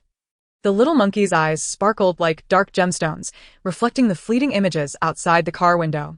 Once it awoke, the little monkey was brimming with vitality. Wen Youning playfully twirled its tail around her fingertips, reassured that it was comfortable. This is too risky. You mustn't do that next time. It nuzzled into Wen Youning's embrace. Qian Nua watched enviously from the side. Her workplace was not far from Monkey Mountain, yet during work hours, wandering was prohibited. She could only lure the monkeys with food on her way home, never having held one, as Wen Youning did. Teacher, when can I hold it? Qian Nua gently stroked her fingertips against the monkey, reveling in its silken softness, her fingers tingling with delight. She longed to embrace it tightly, burying her face in the little monkey's belly for a hearty inhale. Well-versed in the art of cuddling cats, Qian Nua sought to experiment similarly with the little monkey. Wen Youning did not immediately hand the little one over. Instead, she first sought the monkey's consent, asking, This sister would like to hold you. Is that all right? The little monkey sipped from the water, and upon understanding Wen Youning's words, it turned to Qian Nua, setting down the bottle and standing up. Qian Nua believed that the little golden monkey's actions signified consent, her mouth agape in astonishment, arms outstretched in anticipation of a tender embrace. Yet in the next moment, the little golden monkey lifted a backpack, filled it with water, and handed it to Qian Nua, water and all. Qian Nua stared in disbelief at the contents in her arms, questioning whether it was an invitation to hold the bag and drink the water. Wen Youning pursed her lips, discreetly gazing out the window, her breath tightening, shoulders trembling increasingly as the tension mounted. Teacher Wen, if you wish to laugh, do so freely, Qian Nua mused, crossing her arms defiantly, momentarily harboring resentment towards this unfeeling world. Haha, Wen Youning began. attempting to assuage the naivete of the little golden monkey. Perhaps it's merely that it is not yet familiar with you. Once acquainted, things will improve. Qian Nuo nodded in agreement, considering this might indeed be the case, but paused, perplexed. Wait a moment, hasn't teacher Wen known the monkey for less than a day? I used to occasionally feed the golden monkeys at the Monkey Mountain, so I've actually known them longer. A sharp intake of breath followed her as she realized. The more she pondered, the more her heart ached. In the early hours of the morning at the zoo, most animals remained in slumber, while the nocturnal creatures and the staff busied themselves, creating an atmosphere more vibrant than that of the previous hours. Wen Youning placed the little golden monkey into the backpack, which hung before her, unzipped, allowing the monkey's head to peek out, curiously surveying its surroundings. Perhaps for the first time from this perspective, the little golden monkey exhibited a keen curiosity about everything around it. Passing by Bear Ridge, the black bear and brown bear huddled together. The black bear occupied the prime spot beneath a tree, sprawled on its back, paws resting on its belly, snoring peacefully. The little golden monkey tilted its head and sniffed, as if recognizing a familiar scent, one it had previously detected on Wen Youning, now reminiscent of the black bear. Ah! Wen Youning thought, recalling that before visiting the Monkey Mountain, she had held the black bear. Turning into a winding path, the black bear rolled over, squinting its eyes as if noticing something, resting its head on a rock while catching sight of the golden monkey in the backpack, emitting a low grunt. Come down. Let the bear in. A smirk played upon her lips as she mused. What dreams is the black bear having? To be so competitive even in its sleep? Upon entering the storeroom of the Monkey Mountain, Qian Nuo gasped at the disarray. How is it even messier than when we left? Wen Youning quickened her pace, cradling the backpack, and noticed scattered remnants of half-eaten apples and uneaten banana peels amidst a heap of foam and cardboard debris. The staff inside were evidently too preoccupied to address the chaotic scene. The little golden monkeys had escaped from indoors, and they were accountable for the disorder. Awakened from a deep slumber by urgent calls, they rushed to remedy the mess, burdened by the misdeeds of others. It was a most unfortunate predicament, indeed. The overwhelmed staff, seeing someone enter, instinctively resorted to a rehearsed line to hasten the departure of the intruder. However, upon noticing the golden monkey nestled in the backpack before her, he paused momentarily and then exclaimed sharply, "Quick, someone! A thief is stealing the golden monkey amidst the chaos." Wen Youning protested, "I am not. I did not." The staff, glancing between the golden monkey and Wen Youning, retorted, "Do I look like a fool? Why not claim that the backpack has come to life and ensnared the golden monkey? I can prove it." The golden monkey truly entered the backpack on its own accord. Qian Nuo produced her work identification to validate her connection with him. The staff, examining the identification, replied, "Yes, make sure to say the same to the police. Calling them repeatedly 3 times in a day truly does not constitute a waste of resources." As Wen Youning attempted to explain further, a sudden shout rang out from the warehouse staff. "Ah, what are you playing with? What is that? Why does it smell so pungent?" Wen Youning's heart raced. That scent was hauntingly familiar. Without hesitation, she hurried into the warehouse. Hey, you can't go in there." The staff set down the golden monkey and followed her inside. The warehouse had been cleared of empty boxes, and the rotten fruits had been removed from the shelves, leaving behind a mere 2 boxes of fruit that still appeared salvageable. The golden monkey clutched a canister of pepper spray, while a staff member covered his mouth, rubbing it incessantly, evidently having fallen victim to the spray. Wen Youning cautioned, "Be careful. Do you have water? Rinse it off." She had not noticed the scattered items and the pepper spray. It seemed that as she gradually extracted these items from her backpack, the other golden monkeys, curious, had taken them away. Golden monkeys are astute creatures. Having observed Wen Youning using the spray, they had managed to figure it out themselves.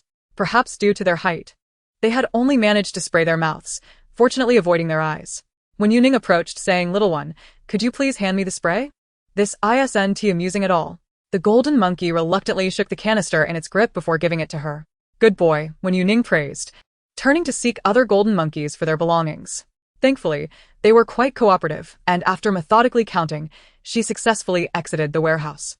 Qian Nuo was engaged in a heartfelt and reasoned discussion with a staff member, attempting to downplay the incident. Wen Youning emerged, cradling the pepper spray and the golden monkey, and through the 2 men, she spotted the abandoned backpack on the ground. Raising an eyebrow, she cleared her throat softly. Qian Nuo glanced over, perplexed, while the staff member felt somewhat bewildered. Wen Youning tilted her chin, prompting both men to follow her gaze. They observed a small golden monkey climbing onto the table, effortlessly unzipping the backpack and diving headfirst inside. Once halfway in, it spun around, now facing upwards. The little golden monkey then reached out its paw to grasp both sides of the zipper, pulling with all its might. The zipper moved to the center, revealing a tuft of fur atop the monkey's head. The small creature covered its head with one paw, while using the other to secure the remaining gap tightly. With the zipper sealed perfectly, not a strand of golden fur was visible. There, that's better. Softly, the heart's voice revealed a sense of blissful contentment. Although Qian Nua had never doubted the authenticity of Wen Youning's words, witnessing it firsthand left her momentarily stunned. The staff member who had seen the golden monkey cram itself into a backpack was utterly bewildered. Is this even reasonable? The golden monkey, munching on a banana below, seemed to share the sentiment, promptly climbing onto the table, unzipping the bag, and attempting to squeeze in, vying for space with the other monkey. No fighting! Wen Youning hurried over, placing the jars and bottles she held aside to rescue the little creature. Having successfully left with Wen Youning once before, this time they were halfway to success before being forced to reveal themselves. The little monkey was irked, puffed up like a round, golden, fluffy rice dumpling. Oh, I can. The little golden monkey looked at her with a pitiful expression. Even if the zoo overlooked her taking the monkey, the law prohibited keeping golden monkeys as pets. You're perfectly fine here. If you miss me, I'll come to see you, Wen Youning reassured. Really? Of course. She made a fist, extending her pinky. Come on, let us seal it. The little monkey examined its paws, realizing it could either fully curl them or stretch them out completely but not extend just one. Wen Youning hooked her pinky with its. All right. The little monkey placed its other paw over hers, attempting to envelop her hand. Qian Nua chimed in, let me help too. The staff looked around in confusion, wondering if they had just experienced a momentary lapse in judgment. Everything felt peculiar, yet it seemed to play out as if it were genuine. Something was off. This was undeniably strange. The night passed in a flurry of bustling activity until dawn broke. Qian Nua pounded his fist against his back, feeling that the night had been remarkably fulfilling. They unexpectedly encountered police escorting a man, and Wen Youning sensed that the man, handcuffed and in the middle of the officers, cast a glare in her direction. Do we have a grudge? Wen Youning pondered, her memory failing to recall the individual. Qiu Ranqing, the head of Monkey Mountain. Did you not see him at the police station, Teacher Wen? She was informed. Wen Youning hadn't paid much attention, but if that were the case, it indeed seemed there was animosity. This time he has implicated in embezzlement. I heard from the director that the amount exceeds $1 million. If convicted, it could mean over 10 years, or even life imprisonment. Qian Nua, resting his hands behind his head, stretched his sore neck, feeling exasperated. He deserves it. Wen Youning had no intention of meddling in the zoo's internal affairs. Rather, she was more concerned about another matter. If there were news regarding the goose egg, she wished to be informed. Stifling a yawn, Wen Youning departed. Goodbye, Teacher Wen. By this time, the roadside breakfast stalls were already open. Meow. The little tabby cat, asleep on the bed, emerged upon hearing the commotion, only to find Wen Youning dozing on the sofa. The little tabby's tail perked up momentarily.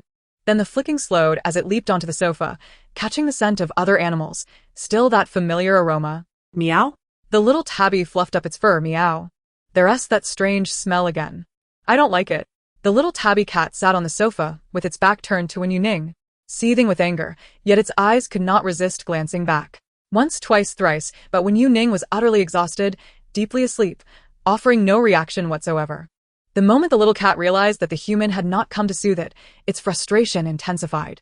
The little tabby swished its tail impatiently, turned, and began kneading on Wen Youning's arm, meowing in protest. Everything was meow. All of it. It licked her cheek, mewing plaintively. The human went out to hunt, and was bullied by strange creatures. It's time for a cat to venture out. The little tabby pondered while clutching the blanket draped over her. I'll hunt for you, and bring you food. I stayed awake the whole night. Wen Youning typically maintained a healthy routine, rising early and retiring early. However, after a night of incessant activity, her biological clock was utterly disrupted. She drifted into a deep slumber. Before falling asleep, the sky had been a dreary gray. Upon waking, it remained equally somber. As she gazed at the fluttering curtains, she momentarily believed she hadn't truly awakened. It was only upon checking her phone that she realized it was already past 6 in the evening. Wen Youning sighed deeply, burying her face into the cushions. No wonder my stomach feels empty. It turned out she had slept the entire day. Wrapping herself in the blanket, she sat up, and with her movement, crumbs cascaded down. Frowning in scrutiny, She realized they were remnants of the little tabby's cat food, leftover packaged kibble, not the homemade variety. Mew, you're awake, the little tabby mewed. Wen Youning scooped it up and kissed it. Did you worry I would starve? Did you prepare food for me? Mew. The little tabby responded, patting its paw. Don't worry about it. I have plenty. You can eat. Wen Youning gathered the cat food and placed it on the table, tearing off a piece of bread to accompany it. Still groggy from sleep, she lacked the motivation to cook and decided to order takeout instead. After over 30 minutes, the delivery would take a while. Wen Youning washed her face to awaken her senses, changed into her pajamas, and settled comfortably on the living room sofa, playing with the little tabby while using her phone. Thankfully, after the first 2 acupuncture sessions for General, the frequency had been reduced to every other day. Otherwise, her long slumber would have caused delays. However, upon opening Weibo, the trending topic caught her attention. Shock. Streamer and pet doctor Wen Youning has been missing for nearly 20 hours without a broadcast. Wen Youning was taken aback. I didn't even know I was missing. The discussion surrounding the Weibo topic was fervent. Upon clicking in, she discovered that clips of her interacting with animals at the zoo had been turned into animated GIFs. Many were intrigued by the protagonist of the event, tracing back to find Wen Youning's streaming account, only to discover that she had not gone live. This naturally led to even more discussions. Weren't you supposed to stream this morning? It's dark outside now. Was it real or a synthetic video of you hugging a black bear? I'm curious. The whole internet is searching for teacher Wen's whereabouts. I finally found a stream that suits my taste. How can I have my meal if you don't broadcast? Wen Youning pondered for a moment before opening the live streaming platform, where her private messages had exploded. It was a genuine explosion, so much so that she couldn't even enter the back end. The progress bar remained stuck, and the loading indicator kept spinning incessantly. Unable to reply to private messages, Wen Youning initiated her live stream. She held a small tabby cat to shield her face, gently waving its tiny paws and greeting everyone with a cheerful, "Good afternoon." The comments erupted. You know how to start a stream? And where did you sneak off to without us? With a smile in her eyes, Wen Youning replied, I went off to uphold justice. The chat was filled with confusion. What? Leaning back into her sofa, she explained that she had woken up late and would only broadcast briefly today. If there were any emergencies, viewers could jump the queue. Otherwise, they would be attended to in order. She encouraged everyone to briefly describe their symptoms in the chat.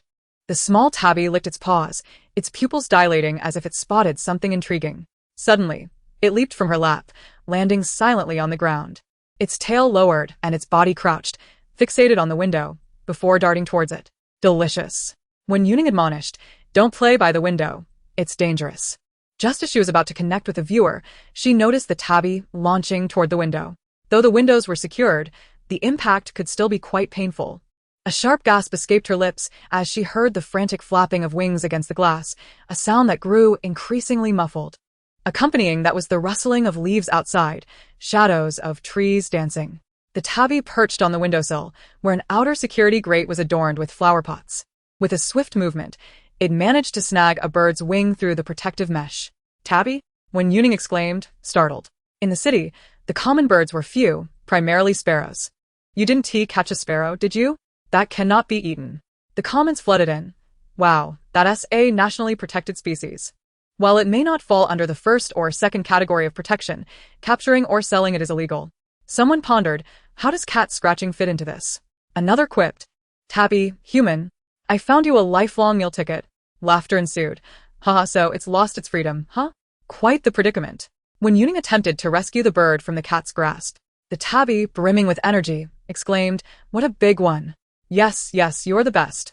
But could this remarkable little cat spare the sparrow a chance at life? Suddenly, Wen Youning gasped as the true nature of the bird became clear. Its blue-gray plumage extended from the crown to the nape, adorned with delicate black feather markings. Its brow and eyes were a warm brownish white, while its wings sported reddish-brown feathers with dark streaks. It was an unmistakable sight. A red-footed falcon? The chat erupted with disbelief. What? Good news. It's not a nationally protected species. Bad news, it is a second-level protected species. Is someone calling 110? Wen Youning is quite the responsible one, recording evidence live. The falcon, having randomly landed for a brief respite, was unexpectedly caught by the cat, its wing ensnared. Its feathers fluffed up in alarm as it struggled to spread its wings, emitting a series of high-pitched, urgent cries. Get away, foul cat. Wen Youning stepped forward and said, The red hawk glared at her. You, too, step aside. Do not be afraid. I shall not harm you. Wen Youning grasped the little cat's paw, but sensed a resistance as it became ensnared in the iron mesh. She attempted to pry open the mesh, yet the moment she reached out, the red hawk extended its neck, threatening to peck her. Lacking sturdy gloves to shield her hands from its beak, Wen Youning hurried to the bathroom to fetch a towel to wrap around her hand. The red hawk, noticing her approach once more, displayed an aggressive demeanor. Step away. Do not come near the hawk. Ha! The little tabby hissed at it through the mesh. The red hawk's claws twitched in irritation. Curse that cat. Hold your peace. I shall rescue you both before the noise begins. As Wen Youning extended her hand again, the red hawk did not hesitate to peck at her, producing a series of dull thuds. With the iron mesh opened, she loosened the nuts that adjusted the grid. It had been made smaller to prevent the tiny cat from escaping. Who could have anticipated that the little tabby would not escape, but instead reach through the iron mesh to claw at the red hawk? Do not move. Wen Youning pressed down on the little tabby with one hand, while with the other, she carefully reached through the edge of the mesh, gently lifting the tabby's paw to free the red hawk from its clutches. Meow. A feline's prey. There is plenty of food at home. Wen Youning cradled the little tabby, noticing its claws were stained with blood. The red hawk, now liberated, shook its wings, but only one side unfolded. The other wing trembled violently, pain rendering it unable to spread fully. The red hawk attempted to leap, but with only one wing functional, it could neither fly nor maintain its balance. Wen Youning wished to examine the extent of its wing injury, yet as she reached out, the red hawk instantly became alert. She softened her voice, striving to soothe the anxious creature. I will not harm you. May I see your wound, please? The wild red hawk remained highly vigilant, huddled in the corner of the security window. Even if it could not fly, it would not afford the human the opportunity to draw closer. It tucked its wings, revealing injuries on its brownish-yellow feathers, with conspicuous red stains that did not appear to be from cat claws. Wen Youning quickly illuminated the area with a flashlight. No matter how deep a cat's scratch might be, it would not result in such copious bleeding. Unwrapping the towel, she noticed her hand was crimson, with some areas already turning a shade of purple. The red hawk's peck still possessed considerable force. Wen Youning looked up at the sky outside, where intertwined branches partially obscured her view. Did you collide with a tree? The previously quiet red hawk suddenly squawked. Coo, coo, coo. Nonsense. How could I be so foolish? Yet inwardly it mused, damn that tree. Wen Youning nodded, her conjecture nearly accurate. The wing must have been pierced by splintered wood. Unable to comprehend the language of birds, the little tabby raised its head warily at the sound. Is that bird secretly insulting me? Wen Youning restrained the eager little tabby. Shall I help treat your wing? It must hurt terribly like this.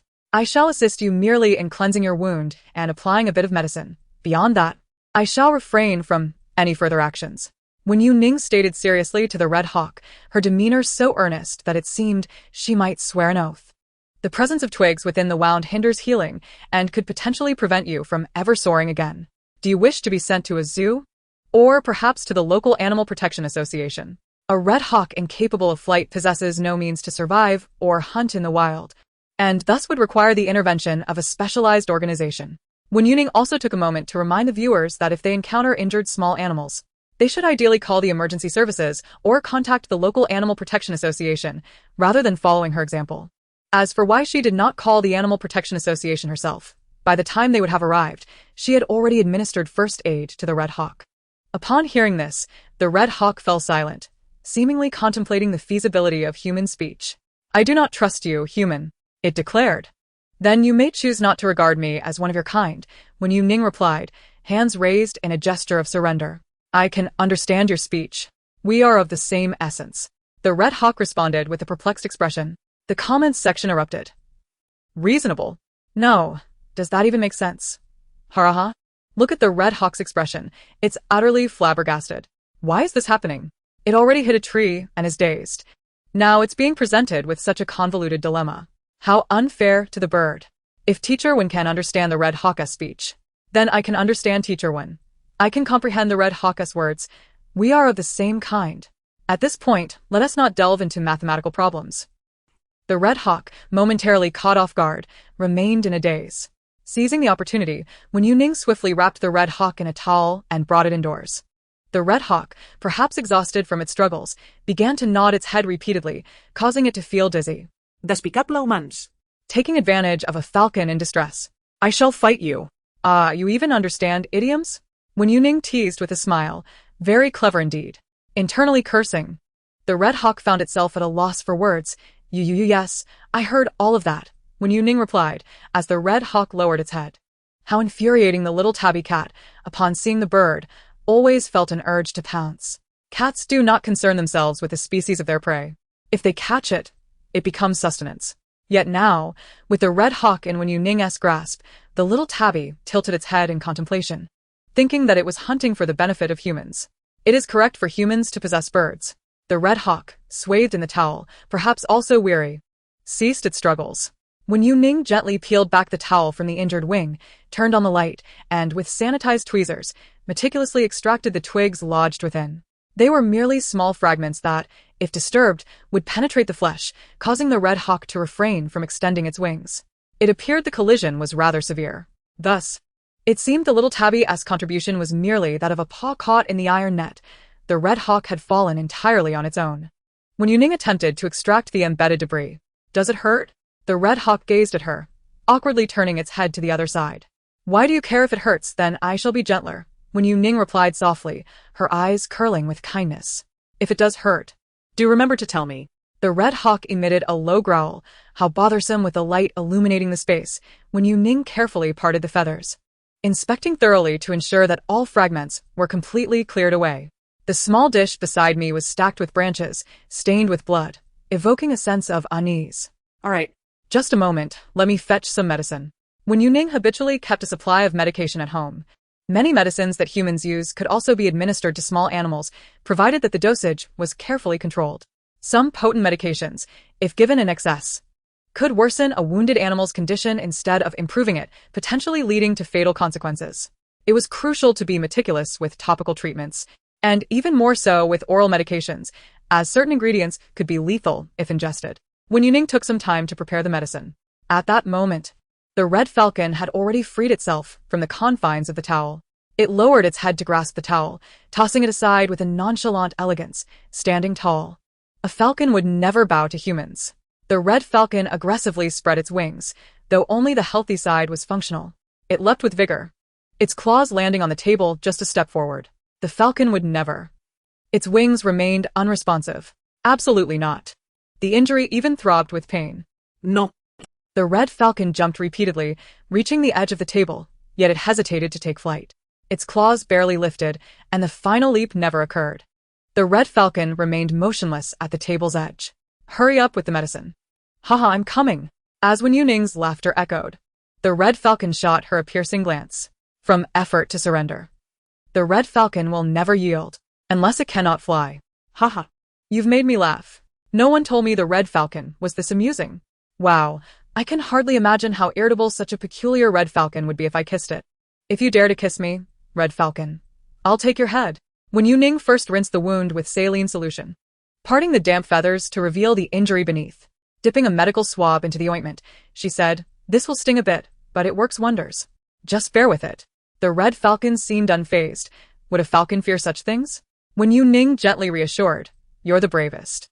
The red falcon proudly tilted its head, but the moment the ointment touched its wound, its feathers bristled, and it opened its beak to cry out, a gentle, cool breeze caressing its plumage. The red falcon, with its beak agape, paused. It wanted to look but stubbornly turned its neck away, its eyes darting uncontrollably in her direction. As she applied the medicine, Wen Youning asked, "Is this better?" Upon noticing her gaze, the red falcon swiftly averted its eyes, grumbling, "Utterly ineffective. Much better. Not painful anymore." No, this human could hear what the falcon was thinking. The falcon thought it was still very painful. "You're so awkward," Wen Youning remarked, tapping its head. The red falcon's feathers fluffed up. "Human, who allowed you to touch the falcon?" All right. Wen Youning released its wings, gathered the mess, and decided against bandaging it with gauze. "Rest for a while, and you'll be able to fly again." The amount of blood loss appeared severe. But after cleaning the wound, it was merely a flesh wound, with a branch lodged in it, causing pain that deterred it from flying. The red falcon was not fond of close contact with humans, so Wen Youning placed a cushion on the counter. You can use this. "You may lie down for a bit." "I absolutely will not." How is it that the falcon lies amidst such trivialities? The perplexing nature of humanity. The noble and aloof red falcon turns away, refusing even a glance at the soft cushion beneath it. Wen Youning prepared some water and a small plate of meat, ensuring that the red falcon had ample space of its own. After a moment of contemplation, she opened the window, allowing the falcon the freedom to depart whenever it wished. However, before the window closed, Wen Youning picked up the little tabby, insisting that it remain by her side, to prevent the little creature from stealthily escaping to play while she was distracted. Meow. All right, meow. The red falcon raised a claw and scratched the soft cushion. Yet its gaze remained fixed on Wen Youning. Noticing that she seemed indifferent to its presence, the falcon's eyes flickered with curiosity. Hey, human. The red falcon stretched its neck, unable to see clearly from its position. After a moment's thought, it scampered over to the sofa. The falcon was keen to observe what she was up to. Seeing that Wen Youning remained unresponsive, as if oblivious to its antics, the red falcon edged closer. A little more. Haha, the way it stealthily moves sideways is rather endearing. How delightful. I wish to raise one too. You dare to dream. If you are discovered as its caretaker, it's prison that will nurture you. Although Wen Youning appeared engrossed in her phone, her peripheral vision was keenly aware of the red falcon's movements. Noticing it swaying as it approached, her inner voice mused, "The falcon is merely curious about what humans observe. The falcon is eager to learn. It is not attempting to approach you." Wen Youning was convinced that even the slightest movement from her could startle the red falcon away, so she refrained from any actions, allowing it to entertain itself. Ahem. Let's connect. Wen Youning tapped to join the first person in the queue. The screen lit up, revealing a small puppy. Approximately 2 months old, a local breed. Hello, host.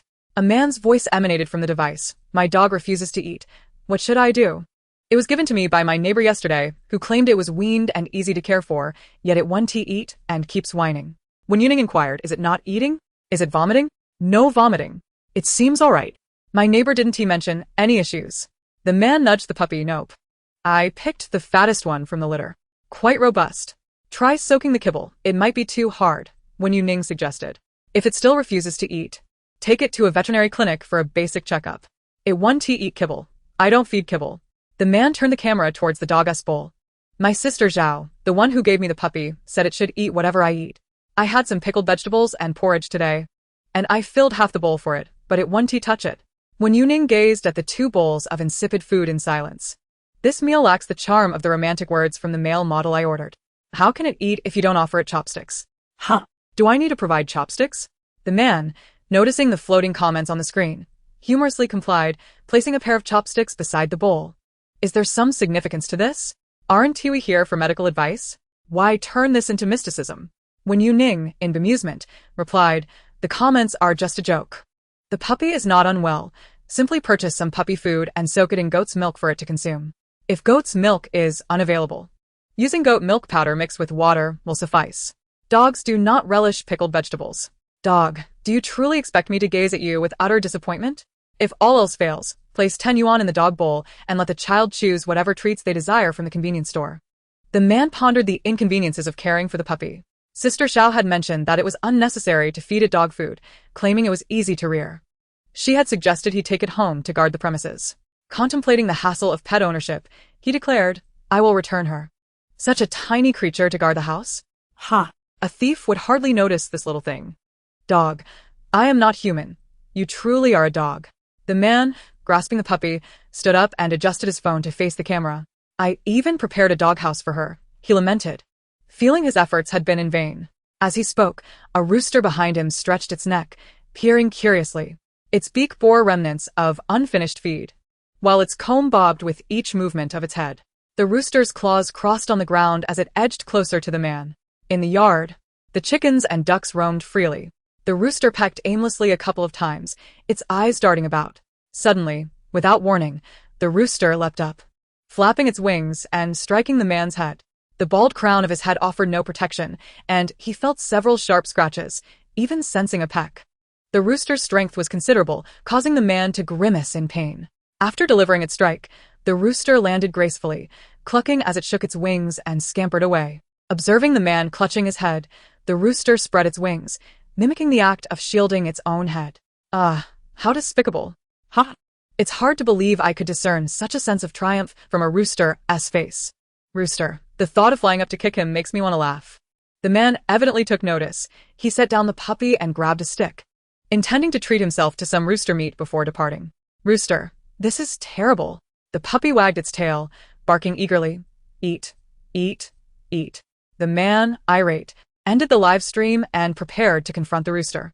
The red falcon's head had already positioned itself in front of the phone, observing the rooster with narrowed eyes. Oh, how slow it was. One falcon against a multitude. The red falcon boasted the fastest flight and diving speeds known among avian species. It could effortlessly reach a horizontal flight speed of 140 kilometers per hour, and during a dive, it exceeded 300 kilometers per hour. The rooster's meager attack speed was utterly beneath the falcon's notice.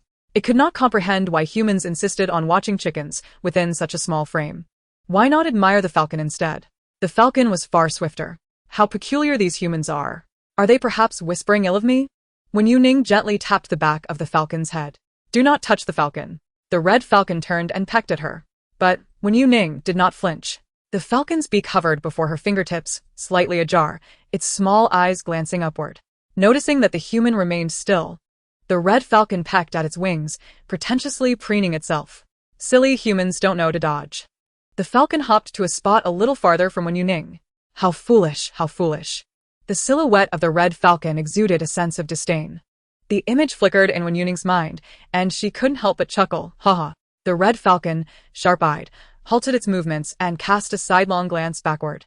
Surely, it couldn't be that she was laughing at the falcon? Upon meeting the falcon's inquisitive gaze, Wen Youning's laughter grew louder. Haha. The falcon was taken aback. She was indeed laughing at it. I'm not laughing at you. Why not go and have something to eat? As Wen Youning watched the falcon bristle with indignation, she hastily sought to soothe it, reminding it that the meat was freshly purchased and should be savored while it was still prime. During her last visit to the market, she had stocked up on an ample supply of meat, knowing she couldn't frequent the market daily.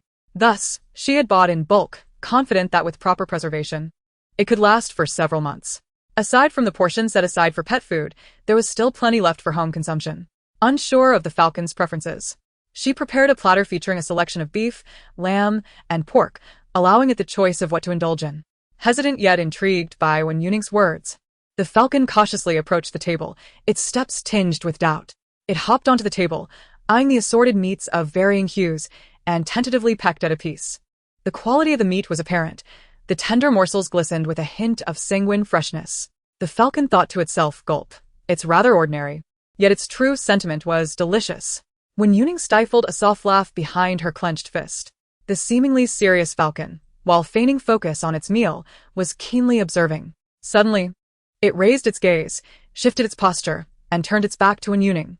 The little tabby cat, noticing the falcon had turned away, grew restless, eager to pounce. Let it eat in peace, Wen Youning said, restraining the playful kitten as she connected to the next video call. The red falcon, too, must have been hungry. Wen Youning had sensed its empty stomach when she had handled it earlier, although it had been too wary to eat it first. She had mixed a small amount of medicine into the meat, hoping it would go unnoticed by the falcon. Teacher 1. Finally connected with you. I adore watching your live streams. As the video call commenced, a girl greeted the camera with a smile, introducing her cat, a 5-year-old Persian named Aiding. Look at our faces, so plump and delightful to pet. The little tabby, however, was less intrigued by the Persian and seemed more drawn to the red falcon. Sensing that it looked quite delectable, Wen Youning slipped a piece of fish jerky into the tabby's paws, attempting to divert its attention. Hello there. Are you feeling unwell? The Persian cat appeared lethargic, lacking vitality. Upon hearing the voice, it twitched its ears and lifted its head, gazing vacantly at the camera. Ahem. Well, it seems... The girl lowered her voice, covering the Persian's ears as if to shield it from the revelation. There's a bit of a foot odor. Is that something that can be treated? Wen Youning inquired. Foot odor? Did it step on something unpleasant? The causes for such an issue could be numerous, ranging from walking on damp surfaces that foster bacterial growth to inflammation or fungal infections. Seborrheic dermatitis or litter box problems could also contribute. My mother noticed it during her last visit and mentioned it. Ever since, Aiding's condition has gradually declined. The girl gazed at her beloved feline with concern. She had read online that kittens could comprehend human speech, and she suspected that Aiding might have been affected by her mother's comments. Feeling quite disheartened, I mentioned the issue again in its presence. I have utilized an array of fragrances, as well as antibacterial shower gels, yet the results have been rather negligible. Improvement seems fleeting. only to revert soon after. Wen Youning observed the cat's paw, finding no foreign objects lodged within. It is advisable to refrain from using heavily scented shower gels on small animals, as what may seem fragrant to us can be overly stimulating for them. The girl sighed, expressing her frustration as this matter has become quite a conundrum, and I am somewhat anxious to resolve it. Have you checked for oral inflammation? Wen Youning inquired. Yes. The doctor confirmed it is not, the girl replied, retrieving the day's medical record from her phone. Initially, there were suspicions of oral inflammation causing bad breath, which led to a visit to the pet hospital. Unfortunately, the results were somewhat disappointing. Is it painful? Wen Youning gently encouraged the Persian cat to open its mouth for her sister to see. Meow. The Persian cat let out a low sound. It hurts, meow. So painful. I understand your discomfort. Let your sister take a look, and once treated, you will feel better. Wen Youning coaxed the Persian cat to open its mouth, meticulously zooming in on the screen before restoring the view. All right, that will do, she concluded. Let us reward it with something it usually enjoys. Wen Youning shook her head softly. No, it's an oral tumor. What? What did you say? The girl nearly fumbled the can in her hands, her composure shattered upon hearing the word tumor, her speech hastening. How could this be? I went to the hospital for an examination. The location was somewhat obscure. Perhaps it had gone unnoticed at the time. Wen Youning scoured the shopping platform for medications, reviewing their effects. Presently, the tumor is not overly large, and there is no bleeding within the oral cavity. For the next few days, ensure a balanced and light diet, avoiding excessively cold or hot foods.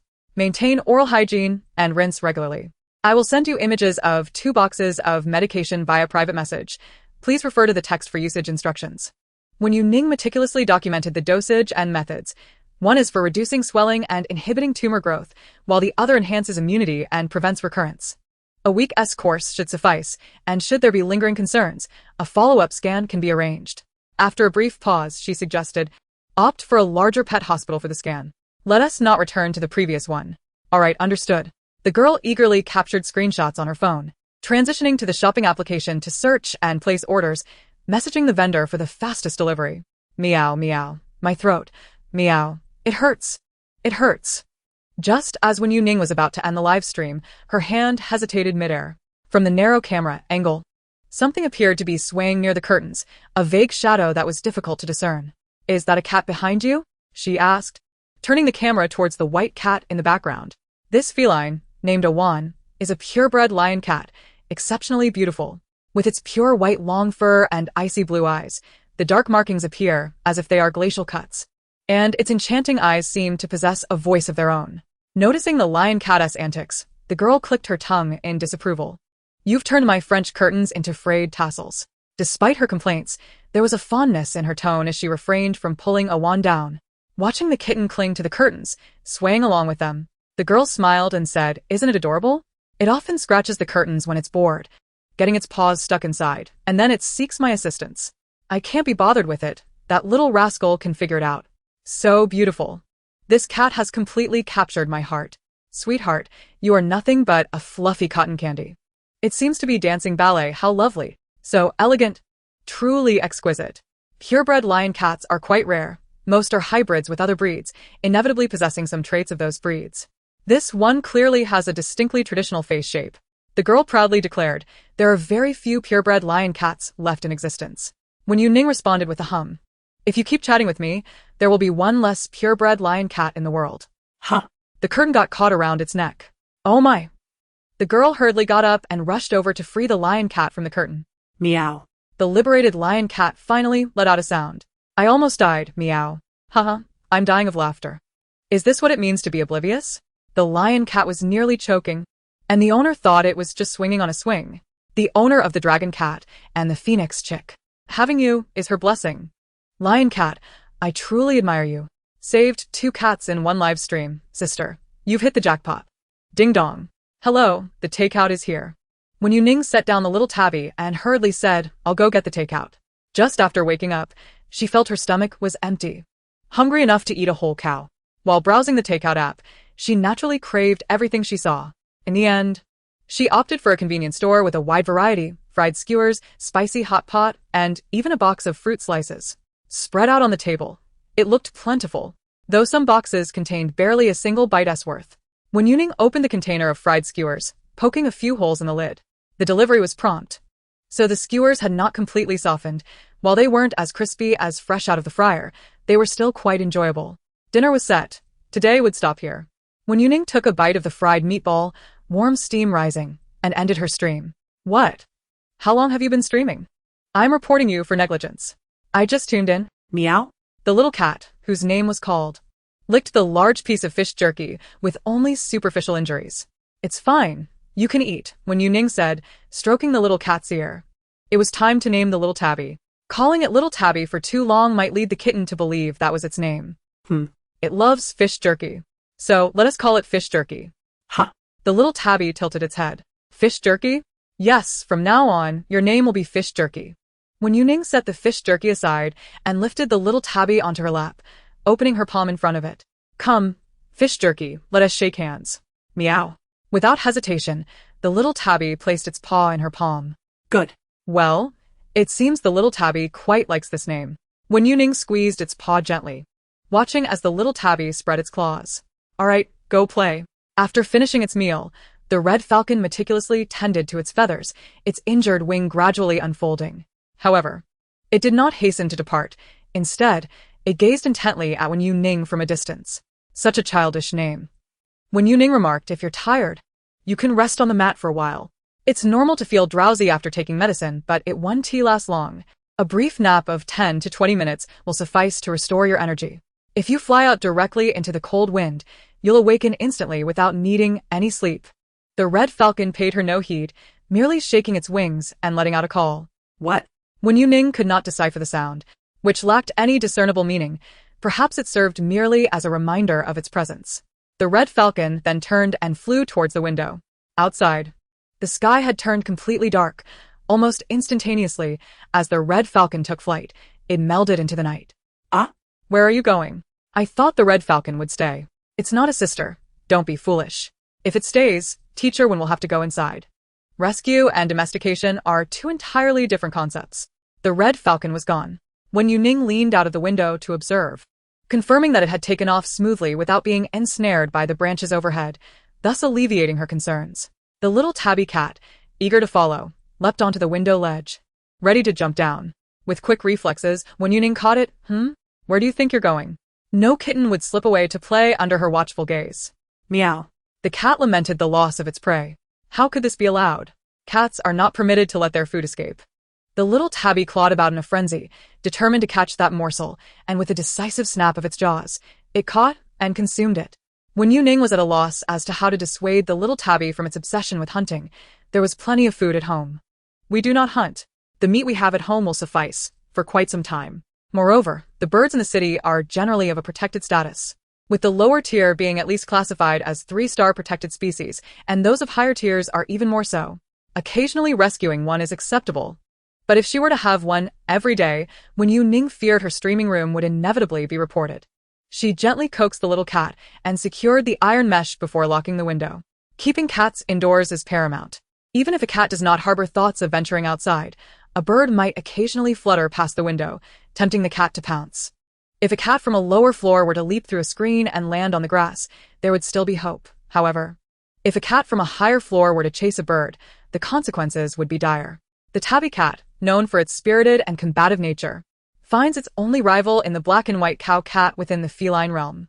Thus, Wen Youning took extra care in securing the windows. With the window closed, the little tabby continued to linger on the ledge, enchanted by the scenery outside. Even while lounging in the hammock, it could still gaze out. The little tabby flicked its tail vigorously, seemingly in a slight huff. Not allowing the cat to go out and catch birds had made it unhappy. Wen Youning rummaged through a shopping app, contemplating the purchase of some small toys to keep the little tabby entertained at home. If it grew tired from playing, it would likely lose its enthusiasm for hunting birds. Suddenly, a noise emanated from the window, and a glimmer of surprise crossed Wen Youning's eyes. When she looked up, the little tabby had already managed to open the locked window. Wow. The window opens with a swiftness that surpasses even my own. It appears that the locking mechanism, with its upper and lower clasps, is insufficient to deter the little feline. Those tiny paws possess quite a surprising strength. Nonetheless, Wen Youning remains completely unperturbed. The window is secured with a padlock, effectively eliminating any possibility of the kitten leaping through. The barrage of comments reads, unless the little tabby can grasp the key with its paws, align it with the keyhole, and turn it to unlock. Furthermore, it must first rummage through Wen Youning's extensive collection of keys to locate the correct one. Meow, protested the little tabby, but to no avail. Wen Youning remained steadfast as a mountain, calmly enjoying her meal while the kitten wrestled with the mesh. With a soft whine, the little tabby slid down the glass of the window. Qian Nua chimed in. Teacher Wen, the thief has confessed. A notification popped up on her phone, followed closely by Qian Nua's message. I saw you were live streaming and didn't want to disturb you with a call. He still claims he didn't steal the eggs. Comparing the goose egg to his fingerprints has completely unraveled his lies. He didn't steal the eggs for profit, he did it to eat. He had been hiding in the park, feasting on fruits from the Monkey Mountain. When he discovered the swan's nest while trying to find an exit, he couldn't resist taking an egg. The result? The swan relentlessly attacked him. Fearing that the commotion would attract the administrator, he fled to Bear Ridge, where a black bear targeted him, and amidst the scuffle, he lost the egg. We found the backpack wedged between the rocks in Bear Ridge, and the egg was still inside. As long as the damage to the egg is minimal and the membrane is intact, a simple application of tape can allow it to continue incubating. With the aid of a professional hatching institution, the chances of successful incubation are significantly increased. With the situation resolved satisfactorily, Wen Youning sighed in relief. Serendipitously, they had also apprehended the suspect responsible for General Hai's injury, which was an unexpected delight. Qian Nua continued. The director mentioned he wants to contact you. I told him you would come to see the warty swan tomorrow. He might discuss employment matters with you. All right, I understand, replied Wen Youning. The live stream extended into the late hours of the night. Although Wen Youning was not yet fatigued, an early rise awaited her in the morning, necessitating rest at this hour. As she glanced at her phone, comparing today's streaming duration with previous ones, a thought crossed her mind. What if I shift the stream to my computer and showcase fish jerky for you all? The little tabby, still engaged in its struggle with the window, meowed softly before resuming its nibbling on the iron mesh. With the original host absent, the feline streamer took over. Observing a plethora of exclamation and question marks filling her screen, Wen Youning mused that the absence of dissent indicated unanimous agreement. Her phone required charging, as streaming consumed considerable battery life. Once she connected the computer to power and placed it on the desk, she pointed the camera toward the window, where the little tabby remained. All right, I shall leave the remaining time in your capable paws, she declared, adjusting the angle before exiting the live stream. Good night, everyone. Is the little tabby considered a minor in cat years? One comment queried. Report the streamer for employing child labor. Another joked, laughing at this report's review. No? Is this a joke? Unable to connect via video, the stream's engagement naturally waned, yet the number of viewers remained relatively stable. The cat streamer dutifully continued, delivering a remarkably earnest performance. Until the room succumbed to silence, the little tabby cat gnawed at the iron mesh, listening to the clattering sound, its ears perked up. Meow? Where are the humans? So engrossed in its chewing, it belatedly realized that Wen Youning was nowhere to be found. Without hesitation, the little tabby leapt off the windowsill. As soon as it landed, it seemed to recall something and turned back to jump up again. Look, the little tabby can't bear to leave us. How touching. Let us assume the little tabby could indeed be my cat? Meow. Meow meow. Human. Meow is coming. The comments read, gazing into the empty, dark night that revealed no signs of any small creatures. So, has it now shifted to a scenic broadcast? A glow began to emerge on the horizon. The clock ticked away, the hands indicating 5 in the morning, while the chirping of crickets outside gradually diminished. In the quiet live streaming room, only a few scattered comments flickered by. More viewers lingered in the live stream, their accounts active, yet they had long since drifted into slumber. Time passed unmeasured until a sudden thud shattered the tranquility of the live stream. A dark object was hurled, landing squarely against the iron mesh outside the window, before plummeting down. Ah, what was that? You startled me. A few insomniacs were nearly terrified out of their wits by the unexpected noise. Due to the poor lighting, they could scarcely discern what had been thrown. Human. Wen Youning remained unperturbed, but the little tabby in the bedroom, upon hearing the familiar sound, bolted outside. Upon spotting the red falcon beyond the iron mesh, the little tabby instantly bristled. Ha! A cat cannot endure such humiliation. Without hesitation, it pounced. The red falcon met the little tabby's gaze with fearless indifference. Silly cat. It began to peck at the iron mesh with its beak. The little tabby, having noticed the falcon's actions, was taken aback when a thin wire snapped with a resounding pop, causing its pupils to dilate in shock. For a moment, it lost interest in capturing the red falcon. All right, you two are collaborating now, are you? One from the outside, one from within. Teacher, one has overlooked a detail. The red falcon pecked away diligently, eventually creating a small opening. It then used its claw to pry it further, pulling back until the mesh was contorted, finally ceasing after lifting a considerable part of the window. Satisfied with the newly formed entryway, the red falcon proudly seized the food and flew inside. A mouse. A large, lifeless rat. The falcon landed directly on the table, where an empty plate awaited the meat it had been fed, naturally placing the large rat upon it. It pawed at the rat for the little tabby to see, not intending to eat, merely showcasing its prize. The little tabby understood the red falcon's intent, let out a low murmur, and turned to leap out of the window. Meow, I can catch something even better. Teacher, when we'll wake up tomorrow to find the sky has fallen. Question: which department should one contact for damages to the iron mesh caused by protecting animals? The red falcon did not linger indoors either. After depositing the rat, it followed suit and flew back out. The falcon took a step back, clutching a pigeon as it re-entered, puffing its chest proudly, and as it passed the little tabby, it seemed to scoff dismissively. Meow. The feisty tabby cat continued its pursuit of mice, with the red falcon refusing to be outdone. The two fluffy creatures darted back and forth, busily engaged in their nocturnal exploits. The excitement in the live stream gradually escalated, as the tabby cat and the red falcon vied for their prey. This rare spectacle, seldom witnessed in a century, propelled the live stream to the pinnacle of popularity. My goodness, if this continues, will Teacher Wen's home transform into a zoo? Impossible. The variety of animals is limited, and many have already perished. Quick! Let's check if there are any nationally protected species among them. If so, what will Teacher Wen do? None. None at all, just rats and pigeons. By the way, are those pigeons still alive? This contest, devoid of conflict, persisted until dawn broke on the horizon. Pausing for a moment, the tabby lifted its gaze to the bleary-eyed human, meowing softly. Thus, early in the morning, Wen Youning sat in her chair, pointing at the large hole in the iron mesh. Which one of you did this? Meow. Stinky bird. Chirp. It was the foolish cat. The falcon merely bit its beak. Wen Youning directed her fingertip towards the red falcon, who met her gaze with a defiant posture, emitting incomprehensible sounds from its throat, as if to assert its innocence. Wen Youning crossed her arms. The falcon felt an inexplicable anxiety, its previously proud demeanor faltering. If the falcon did it, then the falcon should apologize. The falcon knows it was wrong. Yet, the falcon's confession sounded less like an admission of guilt and more like a challenge for future endeavors. Fortunately, it was just a small section that could still be repaired. Wen Youning gently tapped its empty head with her fingertip. If it gets any worse, I'll have to dismantle the entire thing and reinstall it. The falcon brought you food. Bad human. Those rats? Wen Youning's headache began merely by observing them. 3 rows. You arranged 3 rows. Did you two go out at midnight to exterminate a rat nest? Who wouldn't he have a headache waking up to this?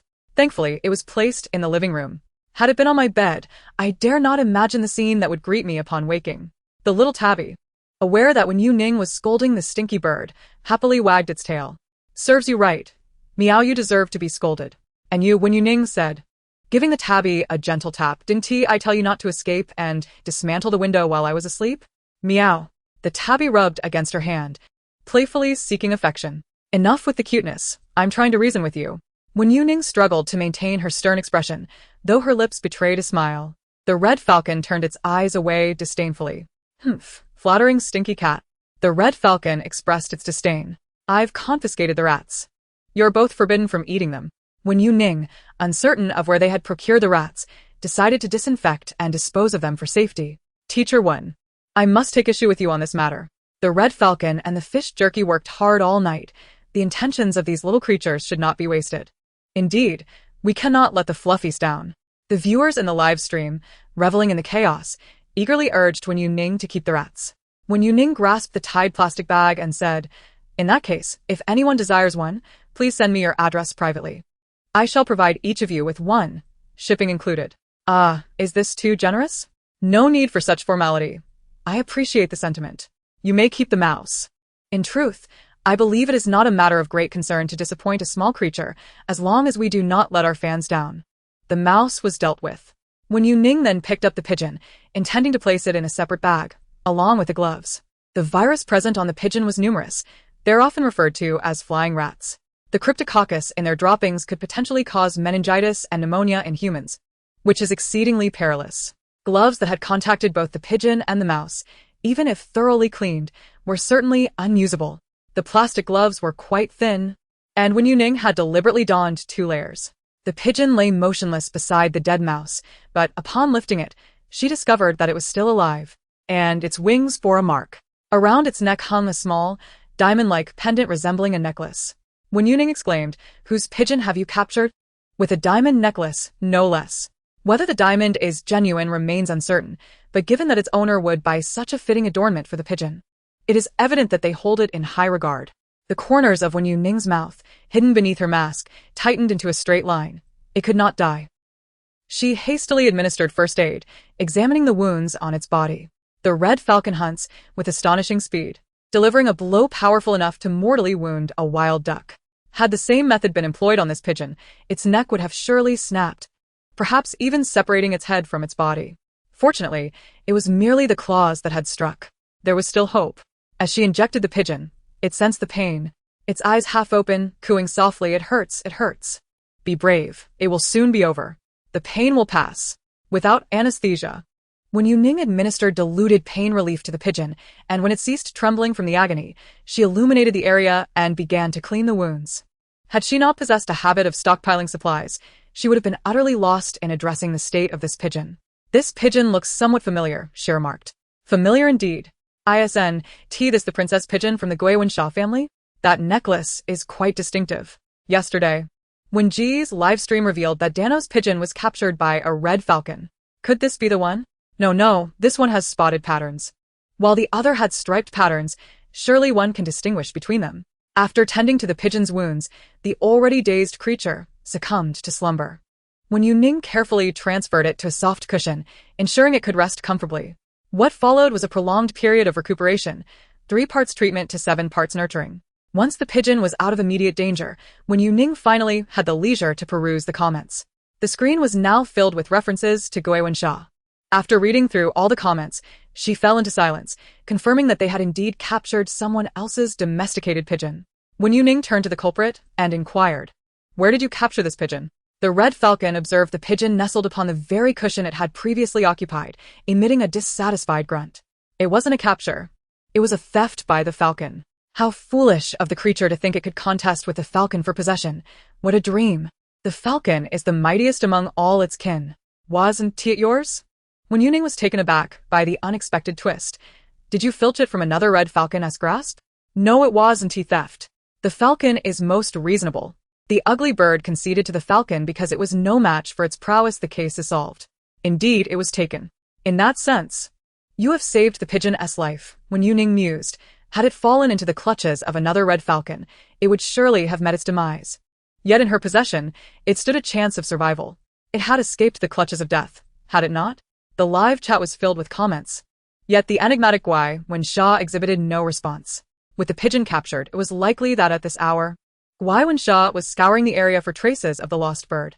Clearly, Guiwensha had no time to glance at their phone. Wen Youning decided to send a private message, attaching an image of the pigeon, hoping Guiwensha might reach out upon seeing it. In her search, aside from locating the personal account, related videos also surfaced. The most recent video was a recording of Guiwensha's live stream from the previous night. Curiosity piqued. Wen Youning clicked to view it. In the video, Guiwensha was clad in a sleek black suit, standing in a desolate park. Perched upon his hand was a pigeon adorned with a diamond necklace around its neck. He even exchanged a few heartfelt words with Dan Nua. As the moment approached, Guiwensha deftly unlatched the small lock from the pigeon's talon. Upon release, the pigeon did not immediately take flight. Guiwensha's anxious demeanor began to ease. "Ah, success. Dan Nua, come, fly a circle for Daddy to see." Raising his hand, he encouraged it to soar. The pigeon spread its wings, leaping upwards as Guiwensha lifted it, gracefully taking to the skies. Wow. "Look how beautifully Dan Nua flies." The pigeon circled above before landing, and Guiwensha extended his hand to ensure a steady descent. "Did you see that, brothers?" The pigeon training was a resounding success. He gave a thumbs up to the camera, still feeling a lingering sense of excitement. Dan Nua one more time. With a flick of his wrist, the pigeon was released, its diamond necklace shimmering like a star in the night sky. Guiwensha shouted his gratitude for the gift. The live stream briefly flickered with static. Wen Youning dragged the progress bar, waiting for the interference to clear before releasing her grip. Wen Sha affectionately groomed the pigeon, exclaiming, "Wonderful, Dan Nua. You are incredible. Fly another circle for the brothers to see." A brief flight was trivial exercise for the pigeon, hardly enough to tire it, more akin to a warm-up. Wen Sha opted for a more challenging feat this time, declaring, "Let us fly a little higher, Dan Nua." He grasped the pigeon firmly, launching it skyward with a vigorous throw. "Off you go." The camera followed the ascending pigeon, just as it unfurled its wings. A shadow darted swiftly towards it like an arrow released from a bow. Before she could discern what it was, a white dove was already grasped in a parabolic arc, vanishing from the frame. The commentator exclaimed in dismay, "Dan, no." The video chat was inundated with comments. "Go for it." The host's agonized cries reverberated painfully in her ears. Prior to her fluffy little creature becoming overly excited at home, Wen Youning turned the volume of her phone down to the lowest setting. She glanced sideways, meeting the curious gaze of the red falcon. Caught in the act. The falcon puffed up defiantly. "What are you staring at? I'm far more handsome than that ugly bird in the video." "You are the most handsome," Wen Youning asserted, lightly poking the tuft of feathers atop its head. "So, what became of the red falcon that snatched your food?" The falcon nimbly hopped back to avoid her hand. "Doesn't tea matter? I only encountered it during a brief robbery. Well, I hope it's unharmed. After all, injured wildlife faces great challenges in the wild." Wen Youning advised, "If it is hurt, do let me know." No. It won tea. The falcon was quite prudent. Wen Youning chuckled, "I hope that's the case." Rising, she announced, "It's time for breakfast." For the moment, they could not venture outdoors until the vlogger contacted her to return the dove.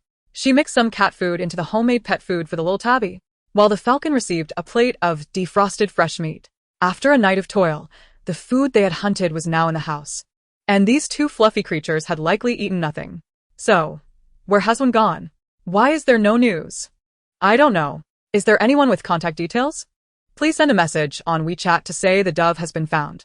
Bad falcon. It was having such fun showcasing its training achievements to its companions, and you swooped in and snatched it away. How cruel. It was not the falcon that captured the dove. Wen Youning poured 2 bowls of water and, witnessing the barrage of comments targeting the red falcon, clarified, it snatched it from another falcon. To be precise, it saved the dove's life. She zoomed in on the falcon, which was engrossed in its meal. The falcon's beak was grasping the meat when it noticed her approach, raising its claw to tap the phone's lens.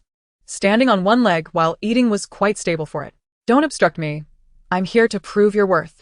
Wen Youning swept her gaze across the falcon, deliberately pinching the edge of its wing with 2 fingers, carefully pulling it apart. "Look, the patterns are different." She rotated her angle by 180 degrees, capturing clear shots of every part except the abdomen. The falcon transitioned from resistance to indifference. As long as it could eat, it was unconcerned with the human's desire to film. It really does look different. So, where did Wen chase after that red falcon? Could it be that Wen didn't realize the dove was taken by another falcon and was still pursuing the original one? The comments began to unravel the clues leading up to the stream's conclusion.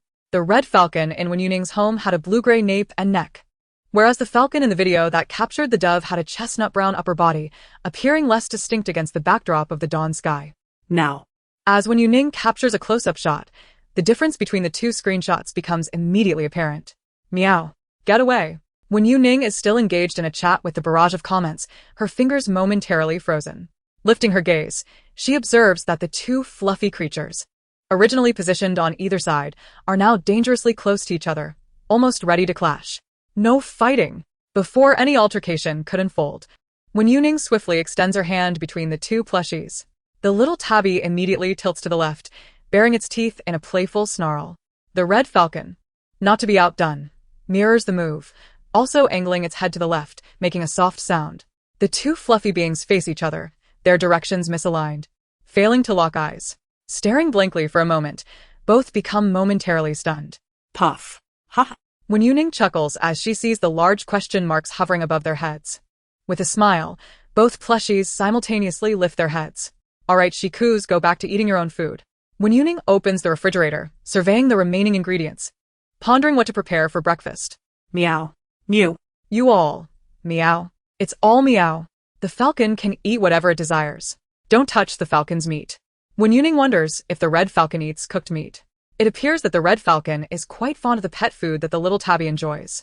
Typically, She prepares some jerky for the little tabby, but it is never consumed entirely in one sitting. It is always mixed with other foods. Could it be that seeing the red falcon eat has sparked the little tabby's desire for jerky? Regardless of the reason, Wen Youning prepares an additional portion of food for both and places it in front of them. Come, eat. The two feuding plushies pause their brawl, glance at the food, and then promptly turn their heads back to continue fighting. Alright, Wen Youning sighs. It seems it's not about hunger. They simply wish to fight. However, observing them tussle for quite some time without any injuries, she notes that the red falcon has pecked at the little tabby without leaving a single tuft of fur displaced, and the tabby has only pawed without dislodging any feathers. Their antics resemble playful frolicking more than actual fighting. Wen Youning allows them their fun, merely reminding them, "Don't break my plates, or I will deduct your rations." Aside from a set reserved for personal use, she has brought out nearly all the plates in the house. Should these few plates be broken, she will have to purchase a new set for future feeding. Wen Youning enters the kitchen to prepare a simple sandwich, layering a slice of ham between two pieces of bread with a leaf of lettuce, accompanied by milk to complete her breakfast. After a prolonged bout of play, the little tabby and the red falcon take a brief respite before resuming their meal. Wen Youning crumples the empty milk carton and, just as she places it down, her phone on the table begins to ring. Beep. Beep. It's a message from Guai-Wen. "Hello, broadcaster. I apologize for being so forward, but I truly have no other recourse. I am currently with the red falcon and have encountered a bit of a predicament. Would it be possible for you to come over? If you could also bring Daniel along, I would be immensely grateful. I am willing to pay double or even triple the consultation fee, or you may set your own price. I will not bargain." The red falcon? The unfortunate red falcon, which had been previously beaten and robbed of its pigeons by her family, has indeed fallen into a dire situation. From the news shared by Guai-Wen, it seems that the falcon's condition is rather precarious. Wen Youning, address. Guai-Wen, troublesome with map location. The pigeon is not large, easily fitting into one's pocket. Meow. A small tabby cat leapt up to nuzzle her wrist. Wen Youning scratched the tabby cat's chin, and after confirming that the window was securely locked, she turned around to find that the red falcon, which had been feasting on meat at the table moments ago, had somehow made its way to the door. It exuded an air of expectation, as if demanding entry. After all, a falcon is not a domesticated bird, and might simply wish to venture outside after a hearty meal. Wen Youning approached the door and said, "And you, no more pecking at my metal mesh. If it breaks completely, the cost of disassembly and reassembly is quite steep." The falcon tilted its head, embodying defiance, as if to say, "I am a falcon. I cannot comprehend human speech. Ha ha ha, do not trouble the falcon. I shall cover any expenses. What's wrong with a child sharpening its beak on metal? How else will it catch mice? You understand me." Wen Youning tapped the back of its head. The falcon ignored her, darting out the moment the door swung open. After a night's rest, its injuries had nearly healed. Unless one examined closely, they might not even notice the wounds on its wings. The falcon swiftly departed through the vent in the corridor. The location indicated it was at Sanhua Park, which Wen Youning surmised was where Guai-Wen conducted flight training for the pigeons. On a weekday morning, around 7 or 8 o'clock, the park was bustling with activity. Elderly men and women occupied their respective corners dancing, each unbothered by the other. Though the cacophony of different songs from the speakers was somewhat chaotic, Wen Youning followed the map through a narrow path, where the crowd dwindled and the noise faded into the distance. From afar, she could not see the falcon, but she noticed several men squatting on the ground. One was rummaging through his phone. The only one standing was on a call saying, yes, it was not us who did it. It was like this when we found it. I swear, it's true." What? "Is this going to court? Don't mess with me, brother. I'm not joking. Is this a consultation on sentencing? Could it be that Guai-Wen, in a fit of anger, harmed the falcon? That's a nationally protected species. Does he lack education and sense?" The man in a suit, squatting in the middle, noticed the commotion and stood up upon seeing Wen Youning. "Teacher Wen, you've arrived." Yes. "I just watched several of your live broadcasts. We were just discussing when you would arrive. I didn't expect you to come so quickly." Guai-Wen picked up the bird's nest from the ground, along with the unconscious bird inside, presenting it to Wen Youning. Guai-Wen felt uncertain, nervously fiddling with the protruding branch of the nest. Is there any hope for it in this condition?" Wen Youning, taken aback, replied, "You." No, not me." As the conversation remained unfinished, Guai-Wen could distinctly comprehend the implications behind her words and hurriedly denied, "I swear, I did nothing. When we caught up, it was already in this state. If not for the bird's nest cradled in his hands, he would have raised his 3 fingers in solemn vow. For when the incident occurred that morning, the sky was still shrouded in gray. We had pursued for several times, nearly losing track, searching each tree in the vicinity. By the time we discovered this nest, the bird had already fainted. By heaven's conscience, who could have anticipated encountering a nationally protected species in such a predicament? Is this not sheer bullying? He hadn't even witnessed the moment when the red falcon regained consciousness. Wen Youning handed him the dove she was cradling, donning gloves as she proceeded to examine it, administering some pain relief. It remained in slumber.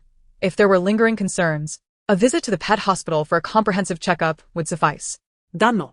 The elderly father, upon seeing the dove returned, was nearly moved to tears. You scared me half to death.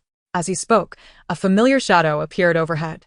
Wen instinctively drew the dove closer to his chest, clutching it tightly. However, the descending bird showed no inclination to snatch the dove. Instead, it gracefully landed on Wen Youning's shoulder. While Wen kept vigil over the seemingly lifeless red falcon, he was already aware of the events that unfolded after the dove was taken last night.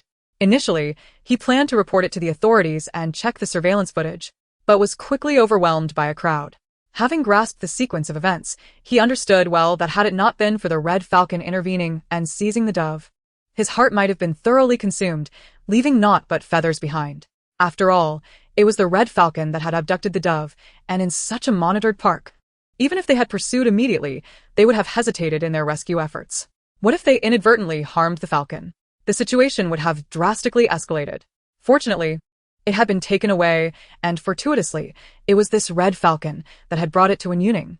Upon reflection, Wen realized how fortunate his dove truly was. Each link in this chain of events was vital. Had any one of them faltered, it could have met its demise. Thank you. How about I buy you some meat? He mused, pondering a reward, though he knew the falcon likely lacked for nothing. Yet it was the thought that mattered. The red falcon, not even glancing in his direction, adjusted itself on Wen Youning's shoulder until it settled into a comfortable spot and cooed softly. It's not dead. Just unconscious, Wen Youning reassured him, setting the red falcon down. There are no visible injuries. It will awaken shortly. Upon hearing this, Wen sighed in relief. As long as it's not dead, that's what matters. You truly scared me. Do you know, Teacher Wen, we climbed trees in pursuit, originally intending to rescue Danno, only to find nothing but a fainted red falcon. We were petrified, our hair standing on end. It was only after descending that we noticed the nearby surveillance cameras. Wen clapped his hands in exasperation. I said it was over. Now it's all muddled. Had I not seen your video before considering calling the police, I might have reported myself. Finding a wild animal, one should contact the police or an animal protection association, but upon discovering a red falcon whose fate remained uncertain, coupled with surveillance footage capturing its ascent into a tree, one could hardly articulate the bewilderment of the situation. It is indeed fortunate that it stands here now, unscathed. Imagine the terror of witnessing a seemingly lifeless protected species. It would quicken anyone's heartbeat. With the diligent care of Wen Youning, the unconscious falcon gradually opened its eyes. Initially disoriented, it was startled to find humans so close, causing its feathers to ruffle in alarm. In its frantic attempts to flap its wings, it caught sight of its kin perched on Wen Youning's shoulder. Ignoring its own frail condition, the falcon let out a series of indignant cries, scolding with a rapid succession of chirps. Though Wen Youning struggled to comprehend the exact words, the reaction from the falcon on her shoulder suggested that the language was rather coarse. The irate falcon lunged forward, intent on delivering a reprimand, but Wen Youning quickly raised her hand to restrain it, firmly securing it on her shoulder. Calm down, it is a sick falcon. We shall not stoop to its level. Show some magnanimity, would you? The falcon retorted defiantly, I will not tolerate such insolence. It could not bear the affront, and though it could not peck at its rival, it stretched its wings through Wen Youning's fingers, attempting to swat its counterpart on the head. I shall strike. I shall strike. The determined falcon even employed its claws in the tussle. Wen Youning soothed it. All right, you are indeed magnanimous. Did you not seize a pigeon from it yesterday? That should even the score. The falcon vehemently protested. That cannot be reconciled. That was a rightful conquest. Wen, observing their lively exchange, hesitantly inquired, Is this red falcon yours? Aren't they a nationally protected species? When did they become domesticated? Not at all, Wen Youning clarified. As she had no aspirations of making it a pet, her actions were purely those of rescue. Such matters demand careful consideration in phrasing. Rising to her feet, she separated the two falcons, The one in the nest, previously frightened and ruffled, had now regained its composure. In fact, its anger towards its kin had eclipsed its fear of humans, and it called out incessantly. "All right, I was in a rush today. Next time we meet, I shall bring you some meat, yes?" Wen Youning hoped to prevent the falcon from becoming excessively agitated. Grr. "I want lots of meat." "Very well." Wen Youning assured without hesitation, "I shall provide as much as you can consume." The falcon in the nest momentarily paused, realizing that its earlier fury had clouded its judgment, and now something felt amiss. The tufts atop its head swayed in the breeze as it raised its gaze sharply. "Can you hear what the falcon is thinking?" Wen Youning, with utmost seriousness, nodded towards the nest, affirming, "Indeed. So rest assured, there shall be no shortage of meat for you." "Humph. Such fuss over nothing," asserted the falcon on Wen Youning's shoulder, lifting its chin in disdain, dismissing the inexperienced bird in the nest. Amusement filled the air as Guai Wensha, standing nearby, was left in a state of astonishment. "Is this really still within our country? By the way, do not hesitate to let me cover the costs of the meat for the red falcon." Guai Wensha hesitated for a moment before refraining from intervening. He noticed Wen Youning was live streaming, suspecting it was perhaps for the sake of entertainment. Regardless of the truth, he certainly could not allow Wen Youning to bear this burden alone. After all, this burden was akin to his own danhua, which he must shoulder himself. With determination, Guai Wensha personally reached for the bird's nest. As he extended his hand, a red falcon suddenly took flight. After placing the nest down, he clapped his hands and inquired, "Teacher Wen, may I ask when danhua is likely to awaken?" "Already awake," came Wen Youning's reply, as she sensed the dove's thoughts. "How terrifying. 2 of them. There are actually 2. Help." The dove, having experienced the harrowing spectacle of being besieged by 2 red falcons, was paralyzed with fear, unable to move. Ah? "Are you pretending to sleep?" Guai Wensha asked. "No, I'm not," the dove protested. "I just don't wish to open my eyes because they are tired." The dove's voice immediately captured the attention of the red falcon perched on Wen Youning's shoulder. Sensing the unfriendly gaze, the dove quieted down significantly, granting itself a moment to muster courage to open its eyes. "This is troublesome," Guai Wensha mused, scratching his nose, feeling somewhat guilty for making the falcon come for nothing. Though it was fortunate that the red falcon was unharmed. He loosened his grip on the dove's fingertips, saying, "Dana, you may open your eyes now." "No, I want tea," the dove retorted, feeling foolish. The park was refreshing in the morning, and it was quite pleasant to jog a few laps for exercise. This was Wen Youning's first visit to this park. Don't. The obstinate red falcon not only refused to descend, but also tightened its grip further. "Why can't I keep you?" I truly enjoy watching the interaction between the red falcon and Teacher Wen. However, the thought of their inevitable separation fills me with sorrow. I hope the red falcon can come to play often. Wen Youning gently stroked the falcon's belly, observing its eyes widen in surprise and its feathers bristle. She calmly stated, "If you stand on my shoulder, you must comply with my wishes, otherwise you shall not perch." The red falcon, though indignant, did not budge an inch. Wen Youning deliberately teased it, finding that the texture of its feathers was even more delightful when ruffled. "I'm heading to the zoo shortly. Will you accompany me?" Wen Youning poked the falcon, who pecked at various spots to smooth its feathers. "Go ahead. Do you not fear being captured and kept in the zoo?" The falcon disdainfully scoffed, raising its head with pride. "No one can confine a falcon. I can fly away whenever I choose. My presence here is entirely contingent upon my own will." Impressive, Wen Youning praised sincerely. "Family, the live stream is being chased by dogs. If you find this thrilling, double tap the screen." A man rushed past Wen Youning, holding a phone stand aloft and shouting loudly. The wind whisked through Wen Youning's hair, followed by a cacophony of barking. Woof. "Stop running." Humans shall perish.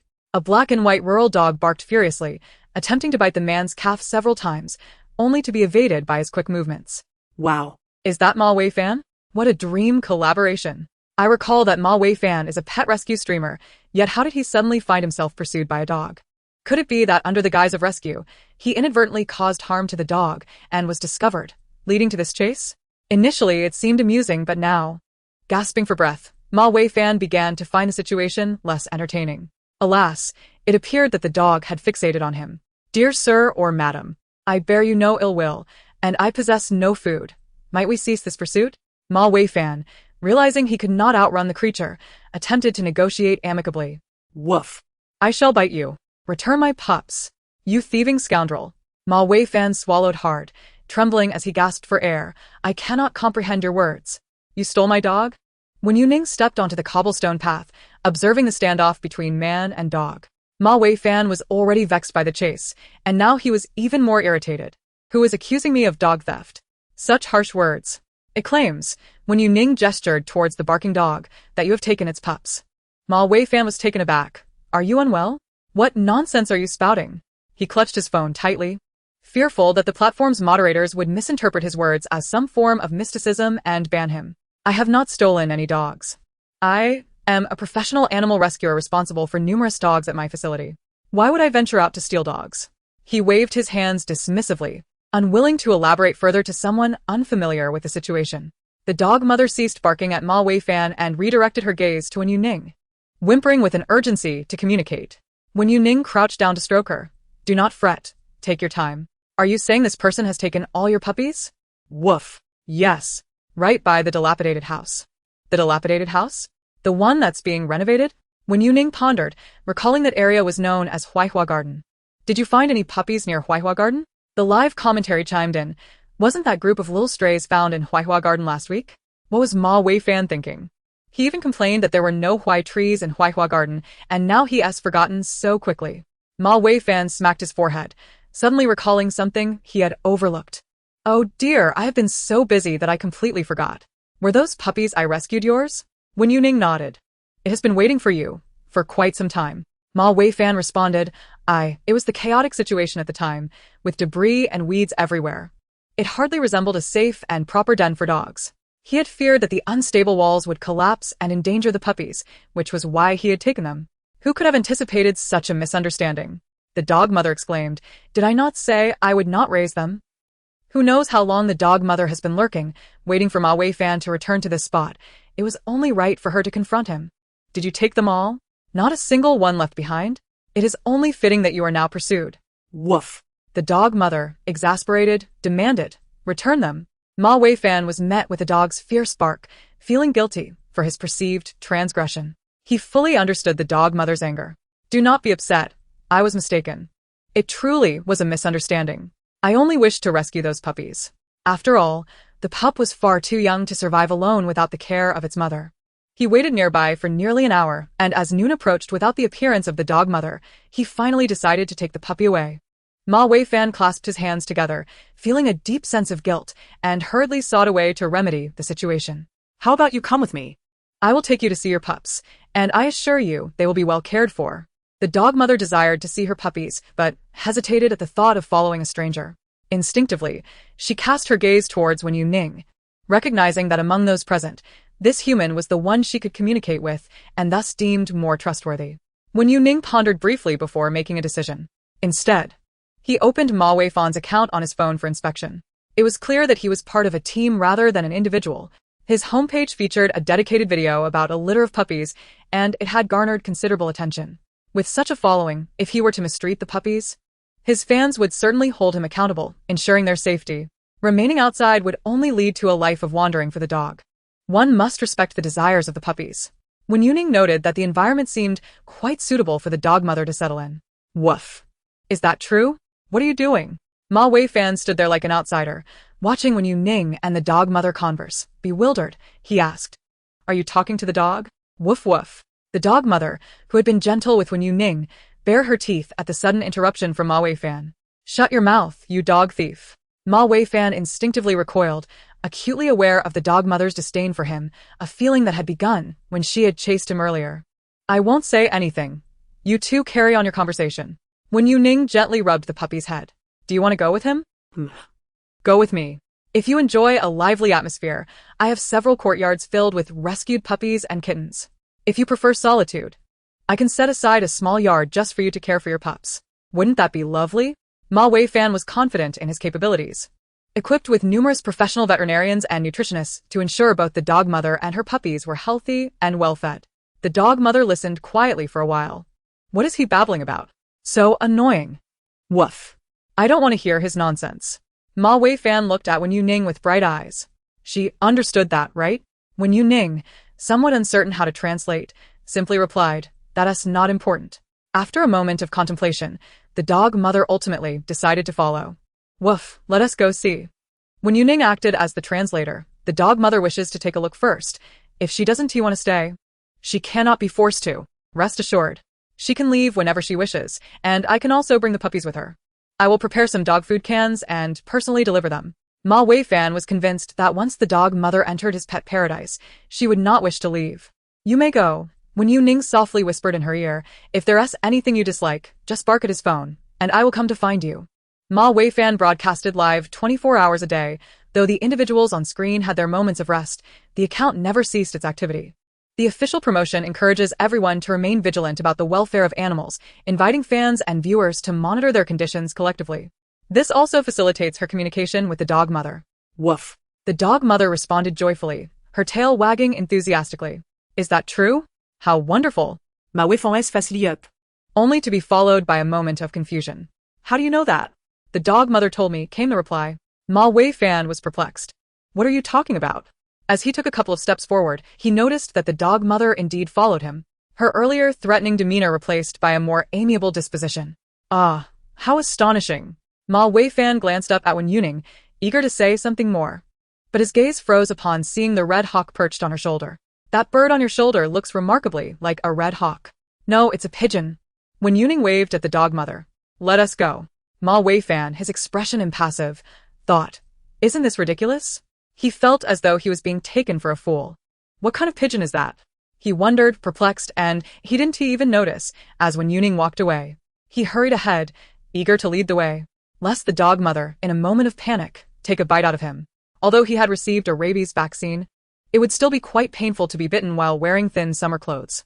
The red hawk circled overhead before vanishing from sight. It seemed to dislike the bustling city, often soaring above when it encountered large crowds to play by itself. Upon arriving home, Wen Youning found it was still early. The little tabby, seeing the red hawk that had accompanied her return, immediately felt aggrieved. Meow. Why can that filthy bird follow you? But I cannot. I want to go out and play too. The outside world is too dangerous. Wen Youning replied as she washed her hands and wiped them down with disinfectant wipes before picking up the little tabby. As soon as the kitten nestled in her arms, it stretched out its paws to reach for the red hawk. Get down, you filthy bird. The red hawk, in turn, raised a paw to defend itself. The two of them often engaged in playful sparring whenever they met. In a little while, I'll take you to the zoo so you can spend time with the general, all right? He'll play with you. Wen Youning soothed the cat. The general was home alone, and sending the little tabby over would provide them both with companionship to pass the time. The threats to stray cats outside were numerous, and it was far too perilous for the kitten to venture out alone. As for why the red hawk could go outside, if Wen Youning were to prevent it, wouldn't that mean confining it? Such an act would be unlawful. Compared to staying at home, the little tabby evidently preferred playing with the general. Wen Youning gently kissed the kitten on the head. Be good. Go play by yourself for now while I gather my things to take you over. Meow. The little tabby lightly tapped her cheek with its paw, as if nuzzling closer. The red hawk, observing from her shoulder, shifted its claws, inching closer. Wen Youning set the little tabby down and did not take another step, but instead grabbed her backpack and headed to the kitchen to prepare some food. The red hawk shook its wings, striving to assert its presence and attract Wen Youning's attention. Hey.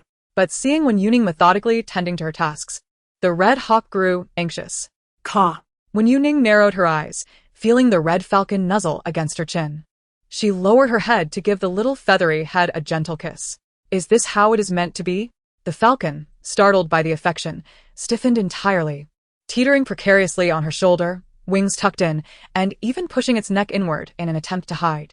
How peculiar it is, this little creature that both desires affection, yet shies away from it. Ha ha ha, it's so shy after being kissed. If I were you, Teacher Wen, I would immediately seize it and shower it with kisses until its feathers fell out. Oh my, how utterly adorable. Kiss it, kiss it. The falcon squawked in a flurry. Perched on her shoulder, it ruffled its wings, casting furtive glances. Wen Youning stood before the refrigerator, meticulously selecting items to take with her. She had promised to bring meat for the black bear, and she intended to keep her word. The zoo was abundant with meat, possibly even some rare varieties not found in the market, specially reserved for the black bear. However, the meat in her refrigerator felt rather commonplace, lacking in excitement. Wen Youning chose some unfamiliar cooked meats for the black bear, setting aside half for it to experience something new, while preparing the remaining half as jerky. The jerky needed to be sliced into short strips, convenient for packing into a box. The meat for the bear need not be cut too small. Otherwise, It would scarcely suffice to fill the bear's gaps, and the energy meant to be replenished would be consumed during chewing. The jerky was cut into strips roughly 2 fingers thick and of uniform length, with the trimmings finding their way into the mouths of the little tabby and the falcon. The falcon was on her left shoulder, while the tabby leapt onto her right shoulder. Feeding was done in turns, 1 bite for the tabby, 1 for the falcon. Meow. It's time for the cat. Grr. It's the falcon's turn. Wen Youning held the last scrap, observing the mounting tension between the two as they locked eyes, fearing a scuffle. In such a scenario, her hair would undoubtedly be the first casualty. To prevent collateral damage, she swiftly sliced the final piece in half, distributing an equal share to each. All done, she announced. There's nothing left. The scraps were few, and although there remained food in the feeding dish, they showed no interest, evidently not hungry, perhaps finding the stolen morsels more delectable. The meat was nestled at the bottom with ice packs, while the sterilized instruments and alcohol for acupuncture were placed on top. Meow? Should we stand? Yes. Wen Youning picked up her backpack. Let us go see General. Meow. It seems General is getting better and better. When I first saw him, his fur was dull and tangled, but now it is visibly sleek and smooth. After all, he is a beloved puppy of Teacher Wen. Being loved leads to flourishing growth.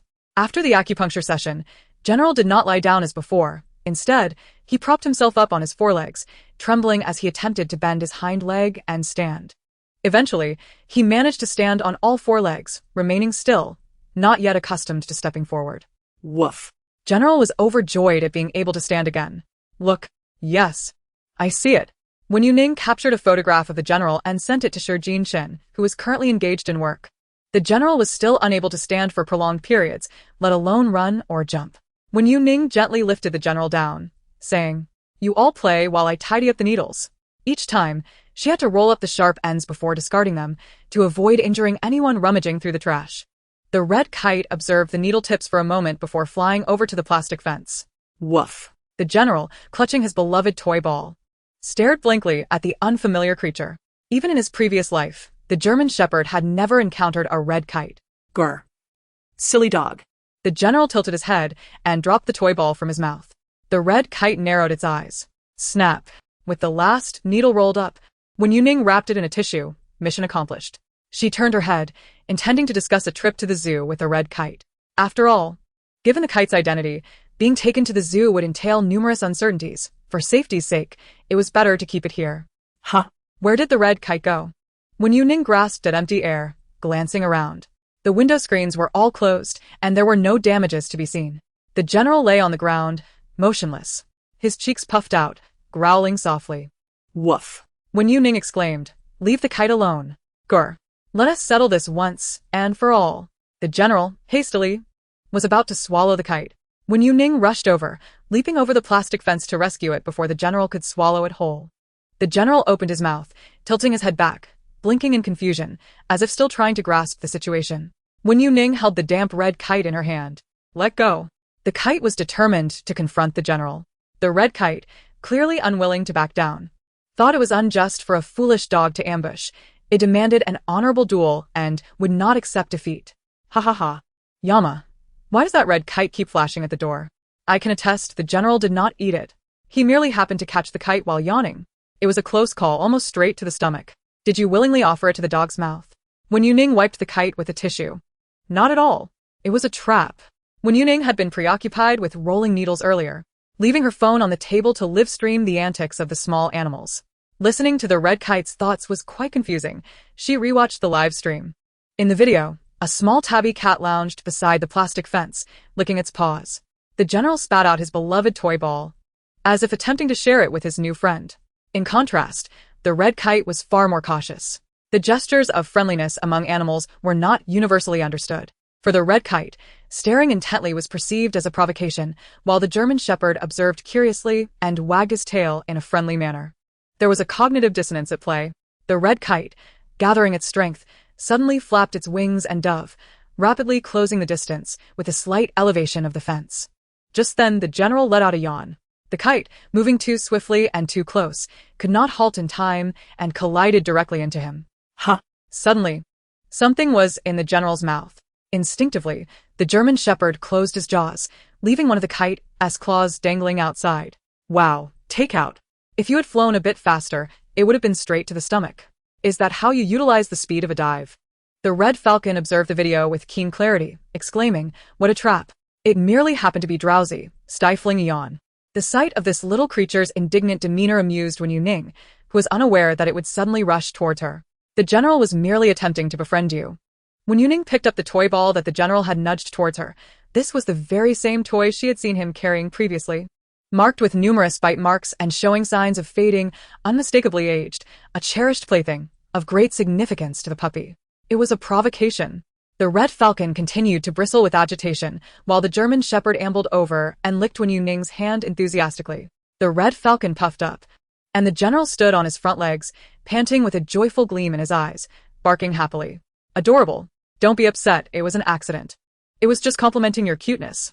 The freshly dried fur of Wen Youning was now rendered futile, prompting her to suggest, "How about I give you a bath? I can also massage the falcon. My massage skills are exceptional." Concerned that it might strain its neck, she proposed, "Let us take a bath first. Before that."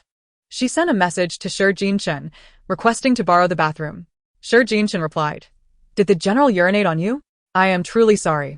The general was currently unable to control his bodily functions, and Shi Jinchen, upon learning that Wen Youning needed to borrow the bathroom, assumed it was due to an accident involving the general. While contemplating how much to transfer for her clothing, Wen Youning sent another message. "It wasn't he me." The general accidentally sampled some wild delicacies. Shi Jinchen responded. Wen Youning shared a photo of the red falcon. Its head damp with water, just fished out from the dog's mouth, practically brand new. Shi Jinchen exclaimed, "Aw. No way. My dog took a bite out of the red falcon while I was away." Wen Youning reassured him, "Just a joke. I'm borrowing the bathroom to wash the falcon." The best way to bathe a small bird is to place a bowl of water in the sun, allowing the warmth to entice the bird to play and inadvertently cleanse itself. She made a point to mention this in her live stream, to prevent well-meaning individuals from inadvertently causing harm. When the red falcon was placed in the water, it was still indignant, thinking it had been ambushed. It reflected on its earlier skirmish, contemplating its strategy. Observing its serious demeanor, Wen Youning splashed a bit of water on its head, saying, "No fighting next time." After a moment's pause, she amended her statement. "Roughhousing is permissible, but you must not venture into the general's mouth again. One might mistake it for a lethal technique." While a technique is a technique, the one most at risk is indeed the falcon, as the German shepherd would hardly be overwhelmed. The falcon flapped its wings against the water's surface, having let its guard down. Wen Youning splashed a bit of water onto its wings as well. The injured wing lay across the sink, untouched by water. Once clean, she retrieved the red falcon from the water, spreading it out in her palm and giving it a shake. The falcon fluffed its feathers, droplets of water flying off, most of the moisture shaken away. Wen Youning draped a washcloth over the red-footed falcon, gently rubbing and patting every inch, including its tiny claws. Judging by the falcon's response, it seemed thoroughly content. The hairdryer was set to the lowest setting, blowing a gentle stream of air. The falcon had not been soaked for long, and was nearly dry after a brief session of light air. Purr. Warm breeze. Do you like it? Wen Youning teased, her fingertips playfully massaging the falcon's belly. "I must take my leave now. Will you stay here, or venture out to play?" Chirp. The falcon shook its head, longing to stealthily follow its human companion. "No, you mustn't," Wen Youning countered, exposing its thoughts. "The zoo is perilous." With a soft grunt, the falcon lay back, comfortably nestled in Wen Youning's palm, dreaming of frolicking outside. "All right, remember to return tonight for your medicine." Observing the state of the wound, she deemed it prudent to administer another round of treatment. Chirp. At 10 o'clock in the morning, at the wildlife park, Wen Youning had arranged to meet the director at 10:30. Arriving half an hour early, she found the park bustling with visitors, all eager to enter, while vendors sold balloons and bubble machines at the entrance. Qian Nua waited in the staff passage, engaged in conversation with the security guard, when she caught sight of Wen Youning and hurriedly stood up. "Teacher Wen," she exclaimed. She was the person most familiar with Wen Youning in the entire zoo, as the director had specifically sent her to wait. "You're here quite early, Teacher Wen," Qian Nua greeted. "Yes," Wen Youning replied. "I feared the lines would be long and delay us." Regardless of the purpose, arriving late is never ideal. "Oh, with me here, how could you possibly have to wait?" Qian Nua let her inside. The director had a flight scheduled for this afternoon, originally planned for the morning, but had postponed it to deal with some issues at the monkey enclosure, staying behind because of Wen Youning. "Rest assured, I've laid the groundwork for you. Any issues that arise, I shall handle. You may present your conditions freely. Whether the ability to read minds is real or not is debatable, however. The director's sentiment was clear, regardless of its authenticity. Wen Youning's adeptness in treating animals, her courage in interacting with wild beasts, and her ability to swiftly establish amicable relations with unfamiliar creatures was undeniably genuine, witnessed by all. She was indeed a rare talent, vital for their zoo. Qian Nuo continued. The status of the knob-nosed swan has improved significantly, no longer attacking visitors as before, though it still glares at them. The intact eggs are permissible, but the damaged ones are not. Even though they have been repaired, they can only be incubated in the hatchery.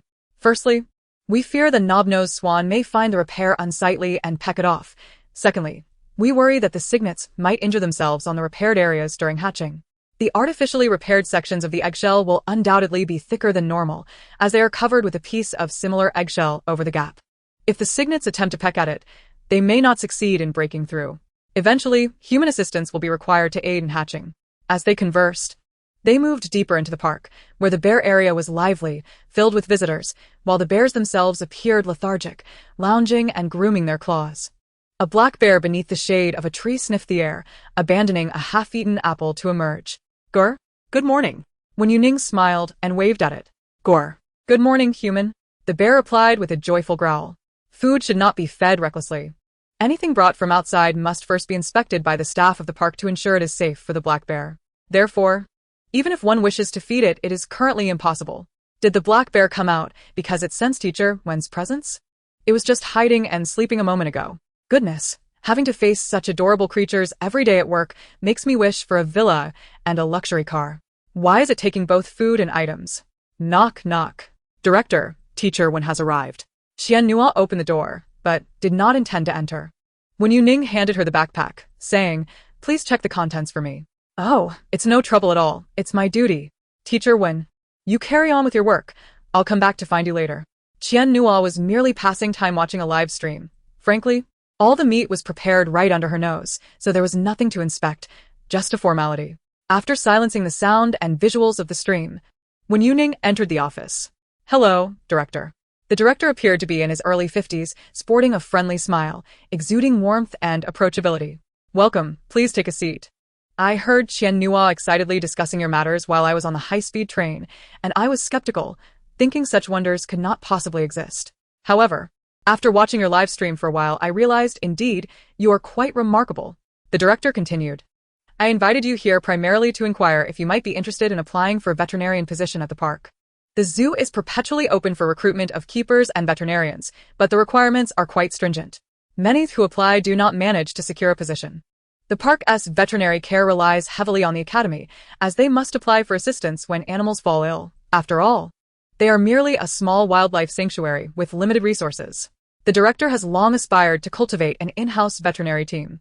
I heard from Qian Nuo that you possess a practicing veterinarian qualification. Is that correct? Yes. Given your capabilities, I believe you would be more than suitable for this position. The salary is negotiable. What are your thoughts? The director poured her a cup of hot tea. Wen Youning had previously held this position and was fully aware of the constraints it entailed. After some contemplation, she replied, could I work on a part-time basis? I prefer not to have fixed hours, but rather to be contacted as needed. My primary focus is my live streaming, and I may be broadcasting during work hours. Would that be acceptable? Absolutely. The director was quite open-minded in this regard. Some minor health issues could be handled by other veterinarians at the park. After all, it is a legitimate wildlife protection sanctuary, and animals are not easily prone to illness. Hiring a veterinarian is merely a precaution, while not mandatory. It is essential to have one. Then I have no further questions. Wen Youning had not anticipated the director's swift agreement, and her concerns were thus alleviated. The director had a flight to catch in the afternoon, and time was of the essence. As Wen Youning rose to take her leave, she opened the door to find Qian Nuo nearly stumbling into her arms. Thankfully, she managed to steady herself just in time. The director noticed and shot her a reproachful glance, while Qian Nuo sheepishly touched her nose. Isn't teacher Wen just as impressive as I mentioned? The director waved his hand dismissively, and Qian Nuo chuckled. All right then, Auntie, we're off. Wen Youning picked up the backpack filled with meat. Are you relatives? Indeed. Qian Nuo replied, closing the door and walking alongside Wen Youning. I heard about the matter concerning the Monkey Mountain director for my aunt, who was pressured in the background. If it weren't for that, he would have been dismissed long ago. Watching the live performance is far more exhilarating than viewing a live stream. Noticing Qian Nua's seemingly leisurely demeanor, Wen Youning inquired, "Aren't you supposed to be monitoring the aviary?" As it happened, knowing that Wen Youning was visiting today, she had come to work part-time as a guide. Wen Youning opened the live stream and observed the evident dark circles beneath Qian Nua's eyes. "You truly ought to rest." Exiting the Visitor Services Experience Center, they found that nearly all tourists on the path were headed in the same direction. "Hurry, hurry. If we're late, we might miss it. Is it true that crocodiles can fight? There are videos on my phone. How could it be false?" Qian Nua was momentarily stunned. "Crocodiles are fighting? Let's go see." Wen Youning insisted, as the crocodile pool was nearby. Many tourists had come drawn by viral videos online. When the crocodiles were motionless, lying in the pool, they resembled lifeless creatures. Hence, most visitors preferred to watch the crocodile shows rather than observe the groups of crocodiles in the pool. Qian Nua pulled Wen Youning through the staff passage. Standing before the railing where a crowd of tourists had gathered outside, they had arrived too late to squeeze in. "It's quite close to see the crocodiles from here," she remarked. Two crocodiles of similar size were entangled together, while the zookeeper continuously attempted to separate them with various tools. "Hey, is that white-bellied one Songbai?" Qian Nua squinted. To her, crocodiles only differed in size, making it difficult to distinguish them by appearance. Except for the notably plump Songbai. "Yes," Wen Youning confirmed. "That one, despite its low speech, is quite swift in a fight." "Oh my goodness. The performance is about to begin, and you two are in such a tangle." Zhao Zhe hesitated to approach the other zookeeper-esque crocodile, fearing an unfamiliar one might take a bite. "Songbai," Wen Youning observed, noting that Songbai had the upper hand. "Release it. Withdraw for now." Zhao Zhe pointed with his stick, and upon closer inspection, he found only the beaten crocodile lying still, while Songbai had vanished. Following the trail, it eventually stopped before Wen Youning. Zhao Zhe clicked his tongue. "It leaves at the sound of a call, while I've been shouting until my voice broke. It wants to bite." Wen Youning crouched down, locking eyes with Songbai through the railing. "Who? Is it that crocodile?" Songbai blinked in response. "Are you trying to prevent it from biting?" Wen Youning noted the bite marks on Songbai's body. "I'll prepare some medicine for you shortly." Such superficial wounds were insignificant for a crocodile that could withstand a shovel's impact. The beaten crocodile appeared largely unscathed, lying on the ground, while its zookeeper finally dared to approach, prodding it with a stick. "Look at you, unable to fight, clumsy yet playful. Get ready. It's our turn to perform now." The crocodile opened its mouth, but emitted no sound. "Don't call out. You might get bitten. As it stretches its head in, I'll seize it. Bite. To death." Wen Youning turned her gaze towards the unfamiliar crocodile. The caretaker, unaware of the danger, casually reached out to touch the crocodile beside him, his mouth agape as if to say he was hungry. "How about I feed you some fish after the performance?" He mused, oblivious to the potential threat. A moment later, he could find himself bitten. "That crocodile is likely to attack," remarked Wen Youning. "What would happen if it did bite someone?" Zhao Zhe, momentarily taken aback by the question, pondered. If it were to bite, that crocodile would have to be eliminated. Regardless of the circumstances, a bite constitutes a serious incident. Pointing to the crocodile that Songbai had struck, Wen Youning suggested, "You should inform that caretaker that the crocodile intends to bite him." "What?" Zhao Zhe exclaimed.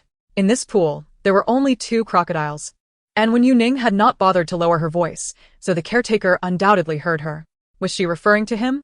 The caretaker, appearing quite young, likely just graduated from college, looked displeased but refrained from showing anger, knowing Zhao Zhe. Crocodile performances always carry a risk of bites. One should not speak recklessly. "I have a good rapport with the doe. It would never bite me." The caretaker was confident in his relationship with the crocodile. Zhao Zhe hesitated before attempting to persuade. "Since Teacher Wen has mentioned it, perhaps you might consider postponing the performance and allowing Xiaoli to." "No, Zhao Ge, what are you two talking about?" "This is all nonsensical," the caretaker retorted as he turned to call for assistance to bring the crocodile to the performance stage. Wen Youning stated, "That crocodile is likely contemplating a bite the moment you extend your head towards it.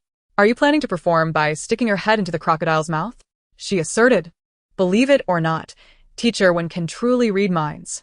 Qian Nua, anxious at her words, interjected, "If Teacher Wen says the crocodile wants to bite you, it surely will." The caretaker, indifferent, replied, "Believing she can read minds is less credible than believing I can fly. It seems that crocodile is quite fierce. It even bit Songbai." He added, "Crocodiles that perform are trained, and the likelihood of them biting is actually minimal. Since Teacher Wen claims to have heard it, I think it's wise to err on the side of caution. It can only do good, Zhao Zhe mused, caught between his colleague's confidence and the unease sparked by Wen Youning's insights. He approached a colleague and whispered, "Perhaps it's better to believe in the possibility than dismiss it entirely." The caretaker rolled his eyes and squatted down, prying open the crocodile's mouth, inserting his hand inside, and declaring, "See, did it bite me? Don't believe everything. Be careful not to be swindled into buying insurance when you get old." Zhao Zhe glanced between his colleague and Wen Youning, considering the incident where Song Bai had struck the crocodile, which had bitten only after it threatened to do so. Wen Youning gently patted Song Bai, asking, "Isn't that right?" With a slight nod, Song Bai affirmed, "Yes." The zookeeper offered her a polite smile before turning to the staff, urging them to hasten their pace, as there were spectators awaiting above. The audience for the crocodile performance was nearly at full capacity, and the prolonged delay below had incited discontent among the viewers. Who would bear the responsibility for such dissatisfaction? Surely, it would fall upon the shoulders of the performer. The zookeeper had no intention of accepting that blame. You see, Wen Youning interjected. But where could one find evidence to substantiate that the crocodile was indeed about to bite? It's futile to reason with the obstinate. Perhaps it's best to let him go. Is this live broadcast truly under some sort of enchantment? They are at work, with so many spectators waiting. Time is of the essence, and the task is weighty. Who would trust the words of an outsider? Has it gone viral again? So many newcomers have entered. Lacking understanding, it's still the same advice. Do not diminish the abilities of others with your limited perspective. I can't bear to watch anymore. It seemed implausible. Wen Youning remained steadfast to her gaze, determined to find a way to replace that crocodile. Do you not have a substitute? Let us put another crocodile on first. Zhao Zhe, equally troubled, shook his head to indicate that they indeed had none. They had never encountered an incident before. Shall we take a look inside? Qian Nuo suggested hesitantly. What if the crocodile is merely boasting, much like how we exaggerate our exhaustion when we are overwhelmed at work? Let us hope so, Wen Youning mused. While she did not comprehend the crocodile's temperament, its vicious demeanor suggested a biting probability of 19%, with only a 1% chance of restraint. It seemed they had stumbled upon a compromise. What if there were no mishap? Wouldn't that render everything splendid? Zhao Zhe declared, "Let us proceed inside. Whether it's true or not, we shall ascertain it." As the visitors above gradually dispersed, those below remained unaware of the discussions occurring out of earshot. The crocodile duel concluded swiftly, prompting many to depart for other attractions. Consequently, the audience area, along with the aisles, became crowded. Zhao Zhe led them to the inner circle, where a row of plastic chairs had been arranged for the rescue personnel and colleagues. Adding a few more chairs would create an optimal viewing arrangement. Qian Nuo trusted Wen Youning implicitly, and as she observed the crocodile and zookeeper on stage, a tinge of anxiety washed over her, prompting her to inch closer to Wen Youning. The zookeeper stood on stage, raising both hands to greet the audience amidst their raucous applause, discreetly casting a glance toward Wen Youning. The crocodile gaped its mouth wide. In this performance, the crocodile remained still, merely requiring the zookeeper to reach in and withdraw their hand, creating a slow, suspenseful atmosphere. Each performance was brief, thus necessitating multiple showings. When the zookeeper withdrew their hand from the crocodile's mouth once more, lifting it triumphantly for all to see, the audience erupted into applause again. After 2 hand reaches, it was time for the head to be introduced. Qian Nuo whispered, "Teacher Wen, can you hear the crocodile's thoughts now?" Wen Youning shook her head. There was no sound at all. Optimistically, what if the crocodile was merely releasing its emotions? Qian Nuo tightened her grip on her fingertips. The zookeeper knelt on one knee, having performed this act over 100 times in the past 2 years. Occasionally, he would travel alongside his crocodilian colleagues, and one could say that a certain rapport had been cultivated. However, this time, despite having performed the actions countless times, he hesitated. Under the anxious gaze of the audience and the rigid stare of the crocodile, the zookeeper felt an unsettling knot in his throat, inexplicably anxious. Perhaps the words of Wen Youning had affected him. No matter how much he feigned indifference, a tinge of discomfort lingered within.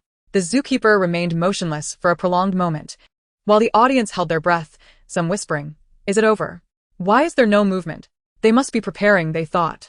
Frustrated by his own inner turmoil, the zookeeper clicked his tongue, yet the performance continued. He refrained from following the original plan of extending his head, but instead reached his hand inside once more.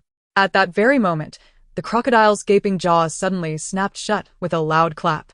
The crocodile, now with its mouth closed, locked eyes with the pale-faced zookeeper. "Oh my God, it really bit." If the hand had been withdrawn even a second later, it would have been over.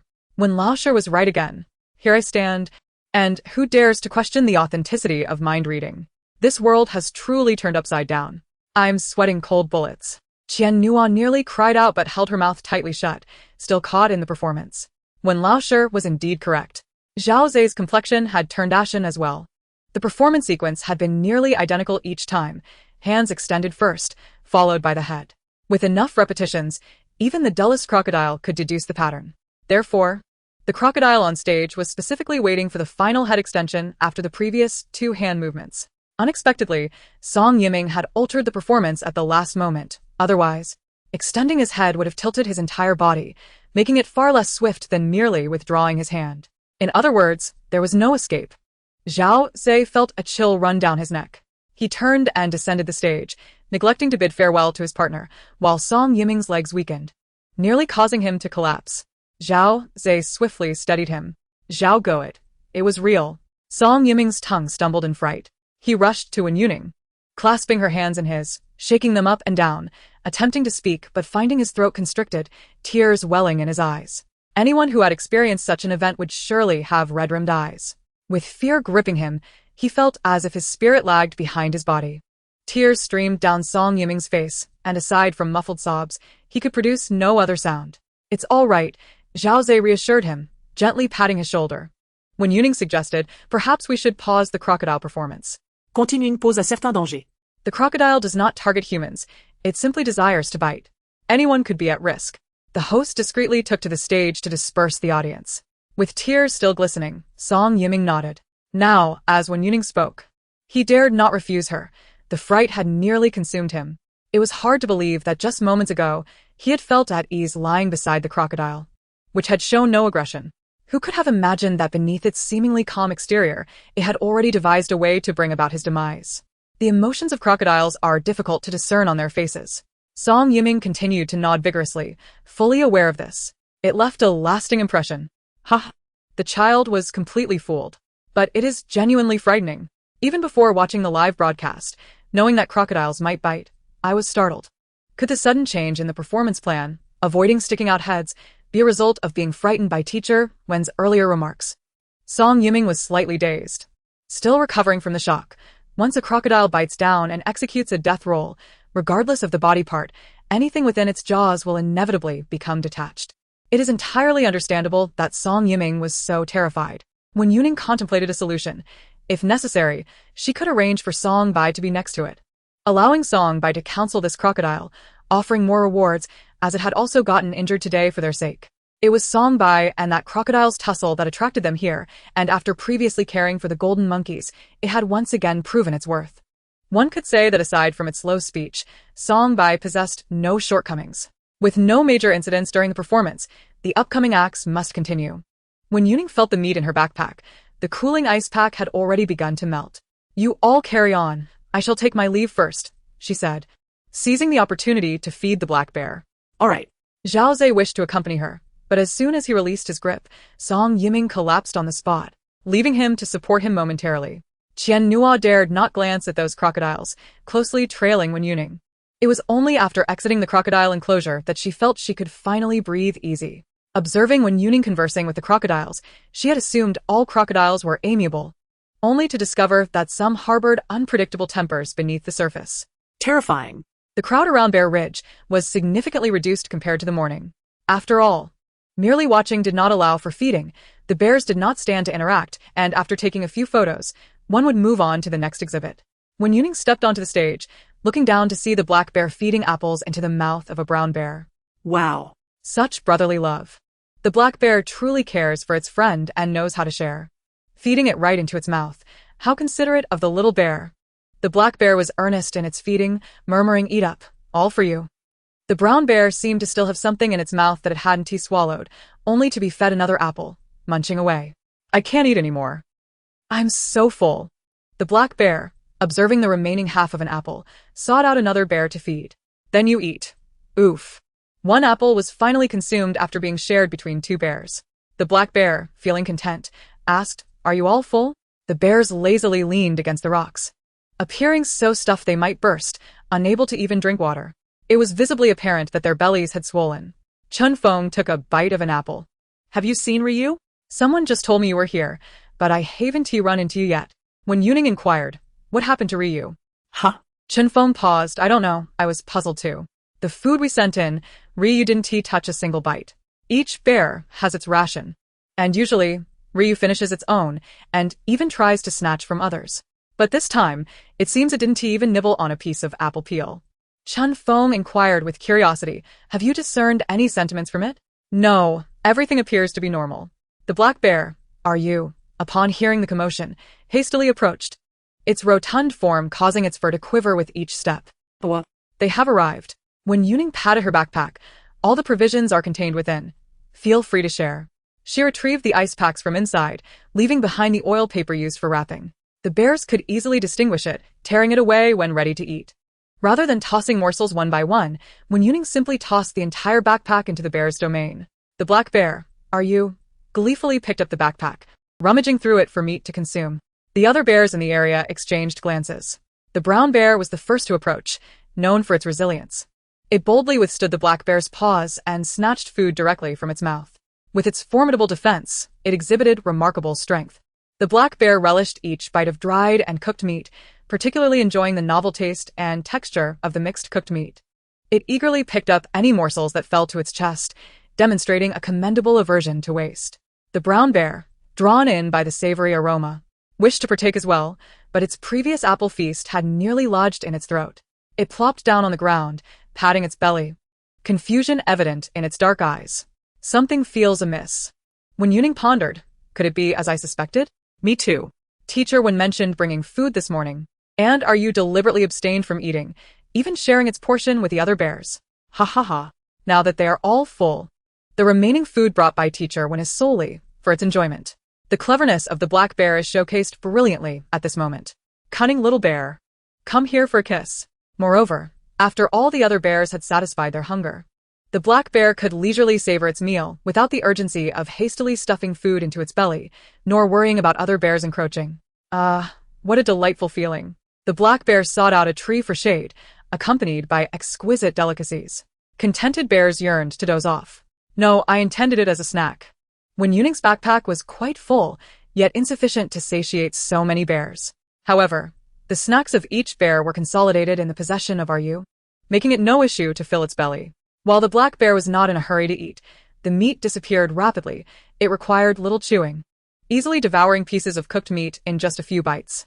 Wen Youning's homemade cooked meat rations seemed quite palatable.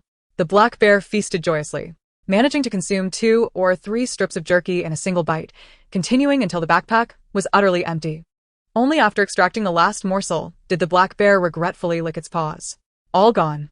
Are you still hungry? Wen Youning asked with a smile. What? I am full. The black bear stood, patting its belly, thoroughly satisfied. It picked up Wen Youning's backpack, pawing inside, thinking the bear was searching for more food. Wen Youning was surprised when, in the next moment, the black bear's hind paw stepped inside. What? Stuff it in. Wen Youning. It won't fit. Realizing the black bear was playfully challenging the backpack, she thought, you are simply too large. The backpack rested upon the black bear's back, reminiscent of a college student carrying a toddler's bag, yet how could a whole black bear possibly fit within? The bear, undeterred, persisted in its endeavor to squeeze itself into the backpack, exercising caution as if afraid of damage. If a monkey could fit, surely a bear could too. After all, bears possess greater prowess than monkeys. Thus, the black bear reasoned that if a monkey could manage it, so could it. Wian said, it can't possibly be trying to fit itself inside, can it? Wen Youning nodded in resignation, realizing that the golden monkey had entered the backpack and now sought to do the same. Qian Nua lamented, oh no. All the animals in the zoo seem intent on escaping. Thankfully, the backpack is small. If it were a large sack, the bear would willingly dive in without needing to be knocked unconscious. Is the zoo truly so unworthy of your affection? The black bear tugged at the backpack, making an effort to sit down and cram itself in, yet its hind paws remained stubbornly outside. Wen Youning thought it had given up, only to witness the black bear lift the backpack and, without hesitation, place it upon its head. Joyful exclamations erupted from the bear. The bear has arrived. Hooray. A bear can do it, right? The black bear, now content to have successfully donned the backpack, was nonetheless somewhat hindered in its vision. Let us proceed, it declared. The golden monkey had traversed this way, and the bear wished to follow suit. However, it found itself unable to move. Wen Youning, observing the self-packaging bear, smiled. You are far too large for that. Yet you have mastered the golden monkey's method of escape. Please return the backpack. I shall need it for feeding in the future. The black bear, with its forepaws hooked around the backpack strap, cautiously maneuvered towards the wall, attempting to send the backpack upward while simultaneously hoping for humans to carry it away. The brown bear, noticing the black bear's sneaky behavior, turned over and, with careful stealth, approached. Then bump. The black bear, caught off guard, tumbled into the water that flowed around the outer edge of Bear Ridge, a refreshing retreat for weary bears. With the backpack obscuring its vision, the bear plunged headfirst into the water. Given the bear's weight, the gentle current could not possibly displace it. Be careful, Wen Youning exclaimed, leaning over the railing to peer at the black bear near the wall. For the black bear, this amount of water posed no threat. Even in its hasty descent, it did not inhale any water. Sitting in the water, the bear clutched the backpack it had just removed from its head, surveying its surroundings, even emitting a soft snore. How mischievous. This brown bear has truly executed an ambush. The tawny bear is quite cunning. This feigned slumber lacks sincerity. It is all technique, devoid of emotion. The drenched black bear, bewildered, appeared as if it could be devoured in one breath. It emitted a low grunt, confirming its target, and slowly crawled up, shaking off the water. The backpack resting on the artificial hill was placed there as it approached the slumbering brown bear. Just you. The brown bear, eyes closed, was secretly amused. Hee hee. The bear tumbles down. Hee hee. The ambush was successful, and the brown bear chuckled foolishly. Roar. Suddenly, the black bear lunged at it with a low growl. Grr. The brown bear, caught off guard, opened its eyes only to be met by the black bear's assault, which promptly followed with a growl of its own. In that moment, the furious roars of the two bears resonated throughout Bear Ridge. Qian Noa and Wen Youning stood at the forefront, squinting as she whispered, "It feels like this roar is quite different from the earlier calls." Although she was not well versed in bear behavior, she could indeed discern a notable difference in the sounds. Chun Feng patted her shoulder, explaining that a playful call and one signaling aggression were certainly dissimilar. Playful. I thought it sounded rather non-threatening. It turns out it was just the brown bear being playful with Teacher Wen. Quick, at this position, let us lower Teacher Wen down. How could such a docile bear be left without a gentle stroke? The brown bear, while fending off the black bear, retreated, but the black bear relentlessly pursued it, ultimately forcing it into the water. With its vengeance satisfied, the black bear felt a sense of contentment. However, as it picked up the now soaked backpack, it cast a glance at the brown bear. The brown bear, struggling to climb back onto the shore, paused, silently lowering its raised paw, and plopped down into the water, choosing to remain there. Grr. The black bear lifted the backpack, letting out a pitiful whine. It's ruined. Wen Youning remarked. It's merely damp, not ruined. Once dried, it will be usable again. Gore? The black bear cradled the backpack, resting its chin upon it. Wen Youning did not refuse, saying, Then I'll leave it to you. Qian Nua's focus remained on the brown bear, which appeared to adhere to a principle of resting wherever it fell, now half submerged in the water, leaning against the bank with its head tilted back, seemingly enjoying a leisurely nap, much like soaking in a hot spring. The sun-warmed water had indeed acquired a hint of warmth. Just as she was absorbed in this scene, Her phone rang. Hello. Who is this? What? Is it confirmed? Uncertain of what was said on the other end, Qian Nua's demeanor shifted to one of exuberance. All right, I'll be there shortly. Even after hanging up, her face remained alight with joy. Wen Youning, unable to contain her curiosity, inquired, What is the matter? Qian Nua, who had been preoccupied with such matters all day, was finally met with a conclusive answer. The hatching center has asked me to come sign for the eggs. Qian Nua stated, Let us go, Teacher Wen. You can remind the mute swan not to bite when laying the eggs. All right. Wen Youning called out to Bear Ridge below, Ryu, please hand the backpack to the caretaker. I'm leaving now. Roar. Okay. Not giving it to him upon hearing the black bear's reluctant thoughts, Wen Youning insisted. No, you must remember to give it. Gore fine then as Wen Youning's figure faded into the distance, the black bear casually raised its paw, howling. Take it away at this height and position. Retrieving the backpack from the viewing platform was undoubtedly impossible.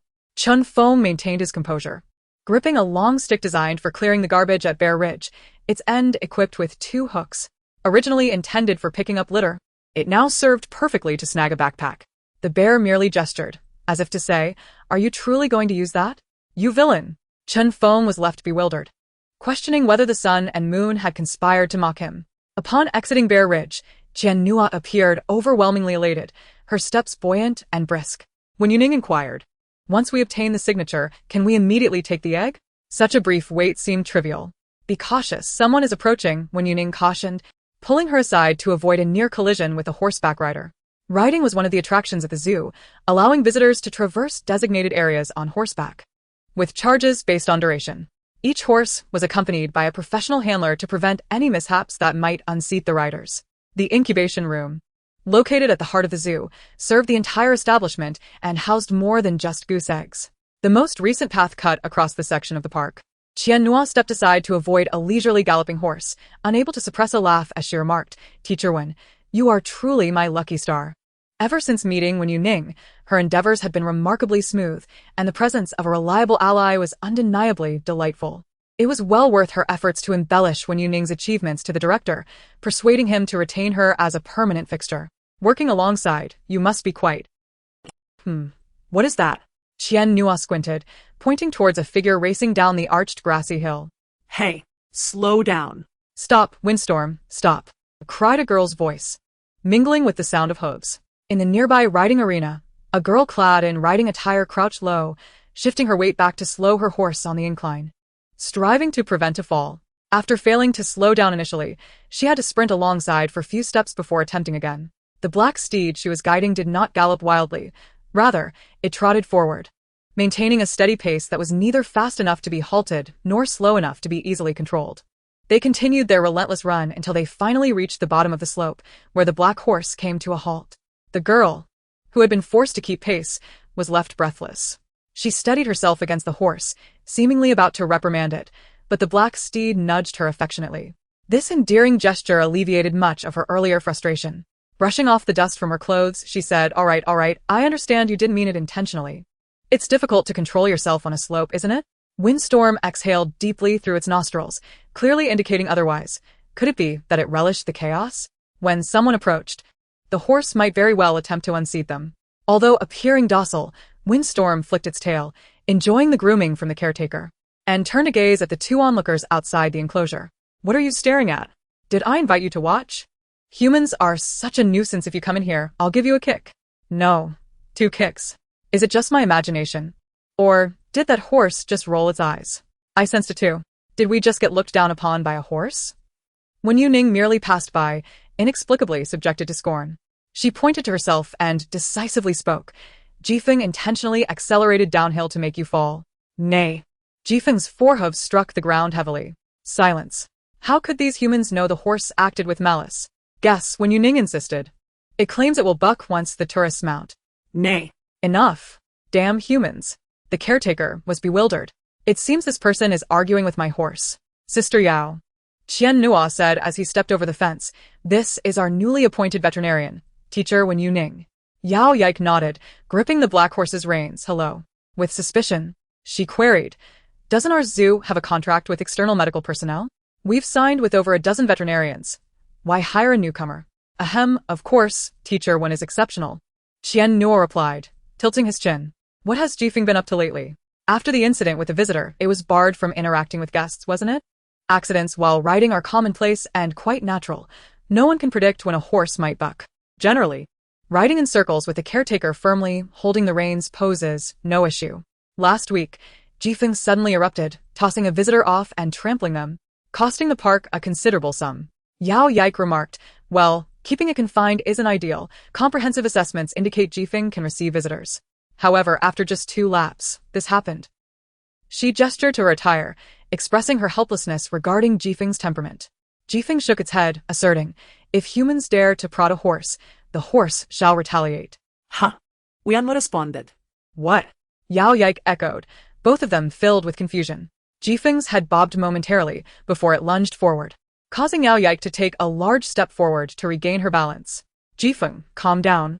Without time to articulate further, Yao Yike anxiously tightened her grip on the reins, fearing another outburst from Jifeng. If such incidents were to occur, Jifeng would indeed be unable to remain at the zoo. Surprisingly, Jifeng merely sought proximity. displaying no intent to attack, its large eyes glistening with emotion. You have suffered injustice, Wen Youning said, stroking the black horse's mane. Had Jifeng been performing its duties when a visitor, unnoticed by the caretaker, prodded it with a needle, causing Jifeng to throw the person off in pain and inadvertently step on them, the visitor could exploit the situation for compensation, while Jifeng would undoubtedly face reprimand. From Yao Yike's implication, it seemed Jifeng had been confined as punishment. Naturally, the black horse felt wronged. It was the one who endured the prodding. Yet it was also the one reprimanded and confined. No wonder Jifeng feigned friendliness, frolicking after passing inspection. It was merely a fade for revenge. Truly, a horse both valiant and cunning, capable of patience. Wow. So someone deliberately harmed the black horse for monetary gain? Their heart is truly black. The horse simply does its work without provoking anyone. Horses are meant to be ridden, yet also subjected to deceit. This is outrageous. Upon searching the official zoo website, relevant reports revealed compensation for lost wages, nutritional expenses, and medical fees, totaling over 800,000. Yao Yike felt utterly bewildered, although everyone was present in the same vicinity. She sensed a disconnection between herself and the others, particularly with Qian Nua, who nodded along with every word spoken by Wen Youning. Is this right? It is decidedly not. Yao Yike was perplexed, struggling to extract a significant point from her chaotic thoughts. What about the needle prick? How was I unaware of this? The last incident involving compensation exceeding 800,000, they even mentioned suing us, yet ultimately walked away with the money. Qian Nua reminded her. I am aware of this matter. Yao Yike, however, was clearly not inquiring about that, as a direct witness to the event. She had even had her year-end bonus withheld as a penalty for work-related errors. How could she possibly be uninformed? What she was asking was, how was the conclusion of the needle prick reached? Jifeng cursed silently. In a matter of moments, Jifeng transitioned from an arrogant, confrontational demeanor to a pitiable creature nearly in tears, leaning against her shoulder, now harboring considerable hostility towards humans and advising against the presence of visitors. Yao Yike, still somewhat dazed, chuckled at her serious tone, feeling a mix of helplessness. Stop joking, it was just snuggling with me a moment ago. How could it possibly be hostile? Moreover, it had passed all the tests. Wen Youning remarked, yes, it was intentional. Yao Yike replied, oh, so now you have something to say? Jifeng, a sizable creature, appeared as though it wished to shrink into Wen Youning's embrace. Finally, someone understood the horse's grievances. The horse had just scolded her, and now it felt wronged, crying, you are a good person. You are the best human in the entire world. She would confine the horse and come by at night to read it fairy tales to soothe its spirit. The horse, exhausted and beleaguered, thought, I am so tired. Wen Youning patted Jifeng, saying, there, I will speak with your caretaker. Qian Nua, what are you doing? Yao Yike, feeling uncomfortable speaking to someone she did not know well, redirected her attention to a familiar colleague in hopes of having her clarify the situation. Huh? Qian Nua, with her hands cradling her phone, was furiously typing. I'm discussing that 800,000 matter with my aunt, checking thoroughly. If it turns out the other party intentionally harmed Jifeng to extort money, then they better return the money. Yao Yike sighed. This world has gone mad. Did I sleep through an evolutionary event outside? Did you all evolve without me? No, you aren't even sure of the facts. Just because she claims there was a needle prick, does that make it so? I was present at the scene, and I have no knowledge of it. Everything must be substantiated by evidence. Even if, hypothetically, the prick did occur, given the passage of time and healing of the wound, how could one demand compensation? Not to mention, to simply believe in mind reading and seek someone out based on that, isn't that a bit far-fetched? The latter sentence was uttered in a noticeably lower tone, lacking the previous volume. Yao Yike's pent-up grievances became lodged in her throat. What? She felt her mind faltering, questioning the narrative being spun. Jifeng interjected, fairy tale about the fish catching the prince. Unknown fish, unknown sea. The horse does not understand. It sounds unpleasant. As a horse raised in a zoo since its youth, Gale found it challenging to comprehend the story, as it was filled with unfamiliar words. Without a hint of hesitation, Wen Youning translated it as the Little Mermaid. Yao Yiku exclaimed, you know this. Are you secretly monitoring the stables? Although she uttered these words in disbelief, she understood that the surveillance at the horse farm was independent of the zoo's management. The area was vast, with separate monitoring rooms, and having run through the stables countless times, she would have easily noticed if anyone had clandestinely installed anything. Thus, she immediately dismissed her own conjecture. However, If it were indeed what Gale was pondering. Yao Ika closed her eyes, feeling as if she had yet to fully awaken. Don't be too alarmed. Qian Nua, feigning surprise at the reality of mind-reading, did not react with the same panic that Yao Ika displayed, as though her worldview had been turned upside down. She had grown accustomed to such revelations. Yao Ika, however, seemed to have grasped the answer. Ha! Look at the expression on the caretaker's face. It's as if the sky has fallen. Gale, the poor thing, looks like it's about to cry resting on teacher Wen's shoulder. This situation would be distressing for anyone. After suffering injury, it still has to endure scolding and confinement. The more one thinks about it, the more pitiful it becomes. The matter has been settled. Had it not been for teacher Wen's revelation, it might have remained unresolved. Indeed, if Gale were to retaliate against other visitors today, it could very well be deemed insane and dealt with accordingly. The unfortunate little horse remained oblivious to the peril it had narrowly escaped. It nestled closely against Wen Youning, unwilling to part ways. Nay, no. Gale immediately struggled, its reluctance practically inscribed upon its brow. Yao Ika recognized Gale's intent to rebel and swiftly moved to the side to avoid a kick. Wen Youning inquired, "How much is Gale per hour?" "I shall hire it for the day." Upon hearing this, Gale sprang into action, leaping over the nearby fence without a moment's hesitation. Yao Ika instinctively tightened the reins, propelled forward, and collided with Qian Nua. Steadying herself against the fence, she hesitated. Didn't we say Gale isn't suitable for receiving visitors at the moment? Her voice trailed off as she observed Gale's eager demeanor, which seemed to render the suitability discussion moot. "Take it, come on, take it." Yao Ika found herself amused despite her frustration. You. At a loss for words. She chose to disregard the horse's sudden change of demeanor and turned to Qian Nua, saying, "You should take one too." Pointing to a nearby white horse, "I'll choose this one. It appears more docile." It was merely a choice of a mode of transport after all. Traversing half the zoo could be exhausting. When you mount, remember to act as if you ride often. Otherwise, some horses may sense your awkwardness and deliberately startle you. Yao Ika led the white horse forward, not forgetting to give a quiet reminder. "I encountered a brown pony during my last visit to the zoo. It frightened me and even mimicked my actions. How dreadful. I suggest it be sent to my home for strict discipline. And my little cat as well. Among all my friends, I can always easily spot the one who harbors a fear of cats as he approaches, shrieking in terror." Signifying that he had understood, and under Yao Yike's guidance, he first grasped the reins before attempting to mount. The horses at the zoo, designated for carrying visitors, are robust and strong, and their height indeed makes mounting a bit challenging. With Yao Yike's assistance, Qian Nua still found himself panting heavily, barely managing to hoist himself onto the horse's back. Exhausted, he lifted his gaze and beheld Jifeng kneeling on the ground, its demeanor so obsequious that it seemed if not for the fear of not being able to rise, it might have simply sprawled on the ground to avoid a kick from Wen Youning. Qian Nua glanced at his white horse, and then at Jifeng before Wen Youning, an uncontrollable envy spilling forth across his features. As Wen Youning mounted her horse and secured her feet in the stirrups, Jifeng stretched out its front legs, lifting itself up with its hind legs in a swift and steady motion. Yao Yike looked on in astonishment. "You can do all of this?" Recalling the earlier days when Jifeng would intimidate visitors, it was heartening to see such affectionate behavior today. She had previously managed to mount the horse all by herself. After considerable effort, Qian Nua finally managed to clamber up, and with Yao Yike holding the reins, she asked, "Where shall we go?" "To the hatching center." Yao Yike raised her hand, intending to call a colleague over to assist in leading another horse, but Wen Youning tightened her grip on the reins first, commanding, "Go." Jifeng took off at once. "Hey!" Yao Yike exclaimed, "Wait, hold on." As she loosened her grip, the white horse behind emitted a whinny, seemingly ready to pursue, prompting her to quickly redirect her attention to it.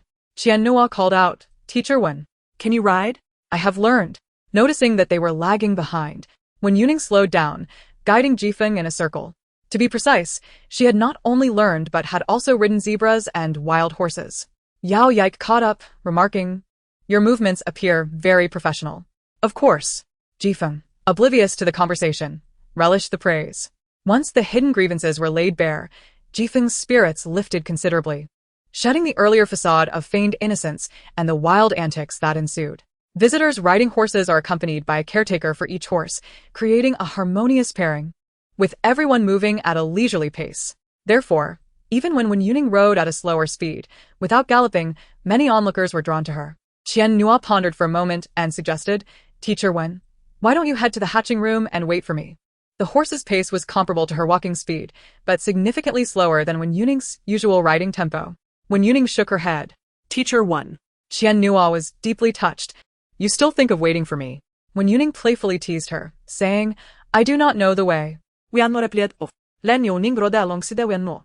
Qian Nua continued, there are many forks in the paths inside, unlike our area, which is situated along the southern edge of the zoo where the sections are closely aligned. Here, the various regions are substantially larger, the ground several times the size of ours. There was an undeniable tinge of envy in her words. Certain animals require expansive territories. For instance, a bear's habitat is insufficient for a horse to frolic freely. In front of the enclosures for some adorable small animals, visitors are always most numerous. The swift breeze ambled along the roadside, its mouth grasping an indeterminate leaf to chew. During confinement, the rations were halved, intended as a form of punishment. Originally, the swift breeze emerged with vengeance in mind, but before the plan could unfold, it was halted. Even after a few strides, hunger struck. Wen Youning inspected the leaves, determining they were non-toxic and suitable for horses, albeit likely unpalatable. Will you bring fodder for the horse when you venture out? No, replied Yao Yike, patting her empty pockets. Feeding a horse was not akin to feeding a kitten or puppy, where treats like meat sticks are easily portable. Really? Of course. Yao Yike stepped forward to grasp the reins of the swift breeze. You haven't reached the designated area yet. Are you certain you want to ride? Qian Nua, who could not ride, had spent too long swaying atop the horse, her legs now sore. Let us go. She waved her hand dismissively. Just swipe my employee card for the payment. I'll cover it, Yao Yike insisted. I'm truly grateful for your assistance with the swift breeze. With that, she bowed respectfully, adding, do come by often. So formal. Rest assured, with me around, I'll make sure Teacher Wen frequently enjoys the park, Qian Nua replied, tugging at Wen Youning. My colleague just messaged me that the environmental humidity and temperature checks have met the standards. It was evident that the swift breeze was reluctant to depart, seemingly distrustful of the world, save for Teacher Wen. Oh, how I long to ride as well. Despite my lack of skill, someone mused. On the subsequent path, Qian Nua nearly sprinted. Earlier tests had yielded no results, and upon reaching the incubation room, signatures were required. But they still had to wait. The incubation room was merely a name. It was not just a solitary chamber, but rather expansive, nearly rivaling the Monkey Mountain in size. It was divided into several levels based on incubation methods, with distinct rooms for different purposes. The goose egg incubation checks were conducted on the first floor. Upon entering to sign, Wen Youning remained outside, while next door, raccoon cubs were being cared for. The fuzzy little raccoons, adorned with black eye patches and striped tails, appeared like soft, cuddly balls huddled together. Many often confused them with red pandas. Inside the incubation room, the lights were aglow, and even from the glass exterior, warmth could be felt. With no one around, I could stealthily snatch one to tuck into my pocket. Mini raccoons? How adorable they were as children. Look at the one in the lower left, sleeping with a piece of meat in its mouth. The little raccoon slept soundly, and suddenly, with its eyes closed, it stretched its legs, inadvertently kicking the cub below it, as if caught in a dream. The struck cub tumbled to the second level, still clutching its meat. Oof. Ow. Yow. The little raccoon rolled about on the second level. Oh, that hurts. My leg. Hearing the commotion, the staff hurried over, asking what had happened. Oh my. Don't just stand there. It's clearly choking on the meat. A man shouted. Quickly, perform the Heimlich maneuver. We must get it out before it suffocates. All right, okay. The staff began to administer the procedure with urgency. The little raccoon cried out in distress, yow. Wow. Oof, my leg, my belly, oof. The sounds of distress echoed as the situation unfolded. Wen Youning, wary of startling the sleeping raccoon, could only gently tap on the glass, having not choked, but rather experienced a fall that injured her leg. The staff, taken aback, only then noticed the presence of someone outside the glass. Leg? The Heimlich maneuver ceased, and the raccoon's cries of pain subsided. The little raccoon lay limply in the staff member's arms, one leg hanging down visibly twisted, a clear indication of the fall's impact. Heimlich maneuver? This was clearly a swift demise. Keeper, just watch me not save you. Goodness, despite such a beating, it still clings to the meat. All right, a sprained ankle and a beating. What a poor little creature. The intention behind the rescue was noble, but next time, perhaps a more careful assessment beforehand is advisable. almost suffocated the raccoon. Following Wen Youning's indication, the staff noticed the raccoon's paw was askew, realizing they had inadvertently created a comedic mishap in their attempt to help. Unable to manage the injury, they had to carry the raccoon to seek assistance from a veterinarian. Once Qian Nua had signed the necessary paperwork, she found Wen Youning crouched by the raccoon. "Teacher Wen, I've signed the documents. The staff is taking the park vehicle to deliver goose eggs. Shall we hitch a ride?" Certainly. Wen Youning felt relieved upon seeing the staff take the raccoon away. A professional doctor would surely take an X-ray and provide an accurate diagnosis. Anyone qualified to work as a veterinarian at the zoo must possess genuine expertise. And such minor ailments typically pose no significant threat. As noon approached, the outdoor temperature rose steadily. Most visitors began to shift indoors, where the zoo's tour bus offered air conditioning, making its way into the aviary. The staff donned gloves, and Qian Nua put on a pair as well. In a moment, you will place the goose eggs inside. Delivering goose eggs was a task best left to the keeper familiar with the swans. The presence of eggs could easily provoke the swans into a frenzy, resulting in indiscriminate attacks on all present. Me? Recalling her previous encounter with the swans, where she was relentlessly pursued, she decisively took a step back. Perhaps it is best if Teacher Wen handles this. At that moment, if anyone was fit to deliver the goose eggs without being harassed by the swans, it would undoubtedly be Wen Youning. The staff paused momentarily. "Haven't you spent the most time with the swans? They are not fond of you, but they will be friendly to newcomers." Oui, me rappelait. "You need not remind me of such hurtful truths. The truth is indeed a sharp blade." Wen Youning accepted the gloves handed to her by the staff. "I will carry the box inside myself." "Very well, pressing this latch will automatically pop it open." The staff member emphasized, "Be cautious during delivery. If the swan displays any signs of aggression, do not drop the eggs and flee. Remember to bring the eggs out with you." The goose eggs, lacking their natural scent, might be rejected by the swans, particularly if the swans were unwell, as they could mistakenly categorize the eggs and humans alike. Understood. Wen Youning lifted the box and entered through the small garden gate. Inside was remarkably tranquil, the ground devoid of any stray weeds, evidently having been cleaned beforehand. The swans were asleep. Wen Youning had ample encounters with various animals, resulting in a medley of scents upon her. Consequently, the swans did not recognize her presence until she was upon them. The two swans nestled closely, their vigilance momentarily piqued as unfamiliar scents wafted through the air, prompting them to unfurl their wings in preparation for an attack. However, upon recognizing Wen Youning, they quelled their aggression, bowing their heads and nuzzling each other affectionately. Sure. Wen Youning gently admonished, donning her gloves. Stay still just like that. Nian Nian, in a flurry of excitement, rested her head upon Wen Youning's wrist, refraining from pecking the box, and patiently awaited her turn. 2 eggs were safely nestled into the swan's cozy abode, with both Nian Nian and Dian Dian settling into the nest. "Shall we all hatch together?" Wen Youning mused, affectionately stroking their heads. It would be delightful to have company and not feel lonely. Food was delivered punctually, so there was no need to forage, allowing more time for incubation. How splendid! "I feel fulfilled," she thought. They truly cherished their eggs.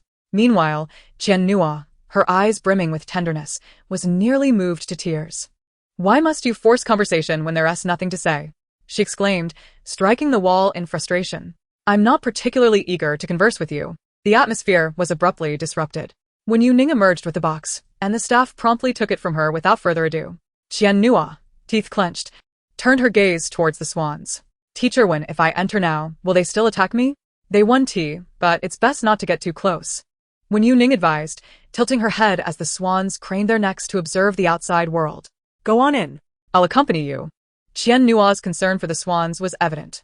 The swans merely glanced at them, offering no additional reaction. Feeling empty-handed, Qian Nua hesitated to approach. "Teacher Wen, could you keep an eye on things while I fetch some fish?" "Of course," Wen Youning replied, settling beneath a tree. Before she could finish her sentence, Qian Nua dashed off. Why is she running so fast? A small cart was placed beside the swans, brimming with an assortment of fish, some of which were already surfacing due to overcrowding. Dian Dian peeked inside, retrieving a grass carp to share with Nian Nian. Qian Nua observed, refraining from participating in the feeding, yet unable to suppress a smile. When she settled beside Wen Youning, her eyes sparkled with affection as she gazed at the swans. "Soon, I will have little swans to care for," she mused, pulling out her phone to capture the moment for the aviary's bulletin board. Ding dong. The animal medical equipment you subscribed to has updated its video. As a series of photos clicked, a pop-up video appeared, prompting Qian Nua to swipe it away instinctively. A new type of pet wheelchair, complete with a fixed base that allows pets to move independently, intelligently detecting their location and automatically securing them. This technology is remarkable. Is it a pet wheelchair? Wen Youning inquired, intrigued. I believe General's household has a similar model. Yes, it even comes with a promotional video, Qian Nua confirmed. As Qian Nua noticed Wen Youning's interest, she clicked on the video, initially assuming it to be an advertisement. However, upon opening it, she realized it was a live recording, a trending video shared by the official account just an hour prior. Qian Nua burst into laughter, exclaiming, "Oh my! This video is utterly hilarious." The live stream had passed the scrutiny, and Wen Youning opened her phone. We are not a market. The German Shepherd is paralyzed and is running around with their wheelchair while balancing a tabby cat on its head. The most absurd part is that the tabby has a red falcon perched on it, and they are constantly bickering.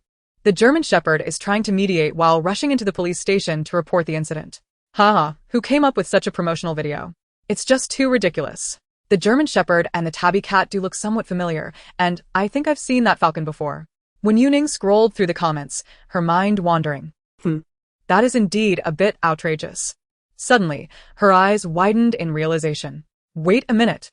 Qian Nua's smile gradually faded, disbelief settling in her expression as she repeatedly replayed the video that had just concluded. Is that the general and the dried fish? The falcon was indeed the one that had appeared in Wen Youning's live stream. That's it. They're off to see the vet, and their home has been broken into. I was just watching the live stream, and as soon as I exited, the trending news was about the general and the others. The official account merely shared the video recorded by a passerby, and they must have already arrived at the police station by now. I can't stop laughing. Teacher Wen's expression, giggling at first and, the next moment, not giggling, something's amiss. Multiple individuals had captured footage of the general and the others. Along the way, people observed these fluffy creatures walking in a conga line, with the one having the most difficulty walking positioned at the back. Many found it amusing and began recording videos and taking pictures, discussing in the comments.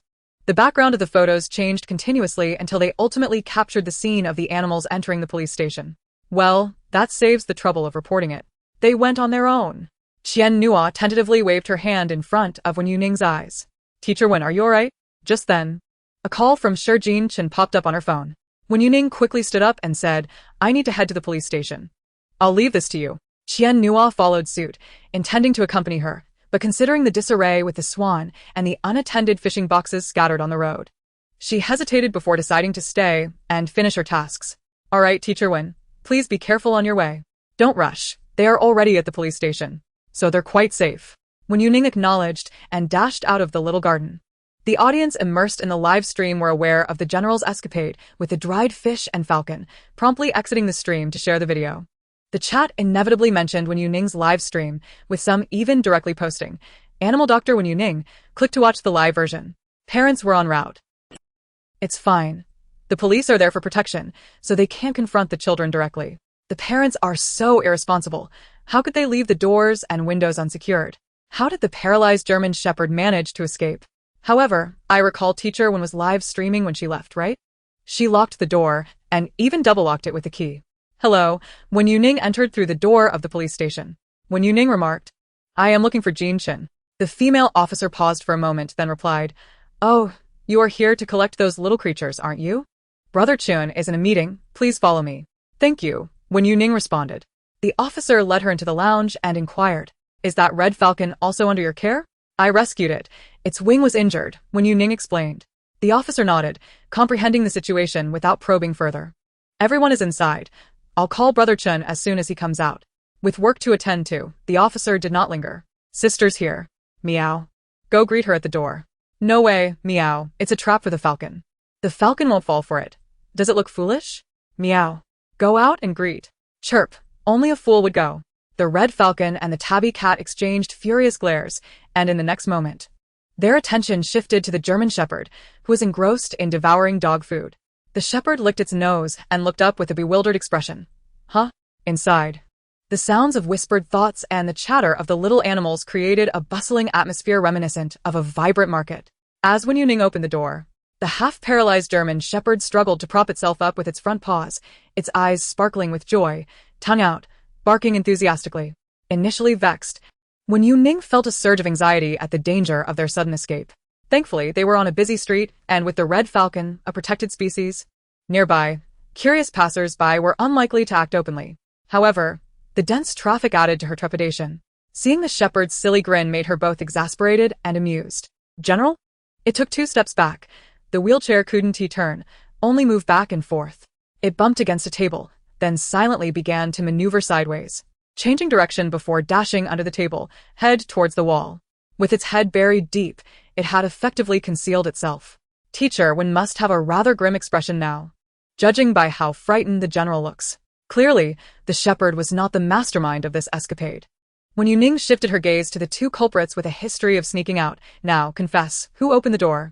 The tabby cat raised a paw and pointed, "Meow." The red falcon tilted its head, "Goo." It was her. Both the falcon and the tabby voiced their accusations in unison, directing their focus towards the German shepherd, whose half-revealed backside was the only part visible. The shepherd, with a guilty glance, noticed everyone's attention and couldn't help but wag its tail, shaking it twice. When Youning sighed, this big oaf, she placed her hands on her hips, knowing the general, even when jumping, couldn't reach the doorknob. "Puffed, ha ha. The general is still young. How can you 2 let it take the blame for such a hefty crime?" "What? You 2 are also young. And the general is the oldest? Then it's all right." Meow. Stinky bird, open the door. Meow. It absolutely cannot be said that I pressed the doorknob. Chirp. It was clearly the stinky cat. If the falcon revealed it had used a key to unlock the door, it would surely be doomed. Wen Youning raised an eyebrow. "Collaborative crime, I see. One outside with the key, and one inside at the doorknob. No wonder we couldn't find a mastermind. It was a joint effort. You 2 are quite clever. And you even brought a steed along." The tabby cat fluffed up in alarm. "Meow." "Oh no." The red falcon trembled slightly, realizing that eavesdropping on a national second-class protected animal was illegal. Wen Youning's mind was buzzing, leaving her momentarily at a loss for words. And she could only utter a series of affirmations. "All right, all right, all right." Her exterior was calm, yet she was on the verge of exploding with frustration. Meow. The little tabby leapt onto the table, pawing at her hand. "Don't worry, I remembered to close the door when the cat came out." Wen Youning replied, "Am I really worried about that?" The child was quietly scheming something mischievous. Wen Youning crossed her arms and settled onto the sofa, feeling the need to make the little creatures aware of the dangers outside. Thus, she feigned a stern expression and declared, "It's very dangerous for you to go out like this, do you understand? You could easily be captured." Meow. The little tabby cast a glance at the red falcon. The falcon shook its feathers and responded, "No worries, I am a national second-class protected animal. No one would dare to capture me." Wen Youning raised an eyebrow, "Hey." The facade of her cold demeanor nearly faltered as she bit her lip. Laughing now would diminish her intimidation. Nevertheless, she pondered, even if they weren't captured, what if they were hit by a car? Vehicles have blind spots. Woof. Stack up high. Meow. If we stack together, humans will see us. Following the traffic lights with humans will prevent us from getting hit. Wen Youning, attempting to educate the fluffy creatures, found herself being enlightened instead. Well, that actually makes some sense. She raised her hand to her forehead, conceding, "Never mind, let's just give them a good beating." Meow. Peep. Woof. Just then, the door swung open, and Shi Jinchen entered with a cheerful smile, prompting the little animals to scurry behind him. The red falcon followed and paused. Puzzled, why were they hiding? What was going on? Shi Jinchen, oblivious to his surroundings, wore a confused expression. Meeting Wen Youning's raised eyebrow, he cleared his throat and took a large step to the left, stating, "What good does hiding behind me do? If she gets anxious and hits me too, I can't fight back." Bullet comments appeared. "Ha ha ha, Shi Jinchen, if she hits them, then she can't hit me, right? No worries. You're currently at work. If Teacher Wen dares to hit you, that would be assaulting a police officer. Feel free to use the fluffy ones as shields. You're in invincible mode.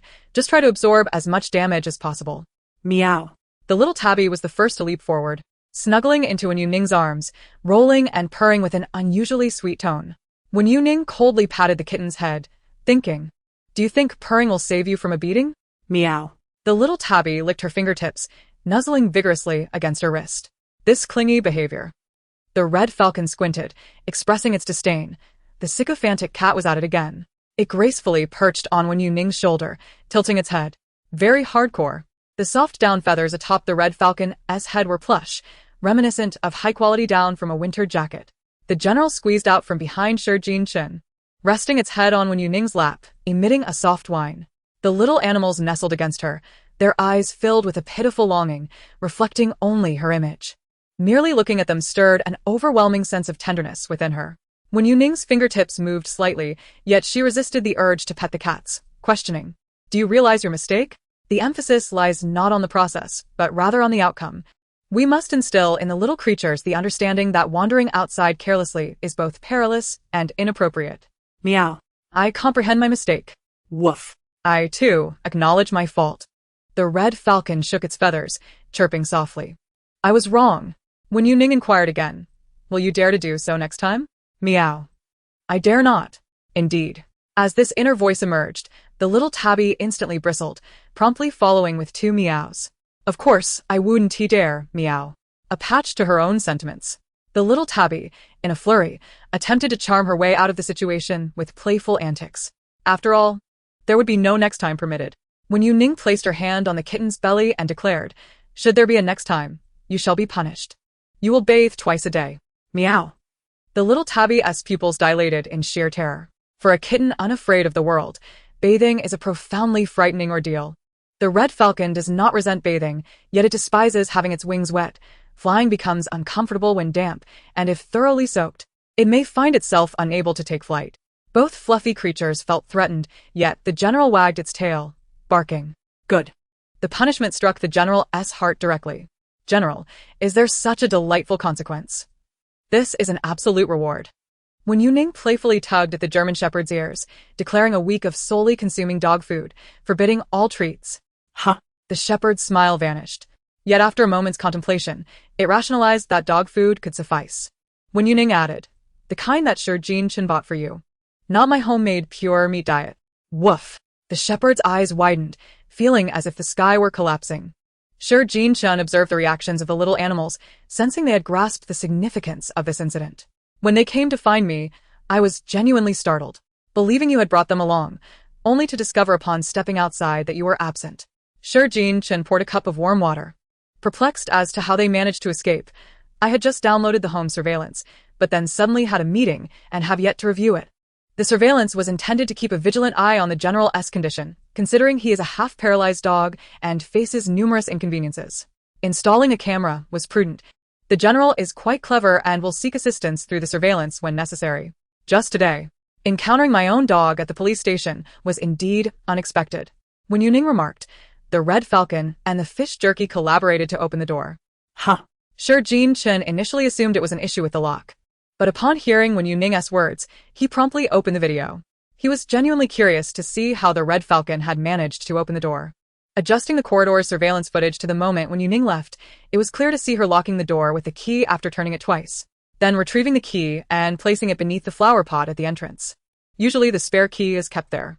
Less than half an hour after Wen Youning departed, the red falcon appeared at the front door. Teacher, one has gone to work. And the red falcon likely felt bored without her company. The red falcon did not immediately open the door, but first peered through the peephole to observe inside. However, from the outside, the view was naturally obscured and unclear. It leaped onto the flower pot and lowered its head, swaying back and forth for quite some time. Shi Jincheng found himself somewhat perplexed by the behaviors of animals, particularly the actions of the red falcon. What was it attempting to accomplish? Shi Jincheng observed, "Ah, yet another fastidious red falcon." The flowers in the pot had long since withered, their leaves brittle, and the soil barely filled half the container. Preferring not to soil its beak, the red falcon resorted to using its talons to push, laboring for a while until it uncovered a string tied to a key beneath the pot. With a deft claw, the falcon grasped the key, flapping its wings to leverage the momentum of its ascent, successfully extracting the key. With the key in its possession, unlocking the door became a trivial task. The red falcon, clutching the key, endeavored to insert it into the keyhole, perched atop the doorknob.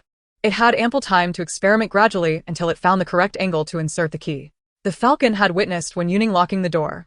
Although it could not recall the direction in which to turn the key, it methodically tried both sides until, after several rotations, a satisfying click signaled the lock had disengaged.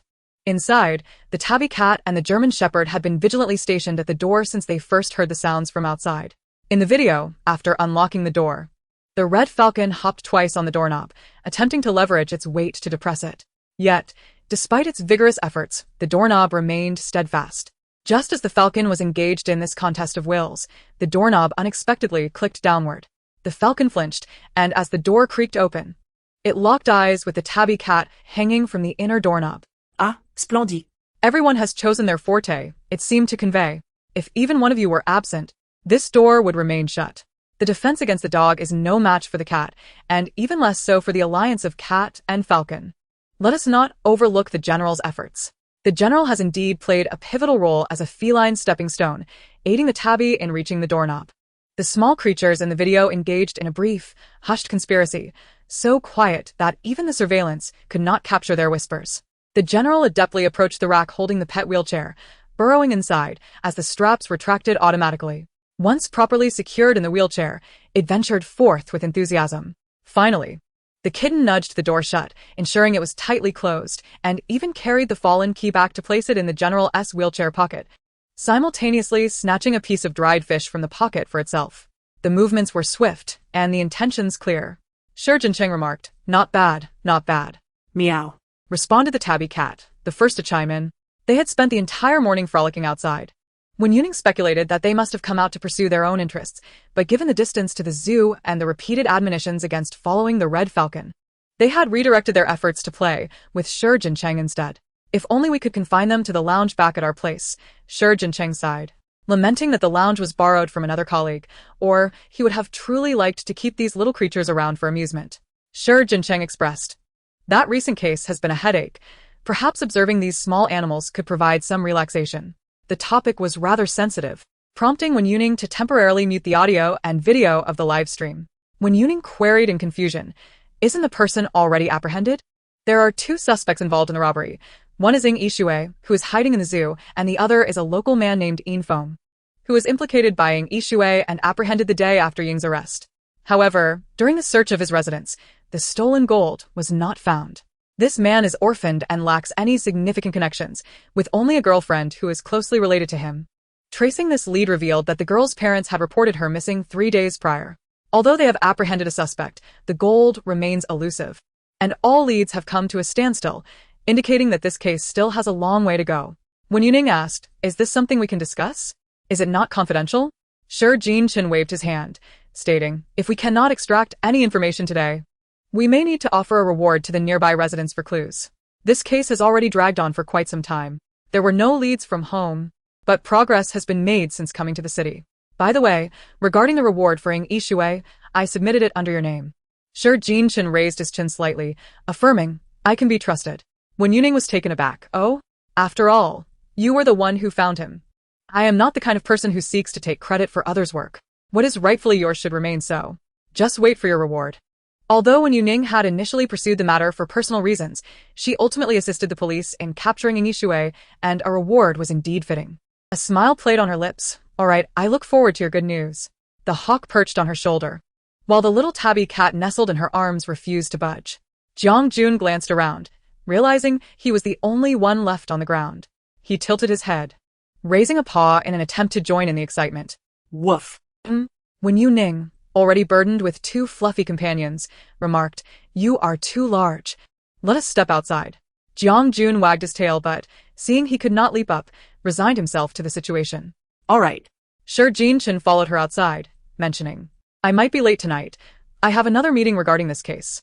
He needed to compile all the information at hand for a summary. "Are you feeding the dogs?" Wen Youning asked. "Yes, I need to replenish their food once it's finished." She observed the little dogs flocking to the dog food, tails wagging as they eagerly devoured their meal.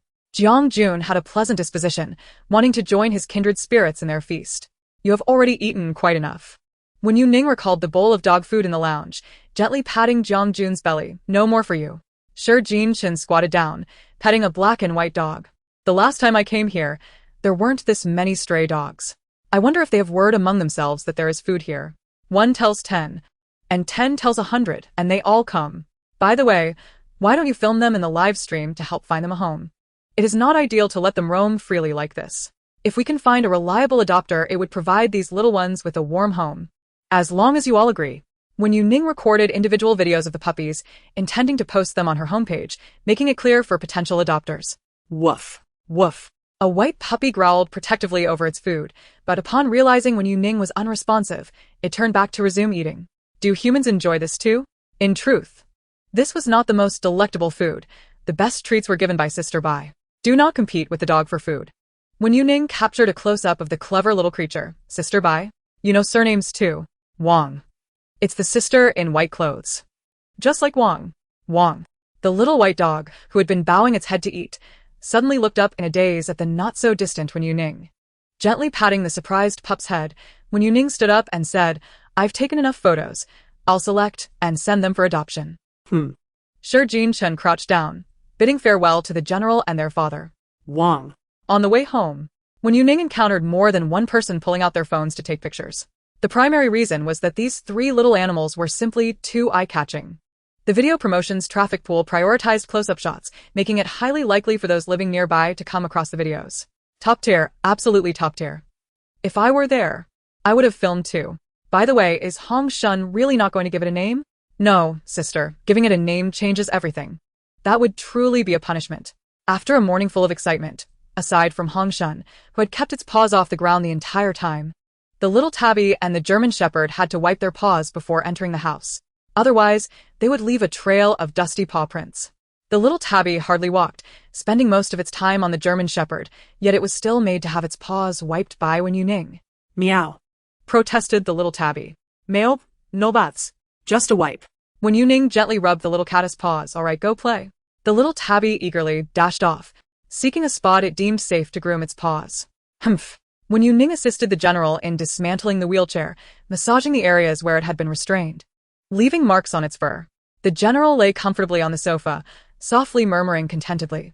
Wen Youning took the computer and began preparing to edit the video, stating, For those who wish to adopt a pet for companionship, you might want to check out my videos, which feature pet adoptions. However, the requirements are quite stringent, so please consider your capabilities. Wow, is that the adoption requirements being typed up? It's quite lengthy. Adoption should indeed be strict. Teacher 1. Emergency. Please answer. It's urgent. Wen Youning paused momentarily. Hello? Emergency? The call connected, revealing a somewhat flustered girl on the other end of the camera. Yes, it's an emergency. My dog suddenly went wild. A pure white Pomeranian spun around in front of the girl, occasionally letting out low growls and incessantly barking. Can you help me see if it's rabies? The girl squatted beside the Pomeranian, bringing the phone camera closer. Wen Youning replied, the eye color appears normal. And there's no drooling. There are no apparent symptoms. If rabies infection cannot be confirmed, it should merely be acting aggressively. My Coco has been vaccinated against rabies regularly. The girl sat down. Then why is it behaving this way? Today it's particularly fierce. It acts like this when I'm home, but my husband says it's fine when I'm not. The girl was nearly at her wit's end. It's not sustainable like this. Coco becomes very aggressive, especially protective of me. It won't allow my husband to come near. The moment he reaches out toward me, Coco tries to bite him. Confined within a cage, for most of the time. It is only when I return home that I release it. Is this the reason behind its behavior? Woof. Just bite. Bite him to death. Wen Youning raised one eyebrow slowly, observing that the Pomeranian harbored deep resentment towards its male owner, seemingly unrelated to its confinement. It appeared to target only my partner. I suspect that while I am at work, my partner may have secretly harmed it, but upon inspection, it bore no injuries. Conversely, my partner had been bitten several times, with the last incident resulting in a chunk of skin torn from his arm, which has yet to heal. The young woman sighed.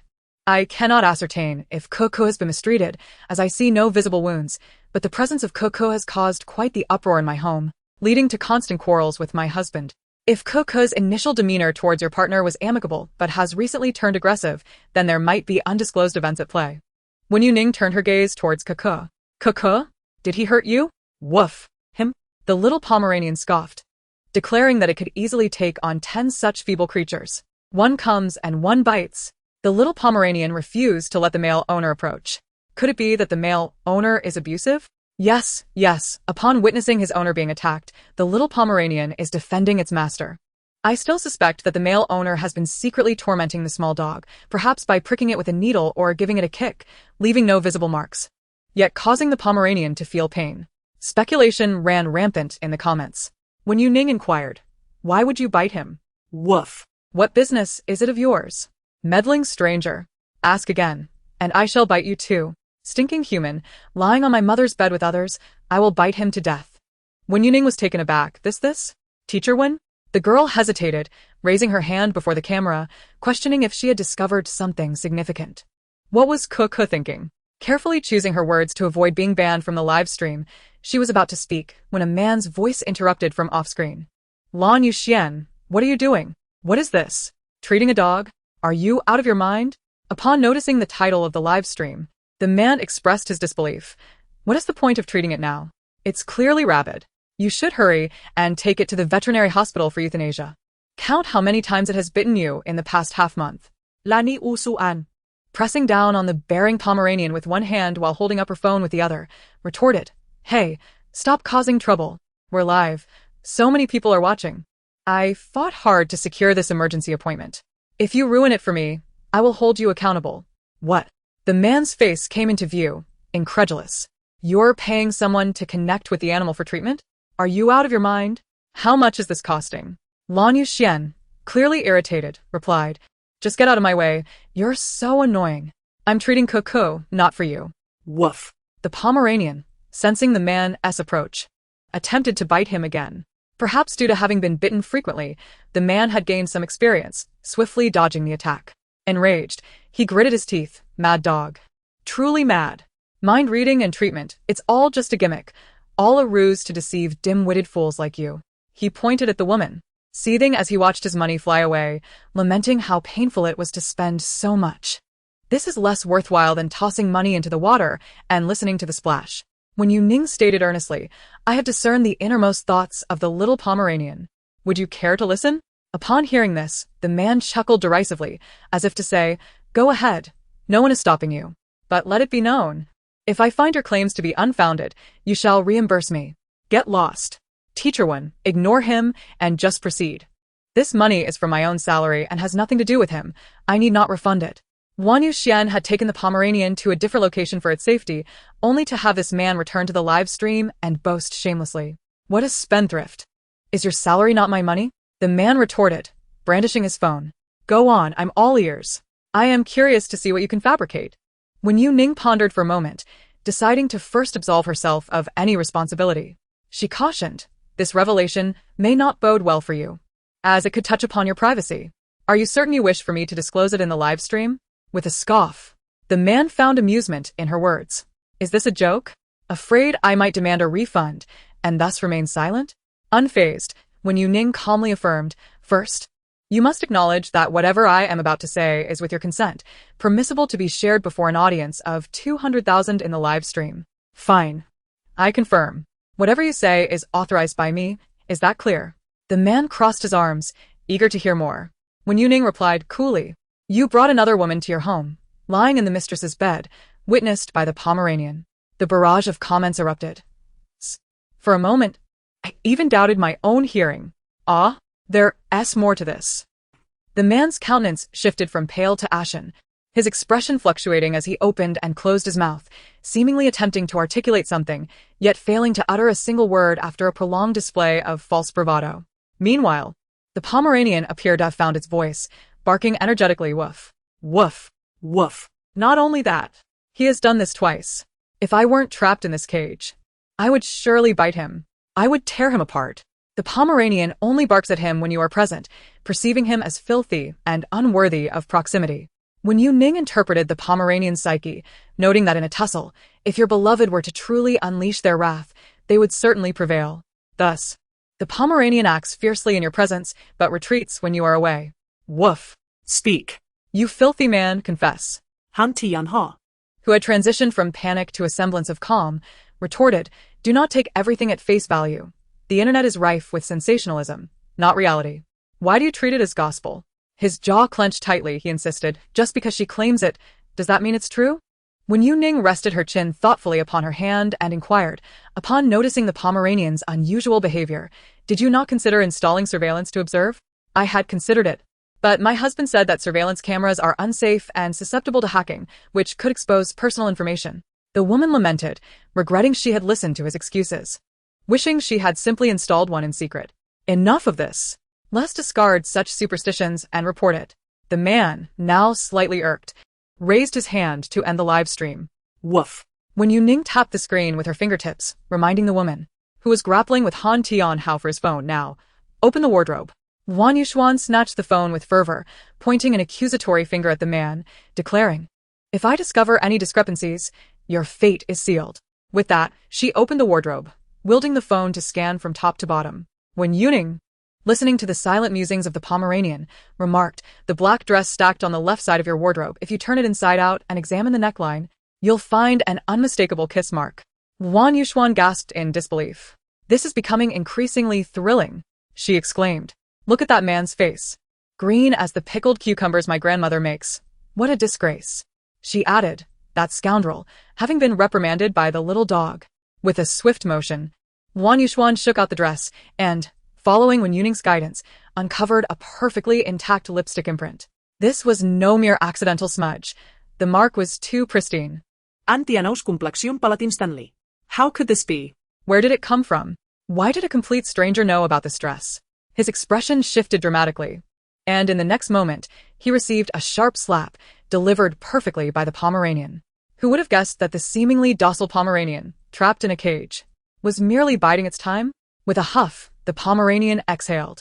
Wan Yuxuan announced, "Teacher Wen, I have some personal matters to attend to. I shall hang up now. Do you need me to report this incident to the authorities?" "I've trained in Muay Thai for 5 years, Wan Yuxuan asserted. Wen Youning nodded, encouraging her. Wan Yuxuan signaled and promptly ended the call. Just before the screen darkened, a pained cry from the man echoed. "Aw, damn it. I want to join in on the action," came the response. "This man has reaped what he sowed. He should remember to send gifts to Teacher Wen, as the consultation fee is courtesy of his wife, not him." "There are many emergency cases today," someone noted. Indeed, the prices at the emergency room were steep, deterring individuals from feigning emergencies to monopolize slots, as it was uncommon for anyone to pay such fees. With time still on her hands, Wen Youning decided to attend to an emergency case, stating, "Safe travels," as she connected to the next emergency. "Safe travels," said the doctor, donning a thick cotton hat. "Hello, broadcaster." Upon greeting, a cloud of white vapor escaped his lips, revealing just how frigid it was on that side. "I can't find a doctor out here in the wilderness, so I can only resort to the emergency room." Wen Youning sipped some water, feigning composure while her heart raced. Did Wang bite that dark creature's rear? It didn't he follow, did it? Can we fight it off? Should we run? Came the anxious thoughts. What? Wen Youning nearly choked on her water, startled by the sudden concern. "You should run ahead. I'll catch up slowly." What? The man adjusted his hat, shivering as he inhaled sharply. "It's freezing here and the snow is deep. I can hardly move." With the snow reaching past his knees, he trudged through it painstakingly, hardly able to walk, let alone run. Wen Youning explained, "If I heard correctly, your dog chased after the paw prints to observe a hibernating black bear, and it took a bite at the bear's rear. Now, There's concern about whether the bear will pursue us." what? "It's not injured or poisoned. It's merely trembling from fright." Wen Youning spoke with remarkable rapidity, endeavoring to persuade the man opposite her to flee as swiftly as possible, urging, "What are you waiting for? Run. A bear awakened from hibernation can be quite ferocious. It will certainly chase after us." Before she could finish her sentence, Lu Ping swiftly scooped up the basset hound into his arms and sprinted along the path they had traversed. The bear had already appeared at the edge of the frame. Lu Ping, in a state of panic, shouted, "Why didn't Dimo warn us earlier?" Arg. Woof. "Come here. My master is here." A dog with its master is invincible. The hound even found the courage to challenge the bear. Grr. Provoked, the bear emitted a low growl, accelerating towards them. Lu Ping was in despair. Why is it speeding up? The basset hound barked, "Woof. Don't fear, master. We'll take it on together. Let us go for it." The hound was eager for action. Lu Ping, wearing goggles, ran with tears streaming in the wind. "Hound, master, do you want the bear? Whether you want it or not, here it comes, ha ha ha. I truly wonder who that lad was who said he couldn't run. Look at this guy. He's kicking up snow as he flies by." The bear, just awakening from its hibernation, was still a bit dazed. "Stop singing, master, stop singing. Let's fold our hands and pray for the streamer." Wen Youning watched as the frame shook, clearly noticing that the bear was drawing ever closer. "Don't run like that. Find a tree to climb. You can't outrun a bear on flat ground. The bear's speed can reach up to 48 kilometers per hour, making it impossible for a human to outpace a bear in the wild, especially now, as the bear was roused from hibernation and was in an irritable state. Coupled with the provocation from the hound, it was utterly enraged and charging forward with unrelenting speed. The thick snow would hinder the bear, yet it rolled and lunged, closing the distance rapidly. Lu Ping was struggling to keep up. The snow and the heavy clothing he wore, combined with the weight of the hound, made for an arduous burden.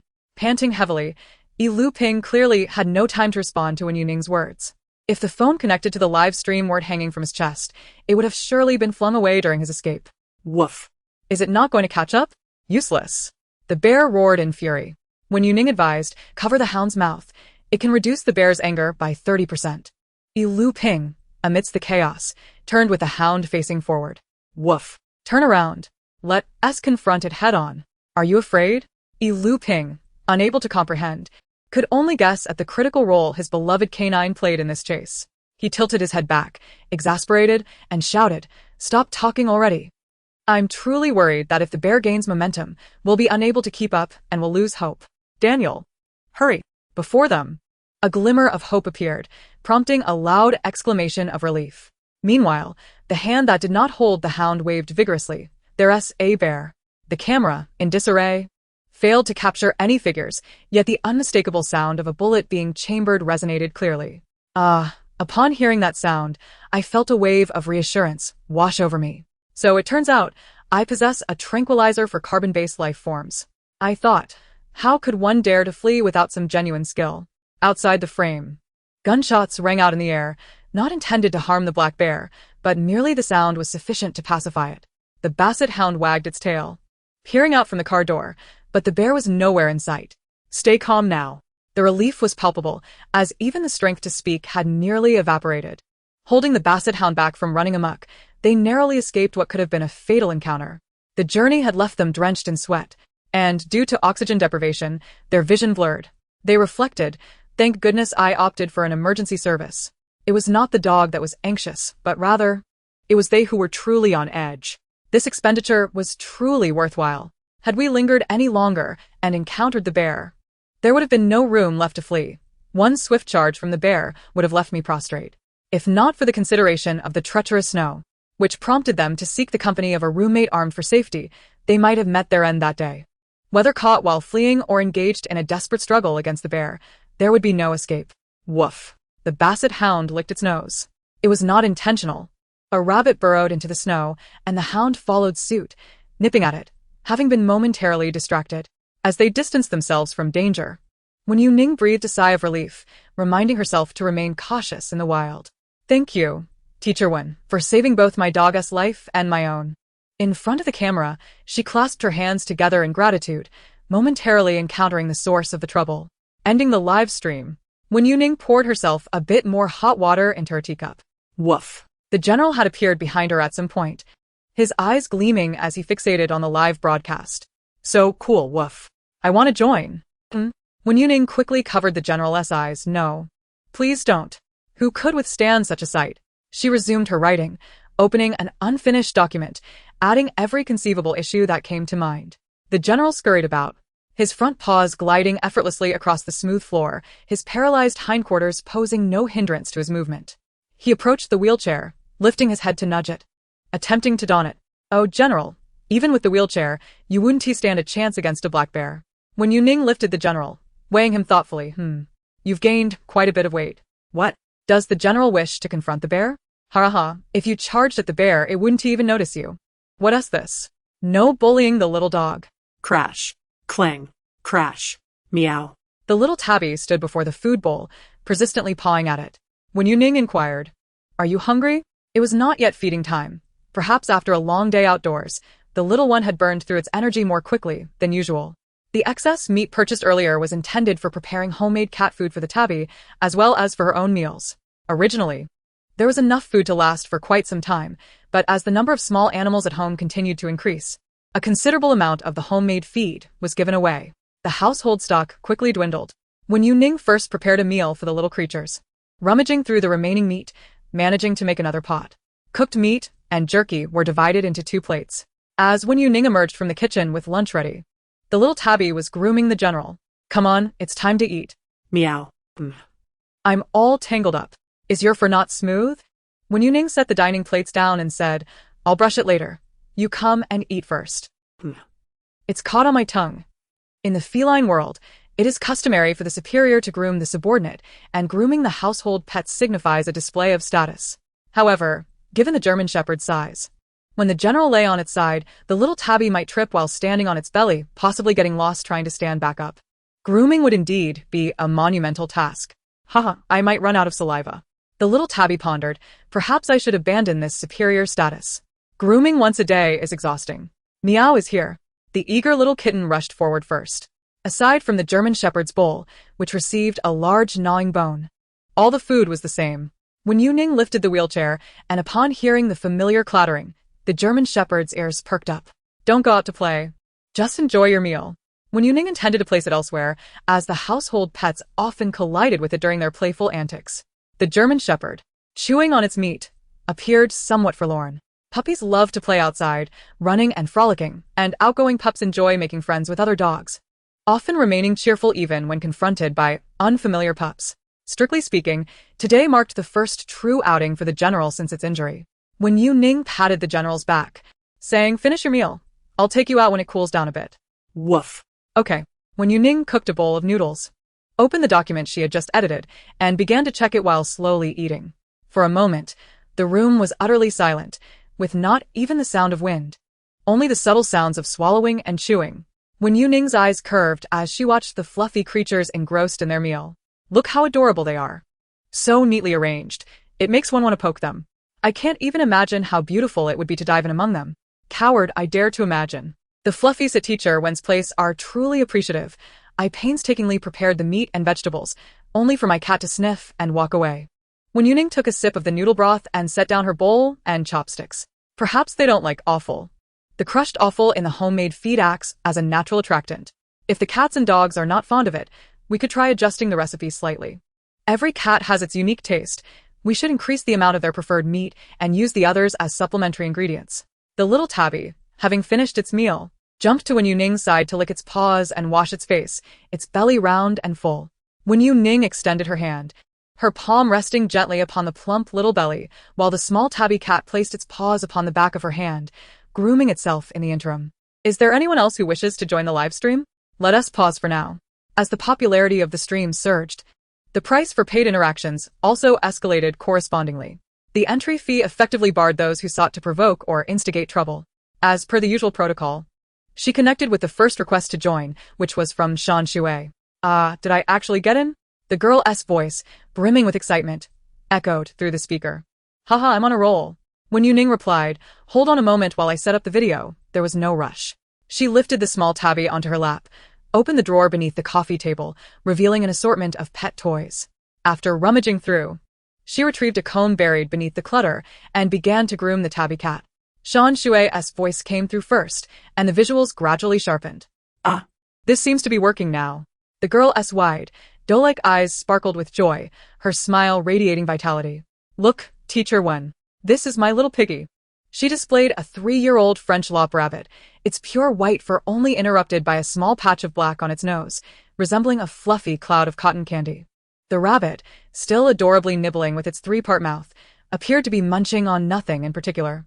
The French lop is the largest of all lop breeds, often referred to as the giant lop, capable of reaching up to 45 kilograms. Its ears are not particularly large, nor do they match the length of the English lop. Yet its robust body and gentle temperament are noteworthy. From a distance, it resembled a large, fluffy mass, but upon closer inspection, the fur on its chest appeared somewhat sparse. Wen Youning inquired, "What's wrong with its fur?" The rabbit paused its nibbling and turned away. You noticed too, Teacher Wen. That's what I wanted to ask about when I joined. Shan Shui gently caressed the tips of the rabbit's ears, then brought the creature closer to the camera, stating, for the past month, Piggy has been pulling out her fur and stuffing it under my bed. During the last cleaning, I discovered a pile had accumulated in the corner. Wen Youning responded, she's building a nest. Shan Shui blinked, but I searched online, and it said that only happens during false pregnancies. It is true that false pregnancies can mimic the behaviors of actual pregnancy. Shan Shui rubbed the rabbit's belly, saying, however, Piggy hasn't displayed any behaviors consistent with false pregnancy. There are no signs of mammary development or abdominal swelling. The rabbit continued its chewing, as if to protest. False pregnancy? Absolutely not. This is for you. It's warm and safe. It's meant for you. You are pregnant. Having finished grooming the tabby, Wen Youning casually brushed the general lying at her feet. Shan Shui exclaimed, Who? Me? No. How could I be pregnant without knowing? Really? Is it true? Her voice trembled with disbelief, her eyes wide with surprise. The question was merely instinctive. The fans joining the stream held great trust in Wen Youning and undoubtedly believed her words. With a smile, Wen Youning nodded affirmatively, yes, indeed. It sensed your pregnancy, but was unprepared, so it plucked its own fur to help construct a nest for you. In your bedroom, where you sleep. It assumed you would appreciate its efforts and decided to build the nest in your favored spot. The floppy-eared rabbit ceased its chatter. Indeed. What a splendid place this is. Shan Shui cradled the floppy-eared rabbit and planted a firm kiss on it, exclaiming, haha, what a good little one. Have you made a nest for mommy? How thoughtful of you. That's it. Now I want to raise a floppy-eared rabbit. Such a cute little marshmallow, even building a nest for its owner, simply adorable. Oh dear. I've got a mountain climbing and bungee jumping appointment next week. My goodness, I must cancel that immediately. Shan Shui murmured to herself, realizing how dangerous it would be to engage in such activities without knowing about the pregnancy. Shan Shui tapped her phone and suddenly recalled something, saying, Teacher Wen, there's one more thing. She rose with the floppy-eared rabbit in her arms and opened the drawer by the bedside, collecting the fur gathered beneath the bed. These are the bits that Juju stuffed under my bed. Why does this fur look like feathers? Does the floppy-eared rabbit grow such fur? From which part? I can't seem to find it. Wen Youning pondered for a moment. The reason this fur resembles feathers is that it is, in fact, feather. More precisely, it should be down. The floppy-eared rabbit shook its fur, seemingly insufficient in its own coat, thinking, what's the harm in borrowing a bit? Wen Youning chuckled. It seems like it has plucked its down jacket. Clearly, the floppy-eared rabbit's fur alone would not suffice for nest-making, especially when it was strewn all over the bed. It would end up looking quite bare. What? The floppy-eared rabbit scratched its face, inadvertently pondering, fathers. No, it's your beloveds. Shan Shui's mood softened mid-sentence. Ah. Then it's nothing to worry about. Just as a man entered, he paused mid-step. Huh? Should I leave? Shan Shui lightly cleared her throat. What's wrong? How did you come in? Upon hearing this, Shan Shui replied, all right then, Teacher Wen. I shall sign off for now. Woof. Woof. Stop right there. You're not leaving. Leave something for Wang. Wang has seen it. Wait a moment. Wen Youning suddenly interjected, interrupting Shan Shui's action to end the live stream. What's the matter, Teacher Wen? Shan Shui set down the floppy-eared rabbit and began to clean the fur from herself. Wen Youning noted a commotion from the other side. Is your dog barking? It seems something is amiss outside. Something amiss?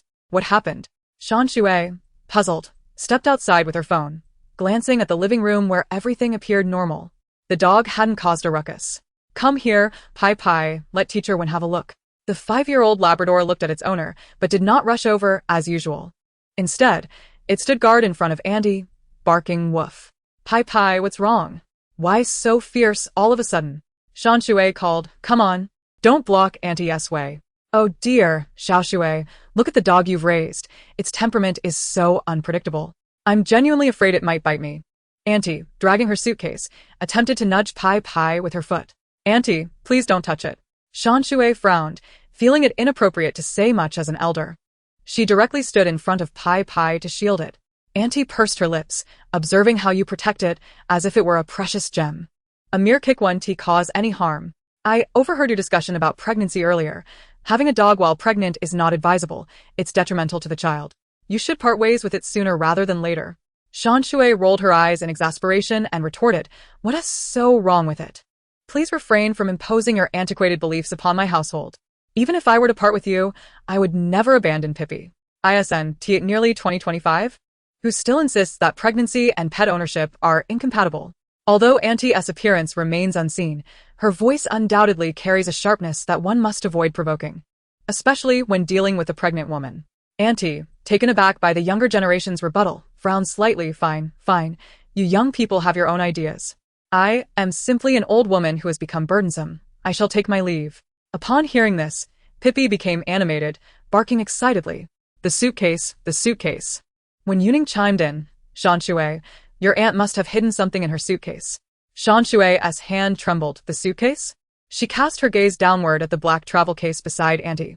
This one? What? Auntie furrowed her brows, demanding to know who had spoken. What do you mean my suitcase hides something? It sounds as if you are accusing me of being a thief. Auntie, Shan Shui turned to let Pippi peek out. You've been staying in my mother's bedroom these past few days. She didn't tidy up thoroughly before leaving for her trip, so things are rather disorganized. Perhaps in her haste, She packed the wrong items? At her age, Auntie certainly understood the implications of Shan Shui's words. She placed a hand over her chest, feigning a shortness of breath. What do you mean? Are you suggesting I stole your belongings? Little son, look at your wife. I'm simply visiting and staying at your home for a few days, and now I've become a thief. Auntie. Woof. Pippi had been waiting patiently. As Auntie relaxed her grip, Pippi immediately leaped forward, paws scratching at the suitcase. Be careful. Don't damage it. Auntie stepped aside, her displeasure evident on her face. Little son crouched down beside Pippi, gently tapping her arm and whispering, Is this really appropriate? Opening the suitcase to search through it is rather impolite. If nothing is found, it would create an awkward situation. This matter would surely become known to the entire family group chat. After all, being a senior carries an inherent weight, and lacking justification would only complicate matters further. What is wrong with letting Pippi search? Shan Shui was filled with confidence. Teacher Wen had affirmed its existence. So, it must be there. Furthermore, despite Auntie's frosty demeanor towards Pippi in recent days, each encounter ended with Pippi wagging her tail and leaving. Never as fierce as today. Something unusual must be afoot. Dogs are incredibly sensitive creatures. Pippi must have sensed something. Woof. This. Mommy, take this. Pippi quickly found what she was looking for inside the suitcase. She clamped her teeth around the packaging and extracted it from a jumble of miscellaneous items. Shan Shui paid no mind, eagerly unwrapping it. Inside the oiled paper was indeed a succulent roast chicken. Woof. This is it, Pippi exclaimed. Little son swiftly restrained Pippi, playfully chastising her. Look at you, causing a ruckus. Feeling famished, one might resort to dog food. The aunt's local specialties are something to covet, and one should refrain from such gluttony in the future. Off you go, Shu. Despite being nudged away, Pai remains, barking increasingly anxiously. Woof. Woof. Here, right here. Open up, quickly. Suddenly, Pai has a thought, turning to paw at Shan Shui's phone. Woof. Is anyone there? Woman's. Yes, replies Wen Youning. Break the roast chicken open, it's inside. The aunt, flustered, exclaims, Do not go too far. I tell you, I'm truly embarrassed. Young son closes his eyes in exasperation. Shan Shui, without gloves, directly digs in. The aunt, agitated, slaps her thigh, her fingers curling, creating wrinkles in her trousers. Do not. This is for your cousin. How will you eat it if you use your hands? Her words are abruptly cut off as Shan Shui pulls out a gold necklace from the roast chicken's belly, glistening with grease. Isn't this the gold necklace I bought for my mother last year? Shan Shui gazes at her impassively. What? Are you sending my mother's gold to your cousin? Woof. Shameless. After scolding one, it turns to its father, barking woof. Speak. Woof. I command you to speak. Tempted by the roast chicken, Woof does not want the roast chicken. Too salty. Haha, Pai. Pai. Can't carry. The hindrance of a lazy teammate is unbearable. Wow. Hiding the roast chicken here is quite clever. Moreover, it's gold. After taking it out, whether melted down for a new design or cleaned up for personal wear, it's hard to detect. With the necklace uncovered, the aunt falls silent. Pai's tail wags exuberantly. Woof. I see. Woof. I caught it. It nudges the phone. Woof. The person inside, I invite you for roast chicken. Faced with the enthusiastic invitation from the Labrador, Wen Youning smiles and politely declines. Next time, definitely. Goodbye. What? Farewell, Woof. The subsequent matters were resolved within the family. After Wen Youning hangs up and pauses the connection, she feels a feather brush against her wrist. Not hearing Hong Sun's thoughts, she experiences a moment of confusion, then suddenly realizes, picking up a comb and giving symbolic strokes to Hong Sun's head. Everyone deserves a gentle grooming. Hong Sun wants it too. Even though Hong Sun's feathers do not require a comb. But it matters not. After being groomed, Hong Sun proudly hops onto Wen Youning's shoulder.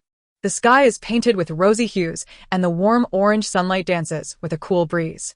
After dinner, Wen Youning attaches the dog leash, demonstrating great reliability as she takes them out for a walk. This way, we shall not go to the square. It's too crowded there.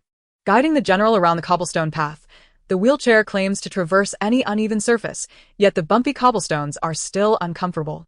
Hong Sun flies high in the sky, swift and leading the way, occasionally stopping to perch on a tree, peering curiously among the leaves. Isn't that adorable? Wen Youning deliberately raised her phone to capture a screenshot of the live broadcast. With a flutter, the red falcon retreated, its head disappearing amidst the foliage. It seemed shy, someone noted. The red falcon clearly prefers to remain off-camera. This is quite satisfactory. It subtly implies that it has been nurtured, kept close for care. And if questioned, one could merely say it has been rescued, haha. As Wen Youning ventured out, she brought along cat food. The community was home to several stray cats, which the property management had captured for sterilization, leaving them with small notches in their ears. While the property management ensured sterilization, they neglected the feeding aspect. Bowls and boxes left out would be taken by scavenging elderly residents, leading to disputes that eventually wore down the management's patience, resulting in their withdrawal from the matter altogether. Now, it was solely the residents who occasionally fed the strays, or they would venture outside the community to dine at nearby restaurants. Numerous spots for cat food had been established, yet the more feeding locations, the better. Some strays would bully the smaller and weaker ones, and a timid white cat often refrained from eating due to intimidation. With cat food in hand, Wen Youning fed any strays she encountered. A scruffy stray white cat, its fur matted in various places, scampered away at the sound of her approach. Leaping off the wall. Meow. Come eat. Only after Wen Youning had walked some distance did the white cat cautiously peek out. Where has that little flower dog gone? Wasn't it supposed to wait for my news here? Sparrows chirped merrily in the trees, while a magpie preened its feathers. The previous encounter with a pack of wild dogs had sent the sparrows scurrying left, and now their whereabouts were unknown. Sigh, lamented a sparrow. Having eaten the meat it offered, I still could not find a human capable of understanding the thoughts of a dog. Suddenly, with a swift dive from above, the red falcon startled the sparrows and magpies into a frenzied flight. Its talons accurately grasped one of the fleeing sparrows, squeezing tightly. The sparrow's cries echoed pitifully, its beak trembling as it desperately called for help. As part of the natural food chain, the sparrow was merely another item on the red falcon's menu. Despite the plaintive cries, passers-by merely glanced upward, curious but indifferent. "What are you doing with that sparrow?" Wen Youning inquired, seated on a stone bench as she adjusted the length of the general's wheelchair. Listening to the sparrow's cries growing nearer, she could surmise the unfolding events without lifting her gaze. "You've already consumed plenty of meat today. You cannot eat more." "That is not the case," the red falcon retorted, tossing the sparrow onto the stone table. Despite its earlier raucous protest, the sparrow now lay silent, belly up, its talons curled in a defensive posture. Wishing to shrink into a ball, it feigned death, remaining motionless as the red falcon poked and prodded it. "Hey, dead bird," the falcon remarked. "There's a little flower dog looking for you." In the falcon's memory, only one being could hear the thoughts of others, leading it to instinctively believe that the bird was referring to Wen Youning. A little flower dog? Wen Youning pondered, her memory failing her. She prodded the feigning sparrow with her fingertips. "Wake up, this is not a place for sleeping." She gestured towards a sign on the left, prohibiting lying down for slumber. The stone bench, a long seat ample enough for an adult to recline, was originally intended for the residents of the community to engage in games of chess, the intricate patterns engraved on the stone table serving as a chessboard. Thus, this prompted the ensuing dialogue. "Haha, what if you tell this to the sparrow?" The sparrow would retort that it cannot read. "How would you respond, my lord?" The sparrow quipped, "As long as I feign death convincingly, I need not truly perish." Indeed. The sense of oppression that raptors exert over small birds is quite formidable. With a gentle touch, Wen Youning's fingertip danced upon the sparrow's belly, inquiring, "Who is this little flower dog? Tell me, and I shall release you. How about that?" Suddenly, the sparrow, having feigned death until now, realized something amiss, sprang to its feet, and hopped a few paces. It was a small, dirty white flower dog. White? A puppy? Is it the one at the police station? Wen Youning pondered aloud, "What business does it have with me?" The sparrow shook its head, indicating its ignorance. The little flower dog did not disclose. "Where is it now?" Wen Youning surveyed the surroundings, but the puppy was nowhere in sight. Cheap. It was chased by wild dogs, not knowing where to flee. What? Wen Youning suddenly stood, alarmed. The puppy was quite young, in the fierce territorial disputes among wild dogs. It was quite possible for them to fatally harm the little creature. Which way did it run? Cheap. Left. To the left? General, let us proceed. Woof woof. The red falcon surged ahead, followed closely by the tabby and the general. In the blink of an eye, the stone bench was left with only the sparrow. It blinked in surprise, having thought it destined for death today, to become the red falcon's meal, yet here it was, still alive. The sparrow sat in contemplative silence for a moment before flapping its wings and pursuing the direction in which Wen Youning had dashed. Wild dogs seldom choose bustling streets for their chases. Should a pack of wild dogs exhibit aggressive behavior, local authorities, concerned for the safety of nearby residents, would intervene. Wild dogs are not devoid of intelligence. They tend to avoid such areas. Following to the left, Wen Youning took the most secluded path. Here. Woof woof. Following the direction of the red falcon, Wen Youning turned into an alley and beheld a pack of wild dogs barking furiously at the base of a wall. The white puppy was clinging to the wall, its hind paws dangling, desperately scratching at the surface, trying to climb up. At this height, the wild dogs could nearly reach the puppy's tail with their jumps, surrounding it in a menacing circle, seemingly waiting for it to tire and fall. Woof! Without hesitation, the general charged in, growling with formidable presence. A robust, solid black wild dog emerged from the pack, appearing to be the leader, with the others trailing closely behind. What in the world is this dog? It looks so impressive. It doesn't resemble a wild dog. It seems more like a Caucasian shepherd. Isn't this breed a banned ferocious dog? Let us divide the cities, shall we?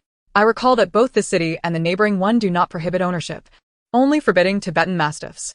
The general stood undaunted at the forefront, even though it appeared significantly smaller than the imposing Caucasian.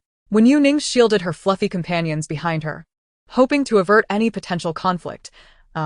Shall we come to an agreement? You see, that little dog lacks flesh. I would like to treat everyone to a meal. Could you release that little dog for me? The wild dogs pursuing the puppy might not necessarily be driven by hunger. It is possible that this pack has a defined territory and the unsuspecting pup has ventured into their domain, prompting the wild dogs to teach it a lesson. Woof! The black dog, missing an ear, tilted its head. The Caucasian shepherd approached, seemingly intent on sniffing the scent emanating from Wen Youning. Grr. The red falcon perched on her shoulder fluffed its feathers, as if it might dive down at any moment. The little tabby cat nestled closely in Wen Youning's embrace, exhaling softly. Ha! The general was quite direct. Wen Youning placed the little tabby on her shoulder, using one hand to secure both cats and the other to hold back the general. Please refrain from fighting.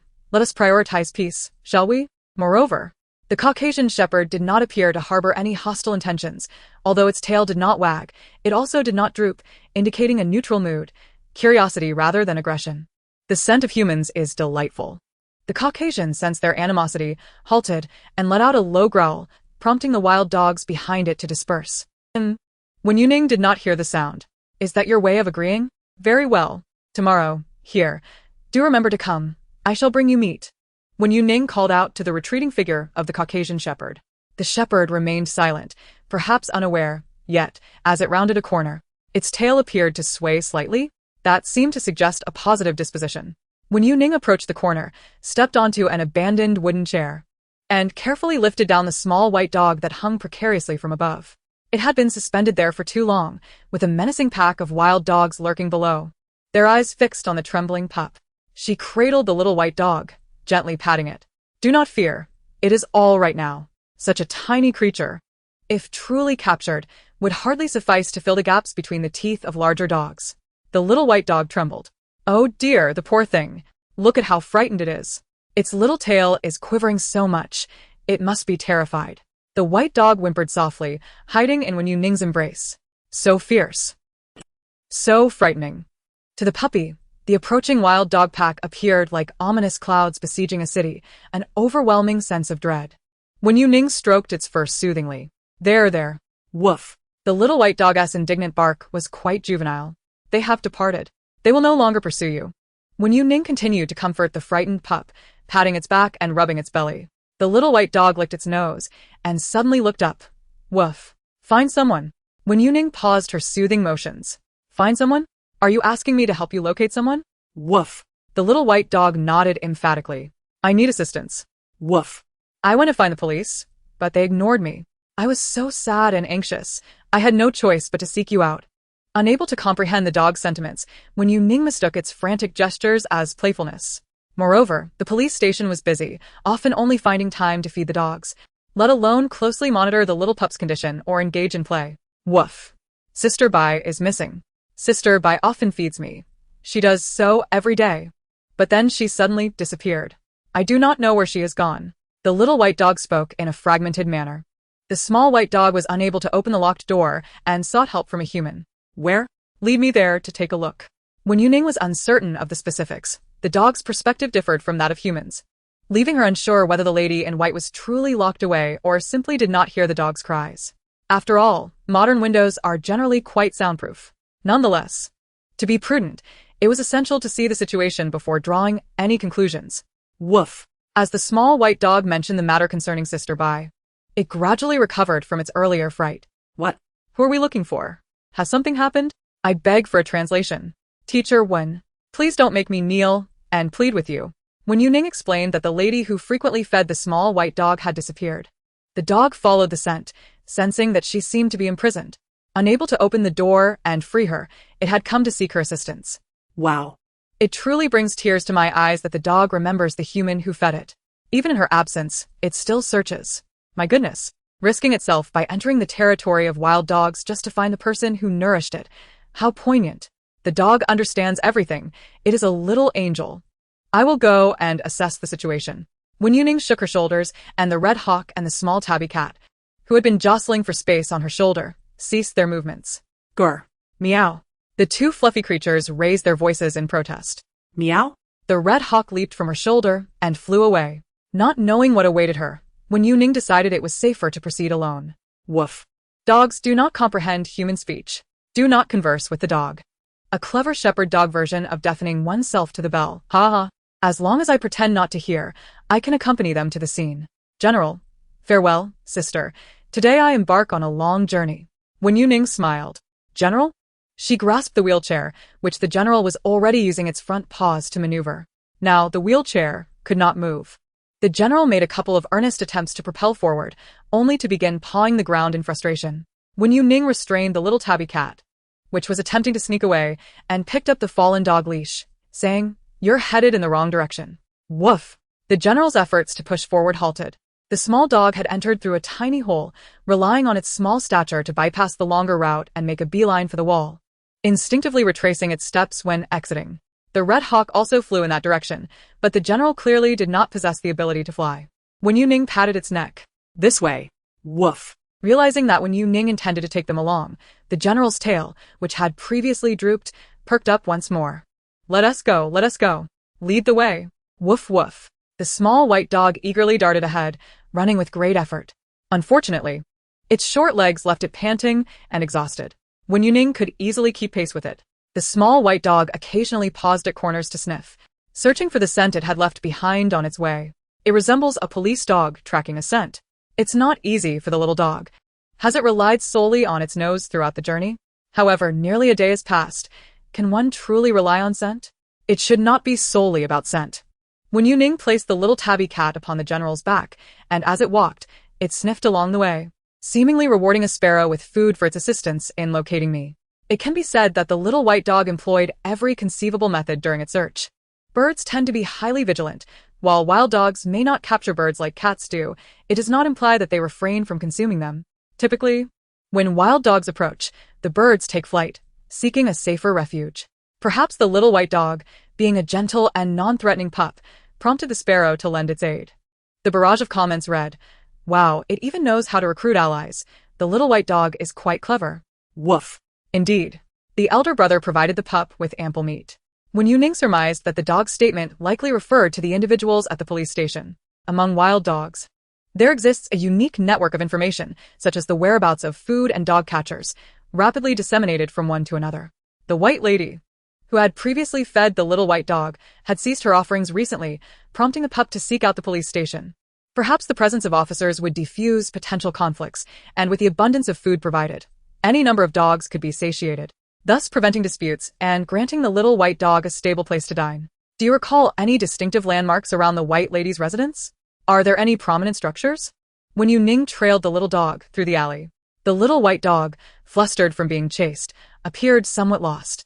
Wen Youning hesitated to scoop it up, fearing that if there were any crucial directional cues within, removing it might lead to complete disorientation. Woof. The little white dog seemed hesitant, as if deep in thought. It barked, "I don't know. It's all dirt and filthy. So many rags, it stinks terribly. I cannot identify any buildings, but I recognize the basic surroundings." Upon hearing this, Wen Youning was taken aback. It hardly sounded like a typical residential building or community. The city is vast, and at this pace, searching until dawn may yield no results.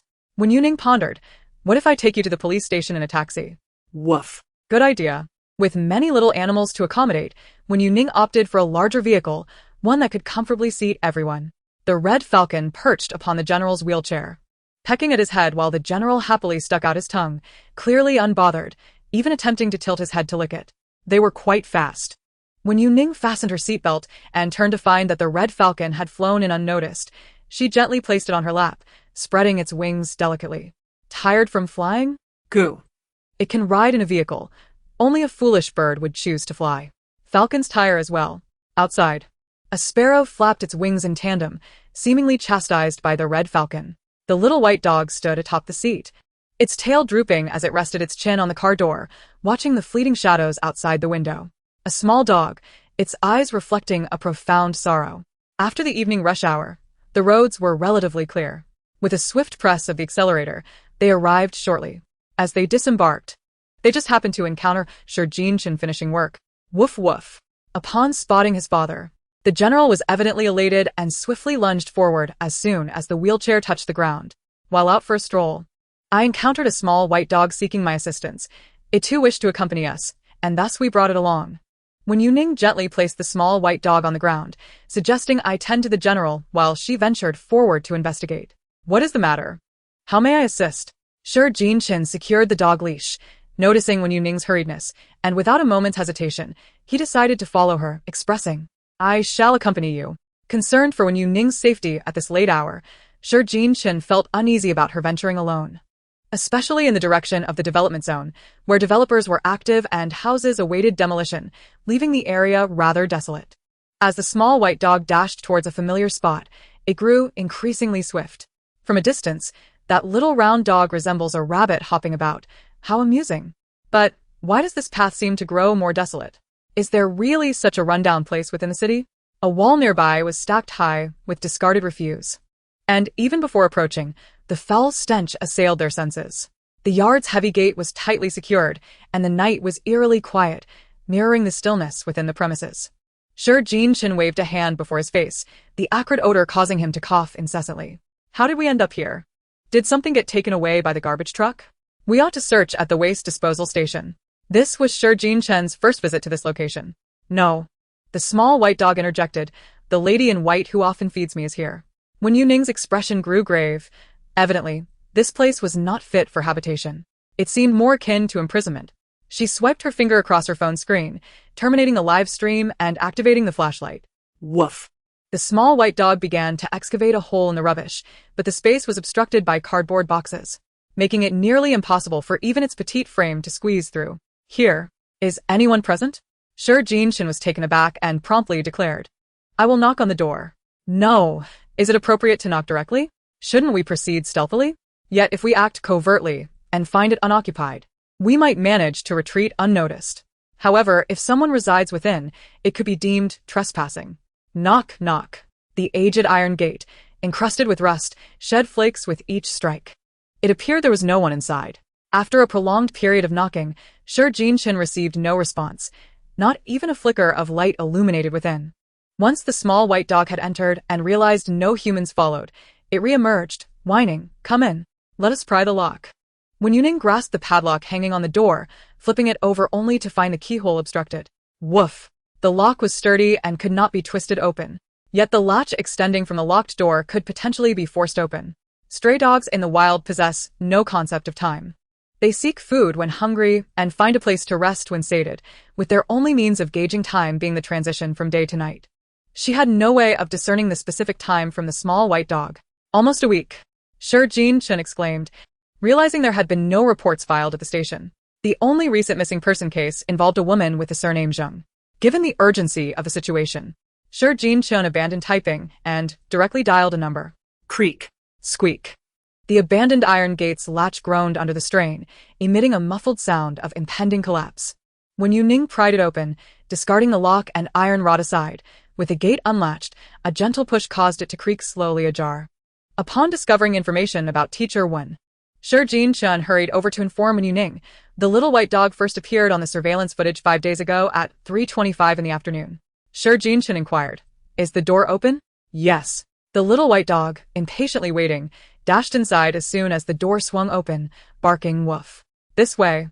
Evidently familiar with the path, the dog sprinted forward, leaving paw prints on the cardboard scattered on the ground. Wen Youning followed, closely behind.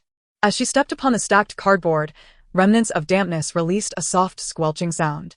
The dimly lit courtyard carried an air of adventure reminiscent of a horror film. With a rustling sound, the little white dog raced to the corner, vigorously pawing at an open vent window, desperately signaling to Wen Youning that Sister Bai is inside. The vent, situated at ground level, appeared to be an air intake for the basement, its rectangular opening tilted at a slight angle. Woof! The little white dog barked towards the window, seemingly calling out to the person within, "Sister Bai, wake up. I've brought someone." However, there was no response. When Shi Jinshan peered through the vent and spotted someone lying unconscious on the ground, his pupils dilated in shock. There really is someone here. Although the waste disposal station was located within the city, there were no residential buildings nearby. Most of the dilapidated houses awaiting demolition stood empty. Only a handful of elderly residents, unable to walk well while awaiting new accommodations, remained. Hence, it was astonishing that no one had discovered the situation for so long. "Come on, little white, move aside." Wen Youning picked up the little dog and hurled a stone at the glass. With a resounding thud, the stone bounced off the glass, leaving a cloud of fragments, yet upon closer inspection, there was not a single crack. "What kind of glass is this?" Shi Jinshan exclaimed, alarmed. "I'll search for a door inside." This space did not seem like a basement, but rather resembled a sunroom on a lower level. Neglected for ages, debris had obscured much of the glass ceiling. Wen Youning followed suit, running while calling for an ambulance. Whoa, whoa. "Don't scare me at this hour. Be careful. I genuinely fear someone might suddenly appear." Nevertheless, the two of them together should be able to handle it, right? Great skill breeds great courage. Just charge in. That one T work, the keyhole is blocked. Wen Youning stood at the entrance of the sunroom after descending the staircase, shining her phone as flashlight into the lock, where a portion of a key was clearly broken off inside. Given the circumstances, it seemed deliberately snapped. Wen Youning forcefully slammed against the door, producing a resonant thud, yet the door remained immovable, as if embedded within the concrete wall. "Let me try." Shi Jinshan halted Wen Youning, who was about to attempt another forceful push, and instead stepped forward, slightly bending his arm before crashing against the door. After two impactful attempts, one side of his arm felt numb. It appeared the only way to open the door was from within. Wen Youning crouched before the door, directing the flashlight towards the gap. The glass above cannot be shattered, and even if the vent window is broken, its dimensions are insufficient for us to enter. Shi Jincheng's breaths grew heavier with fatigue. "You wait here for my colleague to arrive. I will attempt to access the upper area." "Wait," Wen Youning interjected. "Just open the door from the inside." "I understand, but we cannot enter." Wen Youning lowered her gaze, her eyes resting on the vigilant red hawk and the small tabby cat rubbing against the wall. Meow? The tightly locked door slowly creaked open within 5 minutes. The gap of the vent window was too narrow for even a slightly plump puppy to squeeze through, yet the tabby cat and the red hawk could easily slip inside. The hawk perched on the slowly turning doorknob, chirping, "See, I told you the hawk would be useful for opening doors." The tabby cat nodded in agreement, indeed. Wen Youning rushed to Ms. Bai, tugging at the iron chain around her wrist. Unable to free it, she pushed her upward, grasped her wrist, and checked her pulse. "I have water in my backpack." The iron chain, embedded in the wall, confined Ms. Bai's movements to a corner, and the wounds on her wrist, repeatedly healing and reopening, stained the darkened portions of the chain with dried blood. Here, Shi Jincheng rummaged through his bag, producing a water bottle, twisting it open, and bringing it to Ms. Bai's lips, supporting her back as he gradually tilted the water into her mouth.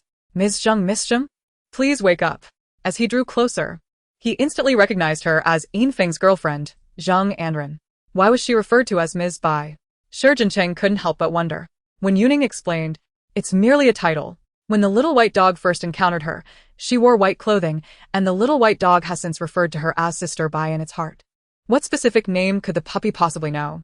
Zheng Anren had lost consciousness, unresponsive to the external world, her chapped lips moistened by the water, which trickled through her slightly parted teeth. Woof woof. The little white dog anxiously circled around Ms. Bai. Half a bottle of water had been consumed, though it was unclear how much had actually reached her. A faint cough escaped Zheng Anren, her chest beginning to visibly rise and fall. Slowly, she opened her eyes, her gaze unfocused and hazy. After repeatedly closing her eyes, she gradually regained her senses, her lips moving slightly. Her voice was as faint as a whisper. Yet it seemed to require immense effort. Don't speak just yet. The doctor will arrive shortly. Wen Youning noted Zheng Anren's weak pulse, recognizing the priority of conserving her strength. Zheng Anren's throat felt as though it had been rubbed raw, her voice hoarse. Struggling, she lifted her hand, the iron chain clinking as it shifted, her fingers unable to straighten, slightly curled toward the flowers ahead. The potted plants that had not been watered in time and had long been deprived of sunlight drooped with yellowed leaves, their petals scattered across the ground, still exuding a faint fragrance.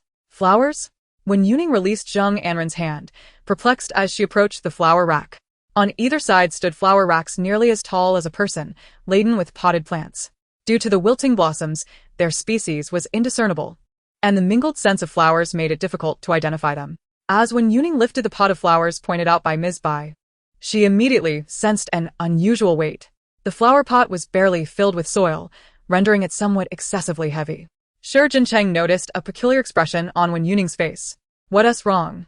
Wen Youning brushed aside the soil, delicately tugging at a corner of the plastic wrap, revealing 3 firmly encased gold bars glimmering under the beam of her phone's flashlight. The comments streamed in. Oh my god. Can I really see this? Please raise the camera a bit. When the ambulance arrived, the medical personnel entered with a stretcher to carry Mrs. Bai out. Wang wanted to go as well, but Wen Youning stopped the eager little white dog, saying, You can't go to the hospital, Xiao Bai. Hold on here. We'll see her once she recovers. Pets, whether stray or domesticated, are strictly prohibited from entering hospitals. Even if the little white dog followed, it would not be allowed on the ambulance, and chasing the vehicle could lead to unforeseen accidents. For safety's sake, it was best to leave the little white dog behind temporarily. Whimper. Sister, Bai Jia, don't worry. She just hasn't eaten for too long and is weak, but her life is not in danger. Wen Youning reassured the anxious little dog. Shi Jincheng had already begun to search through the other flower pots. Without exception, each pot contained gold bars, differing only in quantity. When they investigated Yin Feng, they also looked into his girlfriend, but the trail went cold when she went missing. They never expected her to be confined in such a dreadful place. The general approached, nudging against his thigh. So, the little white dog truly saved Mrs. Bai's life. Good deeds yield good results. The puppy has been concerned about Mrs. Bai all along. Had they discovered it any later, the consequences would have been dire. The little white dog deserves commendation. The gifts in the live stream were incessant, surging in an overwhelming fashion, with one grand presentation following another. When Youning picked up the little white dog, its paws were grimy and muddied. The little creature shivered slightly. It hurts. Its paws seemed injured, yet the little white dog did not utter a sound of pain, as if its tense nerves relaxed only after confirming Mrs. Bai's safety. Help! How can this little white dog be so wonderful? Can I adopt it? I want to keep it. Don't snatch it away. I've already messaged Teacher Wen. I've sent more gifts. Let me adopt it. Teacher Wen truly treats me like family, saving lives and giving me such thrilling moments at night. She turned off her phone's flashlight, switching to the backstage of the live stream, suddenly pausing. Didn't he end the broadcast? As she switched screens, the account had already indicated it was logged out. The moment her words fell, the screen went completely black. Was that right? The comments were fervently debating the adoption of the little white dog. They barely had time to refuse before the live stream immediately blacked out. After announcing the end of the broadcast, not a second was wasted. Outside, numerous police officers were present, and Shi Jincheng was conversing with them about something. The remaining issues would be left to the professionals to handle. As she settled into the police car, Wen Youning absent-mindedly caressed her phone, contemplating whether it might be prudent to acquire a vehicle, one that would facilitate outings with her beloved pets. By the time she arrived home, it was already the latter part of the night. Xiao Bai had come. Wen Youning retrieved the first aid kit and opened a fresh bottle of saline solution. The little white dog, bewildered by the human calling its name, approached with a dazed curiosity. Upon seeing the ominous box that contained the instruments of discomfort, the tabby cat swiftly recoiled in fear. The saline solution, when applied to the bleeding wound, would not cause pain. She squeezed the bottle, washing away the dirt from the pup's paw. There were no visible injuries on the soft pads, likely a result of excessive walking. The young dog's pads were still tender, lacking a thick keratinized layer for protection, making it vulnerable to such abrasions after a long day of running. Xiao Bai had been frolicking about all day without rest. After using more than 2 bottles of saline solution and ensuring everything was clean, Wen Youning applied a layer of ointment. For precaution, she fitted the little white dog with an Elizabethan collar, a trumpet-shaped device encircling its neck, effectively preventing it from licking its paws. Wearing this unfamiliar contraption for the first time, Xiaobai was both curious and bewildered, shaking its head side to side. The appropriately sized collar remained steadfast. After a brief rest to allow the ointment to dry, Wen Youning patted the little white dog and began to clean General's paws. Once she had tidied up all the furry companions in her home, she stretched and removed General's wheelchair, saying, "You all play, but don't make too much noise." Meow. The tabby cat leaped onto Wen Youning's shoulder, inquiring, "Where are you off to, Meow?" "I want to join you." Wen Youning gently stroked the kitten's chin with her fingertips, responding, "I am going to take a bath. Would you like to come?" The moment the tabby's paws barely grazed her clothing, it hesitated for a mere instant before decisively leaping down, as if the very word refusal were inscribed upon its back. Without the wheelchair, General attempted to support himself on his hind legs, slowly shifting forward. He could manage to stand, though walking remained a challenge. He moved slowly, often synchronizing his front paws with his hind legs, creating a rather awkward gait reminiscent of a clumsy person. However, for a paralyzed German shepherd, any movement was a significant achievement. The little white dog, perhaps traumatized by an encounter with wild canines, appeared fearful and reluctant to approach the larger dog. Despite the latter's non-threatening demeanor, it continued to huddle in a corner, striving to minimize its presence. Noticing the little dog's timid demeanor and its unfamiliarity with the surroundings, compounded by the presence of other animals, it seemed to be struggling to adjust. Before stepping into the bathroom, Wen Youning cradled the little white dog and placed it in the guest room. Though the space was not as spacious as the outside, the solitude of the environment might offer it some comfort. Meanwhile, the tabby cat paced on the table, circling the medical kit, occasionally pawing at it as if attempting to push the cumbersome contraption, which was twice its size, off the edge in a bid to avenge its previous encounter with the needle. Buzz. The scheming little feline was startled by the vibrating phone on the table, nearly causing the medical kit to topple, while it itself almost lost its balance. How frustrating, the tabby thought, curiously approaching the phone and shifting its focus from the medical kit to the device. In comparison, the mobile phone is slightly smaller and notably lighter. It is at the level where a playful kitten can effortlessly nudge it off the table with a mere tap. As the bathroom door swings open, a wave of warm, humid air envelopes me. The phone, precariously extended over the edge, is abruptly intercepted by the little tabby, meowing in alarm. Meow. The phone is about to fall. Let me help you retrieve it. I absolutely did not push it off. Not at all. The little rascal. Wen Youning gently presses the tabby's head down. This is my only phone. If it breaks, I shall reduce your treats until you procure me a new one.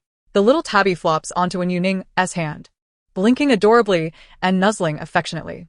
With a delicate touch, Wen Youning scratches the kitten's chin and lifts her phone, only to discover a flurry of messages from Qiannua. Qiannua. Teacher Wen. You are simply amazing. Indeed, someone pricked Jifeng with a needle, and that's why it reacted so aggressively, injuring someone. Our management staff reviewed the surveillance footage, but the angles were not direct and the captured images are quite blurry. We can see a visitor reaching out, but we cannot confirm if it was with a needle. Then I noticed that several visitors were filming while riding, so we began seeking assistance from other attendees, offering a reward of 100,000. Just half a day later, someone contacted us and provided high-definition video. Link attached. The clarity of this video is remarkable, capturing Jifeng's reaction to the needle prick. The visitor mentioned he was quite close and had never seen a horse act so wildly. He even leaned in closer. After a meeting with our zoo leadership, we decided to take legal action against the visitor who attempted to extort us, demanding the return of the previous compensation along with additional reparations. Wen Youning, having not checked her phone or responded to messages during her bath, cannot diminish Qiannua's excited outpour. The numerous messages are interspersed with various cheerful emojis, revealing Qiannua's current exuberance. Wen Youning responds, "It is good that evidence has been found. After all, Jifeng has endured considerable injustice. Had it not been for Wen Youning's timely intervention, Jifeng might have met a tragic fate alongside the next unsuspecting rider." Given the recent meeting with no conclusive outcome, Qiannua, brimming with joy yet unsure whom to share it with, feels compelled to confide in Wen Youning. "Qiannua, I apologize, Teacher Wen. Did I wake you?" Wen Youning. "No, you didn't wake me. I just arrived home not long ago. Sleep well." "Okay. Good night, Teacher Wen." That night, a gentle rain fell. The soft patter of the delicate drizzle barely disturbed the silence. The little tabby, curled up atop Wen Youning's head, stirred its ears and burrowed into the blanket, striving to nestle into Wen Youning's embrace, adjusting to find a comfortable position before settling back into slumber. Wen Youning, sensing the kitten's movements, instinctively wrapped her arm around it, her eyes still closed. She had stayed up late, and when she finally awoke, the outside world was bathed in bright daylight. Approaching noon, the remnants of the previous night's rain had evaporated under the sun's warm embrace. After a night of running outside, the plush companions at home slept soundly. In their deep slumber, hunger seemed to fade away. Wen Youning splashed her face with cool water, which invigorated her. With a piece of toast in her mouth, she set the freshly prepared meat grain from yesterday to steam. Upon opening her live stream, she noticed that even though it had ended, numerous viewers were still sending messages. "Good morning, everyone," one commented. "It's already past 1, and I've finished my lunch." Another chimed in. "The broadcasts are getting later and later. I strongly condemn this on my own behalf." A third added. "The cat food looks even more appetizing than last time. It's making me hungry just looking at it." Having stayed up too late the previous night, Wen Youning resolved to adjust her schedule next time. Not long after she began streaming, a call from Qian Nua came through. "Hello? Good morning, Teacher Wen." Qian Nua's cheerful voice radiated from the receiver. After waking up, she had been vigilantly watching Wen Youning's live stream, hesitant to disrupt the slumbering host. As soon as the broadcast commenced, she promptly dialed. "Do you have time today? We're having some issues with the male tiger we borrowed for breeding outside the park. Could you come take a look?" She rushed on. "The contract has been drafted entirely according to your specifications, and you can come sign it today." It seemed that the tiger was experiencing some psychological issues, appearing lethargic and lacking energy for eating or drinking. It had become indifferent towards the keepers, even refusing to respond when nudged. With all things considered, the entire process has been running smoothly. Issues were addressed promptly upon discovery. Yet, our tiger has been acting quite strangely, Qian Nua expressed with a tone of helplessness. Unable to draw conclusions without seeing the tiger, Wen Youning replied, "I will prepare its meal first, and then come over to take a look." Great. "I'll wait for you." Qian Nua cheerfully hung up. If Teacher Wen becomes a formal employee at the park, will all the animals be accessible anytime, anywhere? One viewer speculated. "That would be fantastic. If I had such a power, I'd never leave the zoo." Another lamented. "Alas, it's a pity there are no giant pandas in the city." It was time for the meal. Wen Youning set down the dish and called her little white dog, saying, "Come eat in the room, shall I?" Woof. After a night had passed, the little dog appeared much improved. Having changed the puppy pads in the spare bedroom and tidied up, Wen Youning donned a fresh outfit and prepared to head out. Meow. All right, meow. In the wild animal park, the tiger enclosure was extravagantly decorated, surpassing that of other areas. The elaborate design indicated the popularity of the animals housed within. At the entrance stood a large, weathered tiger statue, its paint dulled from the frequent touch of visitors posing for photographs. "Eat a little, Anua. Just look at how thin you've become," the keeper said, squatting beside the sleeping tiger, a frown etched on his face. "Let us not sleep, shall we? Do you dream of meat?" He held freshly cut meat in front of the tiger's nose, yet the creature remained utterly indifferent, not taking a single bite. The tiger's eyelids flickered slightly, as if in a state of fasting, urging others not to disturb. "Do Kunlun, I have brought Teacher Wen for you." Qian Nua shouted from behind the barred door. "Open the door. It's dangerous inside. You all should stay there." Do Kunlun hesitated to unlock the door. Before him stood a fully grown tiger, in its prime. He had raised it since childhood, and though close contact posed little threat, the tiger would surely react violently to strangers, even when feeling down. Qian Nua remarked, "Do you intend for Teacher Wen to diagnose it from afar?" From behind the lens, the size of the tiger was indeed imposing. Regardless of size, all tigers belong to the feline family. They are still cats at heart. One could even embrace them. "Its tail seems thicker than my arm." The tiger remained motionless, embodying a profound desolation, seemingly detached from the world around it. However, it sensed a presence nearby. Sniffing the air, it detected a peculiar human scent.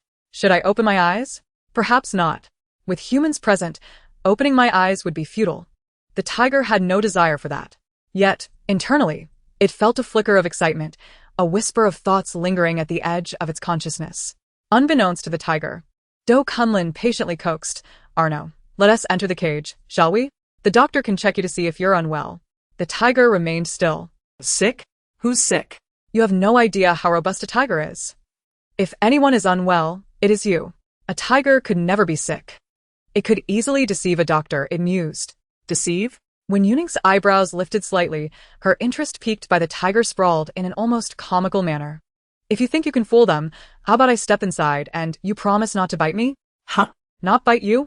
What does it matter if the tiger agrees or not? If it wishes to bite, it shall. Suddenly, the tiger opened its eyes, mouth slightly agape, staring blankly at Wen Youning. What? Wen Youning continued, if you agree, just nod your head. Instinctively, the tiger nodded, then lowered its head, realizing too late that it had inadvertently settled back down. Never mind. The tiger wishes to sleep. Something fell off. This human was different. Meanwhile, Wen Youning had already opened the door. Hey, are you really just going to walk in like that? While Wen Youning remained unfazed, Do Kunlun was nearly paralyzed with fear. If the tiger were to suddenly lash out, he would be powerless to intervene. If it became enraged and launched a random attack, he would surely be in peril. Don't worry. Didn't you say the tiger lacked spirit and was unresponsive to even a kick? Wen Youning countered. This tiger has been raised in a zoo since childhood and has never undergone any wild training. Given its well-fed state, it might not even bother to bite if a live chicken were tossed before it. The heart's voice is the most accurate reflection of a small creature's current state. This tiger exhibits not a hint of aggression. Kick. Dare to kick, and mark my words, the tiger will fall ill for at least 2 days, no, 3. Should anyone dare to relocate the tiger, they shall pay the price. The tiger will no longer reveal even a semblance of affection. Its heart has already perished since being sent to another enclosure. This heart's voice flows forth in a continuous stream. It is the first time Wen Youning has encountered such a loquacious tiger. Yet, something about this heart's voice feels amiss. She hesitated. Do you often listen to the melodramatic tales of a domineering CEO falling in love before the tiger? Do Kunlun halted his hand, as if caught like a startled chicken. What is wrong with that? I listen while I work. My phone plays automatically when I set it down. I can still do my job without a hitch, okay? Wen Youning maintained her composure, suppressing laughter with great effort. No, what I mean is, perhaps next time, try to avoid playing it in front of the tiger. Do Kunlun's bravado faltered. What do you mean? The meaning is... Wen Youning shrugged helplessly. The tiger has heard everything. Not only that, but it has also applied what it learned. The seemingly dozing tiger subtly lifted one eyelid. What's the matter? Knowledge is the ladder to the tiger's advancement. The tiger is eager to learn. Its robust tail flicked with impatience. Dare to challenge the tiger's errors? The tiger suddenly opened its mouth, startling her. It tilted its head, remaining seated but inching closer to Wen Youning. As it raised a paw, she stepped forward. Ah! The tiger jumped back in surprise, darting away to a distance, pacing in agitation. Roar. Ha. Look how frightened my tiger brother is. Tiger, are you out of your mind? Do Kunlun grasped the implication behind Wen Youning's words, yet his mind raced in confusion. What does this have to do with its illness? Arno is currently fasting, depressed, and somewhat withdrawn. Wen Youning took a step back to avoid the tiger's probing paw. It is not ill. It is neither depressed nor withdrawn. It does not speak to you because it is cursing you in its heart. It fasts until you leave for the day, then it sneaks food. That's impossible, Do Kunlun immediately retorted. The meat I bring out is measured. I know exactly how much is in each bucket. If the tiger had eaten, it would be evident at a glance. Moreover, I always retrieve the meat from the warehouse after work. Well, it must be sneaking into the warehouse to eat. Wen Youning observed the tiger, which was baring its teeth at her. Those formidable fangs, coupled with the tiger's terrifying bite force, could crush bones as effortlessly as one would bite into cotton candy. There are always some pieces of meat in the warehouse that haven tea fully frozen. With good teeth, enjoying some chilled meat on a hot day is quite pleasant. Do Kunlun's expression turned blank, a hint of dazed realization flickering in his steady gaze. I think I understand now why Zhong has been so jittery and absent-minded while guarding lately. Zhong is a native dog raised at the zoo. Buheli número. Qian Nua couldn't help but let out a chuckle. The dog guarding the gate must be feigning sleep now that the tiger has left. Zhong, is this job absolutely necessary? Gatekeeper, just tell me whether the gate is lost or not. The gate is intact. So, what if the meat has been consumed? Reasonable, well-founded. Do Kunlun was taken aback. So, Nua is not ill, but merely acting. Wen Youning described the tiger's sentiments to Do Kunlun, analyzing, if you send it to another zoo, it will become unhappy, referencing the storyline. Purposely feigning illness until you regret it. Do Kunlun's mind buzzed, and in a trance, he felt a slight ringing in his ears. Are you suggesting it is merely acting? Is it referencing a plot? This is different. Which plot is it referencing? Wen Youning stroked her chin, contemplating, if it were a narrative from a crematorium, it would likely feature the male lead in the first half and the female lead in the latter half. Not even a bit of suffering? Do Kunlun's lips twitched, his hands spread wide, Fine. Let it claim everything for itself. Is the entire torment directed at me? Is it coming for me? Roar. Be quiet. The tiger's thoughts were fully dissected by Wen Youning. Does the tiger not care for its dignity? As a nationally protected first-class animal, does it have no privacy whatsoever? You have already infringed upon the tiger's right to privacy. Upon seeing the tiger's paw strike the ground, appearing ready to reason with her, Wen Youning explained, that constitutes an invasion of privacy. Oh, it's all the same. No, is that correct? You two are here, exchanging words as if in a courtroom? The plaintiff and defendant should each hire a lawyer. You are a tiger. You ought to be enraged and ready to bite, not merely howl and debate. Roar. The tiger advanced slowly, its face fierce and intimidating. What do you intend to do? Wen Youning was not frightened by the tiger, laughing heartily as she jested. Still a Siberian tiger, huh? It does possess a hint of that lineage. Do Kunlin remarked. Nua is a mixed breed. Can that be discerned? Does its face exhibit traits of a Siberian tiger? Do Kunlin held the tiger's large head, scrutinizing it, but he couldn't quite identify anything. Perhaps because he was not a professional animal doctor. Ahem. Just a joke. When Youning observed the tiger glaring at her, it was unaccustomed to external adjustments, and being sent away would indeed affect its mood. Nua has a good disposition. If it were a more introverted tiger, it might truly become reclusive. It's best to avoid sending it away. He scratched his head, still unaware of how he had transitioned from questioning the authenticity of reading animals' minds to believing Wen Yuning's words. The matter had already concluded. Huh? The tiger tilted its head. Wusong? What is that? Let me hear it. Do Kunlin did not understand, but upon meeting the tiger's eager gaze, it seemed quite interested. That's all. Brother Tiger, it seems you are at a cultural disadvantage. Some culture, but not much. Provide an address. I shall send you materials for the college entrance examinations. I think my brother Tiger needs it. An eager learner, let it listen to calculus, advanced mathematics, and particle decomposition. Perfect for aiding sleep. Qian Nua, hiding behind Wen Youning, stifled a laugh before nudging Do Kunlin's shoulder. Shaolin. Your interests are quite diverse, she remarked. With Wen Laoshe present, I fear nothing, Qian Nua asserted confidently, knowing that with Wen Youning orchestrating the situation, no unforeseen incidents could arise. Moreover, she patted her chest and proclaimed, I've purchased insurance. Do Kunlin raised an eyebrow, perplexed. Are you not only unafraid, but also intending to provoke the tiger? Wen Youning settled beside the tiger, retrieving a bucket of meat, eager to consume it while fresh.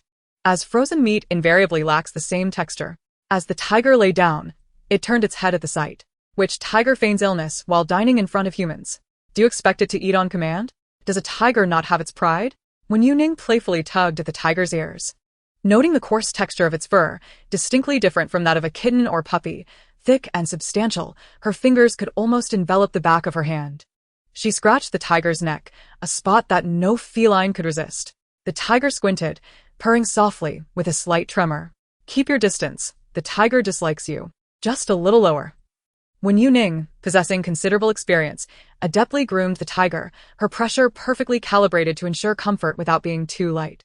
Observing the tiger's subtle refusal to eat, Do Kunlin hissed, Arno seems reluctant to consume anything. The suspicion about whether it had indeed been sneaking food from the warehouse lingered.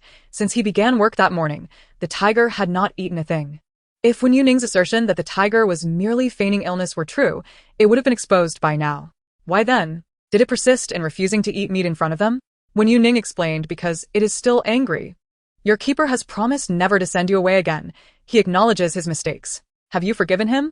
As she continued to groom the tiger, she spoke kindly of its keeper. The tiger rested its head on her lap, purring uninterrupted, its paw lifted slightly as if attempting to cover its mouth, trying to silence Wen Youning. Unfortunately, with its eyes closed, it struggled to find its direction, and after a few futile attempts, it let its paw drop. Let's not mention him during such a joyful moment. Basking in the warm sunlight, the tiger lay on Wen Yuning's lap, drowsy, and let out a yawn.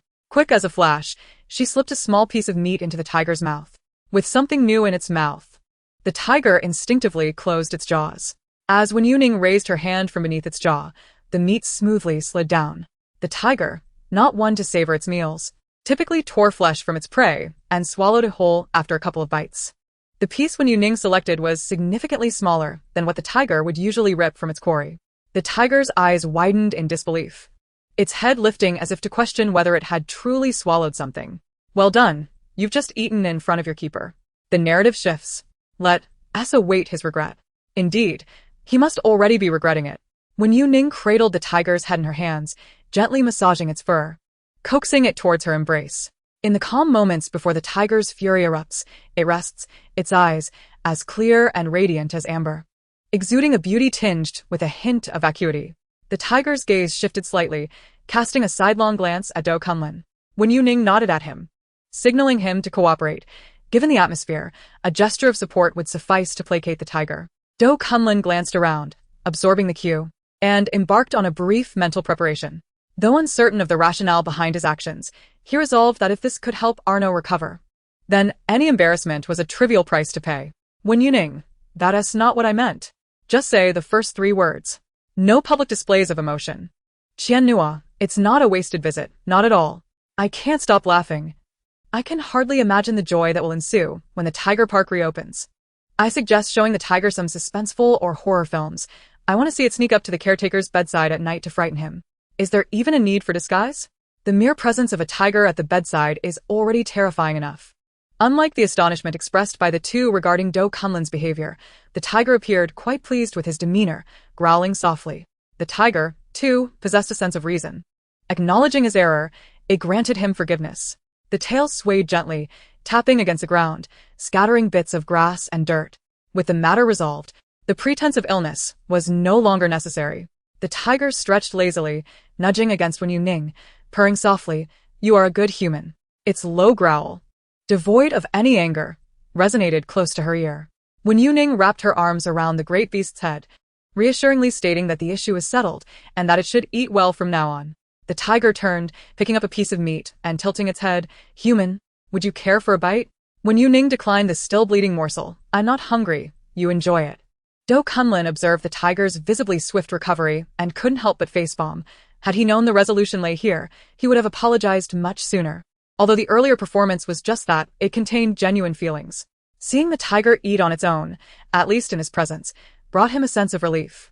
How delightful. He hadn't anticipated that a single tiger could bring so much liveliness to the park. Qian Nua, watching from the side, was in fits of laughter. Let me play a part too. With the issue resolved, it was time for him to depart. Wen Youning stood up, dusting off her clothes. Before she could turn, the tiger seized her hem, growling, You shall not leave. Come play with me again next time, while others hand out good deeds cards. Teacher, when gives out come back next time cards. Let us tally which fuzzy creatures have received this card. Wen Youning bent down, wrapping her arms around the tiger's neck. As it loosened its grip, she deftly climbed onto its back, pulling to the side with vigor. Ow! The tiger rolled onto its side. Wen Youning quickly patted its belly, sitting up to say, All right, you soak up some sun here. Yet the tiger remained reluctant to release her. Do Kunlun, having never witnessed such a scene, wondered if it was due to their frequent meetings. Each time he prepared to leave work, the tiger barely lifted an eyelid. So, may I depart? Do Kunlun crossed his arms, urging her to remain as your caretaker. The tiger paused in its rolling motion and let out a low growl. Fine. What does it mean? Do Kunlun incredulously pointed at the tiger, exclaiming, What kind of look was that just now? Does it find me distasteful? Seizing the opportunity, while the tiger's attention was diverted towards Do Kunlun, Wen Youning swiftly rose and dashed towards the exit. The clingy tiger quickly reacted, roaring fiercely. It raised its head and let out a mighty roar before springing into pursuit. Although Wen Youning had a head start, the explosive speed of the tiger over a short distance meant that no human, even with the fastest legs, could escape. The tiger's powerful hind legs propelled it forward, closing the gap to Wen Youning almost instantaneously. Be careful. Arno, stop. Do Kunlun's expression changed in an instant. Running with your back to the tiger was perilous. Even if it was a familiar face, a playful pounce from a tiger could be fatal, at best resulting in a few broken ribs. Do Kunlun had often played like this with tiger cubs, but after one incident where he was nearly sent to the hospital by a grown tiger, he learned to be cautious. The tiger may not have intended to harm. It was merely playing innocently. However, its strength was beyond human comparison, and even a gentle pat could lead to serious injury. Moreover, the tiger's tongue, intended for affectionate licks, could easily strip away a layer of skin due to its barbs. Nevertheless, as Do Kunlun rushed to assist, the tiger leapt onto Wen Youning's back, causing her to stumble forward instinctively. It appeared that the tiger exerted no force. Its paws rested lightly on her shoulders while its chin settled atop her head, enveloping her in a gentle embrace. You shall not leave. At last, I have found a human I truly like. The tiger was unwilling to let her go. Arno, you're so heavy. Wen Youning found herself enveloped by the tiger's warm fur on a sweltering day. Roar. Do Kunlin placed his hands on his hips. No longer as anxious as before, he circled to the side, watching as the tiger, which had charged to collide with him, now displayed such control in its play with Teacher Wen. Was it intentional? Do Kunlin gritted his teeth. Was this appropriate? He truly did not know what he had been worried about earlier. Tell Batman, the Joker has been found. The tiger simply wishes to snuggle with Teacher Wen. What is its fault? Haha, it seems the tiger truly does not want to let her go. Wen Youning raised her hand, pressing her palm against the tiger's paw, which completely engulfed her hand, leaving not even a fingertip exposed. Look, the texture is exquisite. As she kneaded and patted, the tiger could feel it and glanced down at its paw being molded into various shapes. The tiger blinked and, enveloping Wen Youning, playfully licked her cheek. Do Kunlin's face turned pale, and he reflexively stepped forward. Wen Youning, holding the pads of the tiger's paws together, heard the commotion and turned her head. Do Kunlin replied. It's nothing. I just came to take a look. The tiger possesses the remarkable ability to control the barbs on its tongue, as well as the strength it exerts, much like when it tenderly licks its cubs. Otherwise, a mere lick could injure a cub. It is evident that Arno consciously regulates the barbs on his tongue. How startling! There is little semblance of the tiger's usual gravitas. The tiger licks its nose in disdain. How absurd! This won't do. Observing Arno's eagerness to depart, Do Kunlin hastily intervenes. Playfulness aside, the tiger's departure from the tiger enclosure renders his job unpredictable. Soft murmurs of agreement arise from behind, and Do Kunlin's defenses falter. Qian Nua, don't join the fray. The tiger garden is in complete disarray. Let us take advantage of the chaos. What an affectionate big tiger. Teacher Wen, how can you bear to leave it here alone? Do Kunlin, am I invisible?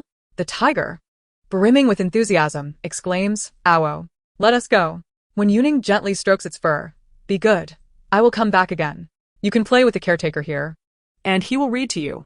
Yes, I have downloaded many news stories. Do Kunlin, realizing he cannot keep the tiger, takes out an enticing smartphone, opening its contents for the tiger to see. Entirely new material. Tell me, which story do you wish to hear? I shall open it for you right now. He holds the phone screen before the tiger's eyes, but it glances away after a brief look. Do Kunlin, puzzled, wonders. What does this mean? Wen Youning, unsure how to explain, finds it amusing. Are you tired? The tiger cannot read. It is merely curious. Do Kunlin. Hiss. Who am I? Where am I? What was I just showing the tiger? Ha ha, even the tiger can't be bothered with you. Tiger. You roar, I roar. You are indeed a true tiger. Wen Youning extricates herself from the tiger's embrace. I must take my leave. I have an appointment with the other little animals and cannot be late. She has arranged to meet with the leader of the wild dog pack. And regardless of whether the leader attends, she is determined to go. I will frequently come to play with you. Wen Youning pats the tiger's head, slipping out as the tiger ponders. She waves, saying, see you next time. The tiger lifts its head and roars. Qian Nua, hesitant to squeeze past the tiger, allows Wen Youning to exit first. Once the tiger, feeling bored without any humans, leaves the doorway, she opens it and rushes after Wen Youning. Teacher Wen, is there an issue with the terms in the contract? Qian Nua, carrying a bag specifically for the contract, twirls a signing pen in hand. No issues at all. Not only are there no problems, but many terms also favor her, giving the contract an almost self-drafted feel, beneficial without any pitfalls. The working hours are flexible, and there is no requirement for desk time, with a generous salary offered. Wen Youning's primary role remains live streaming, and her income derives from it. No fixed salary could surpass the earnings from her streaming endeavors. The park offers a high salary, reflecting the director's stance. Now that I have signed the contract, may I access the staff dormitory? Of course, you may. Qian Nua carefully stored one copy of the contract, as we have numerous vacant dormitories here, all of which are regularly cleaned. Does Teacher Wen wish to reside in this area? Our accommodations are comparable to a 2-bedroom apartment outside, without the need to pay for utilities or property management fees, making it particularly cost-effective. Many staff members reside in their respective campus dormitories. Although she cannot detect any sense at the moment, it is evident that after spending half a day so close to the tiger, she must be reeking of its aroma. Very well, I shall escort you over. Qian Nua started the campus electric vehicle, which resembled a small version of a tricycle, but unlike tricycles, this vehicle is only permitted within the campus confines. With Wen Youning's affable nature, winning over all the small creatures in the park is merely a matter of time. Wen Youning ordered clothing online.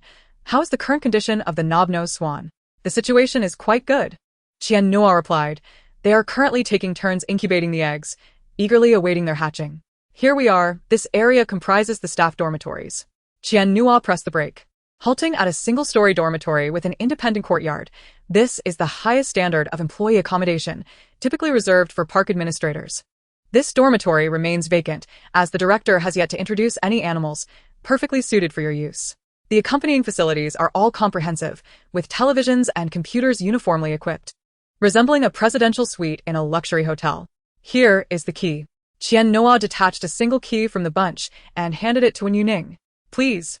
Teacher Wen, go ahead and take a shower. Just call me if you need anything. Wen Youning accepted it with gratitude. Oh. No need to be so formal with me.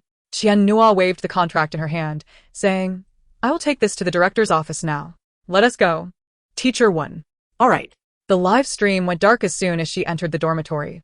It resumed nearly half an hour later.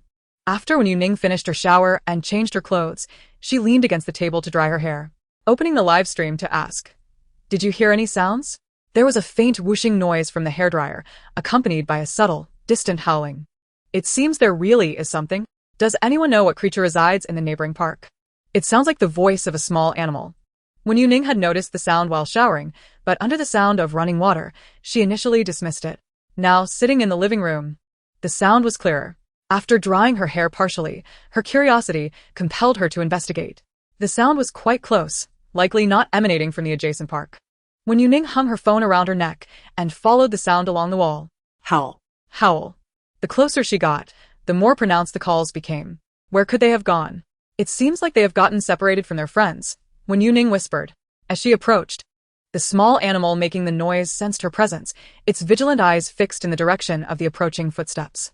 Wen Youning sidled behind the wall and spotted a small, reddish-brown furry ball nearby. It was a red panda. Upon hearing the commotion, the little panda swiftly turned around. But it misjudged the direction. The red panda, belonging to the family Lighthearted and the genus Lighthearess, although named a panda, is entirely distinct from the giant panda. Its appearance resembles that of a cat, yet it is larger, adorned with a plush, round face and a short snout, complemented by white markings on its cheeks and stout limbs, rendering it exceedingly adorable. It is a natural sprite, perfectly embodying human aesthetic ideals. Upon discovering the presence of Wen Youning, the little red panda promptly stood upright, raising its front paws high. These creatures are timid and lack formidable fighting abilities. When faced with danger, they adopt a defensive posture, standing tall and elevating their paws to project an image of strength, hoping to intimidate potential threats. Oh my. How charming it is! Even its feigned ferocity exudes a certain cuteness. I can't help but feel the urge to reassure it, telling it how strong it appears while secretly wishing to cuddle it. As a master in the art of red panda communication, I deduce that its previous vocalization signifies its desire to be cared for by me, who goes by the name Wanwan online. I kindly request prompt delivery. Thank you. Wen Youning crouched down, gently inquiring, Little one, are you lost? The red panda responded with another cry. Noticing that Wen Youning did not retreat as it had hoped, and thus exerted greater effort in raising its paws. Were circumstances different, it might have even stood on tiptoe. Behind its fierce fade, the little creature felt a surge of anxiety. Do not approach, please. I mean you no harm, just go away. If you dare come closer, oh dear, even if you do come closer, what can I truly do? The little red panda's internal voice trembled with a hint of sobbing, though it outwardly maintained a fade of strength. Its trembling paws and tear-filled eyes revealed its true fear. It might indeed be formidable if one were to overlook its quaking limbs and the quiver of its small belly. It likely wandered over from a neighboring area, given its timid nature, the possibility of having strayed too far a slim. The little red panda shivered. In its absence, the little creature had nearly succumbed to fright. Please, do not come closer. The red panda struggled to hold up its paws, its cries becoming increasingly frail. You must be a villain, intent on capturing me. The little red panda wobbled backwards, instinctively bracing itself against a wall, its bravado rapidly diminishing. Do not fear. Noticing the red panda's heightened wariness had subsided, Wen Youning cautiously approached. Stay still. Do not move. The red panda, realizing too late, found itself directly in front of Wen Youning and, distracted, plopped down onto the ground. Oh. Wen Youning tentatively extended her hand. The red panda, mustering its strength, stood upright once more, letting out a cry that lacked conviction, its tone trembling. Faced with Wen Youning's outstretched hand, despite its noisy protests and wide-open mouth, the little red panda made no attempt to bite her. Perhaps its mother only taught it to call out in danger, neglecting to instruct it on how to bite. Being young, it might not have had the chance to learn. Hello, little one, how adorable you are. Such a charming little red panda is bound to leave Auntie smitten. With a surge of determination, Wen Youning embraced the little red panda. Oh my, how delightful. The little red panda curled up pitifully, emitting soft whimpers. It seemed to be quite young, still unaware of how to protect itself. Wen Youning cradled it gently, softly patting its back, reassuringly murmuring, There, it's all right now. The little panda trembled incessantly in her embrace, frightened to the extent that it buried its face into her arms, leaving only its back exposed, its tail fluffed and drooping. The scent of a tiger was utterly terrifying for this already timid creature. Even though the little panda had lived in a zoo all its life, it had never encountered such a formidable beast. Merely the aroma was sufficient for it to surmise the presence of a fierce giant. Trembling in fear, the little panda inhaled the human scent, gradually calming its quivering heart as its fluffed-up tail began to settle down. Wen Youning continued to hold it, offering only gentle pats, patiently waiting for the little panda to realize she posed no threat and to regain its composure. The little panda discreetly raised its eyes to observe this peculiar human. Its subtle movements did not escape Wen Youning's notice, but she chose not to react, fearing that it might startle the panda into further immobility. Indeed, this was the red panda exhibit. When Wen Youning arrived, she had not taken the time to observe her surroundings.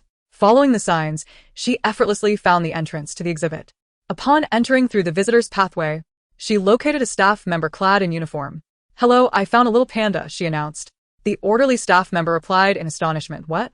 Realizing the situation, he looked down, his pupils dilating at the sight of the round little creature. Hand it over, I will take it to the caretaker. He reached out, but the little panda clung tightly to Wen Youning's garment, refusing to look up or let go. If its earlier reluctance was due to fear, this time it was purely a matter of unwillingness to leave. Wen Youning gently moved her hand higher to rest on the panda's head and asked, What is your name? Tuan, it whimpered. No. Wen Youning replied, I found a little panda, and I am bringing it here. All right. She carefully handed the little panda to Qian Nua. Qian Nua was momentarily taken aback, already extending his hands to receive it. Aren't you coming with me, Teacher Wen? To the market? Oh, she responded. There's a nearby market that sells fruits, vegetables, and meat, but it's rather secluded and far from the city, So not many people know about it. However, the staff who live in the dormitory sometimes cook for themselves and come here to buy groceries, and the quality is quite good. Okay, I will take a look. Yes, you go ahead. The little panda struggled in Qian Nua's arms, but alas, it had little strength. It pushed with its claws on one side and wiggled on the other, yet it could not escape.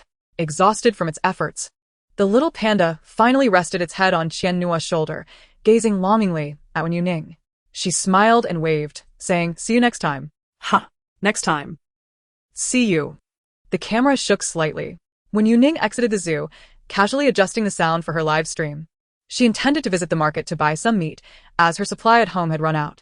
Additionally, she needed to bring food for the wild dog leader, so she planned to purchase a considerable amount of meat.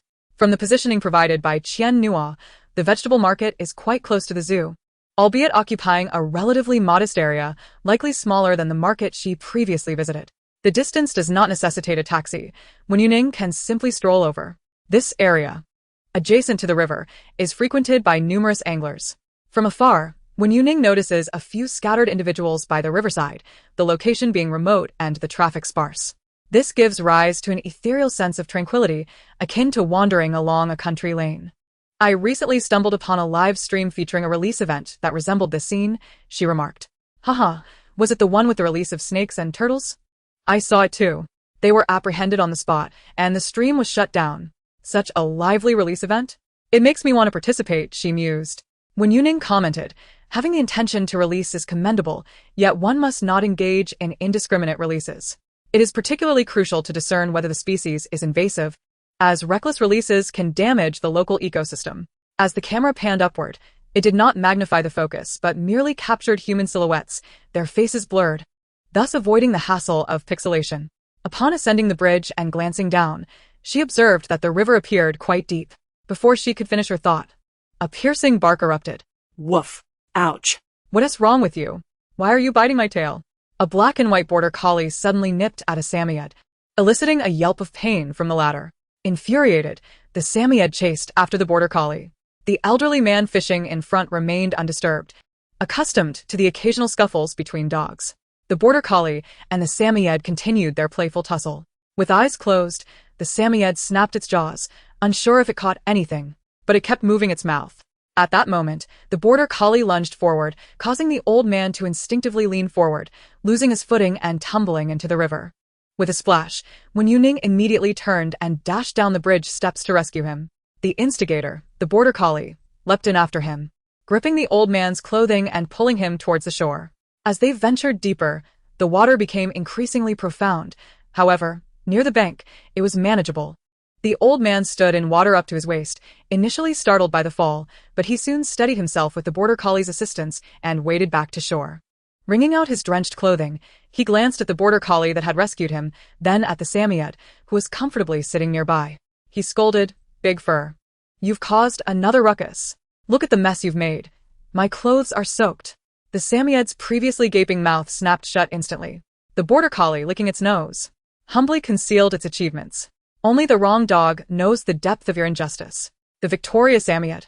Hee. The falsely accused Samoyed. Not hee. Woof. The Samoyed barked, lamenting its plight. "It wasn't me. It was that one. I'm going to get back at you." The Samoyed feigned an attack on the border collie. The old man intervened, pushing the Samoyed aside while affectionately patting the border collie on its head, acknowledging its gallant act of saving him. The border collie wagged its tail, barking, "Steak. I want steak. The kind of prime rib I had last time." The Samoyed, infuriated, lowered its upper body and began to bark wildly. "It wasn't me. It was that one. It was all its fault. It was like this last time too." The border collie shook its fur. And what of it? Wasn't it the border collie that knocked the person down, only to offer them steak? Shouldn't it receive a sharp slap instead? Perhaps the elderly gentleman didn't witness the event, considering he was facing away. Such a cunning little dog. As the elderly man, Mr. Wen, was halfway through his run, he was rescued. However, since he had already come this far, he decided to proceed from below. The old man loosened his wrinkled clothing, shaking it off. "What seems to be the matter, young lady?" he inquired. When Youning replied, "The border collie intentionally pushed you down." Woof. The border collie, ears pinned back, barked fiercely at Wen Youning. "What business is it of yours?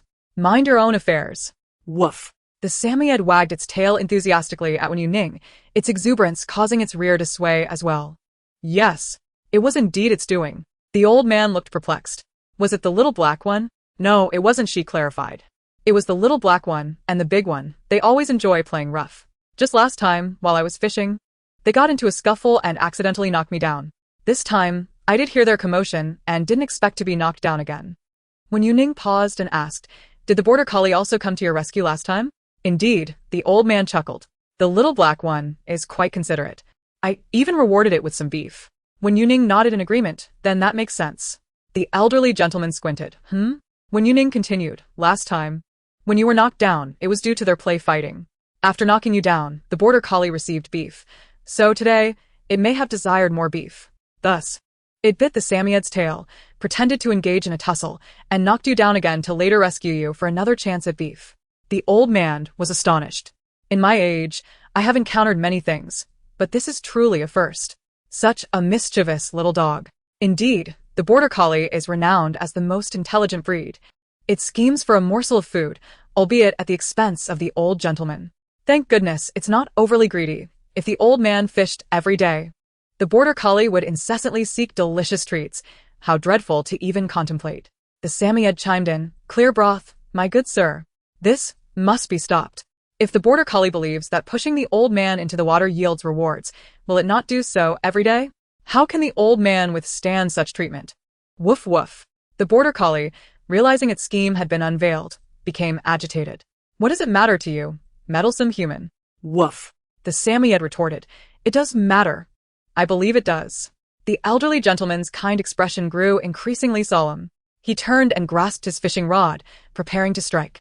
Do not strike. Hitting it will not resolve the underlying issue. In fact, it may provoke the border collie's rebellious spirit, Wen Youning suggested. It merely possesses a misguided perception. A simple correction will suffice. Denying it food as a punishment will serve as reprimand. The border collie barked, woof.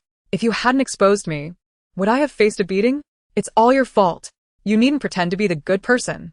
Wen Youning replied me, am I pretending to be the good person? She released her grip on the elderly man's hand, picked up a willow branch, tested its flexibility by bending it, and having found it satisfactory, handed it to the old man. Use this to strike. The border collie exclaimed, what?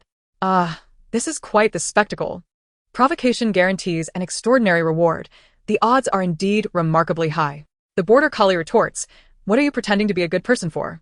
To which Teacher Wen replies, if that's the case, I shall cease my facade and lay all cards on the table. Meanwhile, the Samoyed exuberantly frolics nearby. Seemingly accustomed to bearing the brunt of blame in the past, one cannot help but wish to seize a willow branch and brandish it at the border collie. Humph. Mischievous, canine.